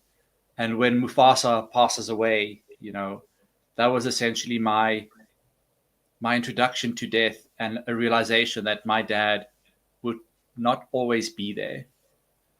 And for anybody who's seen the film, that there's a really moving moment early on where Mufasa explains to his son, and he says, everything the light touches will someday be yours. And that photo of the sunset is just a reminder of that experience. of me stepping into my own manhood, being grateful for my dad and the path that he's shown me, the support that he's given me, but also taking the reins for my adult life and saying, well, now it's my turn to rule. It's my turn to be the man of the family. And I'm just so grateful that I have the emotional maturity, that I've had the guidance and support to be that kind of a person and to be that man. So that's pretty much my story. Very short and sweet. I think from here on out, Rosabelle and I will be going into dialogue and opening up the floor to questions. So, Rosabelle, the floor is yours. Thank you. Julius, I believe you can upload on the presenters. I believe you can upload them there.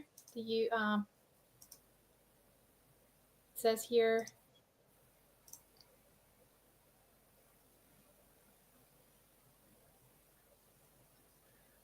All right, let's see what happens. Yeah, it says there was an issue with your file. So I think the file might be too big. Let me try and see if I can share the screen.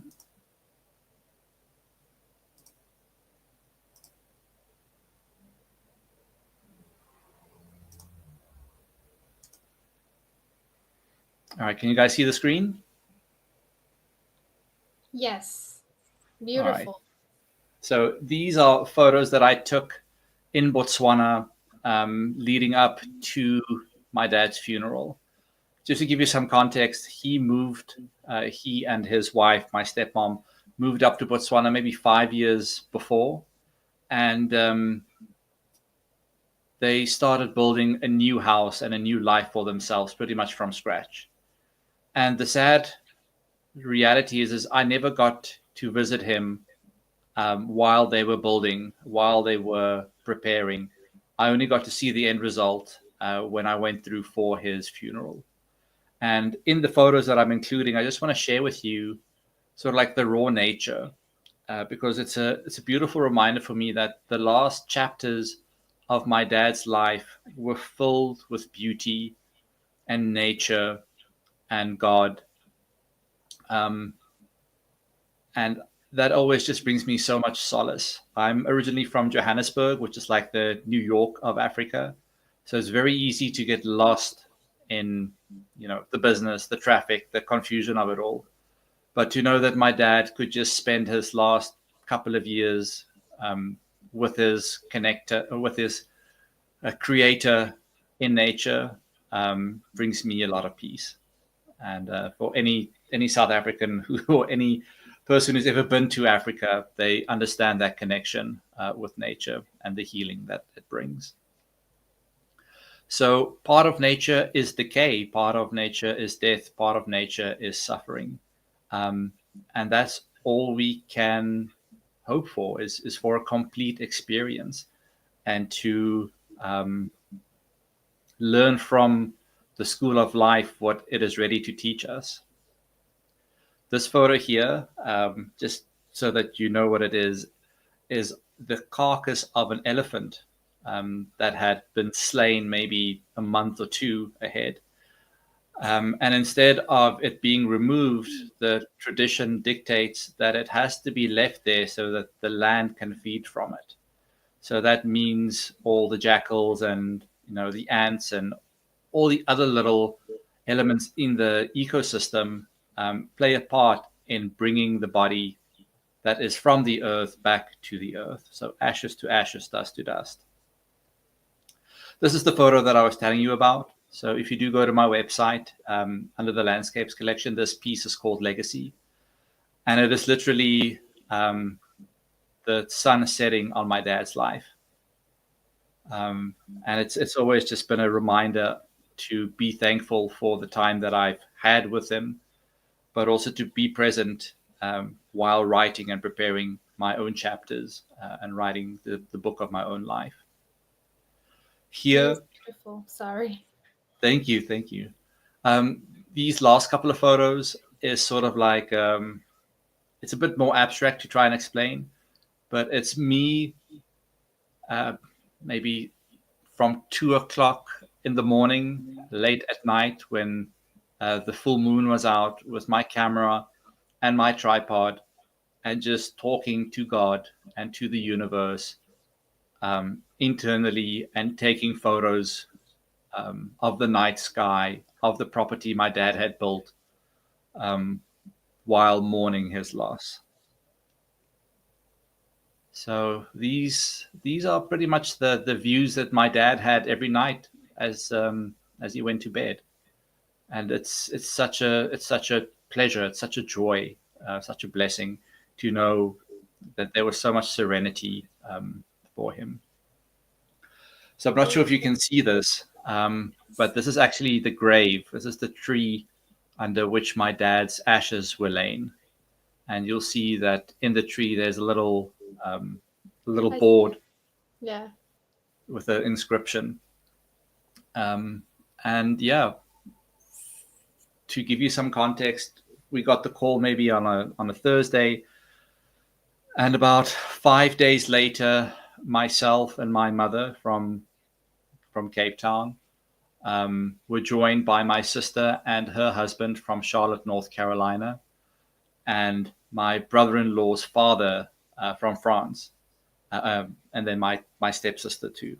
So the six of us ventured from our respective points in Cape Town, flew to Johannesburg, from there flew to Namibia, and from Namibia took a 4x4 or a truck and drove all the way to Botswana to go bury my dad in his backyard, effectively. So that trip in itself was a wonderful opportunity for us to reflect and prepare. And I think the fact that we were together with each other so raw was one of the most important factors, because we all felt it and none of us expected it, but we were all there for each other. And I don't think I could have asked for anything more than that. So to give you the rundown, this is a photo of my family and everybody who came through for the funeral. And this is the house that my dad had literally built. So he bought the land, he laid the pipes for the water, he installed the solar grids and made sure all the electricity was up and running. And week by week, day by day, he would buy bricks and all the materials you would need to build a house in the middle of the bushveld. And this is his lasting legacy. So here's a close-up of the family. Apologies if we are not all camera ready, but we just needed to record the moment. This is the road into the piece of land. And oddly enough, this Uester street sign is not officially on the map. It was actually smuggled in by my cousin while she came to visit. And I think she maybe stole it from somewhere while she was a student. But yeah, it's just always nice to know that there is a home for me and my family. And yeah, that's pretty much all the photos for my presentation. I'm going to stop presenting right now. Wow. Thank you for sharing. So beautiful. You're very welcome. So much. Wow. I was going to ask something, but I was into the pictures. So beautiful. Wow. It's amazing. Sure. But if you have any questions, please. Anybody right has ahead. any questions? I mean, I was like, it's just simply beautiful. If you don't mind me asking, how old was your dad How old was he? when he passed? He was about 63. I think he was 62, and he would have been 63. He missed his 63rd birthday by maybe 6 days. Oh, wow. So his birthday is coming up. It was the 20th of May. So every time, like every year around this time, it's an opportunity for us to reflect and to honor his message. Beautiful. Or honor his legacy. I want to take this opportunity, for those who don't know, that video that first played with our presentation, that was the work of, creative work of Julius here. He helped me, he guided me through it. He's been like a true mentor for me doing all this work. It's very so I just wanted to thank you so much. You are We very did it. welcome. Yes, we But did it in record time. Yes. I also want to congratulate you and thank you for showing up, because it is a collaborative effort. Yes. If you did not show up and put in the effort that you did, it would not be as solid and as strong as it is. So you're also allowed to pat yourself on the back. Yes, thank you. And that's why I talked about courage. Courage is an everyday thing. It's, again, when we wake up, sometimes we want to show up, but circumstances and when we push through, it's not always easy. It's not always easy. Yes. Sometimes we have families, and I have little ones sometimes that demand me, but I'm always there. So what I've done, and I tell people, if I had to go to bed a little late, or if I had to spend extra time with them, so that way when I'm doing this, they don't miss me so much. So be it right before this presentation, I make sure I took them around. So now they're like, okay, mommy, spend time with us. So therefore, I don't want them to feel neglected. So yeah. Yeah, that's beautiful. That's very mindful of you. So Yeah. for me, I'm kind of like on the opposite side of that spectrum. My housemate for the last couple of years has been my mom. And it's just an interesting dynamic, because when my parents separated, my mom and our relationship sort of like faded into the background. And it's only been since 2019 that we've been able to reconcile. And for the first time, I really feel like I have a mother. And with that comes a really exciting and interesting dynamic. But it also requires a lot of patience from all parties and clear communication. So yes, I also had to spend time with my mother tonight, so that when I started doing this recording, she would feel that she had been seen and that she had been supported. So just a reminder that there is a circle. The way you take care of your kids right now, eventually they will start taking care of you too. Yes, it is. It's a beautiful work. One of the things I love about doing what I do, it's how if we are honest enough to put in practice what we preach. That's one of the things I always say. I always want to also lead by example. I don't like just to tell people like, hey, do this, and I'm not doing it myself. So I'm always trying to do that as well, because it's part of the honesty. How do I expect other people to do as I say if I don't do it myself? So when I talk about taking care of ourselves, courage, family, all those things, it's like, okay, I gotta make sure I also give them my undivided attention, all these things. So yeah.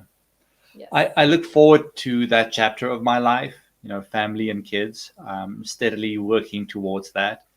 But I have heard sort of like an expression or somebody saying that kids are like having little Zen masters that move in with you 24/7, and they constantly remind you of what you are lacking and where you can grow. So I wonder if that is what the experience would be like for me, because I can see that there's a lot of space for me to grow and develop my patience, to learn more about unconditional love and what it means to really be a provider.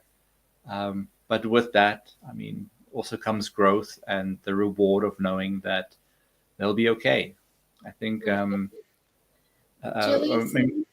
Yeah. there is something. Remember, we were planning to have you back on my podcast. There's something I wanted to ask you, and if you have any more slides that you can share with us, I really appreciate it. Maybe we can go over your website. Let me tell you. One of the things I love about what you do in photography is, and I started looking at your website, every picture you have taken has story to it. And if you don't mind, if you want to take us, perhaps if you want to pick a few and kind of tell us a little bit of story behind it, because I just find it's fascinating. Sure. Just give me like a minute or two to set it up for you. But while you do that, because healing, again, for you looks like, you know, the photography, the art that you do. For me, it's writing. And so, but also I find a lot of healing when we can immerse ourselves in those pictures and the photography and what's behind it. um, like I mentioned to you at one point, you know, I work in a hospital, and as I walk the hallways, there's all this beautiful art in the walls, and there's so much meaning into it. But for some reason, I'm always wondering, like, what was in the mind of whoever made this? Because some of this, I have an idea because it shows the terrain here in Texas, but it doesn't. Yes, so I want you to walk us through a little bit of. I've been fascinated by your work, and I would like for people watching to see what is it that you do. Sure, thank you. So what you're seeing here is the landing page. And from here, there are different ways to navigate towards the art. But the key thing that I want to bring to your attention is the message at the top of the website. It says, art that heals, invite mindfulness into your sanctuary. So, I mean, every one of us has a favorite song or a song that we've listened to written by a musician that helped us get through a heartache or celebrate something beautiful that happened in our lives. And the reason I use this example is this is the case where the artist got to write something, got to create something, and in that process got to heal. You know, if it's a sad song about a breakup, they have the opportunity to get it all out of their system, share it with an audience, and, you know, for the most part, the artist feels that they've processed and that they've healed. But something that is never taught to you as an artist when you go to film school or art school, what have you, is the impact that your art can have on others. Because, you know, the artist has written their love song or their loss of love song, and it gives the audience the permission to grieve, to lose, to feel all the relevant emotions. And that's exactly the same thing that I aim to do with my work. So you touched on it earlier that for all my artworks, I write little narratives. I mean, there's a reason behind it too. It's just so that there's no overwhelm. Because, you know, if you just look at a picture by itself and there's no context, the brain starts racing. It starts creating its own narratives. Like that one right there, I'm sorry to interrupt you, Abandonment. Oh my God, that was my favorite. Oh, I'm glad that you liked it. Let's quickly click on it and then we can go. Like you can see the collection. But yes, this is me in Charlotte a couple of months after my dad passed. And sort of like it's the beginning of my grieving process of acknowledging the abandonment that I felt when my parents got divorced. Just for context, I was an exchange student in high school. I was maybe 16 years old, went to the US for a semester. And when I came back, my parents had gotten divorced without telling me anything. So it's very much the case of, welcome back, surprise, we're divorced, and the impact that had on me and my fundamental years. So now everything's a lot better, and I've definitely dealt with it. But it's important to acknowledge sort of like those instances so that your nervous system can process it and let go of it. Yes. So this is from my landscapes collection. I'm not going to read it verbatim for you, but I will show you that here at the collection info, there is an opportunity for you to go view the actual collection and the narratives that accompany them. So let's start at the top. We have the abandonment. Like I said, it's about me feeling abandoned and seeing that same abandonment in a bridge in North Carolina that just absolutely served no purpose other than being a reminder that there used to be something here. And that hit hard. But in being creative and turning it into an art piece, I somehow like use the form of alchemy to transcend that message of abandonment and now give it or present it as an opportunity to process, to remind, to heal. Below here, we have a piece called Nurtured. This was taken from one of the first trips me and my mom took after we were estranged. So when she moved down to Cape Town during lockdown and COVID, we took the car just to go see the flowers bloom. And it's a beautiful, serene moment. Just a lot of nurturing elements, the flowers blooming, the blue sky, the farm in the background. It always just reminds me of that maternal instinct. I'm not going to go through the entire collection. What I'm going to do, I'm just going to go back and then ask if there are any specific pieces people would like to know more about. Now is the opportunity for me to go there and expand on a specific narrative if they would like to. Tony, are you in the background? Are you able to, do you see any of the questions that perhaps the viewers have? Anybody has any questions? Let us know.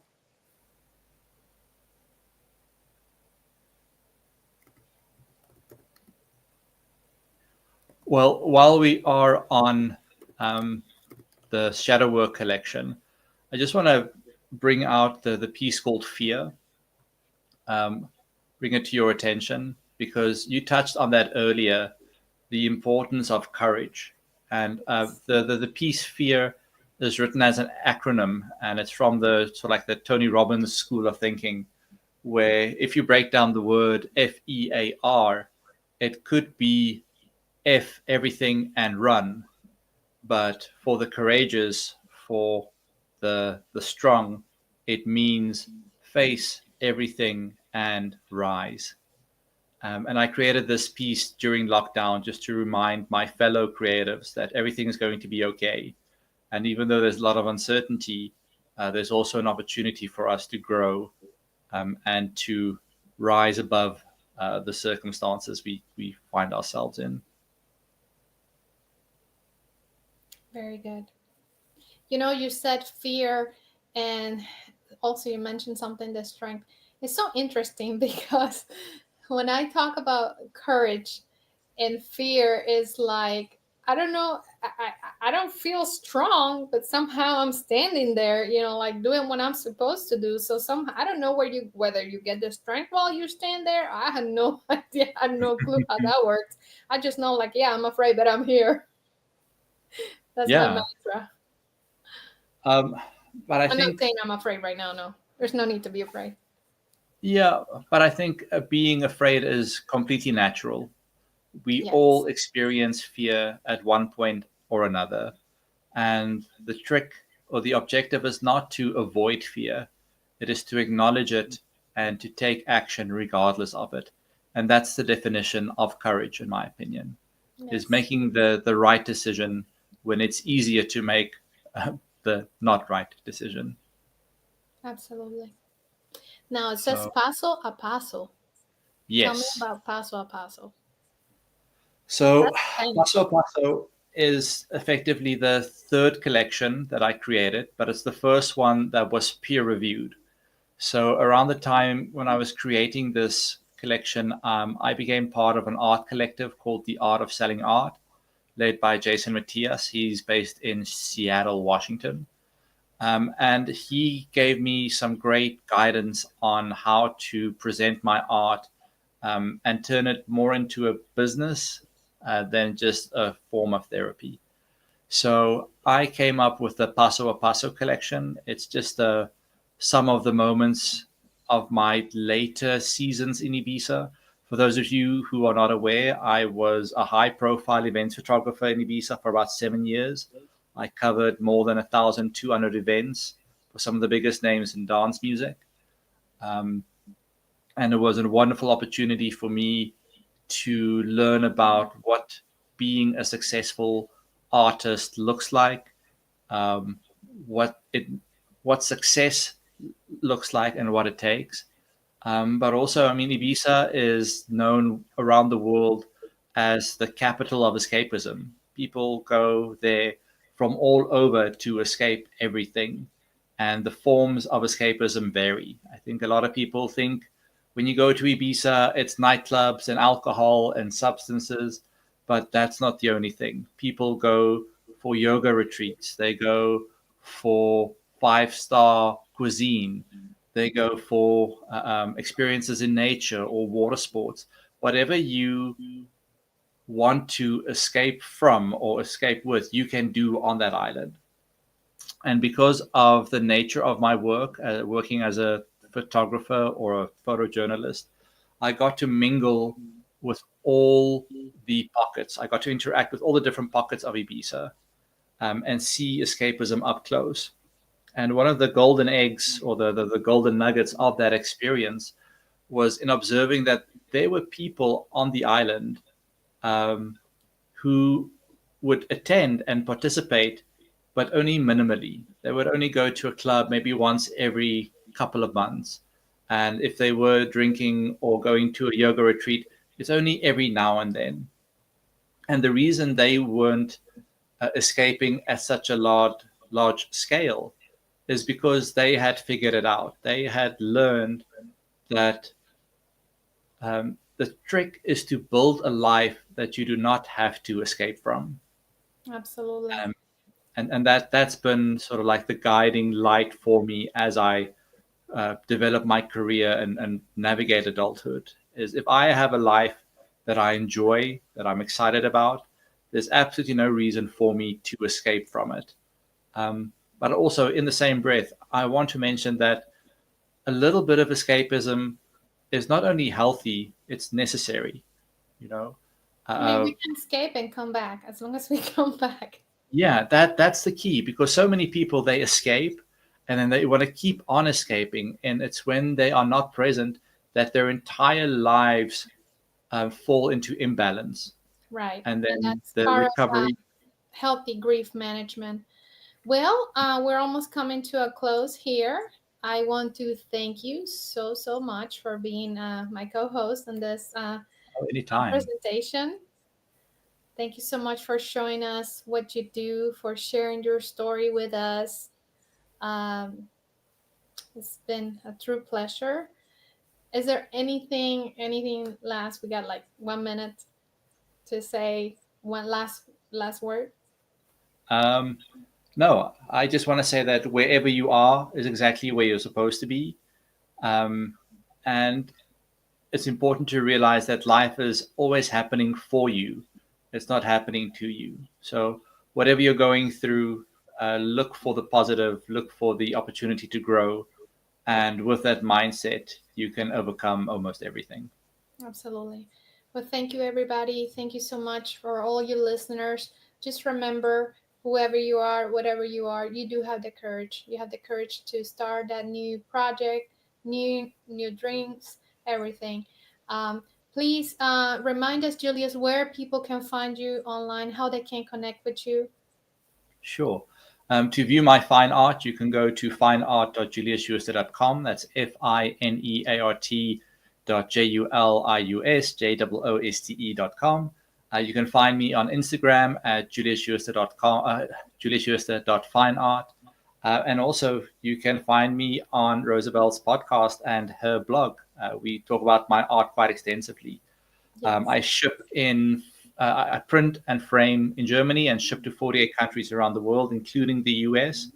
And I'd be more than happy to have a free one-on-one consultation with anybody who's interested to talk about my art. I also want to show or mention that the art all comes with downloadable assets. So you can have your art with you at all times, whether that's for your smartphone, your iPad, your watch. There's always a mindful trinket to help you on your journey. So that's it. And also, Julius is a content creator as well. He's also a mentor. So, I mean, there's so many things that he can help you with. He's amazing. I can attest to that beautiful work. Thank you, everybody. You can also find me. All you got to do is go rosabel.unscripted.com. You can find all my social media buttons out there. The Laugh Unscripted podcast. I'll see you there next time. Thank you. Have a wonderful rest of your day. Thank you, Tony. Thank you, everybody. Thank you, everybody. Chat soon.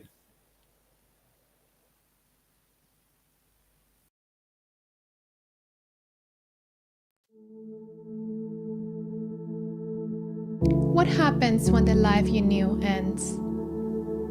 When the person you love the most is suddenly gone? When the world keeps moving but you can't? I lost my mother when I was just 17. And with her, I lost my home, my protector, my place in the world. For years, I lived in survival mode, moving from couch to cot, fighting through college, working, studying, failing, getting back up. Alone but never abandoned. Because something sacred was happening in the silence, in the sorrow, in the struggle. I wasn't just surviving, I was becoming. I was being refined by grace, by faith, by fire. I didn't return to the woman I used to be. I was reborn into the one I was always meant to become. Today, I speak so others can rise. I share so others can heal. I believe so you don't forget how. You don't have to go back to who you were. You can become someone stronger, someone wiser, someone more whole than ever before. You are not broken. You are being rebuilt. I am Rosabelle Sofeld, a story of loss, a testimony of hope, a life reborn through faith, purpose, and unstoppable courage.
What do Postvention Collective and Journey Through Grief have in common? They are two businesses working hand in hand to educate, advocate, and support people left behind after a suicide. The act of suicide is surrounded by stigma, and that stigma trickles down to those left here to grieve. I'm Tracy Ozer, and my job is to bring resources and coaching services to the moms, dads, siblings, children, and others battling through this devastating loss. Postvention Collective is the premier education company bringing suicide bereavement trainings to our businesses, schools, behavioral health workers, faith organizations, and any others who want to learn ways to eliminate this public health crisis. Our mission is to equip communities with the tools and resources so that they can go on to support their family members, their colleagues, their friends, and any others within their circle of influence. Journey Through Grief is your one-stop shop for suicide bereavement support. Whether you want to try coaching to get your personal life back on track, or hear stories of loss and healing through our podcast or our YouTube channel, there is something for everyone. But most importantly, if you've lost someone by suicide, know that you're not alone, and we've been there too. Come into our community and let us earn your trust so that we can love you through grief.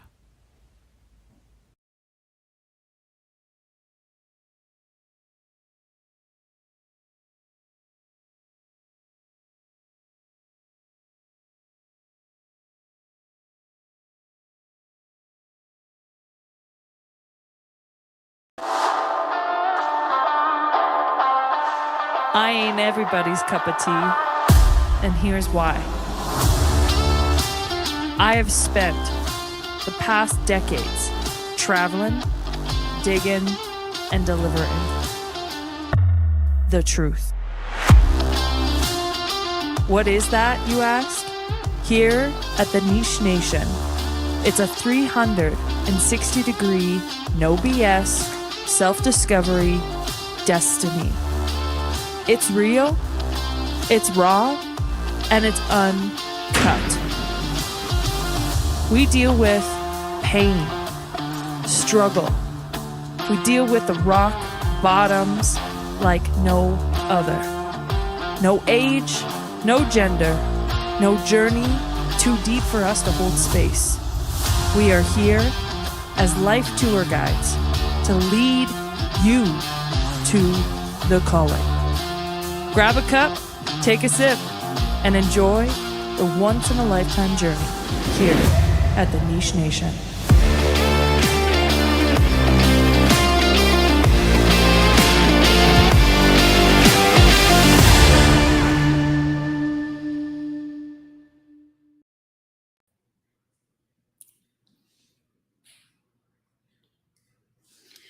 Hello, good evening. I'm so excited to be here. My name is Michelle Marie Bonilla Julian, and I am MJ Bond. And behind me is Cecilia Gonzalez. She's my partner in crime. And we are founders of Frequencies y Mucho Más. We are located in Aguada, Puerto Rico, and we provide energetic healing. We use frequencies to help alleviate grief and help you transition and shift your life so that way you can get through these hard times a lot better. So grief isn't something that you fix.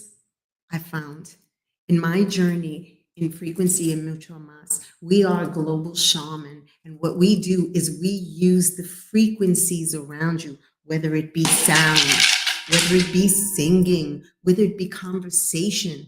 For as spiritual coaches, we help you shift not only the frequency in your mind, but even in your chakras. We work with your inner body to help relieve the stress from losing the ones we love. So grief isn't something to fix. We don't fix anything here. We help it. We ask to shift and to move. It's something that in waves, it comes. It's just like with grief. For me, my grief story is that I've lost my husband, and within less than a couple months, I lost my mother as well. And it really took me on this journey of deep down sadness. Like I wasn't sure who to be or what to be. And something different happened to me. I started feeling petting on my hair. I started feeling these whispers, these voices, these energies around me. And it made me realize, am I not alone? And then I took this deep dive into find out what is grief? What is it for me? Because it took me a long time to get off the floor to recognize what it was for me and how to shift it. And one thing I'm going to say, grief is different for everyone. Everyone grieves differently. And there is no rules. There are no rules when it comes to grief. It's just finding ways to bring peace into your body.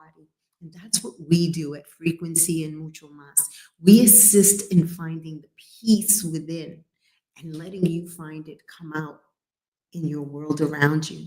So it's through certain tones and frequencies and using special languages and sounds that help us hold a frequency that words fall short. We don't rush you. We give you a complete understanding of your body. We talk to your heart. We talk to your chakras, and we allow them to express their sadness as well. And then what we do is we come in and we give not only Reiki healing, which is energetic healing, we sit with you and we use sounds, we use frequencies, we use sounds bowls, we use waves to help you relieve stress. So what we do is we take the attunement of all the frequencies that we have around us, and we utilize that. We use crystals, we use energetic healing, we use sound therapy, and we bring them all together. And we call on the spirit guides, the angels. We call on God, and we ask for their assistance in assisting you in relieving the suffering that you go through. It's not about not suffering. It's about suffering differently and seeing the loved one differently and lighting your load. Because in my world, my loved ones have shifted to a new reality. It is me that's been left here. And I have to learn how to shift my frequency and adjust. So with these frequencies that we do at Frequency and Mucho Mas, we help you to align your body, to recognize and take care of you, because you are still here and you need to be assisted on this journey without the one that you love. So at Frequency and Mucho Mas, we come together, and tonight we want to play for you. I can give you, you've had a beautiful day with all these beautiful speakers coming in. I would like to just humbly play and shift your energies and ask you to take deep breaths in, and understanding that by taking a breath, you connect with your spiritual body. By feeling a sound, it shifts the thoughts in your mind. Even by singing when you're feeling sad, it really helps change the vibration within you. And you are here, and we want to work with you, helping you shift that energy. So grief for me, once again, like I said, it was a long, hard journey. But then I found the tools. I found the help that I needed. And at first it was prayer, and then it became meditation, and then it became speaking to the angels and the ancestors and the loved ones, knowing as a channel that I can hear and sense them. And we all have this gift. But what happens when we fall into grief, we lose it. It becomes clouded. And with the movement of frequencies, it helps adjust you. So it lightens the load, so you can hear, you can sense, those hairs that stand up. It's somebody coming to say, hi, I'm still here. I'm still with you. For me in my personal life, I've had to shift the missing of them, their physical body. But I still love them. I still at Christmas buy them a gift. I still serve them the plate of their favorite foods. I still celebrate them. Do I miss them? I do. But I celebrate the moments that I had with them. I celebrate the love that we shared and all the memories that I keep in my heart. And that's what keeps me alive. That's what keeps me going. And now I smile knowing that my husband always walks with me and my mom is in my ear all the time, still reminding me not to do the things that I need to do. So this is what grief is to me. It is about shifting the frequency of it and changing the way we see death. So what I'd like to do is, Cecilia and I would like to play for you. We'd like to give you a beautiful sound healing to adjust your frequencies. And not only are we going to play sounds, we're going to give you sound energies as well. What is this? This is energies that we receive. There is no time and space. So what it means is all you need to do is take a deep breath in and connect with your heart space and feel. And just like you can feel these frequencies, you can feel your loved ones. You can feel them with you. So join me this evening as we play this beautiful sympathy for you. And this is dedicated to everyone you've lost. We are sending you grief love, knowing that they're always with you and you're never alone. So we're going to start. Go ahead.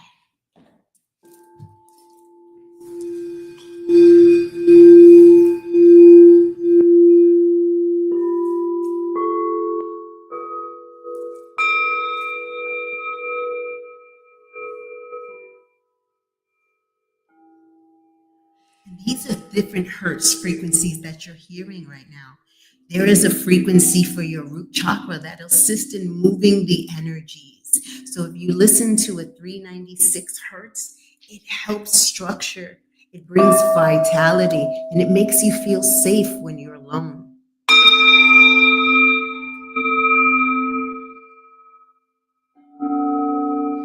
For your sacral chakra, if you listen to 417 hertz frequencies, it calls in your creativity. It calls in the energy of creativity, and it helps with the emotions that are stuck in your sacral chakra of your loss.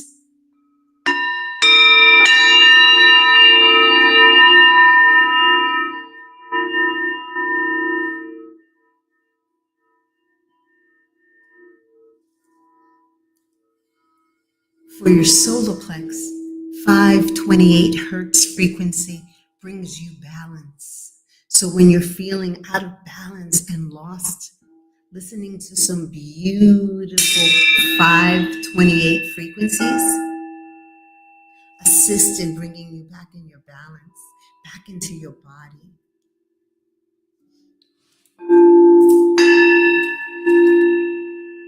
Now for your heart. Your heart is the biggest impact because it keeps everything, all the pain from now and the past. And not only this lifetime, all the lifetimes that you have lived. So when you're heavy in your heart and you add some 639 hertz frequencies, it brings in compassion, love, and makes you feel alive again. So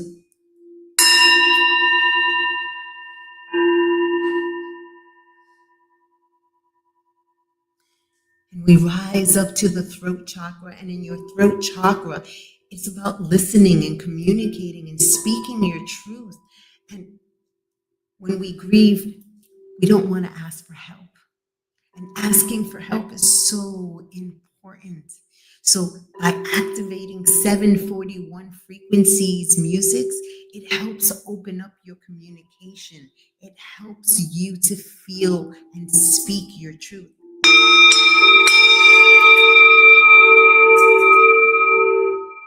Just take a deep breath in.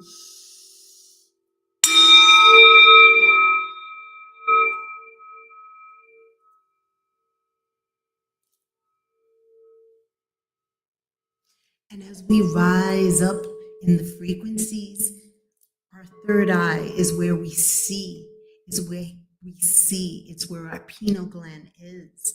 And when our pineal gland and our third gland is blocked and cloudy, we don't see, we can't receive the messages from our loved ones.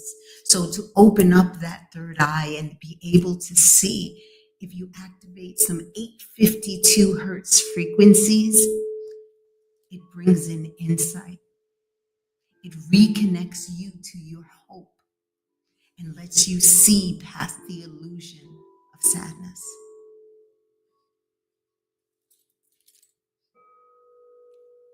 And as we rise up into our crown chakra, and our crown chakra is really in charge of our whole physical body.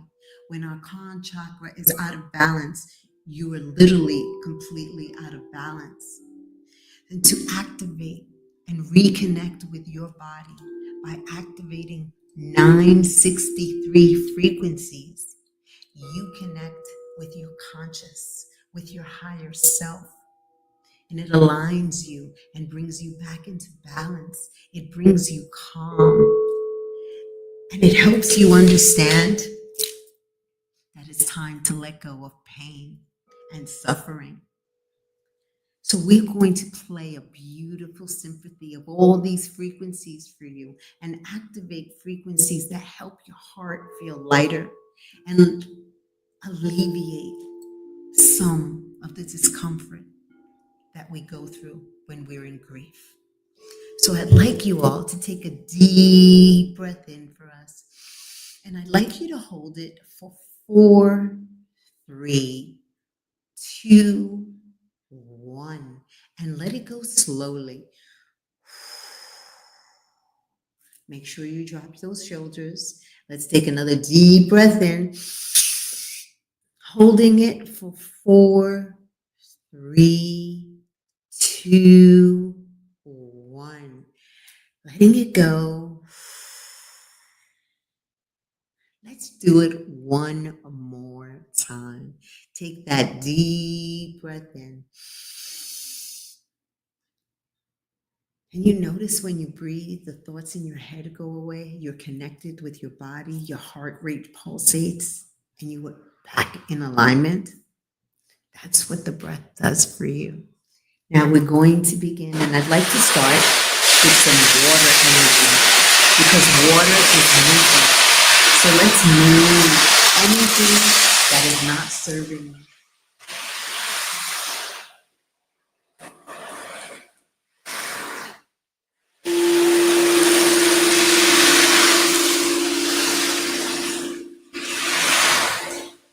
It feels like you're in an ocean. Flowing. Let the frequency float away anything that doesn't serve.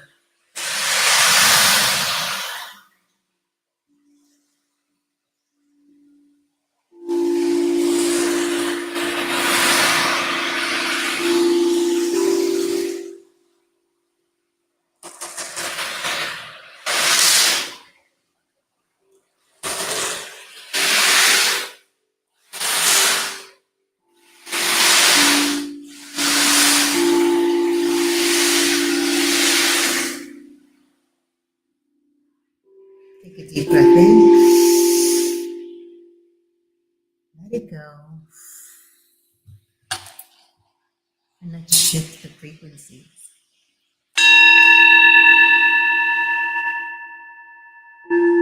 I want you to think of something you love, something without a doubt, the first thing that pops into your mind that you absolutely love. It could be a person, it can be a place, and it could be a thing. Whatever it is that makes you happy. Happy.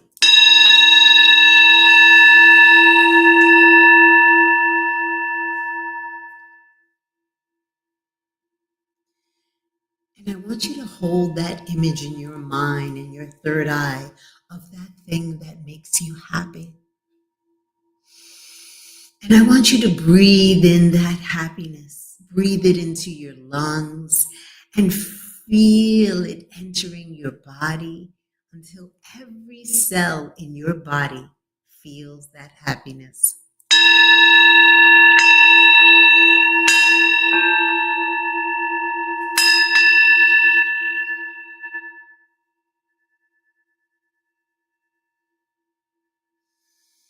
Now I want you to allow that love frequency to rise up. Let it rise up through your entire body, out into your aura.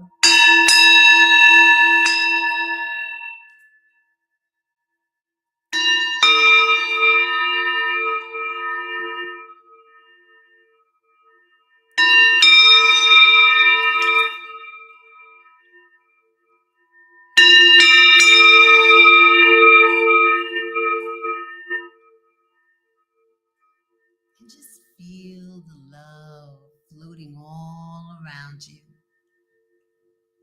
as you float in your love frequency. This is the frequency where you connect back with your heart, with your loved ones. Allow this frequency to rise.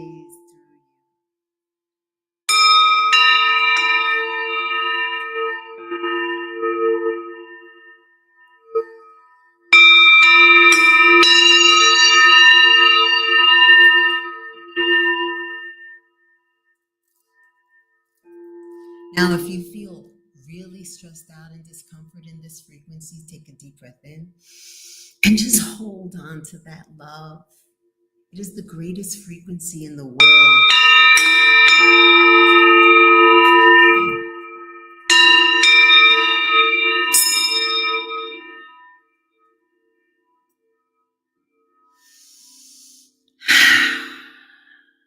And take that deep, refreshing breath and feel the love expanding your heart space, allowing yourself to just be.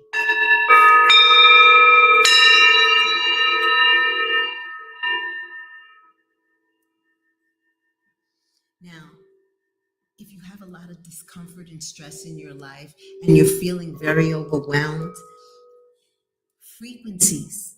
There are many frequencies that can help, that you can put on, and you don't have to buy them. There's so many on YouTube that I invite you to find. Now, if you have a lot of pain in your body, the frequency of 174 helps alleviate that pain. Frequencies help vibrate pain, just like getting a massage or sitting on a massage table. These frequencies can literally move the discomfort out of your body. Now, if you're feeling a lot of guilt and fear that you just can't get rid of, by playing 3696 frequency, it helps release the feeling of guilt, especially when you lose someone. Why? What do we say? Why wasn't it me? Why did it have to be them? Let's use this 396 frequency to release that grief from you. And know, as you breathe in, it's moving the energy in your heart. Now, healing is so very important in what we do. And when you allow healing to come in, you allow this vibration into your body. So when you need extra healing in your life, by playing the frequency of 528, it helps. It's called the miracle frequency or the love frequency. And it helps restore the emotional balance within your body. So the frequency of 528 helps restore the emotional balance within your body. Now, your heart is always the one that gets attacked first when you lose someone, because your heart, for me, my heart just gets really small.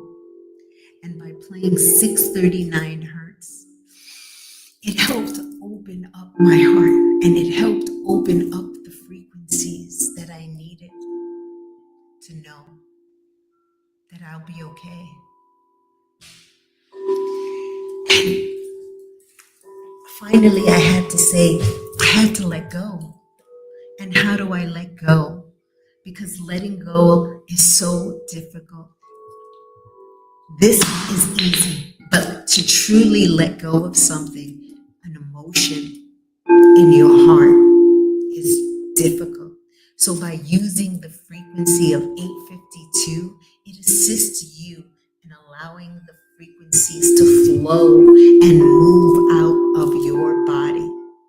So please enjoy the frequencies that we give you so you can allow these frequencies to enter in your system and whatever it is.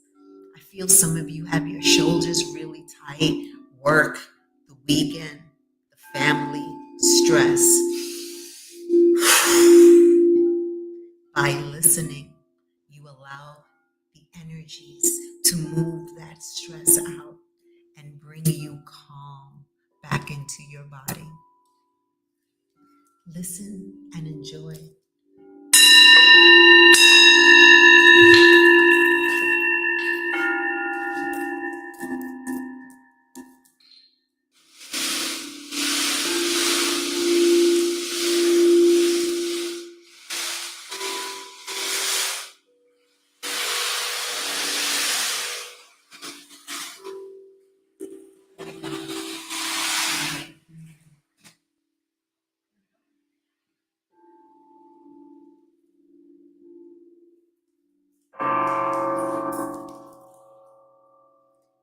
The gongs provide a harmonic sense. Take a deep breath every time you hear the gong.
And how did that make you feel, playing that music? Very peaceful. Knowing being able to assist everyone created such a great difference within myself as well. It is such an amazing thing to be able to play frequencies and have them. They change the way you feel. They change your mood. They help you shift. And even if you sing,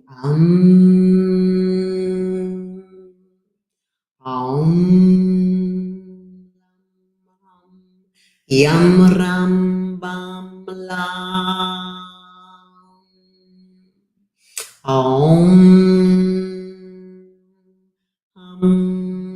Yam Ram Van Lam.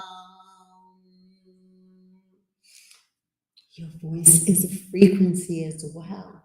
By singing and shifting the energy within, it helps bring peace back into your body.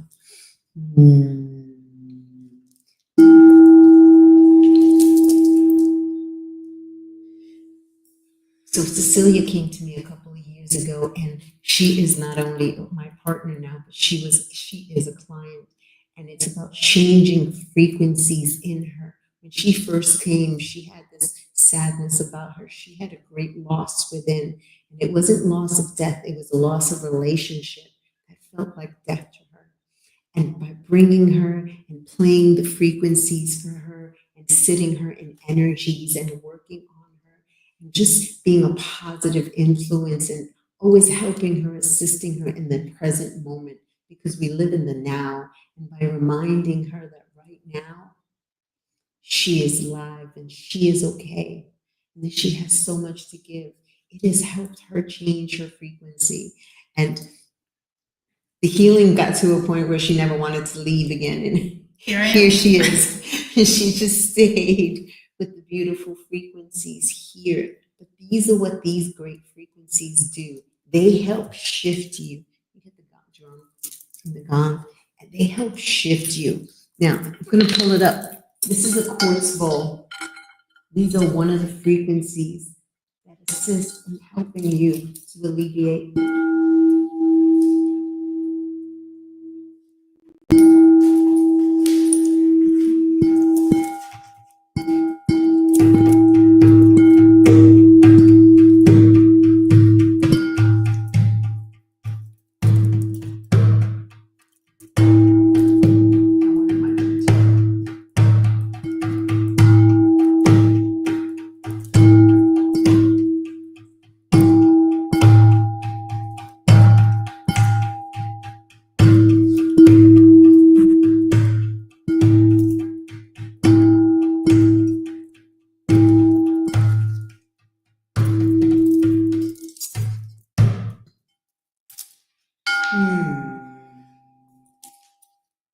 We play many frequencies here to assist you and help you to shift. So I hope you're enjoying this experience.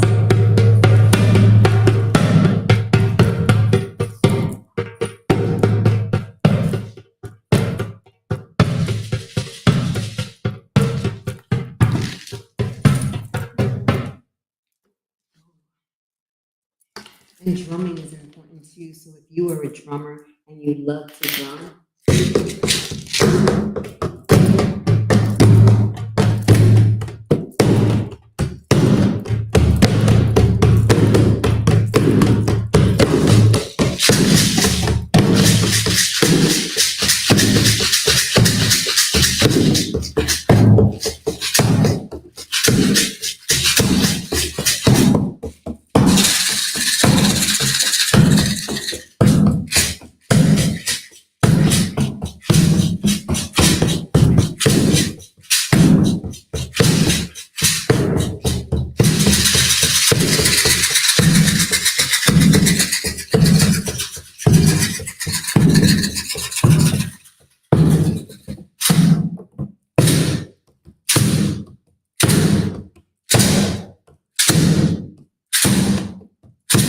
take a deep breath in and feel the frequencies around you. How is this making you feel?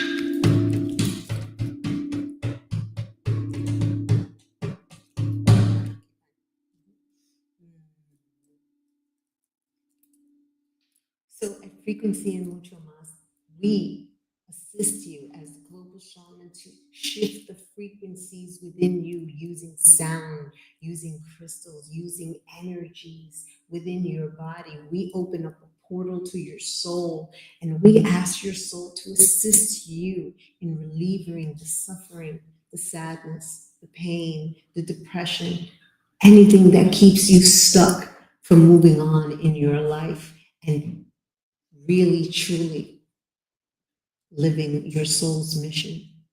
So I hope you're enjoying this little sound therapy. We're going to play for you a little bit more. We're going to play a little louder so we can shift that frequency deep within. And if you have any questions, please utilize the chat comment box and give us a comment and let us know. Let us know how this is feeling for you, what's coming up for you, how you sleep tonight after you hear this beautiful experience. Right now, I'm hosting a retreat. So behind the camera, there are a whole bunch of ladies listening to this frequency as well, enjoying it, connecting, opening up to it. Ladies, so we're going to play for you a little bit more so you can enjoy it. We're going to activate all our frequencies for you, and I'm going to ask these ladies to also activate their frequencies. So ladies, activate your frequencies with me and join us in sending healing to everyone. You know, there is no time and space, so if you're watching it now or in the future, receive this good energy on this beautiful new moon in Taurus. This is a new beginning, knowing that you can use frequencies to assist you in your life, in your healing, with your relationships, with love.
each one of these frequencies are assisting in relieving and helping and bringing. And I'm so excited to be playing here with you. And one other thing, if you haven't noticed, one thing it really well does, it brings out your inner child because you get to play. A lot of the times we forget when we're grieving to play, to giggle, to enjoy. And by playing sound frequencies, it really insists in your play. So let's play together and let's enjoy some frequencies.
And before we end this beautiful session, let's not forget to breathe. Our breath is so important when we're connecting with ourselves. So let's take a deep breath in together, holding it for 4, 3, 2, 1, and letting it go for 6.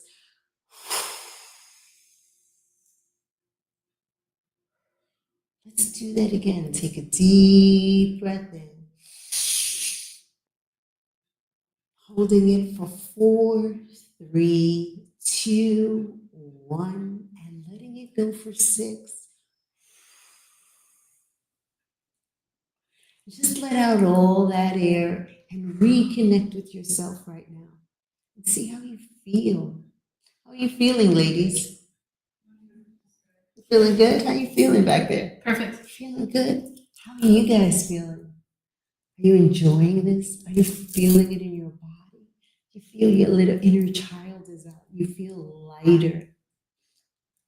All this is the beginning to help relieve and bring down grief in all forms. Because we have to relearn what death is. We have to relearn how to handle grief, knowing that we are here and we keep their memories alive in our hearts and how we live. And at the end of the day, your loved ones don't want you sad and crying. They want you to live not only for them, but for you. They want you to live for you. So once again, I am MJ, and this is Cecilia, and we are from Frequencies in Mucho Mas. We are located in Aguada, Puerto Rico, and we are global shaman.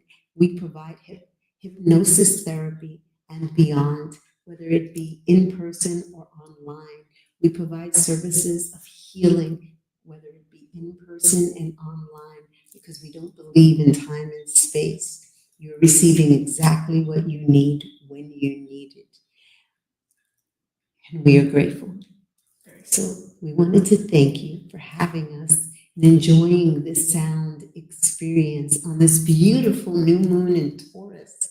And it's about calm, knowing who you are. Stop being so stubborn and allow yourself to truly heal and love yourself completely. So, with that being said, I think I have 1 minute to go. I just wanted to say thank you and give my gratitude. Gratitude to my ancestors, to my loved ones who passed away. Thank you for assisting me in finding my path. And I'm truly grateful to all of you.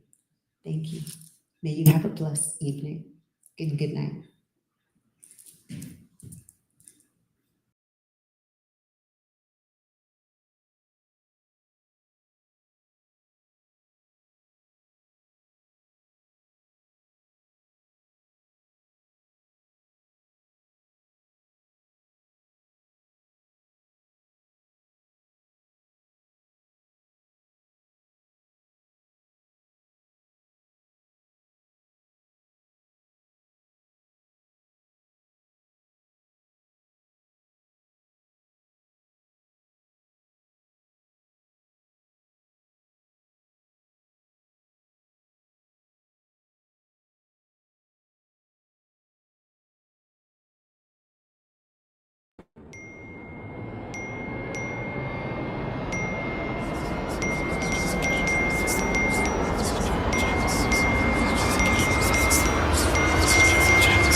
What if you could hit reset?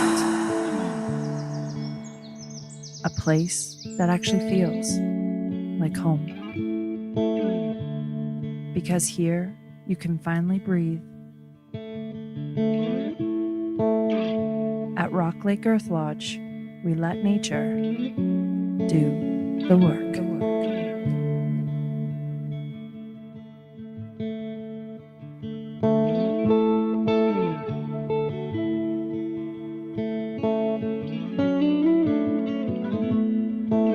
No pressure, no distractions, just space to process, to heal, to find your way back to you. Because life doesn't come with a manual.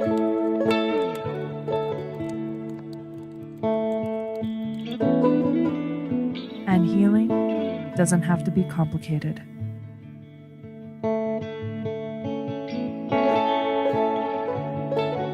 When you are ready to reset, we'll be here.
What if you could hit reset? A place that actually feels like home. Because here you can finally breathe. At Rock Lake Earth Lodge, we let nature do the work.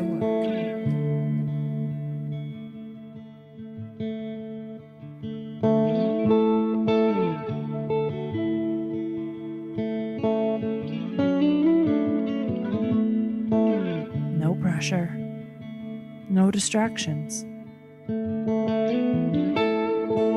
just space to process, to heal, to find your way back to you. Because life doesn't come with a manual.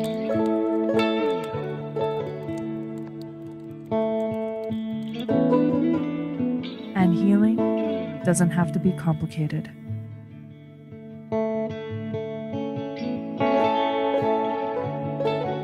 When you are ready to reset, will be here.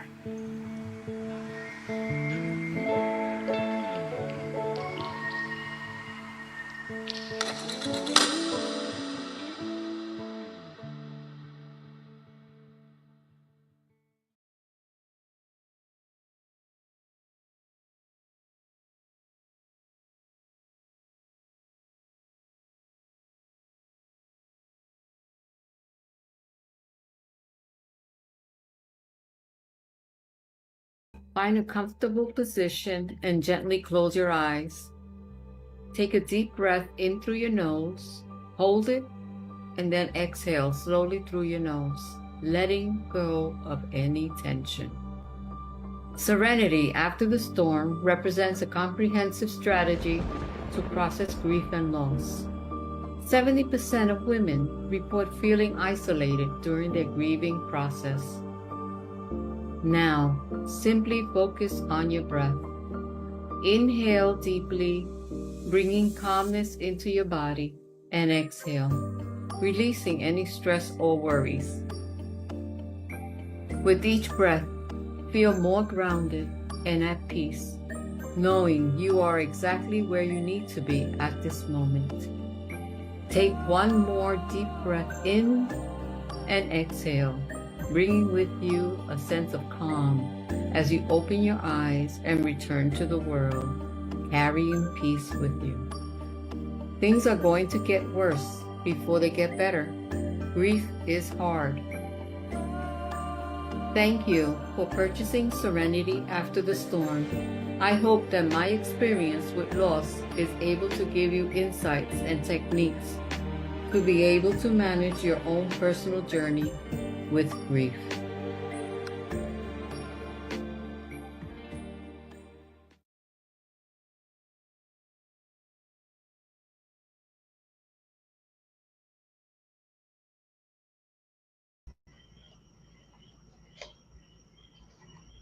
Hey.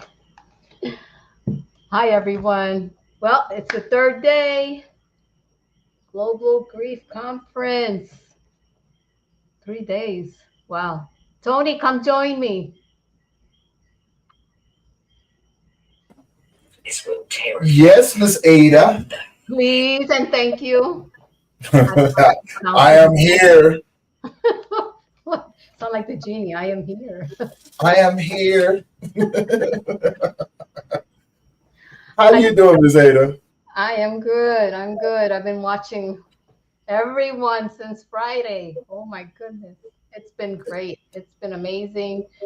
Just seeing all the energy, the people sharing, people contributing. It's been great. I wanted to praise you for bringing the conference third year here. And I know you don't get sleep, but I know you're going to get some sleep after this, right? Well, no, because after this, I got to get everybody's videos out. You know, like it never stops for me. You know this. Okay, sometime this week, you're going to get some sleep.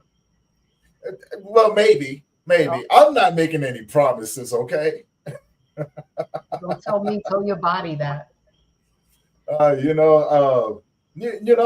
may take some time and just get some rest and just enjoy all of this that has been let it soak together. In, right? Just let it soak in, like watching how everything has come together, guys, you know what I'm saying? It's been amazing. For you guys that don't know, you guys heard me talk about Ada when Mike was up here, but Ada is I'm your co-host. I'm your other partner. I'm crying. Yeah. She's been behind the scenes doing all of the creative work with the scheduling, the promotional material. She's been pretty much keeping me in line as well, and it's been amazing, So huge shout out, man. If you guys are in the chats and you're listening right now, give Ada a huge shout out. Like she's been here. As a matter of fact, Ada, we've known each other for some years now, right? Huh? And we've known each other for some years now, and you've been with me since the beginning. Yeah. And so you've seen the whole transformation of how all of this has come together over the years. And what are your thoughts on everything? What are your thoughts? Oh wow, it's been a journey. just thinking about the first time that we had our meetings and how so many things have changed in the aspect of the presentations and how we've gotten even better and better. And the internet has cooperated so far, better this year than the other 2 years. And that's been great. It's been great. Yeah. I know, right? It's you know, to see everything, the finished product of everything, right? You know what I'm saying? Because I know for, you know, it's easy to talk about it. It's easy to talk about these things that we're adding in, but it's a different story when you actually see it face to face, right? You know what I'm saying? And you see the idea and the dream come together, but then you watch the people, you know, that have been attending and watching and, you know, throughout these last 3 days. And I know it's been a lot. And, you know, unintentionally, we end up, you know, unintentionally, but it was a good thing. We end up adding in a game show slot in here, you know what I'm saying? Right, you know, and then, you know, big shout out. A, B, C, and all the way to Z. That's the way we gotta be. And sometimes some of the alphabets got to get replaced with other alphabets. Oh my God. Well, it's been one of our missions to bring grief and education and all the aspects of grief and the possibilities and the educating and the healing, so many things for grief. And I know just as much for you as for me, and this is so important that we get the word out there and educate the people, excuse me, people as to the aspects of grief and stop being a silent society about it, because it's nothing more normal than grief than someone passing on or us passing through things that like our health or lose a home, lose a job, you know, those are losses, and we need to acknowledge them and march through them and process them. And this whole conference is all about that, giving us the opportunity to speak to the public and give them all this stuff that we know they can actually use. Yeah. And the crazy part about it is that I'm sitting behind scenes, you know, monitoring everything, and it's been good watching how people are interacting, and, you know, things like that on all the platforms. And we've been kicked off of all the platforms, you know. So I mean, today, you know, they just let us back on Instagram over here, but we've been kicked off all the platforms going on. I saw the one for Instagram. I'm like, okay. Yeah, and you know, as soon as it got kicked off, I was able to go back in and let us back on. Yeah, right? yeah. Then it kicked us off again. I was able to go back in because I kept messing around with it and finally let us back on. And then 2 of the channels that I had on Facebook, it's not even letting us back on anymore. Now, that's not a bad thing. You know, it just means that, you know, our goal of reaching these people, reaching our communities is working. You know, we're reaching so many more people. Now, before we get too far into the conversation, Ada, introduce yourself to everyone, right? You've been behind the scenes watching everything, putting your comments in the comment section. You know, you've been watching it just as well as I have. And you've played a huge integral part in, you know, in the building of this beautiful, beautiful conference. Introduce yourself, Ada, please. I stood on because I had that responsibility of the application of seeing something being born, like a mother, you know, a mother hen. So I'm watching my children and doing this and stuff like that. So appreciate you. Thank you. Yes, my name is Ada Malaven. I live in Puerto Rico. I am a transformational grief coach. I am also an author, a speaker, NLP practitioner, a yoga instructor, and what else? A mother, a grandmother, a sister, an aunt, other roles in my life as well. And what else can I say? I don't know. You know, we're sort of like timid about who we are, right? Yeah. You know, I'm compassionate, loving individual. I strive for equality, peace, and love for all. Most definitely. But you also, you know, saying your passion for this work as well, you know, like Yeah. share a little bit of your journey with the people so they get a better idea of why you're so passionate about the work that we do. Because you're one of the founders of the Global Grief Network, you know. And so, you know what I'm saying? And you've been able to watch the Global Grief Network grow as well. I mean, I think we're almost up to 310 members and still growing. More, no? I don't. When I checked it today, I think it was right around 308. You know what I'm saying? And hopefully, the people out there that are listening, if you're looking for a place, Join you know the what I'm saying, to connect with other grief workers, grief practitioners, trauma informed coaches, or maybe even some people who have some amazing podcasts, you know, that is the place. Come and join us, right? We are steadily growing this network. We are international, right? You know what I'm saying, with the people that we know, you know. So tell the people that's tuning in, how did you get into this work? Why are you so passionate about this? Yeah, well, my journey, I have a lot of losses in my life, and one in particular was in 2015, June. My son-in-law passed away. I'm already choking up. This is part of it, guys. And I saw that before he passed away, he was put in palliative care, and how the service was okay, but it should have been better. And then, you know, the after effects of how he passed away, and the kids and my daughter, and how grief was handled, then I was like, no, if at some point I see my opportunity, besides being a life coach, get into this aspect of grief, then I want to do that. So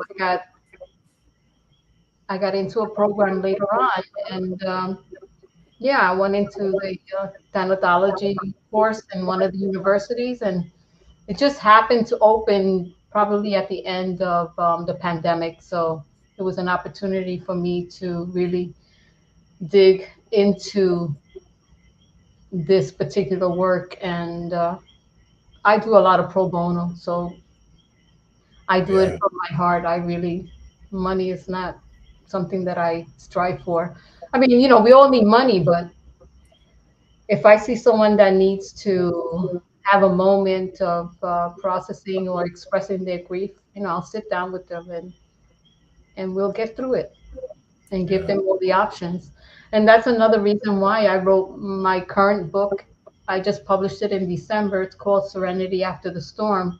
And in that book, I have most of my, I can't say all because I've lost so many people in my life, my parents, my boyfriend, my son-in-law, like I said, my uncle, my friends. So my dog. Yeah, had all those losses, and the aspect of grief was something always interesting to me, and how we don't process it in life. Although we talk about life coaching, we really don't talk about passing and how to deal with it.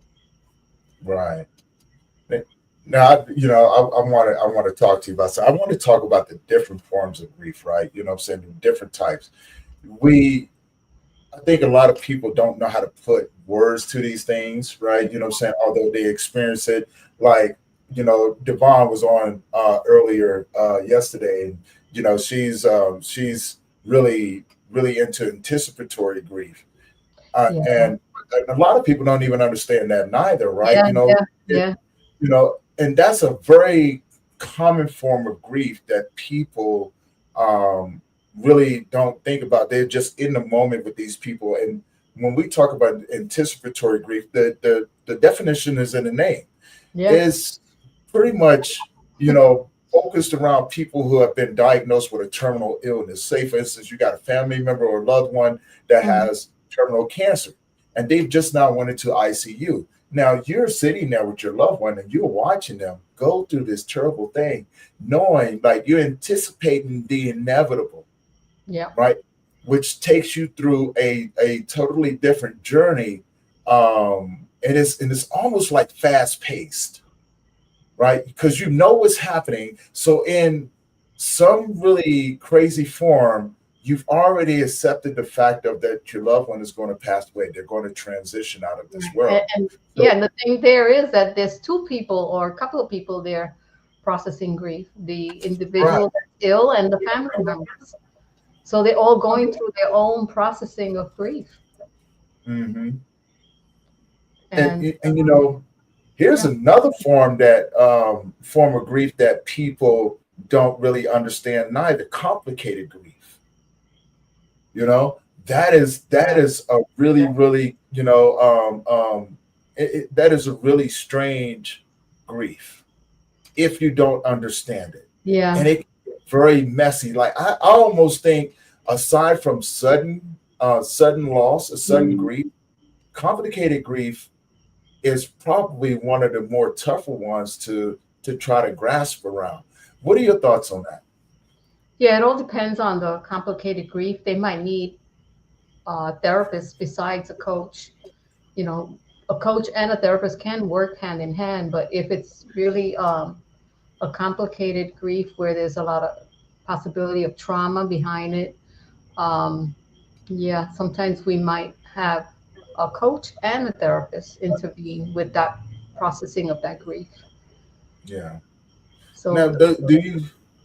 I guess, you know, when you said that, I was telling somebody, I was doing a podcast with a young lady, and I was telling them, I was like, look, I got 5 different people I go to. Reason being, right, when you think about a therapist, you know, as us being grief coaches, we carry a lot, right? We carry a lot of people's trauma there, you know what I'm saying, and a lot of their emotions, because, and I could be wrong with this, but I do believe that that majority of us, 99.9% of us, are really, really deep empaths, and we can feel those things when we enter into a room, right? And I do think it's important, you know, saying when it's just like going to a doctor, so to speak, right? A therapist may be specialized in one area. Yeah. But then you may need someone to help you deal with your mental health. Right. You may need someone to help you deal with, your suicidal ideation. Right. Yeah. Right. You know what I'm saying? And so that's why I encourage people, you know, if you can, get someone who specializes in these different areas. Yeah. And I think that's why I fell in love with grief as well. Yeah. Watching the different people in those different walks of life that specialize in these different forms of grief and trauma, mental health, and addiction. Like there's going to be a totally different way to deal with someone who's an alcoholic than you deal with someone who's an heroin addict. Yes. Right? You know what I'm saying? You would think that they go hand in hand, but they really don't. No, they don't.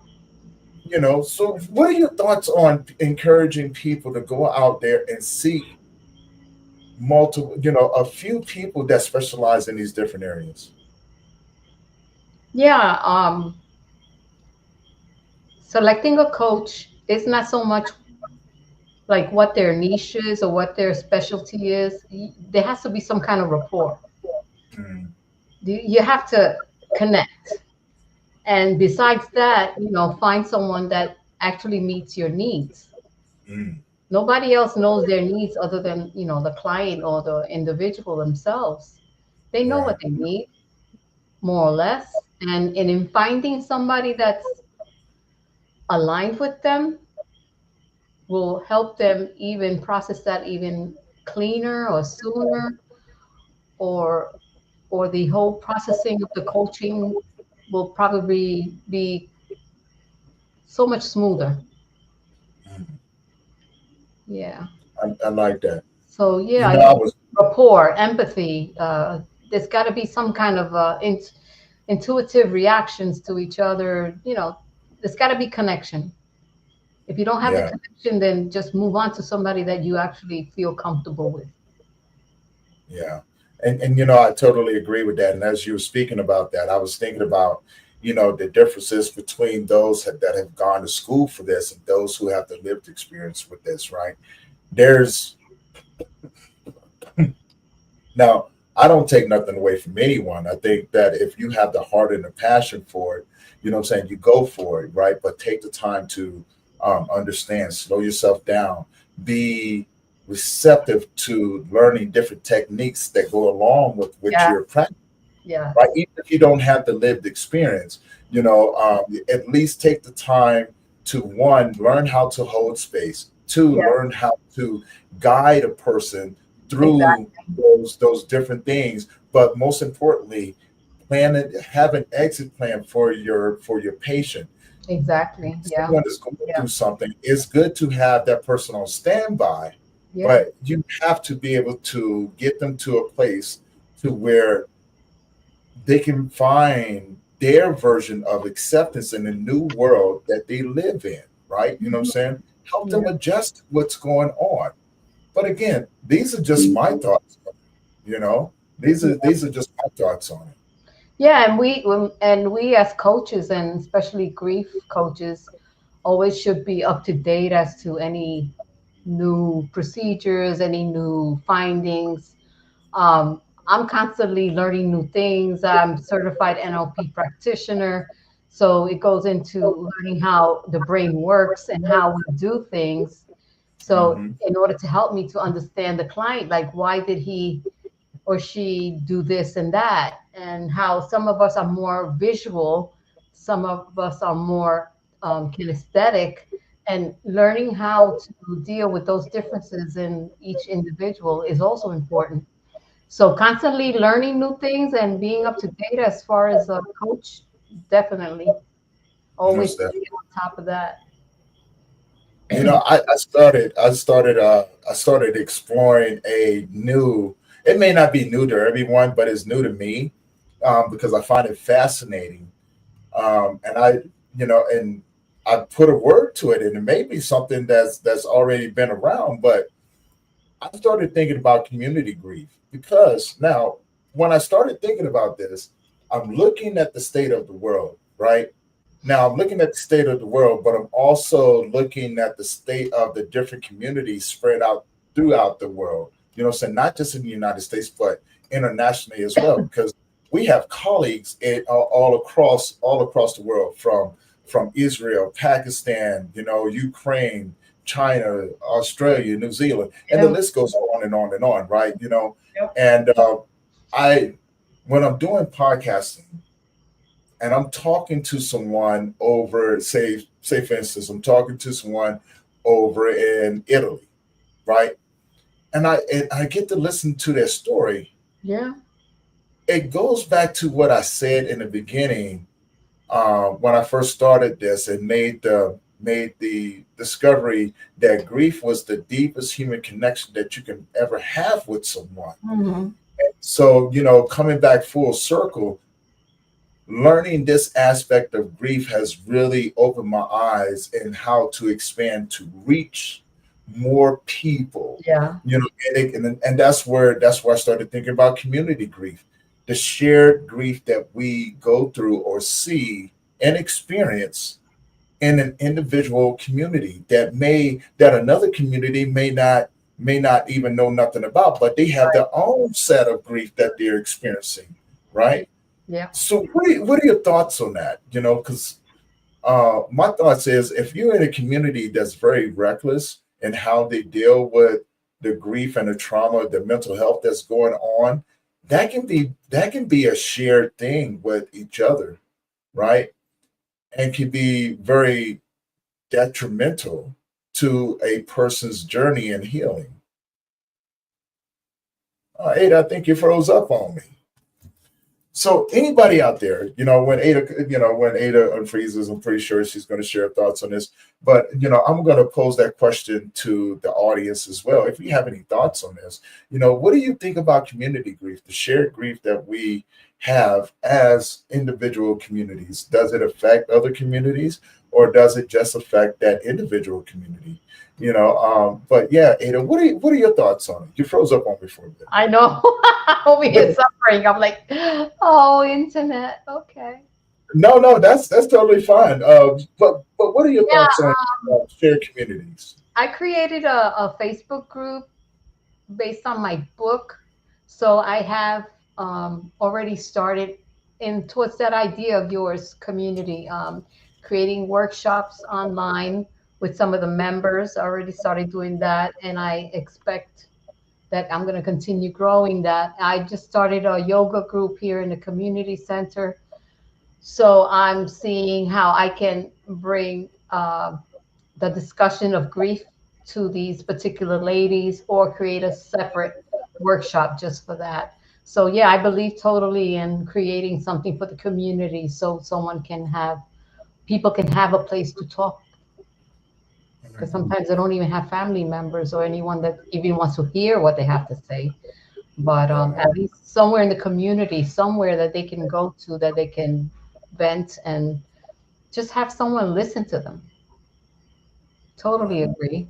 And then a lot of the, like you said, the countries, collective grief is another item that's totally, its own story, where we see grief in other countries and in tragic moments, war, whatever. So, yeah, I can see communities coming together, and especially in the United States, where there's a lot of different groups of people that come from different countries that can join together in a community setting and discuss maybe collective grief or personal grief, or have an area of just talk. Definitely. I love that. And I think the education part is very vital. There's nothing wrong with going out there and learning something new. And the reason why I say this is because I know some people, they're very adamant about being a specialist in one type, right? Yeah. Me, I like to be versatile. I love to learn how to pivot in conversations, but also have the understanding, not just for them, but for myself. Because as someone just like yourself, Ada, that has been in this field for quite some time, I never wanted to limit myself to just one thing. Although I work with men, I do limit myself in that aspect of it, right? And for personal reasons, but and setting boundaries. But when it comes down to men, I can relate to them a lot more because I was the guy on the other end, and having to learn how to articulate the things that I was going through to develop an emotional awareness, but also learn how to regulate my emotions. Yeah. And what I mean by that is to allow the emotion to take over. Yes. To understand it and to receive it with the notion of extracting information from it, right? I always want to. I don't look at my grief as something that is heavy. I look at it as it's a learning tool. Yeah. Right. Me too. And yeah. So what do you look? We got a comment up here. The community definitely needs support. Yes, it does. And this is why we do what we do. To be honest with you, this because we know that. I don't know if you saw one of the slides I put up earlier on the Global Grief Conference. Which one? When we started this, so there's a little section in there that tells how we started this and what the mission statement was. Oh yeah, I think I saw it. Yeah.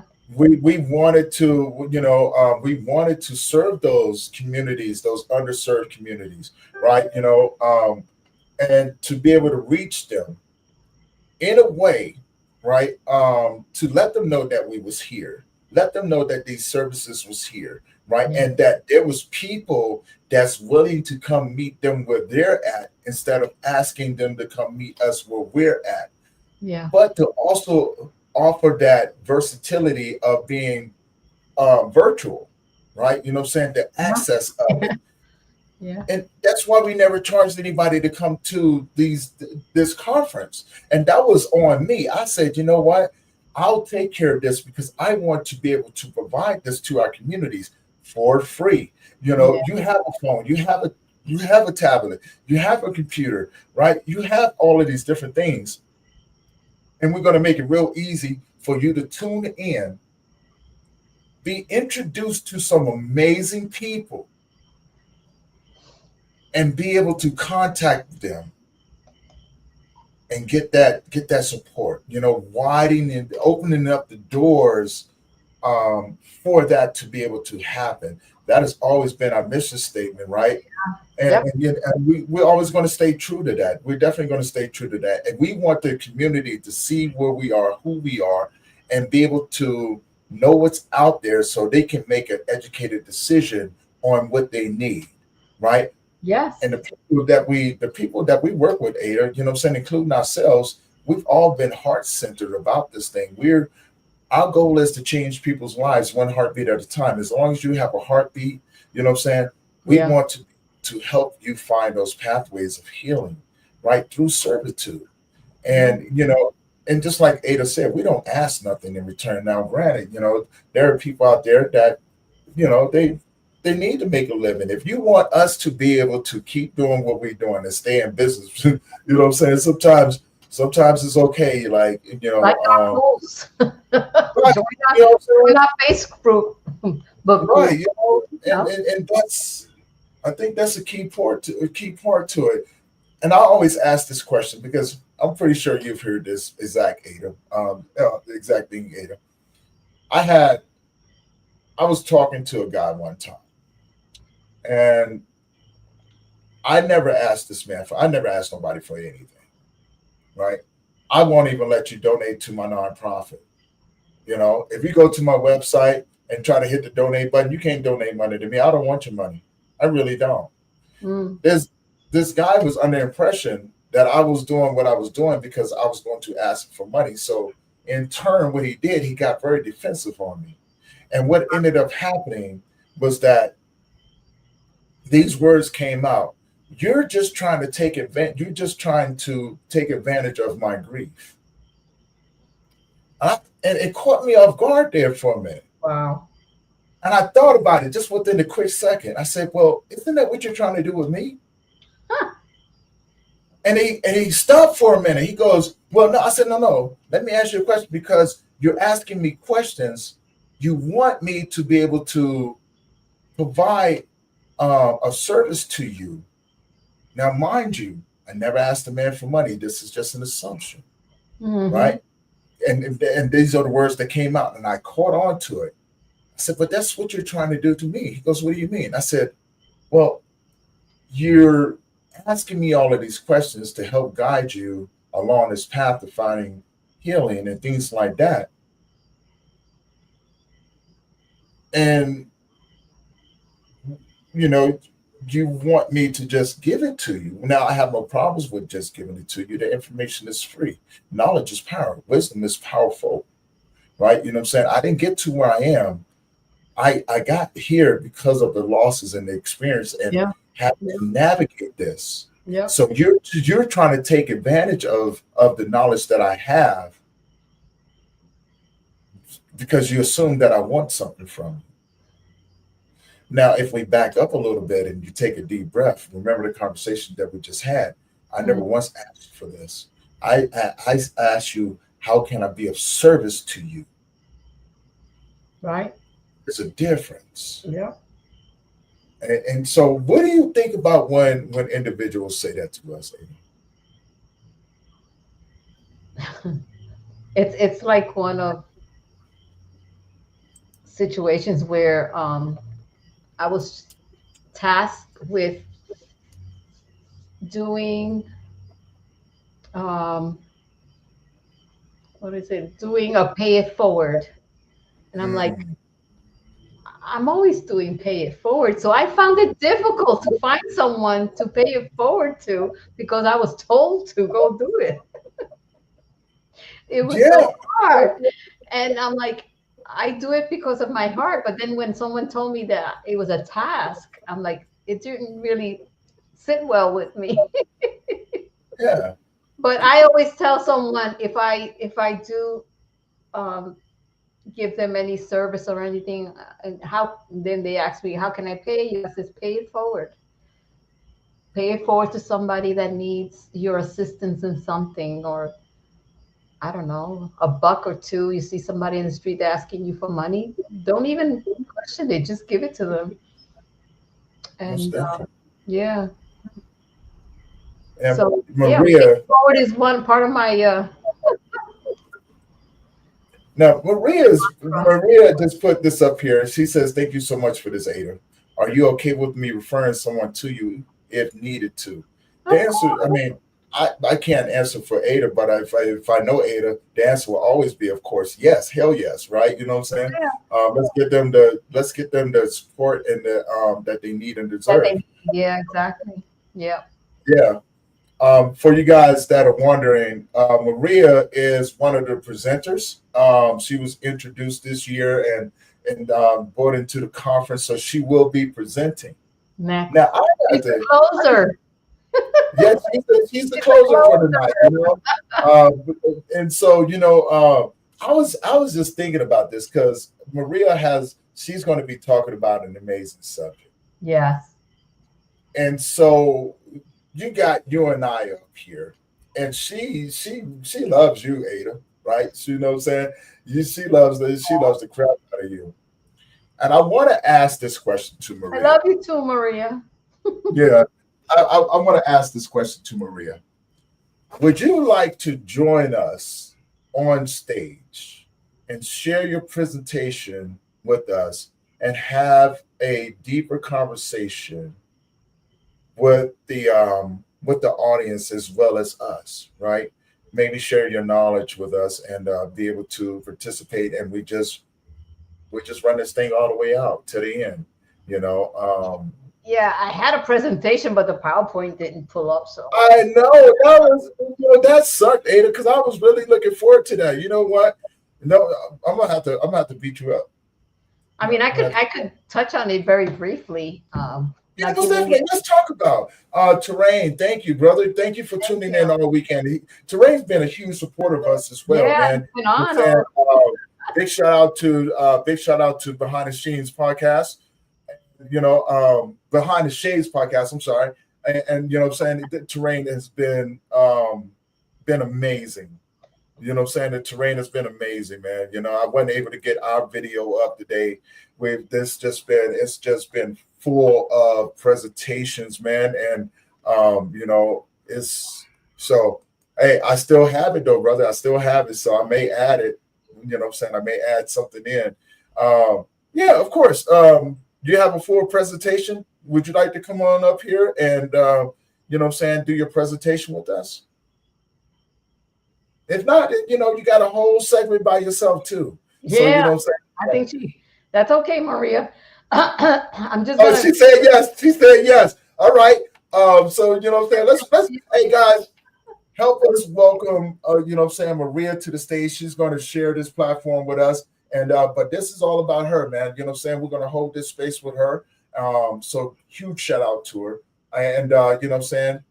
Maybe we can have a really, really in-depth conversation about this. All right. You know what I'm saying? So I'm gonna bring up Maria, let her introduce herself to you. Maria, how you doing? Hello, everyone. Hi, Ada. Hi, Tony. Hi. Thank you so much for having me. Of course. Now, before we get started, Maria, introduce yourself. Tell people who you are. My name is Maria, and I'm an entrepreneur and author, real estate professional, a mom of 4, a grandmother of 8, a great-grandmother, love animals, painting, reading, fishing. It's my favorite. The real fishing, you know, where you get your hands dirty. Yes. And that's who I am. And what are you going to be presenting on tonight? I'm going to be talking about navigating loss and grief and embracing your own pace. And I'm going to break down the importance of the grief and the different types of losses that we encounter. such as it doesn't stem only from the death of a family, but also other types of losses like your freedom, your health, dream or gold. I also want to be talking about a little bit about the mental health considerations like the DSM-5 and some of the major mental conditions. And also want to break down Elizabeth Kabler's model in which she talks about the denial, the anger, the bargaining, the depression, and the acceptance. But I also want to point out that this model from Elizabeth from 1969, it's not used anymore. And I'm going to say the reasons why later on too. And the critics as to why not. And then later on, I'm going to mention about the alternatives, and I'm going to mention two of them. One model that is called a TESS base by James Williams Warden, in which he breaks it down with acceptance, the process, and how to adjust. And the second alternative is by the other model by Robert Niemeyer, in which he talks about the meaning of reconstructing, finding meanings after the loss, and recognizing grief and how it shapes everyone by culture and personal factors. And then I'm going to say 6 different stories, break them down because they're all different and I grieved in different ways. And then later, finally, I'm going to talk about the coping strategies. How does that sound? Let's do it. Let's lay it out for it. Let's lay it out. Come on. Start it off. This is your segment. So navigating loss and grief, it's important to embrace that. And like I mentioned before, it doesn't stem only from the death of a family, but it can be from losing a home for either a storm or financial barriers or a car, because once again, you cannot pay for your car, but if you don't pay for your car, you can't go to work. So it takes a toll on you with that. Also, your health, the complexities of your health, if you're going through chronic diseases, how can it deter you from accomplishing these things? So you grieve it because you don't know how to cope with it. So I want to talk about how that can take an emotional turbulence in your emotional and your mental health, and you start getting some psychological outcomes if you don't take care of it on time. So by acknowledging the difficulties of your grief, not only you could help yourself, you could help those around you that might need your help as well. And this could be losing you could lose your mother, your father, your brother, your sister, anyone, but you grieve them all differently because as human beings, we all get attached differently to different people. Do you agree on that? Okay, so losing a home can be devastating because you will lose your sense of security, and you will feel unstable and you will have fear. Losing your health by a chronic health can also make you feel like you're lost, you're alone, and there's no way out depending on what you have, like chronic medical conditions such as multiple sclerosis, lupus, cancer, fibromyalgia, and the frustration that it can take on you. It can take so much frustration and anger and depression. And once again, if you don't take care of it and seek professional help, it can take a toll on you mentally. So creating and what it does is that it creates barriers and it starts affecting your life completely. especially if you're going through a chronic situation. Me, for example, I have fibromyalgia, Hashimoto's, and hypothyroidism, all three at one time. So I get the brain fog and the fatigue, gastro issues, headache, inflammation, pain joint, muscle spasm, muscle stiffness, and it's very challenging when you have all these dreams and all these goals and you want to do the best of your ability, but somehow you have a flare. But by knowing how to take control of these situations, we can overcome it and once again help ourselves, and in the interim help those around us. And losing the freedom, for example, losing the freedom through an abusive relationship, and how does this happen when they keep you away from your family? When you're in an abusive relationship, they keep you away from your family, your friends, and they even take you the freedom to speak and decide what you want to do in life for yourself. You're not allowed to do that. And just trying to reclaim your freedom can take a toll on you mentally as well. So, and it comes with emotional scars and mentally emotional outcomes. Also, losing a sheriff goal or a dream. Once again, it could be due to financial instability, or that you lose the ability to accomplish your aspirations. And with that, you start doubting yourself because now you're sick. Now you can accomplish XYZ. And now you again feeling lonely. You don't know what to do. But each loss carries its own complexities, difficulties, and every loss and grief is different. So what about, I also want to talk about, what about the DSM-5? What does it say? What psychologist says? Does anybody know what the DSM-5 is?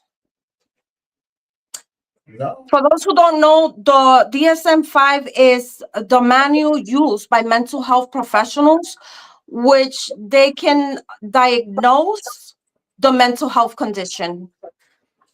That's what that is for.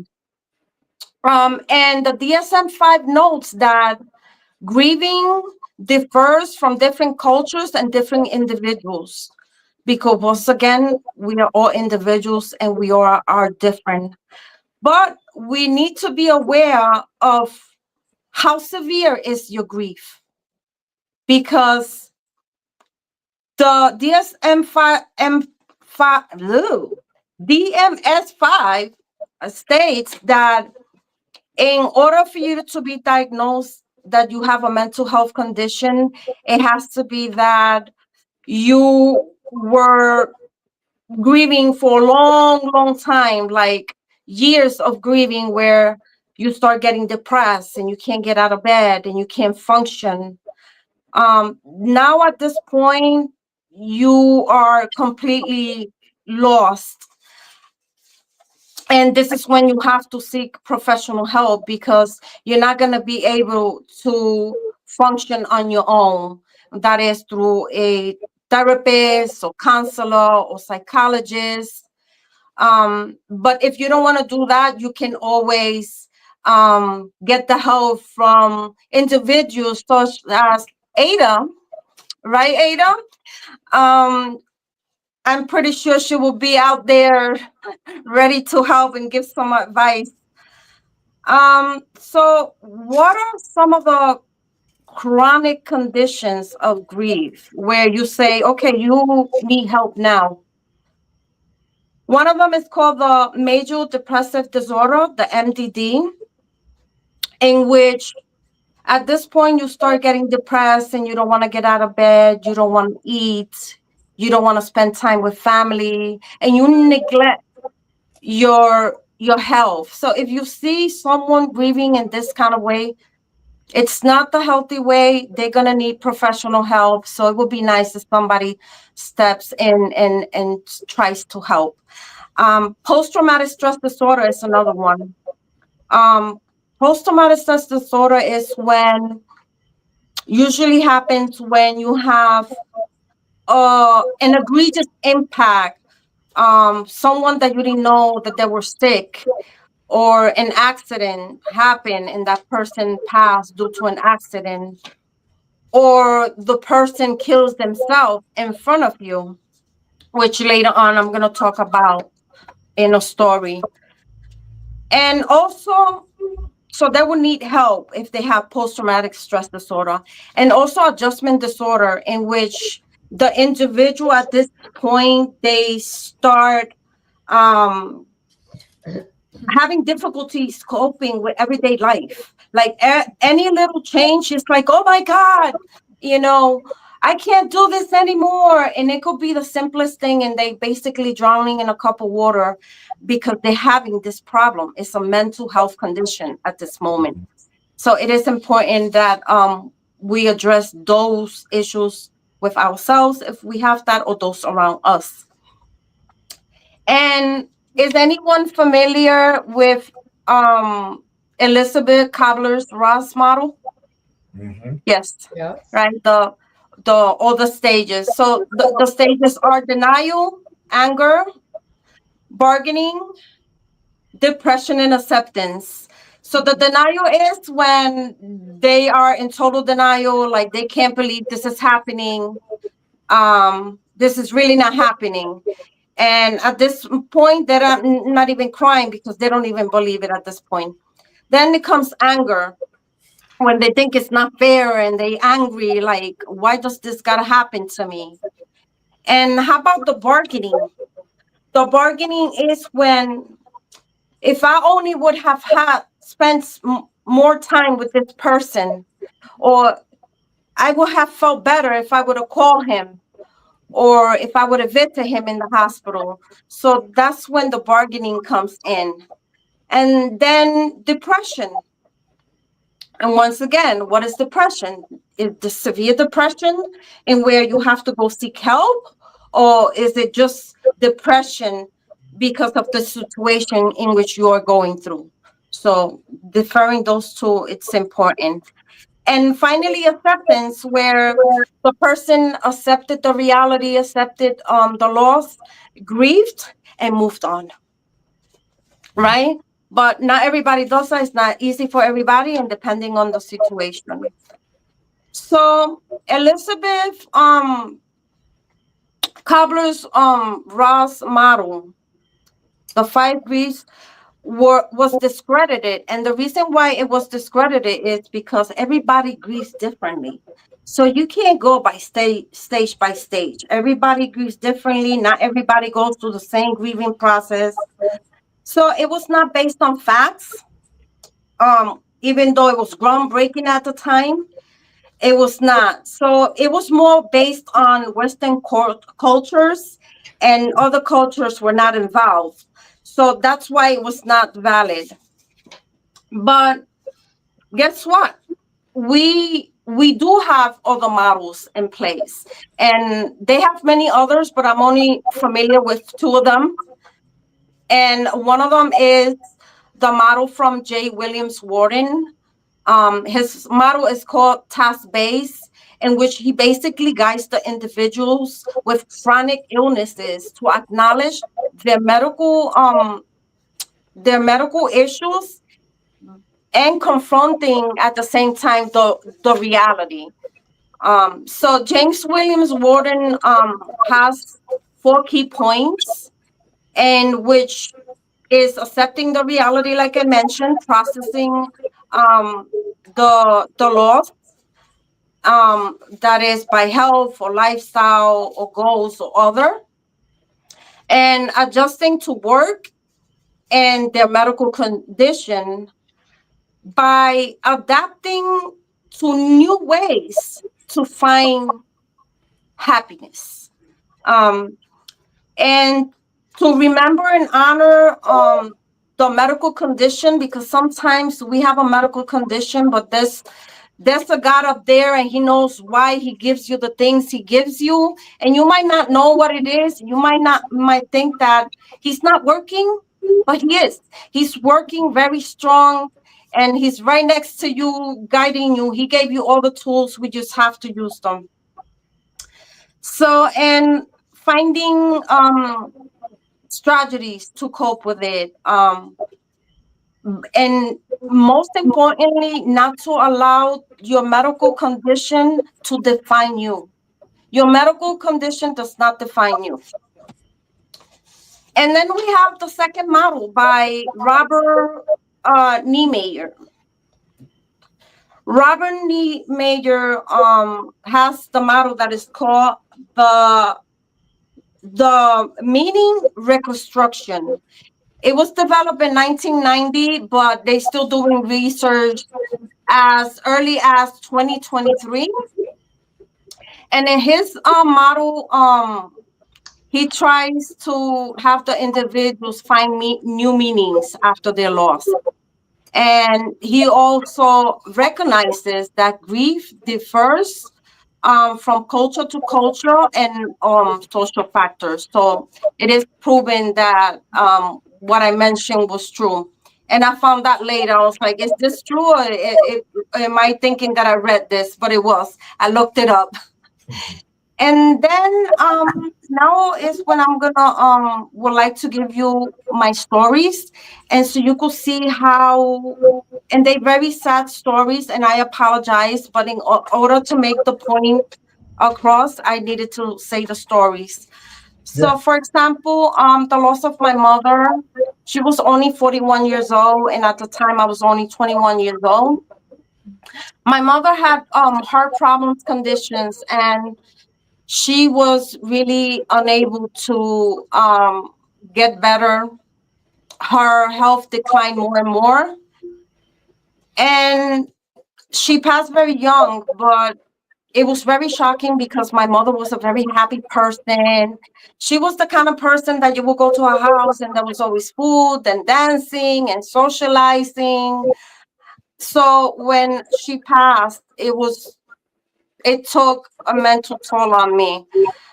And but the way I coped with it and the way I grieved was in a healthy way.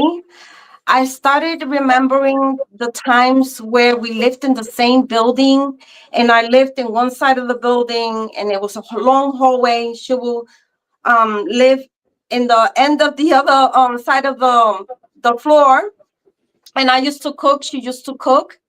And then we used to get together and be like, okay, so what you cook, what I cook, and we would used to exchange plates, our foods. And another way we used to bond together was, and it's funny, we used to act. So, we used to act like we were in soap opera. And I was the mean one. She was the one that always used to be crying. So, the martyr one.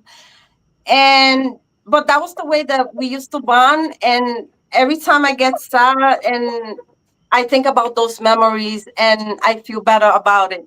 It's my way of coping. Then we have my aunt who passed in her late 80s. She was my maternal mother because she raised me in Puerto Rico to the age of 10 with my grandmother. And she was the type of person that when you're stressed out, you can call her and you could vent with her and she'll listen to you. And if she has to say something, anything that will come out of her mouth will be something positive. It will never be anything negative coming out of her mouth. And she always thought highly of me. So what I did was I concentrated more on finishing that book that she knew I was one day going to write. And even though she's not physically here, I know she sees me somewhere and she's clapping for me and be like, and knows that, and I know that she's proud of me. So knowing and remembering her this way helps me grieve better. And then it comes the loss of my brother, my 16-year-old brother, in which he tragically ended his life in front of me. One day he came visiting and he was on the phone talking to his girlfriend.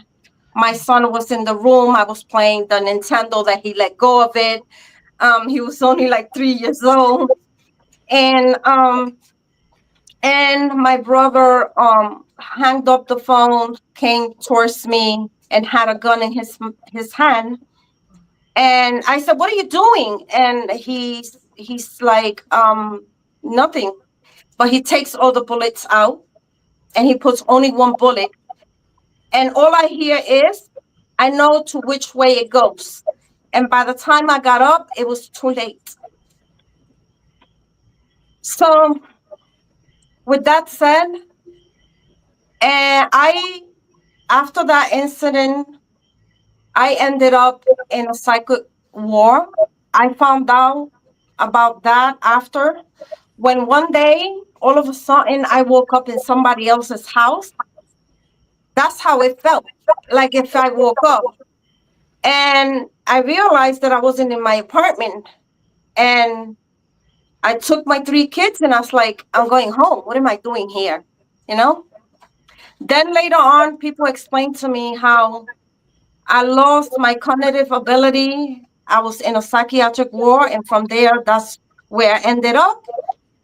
But I woke up from that, thank God, and it gave me big relief knowing that everybody told me that I used to take great care of my kids no matter what. I didn't talk. I didn't want to eat unless they placed the plate in front of me, and at that, they had to like almost be like forcing me, you need to eat. And this is something that I don't remember.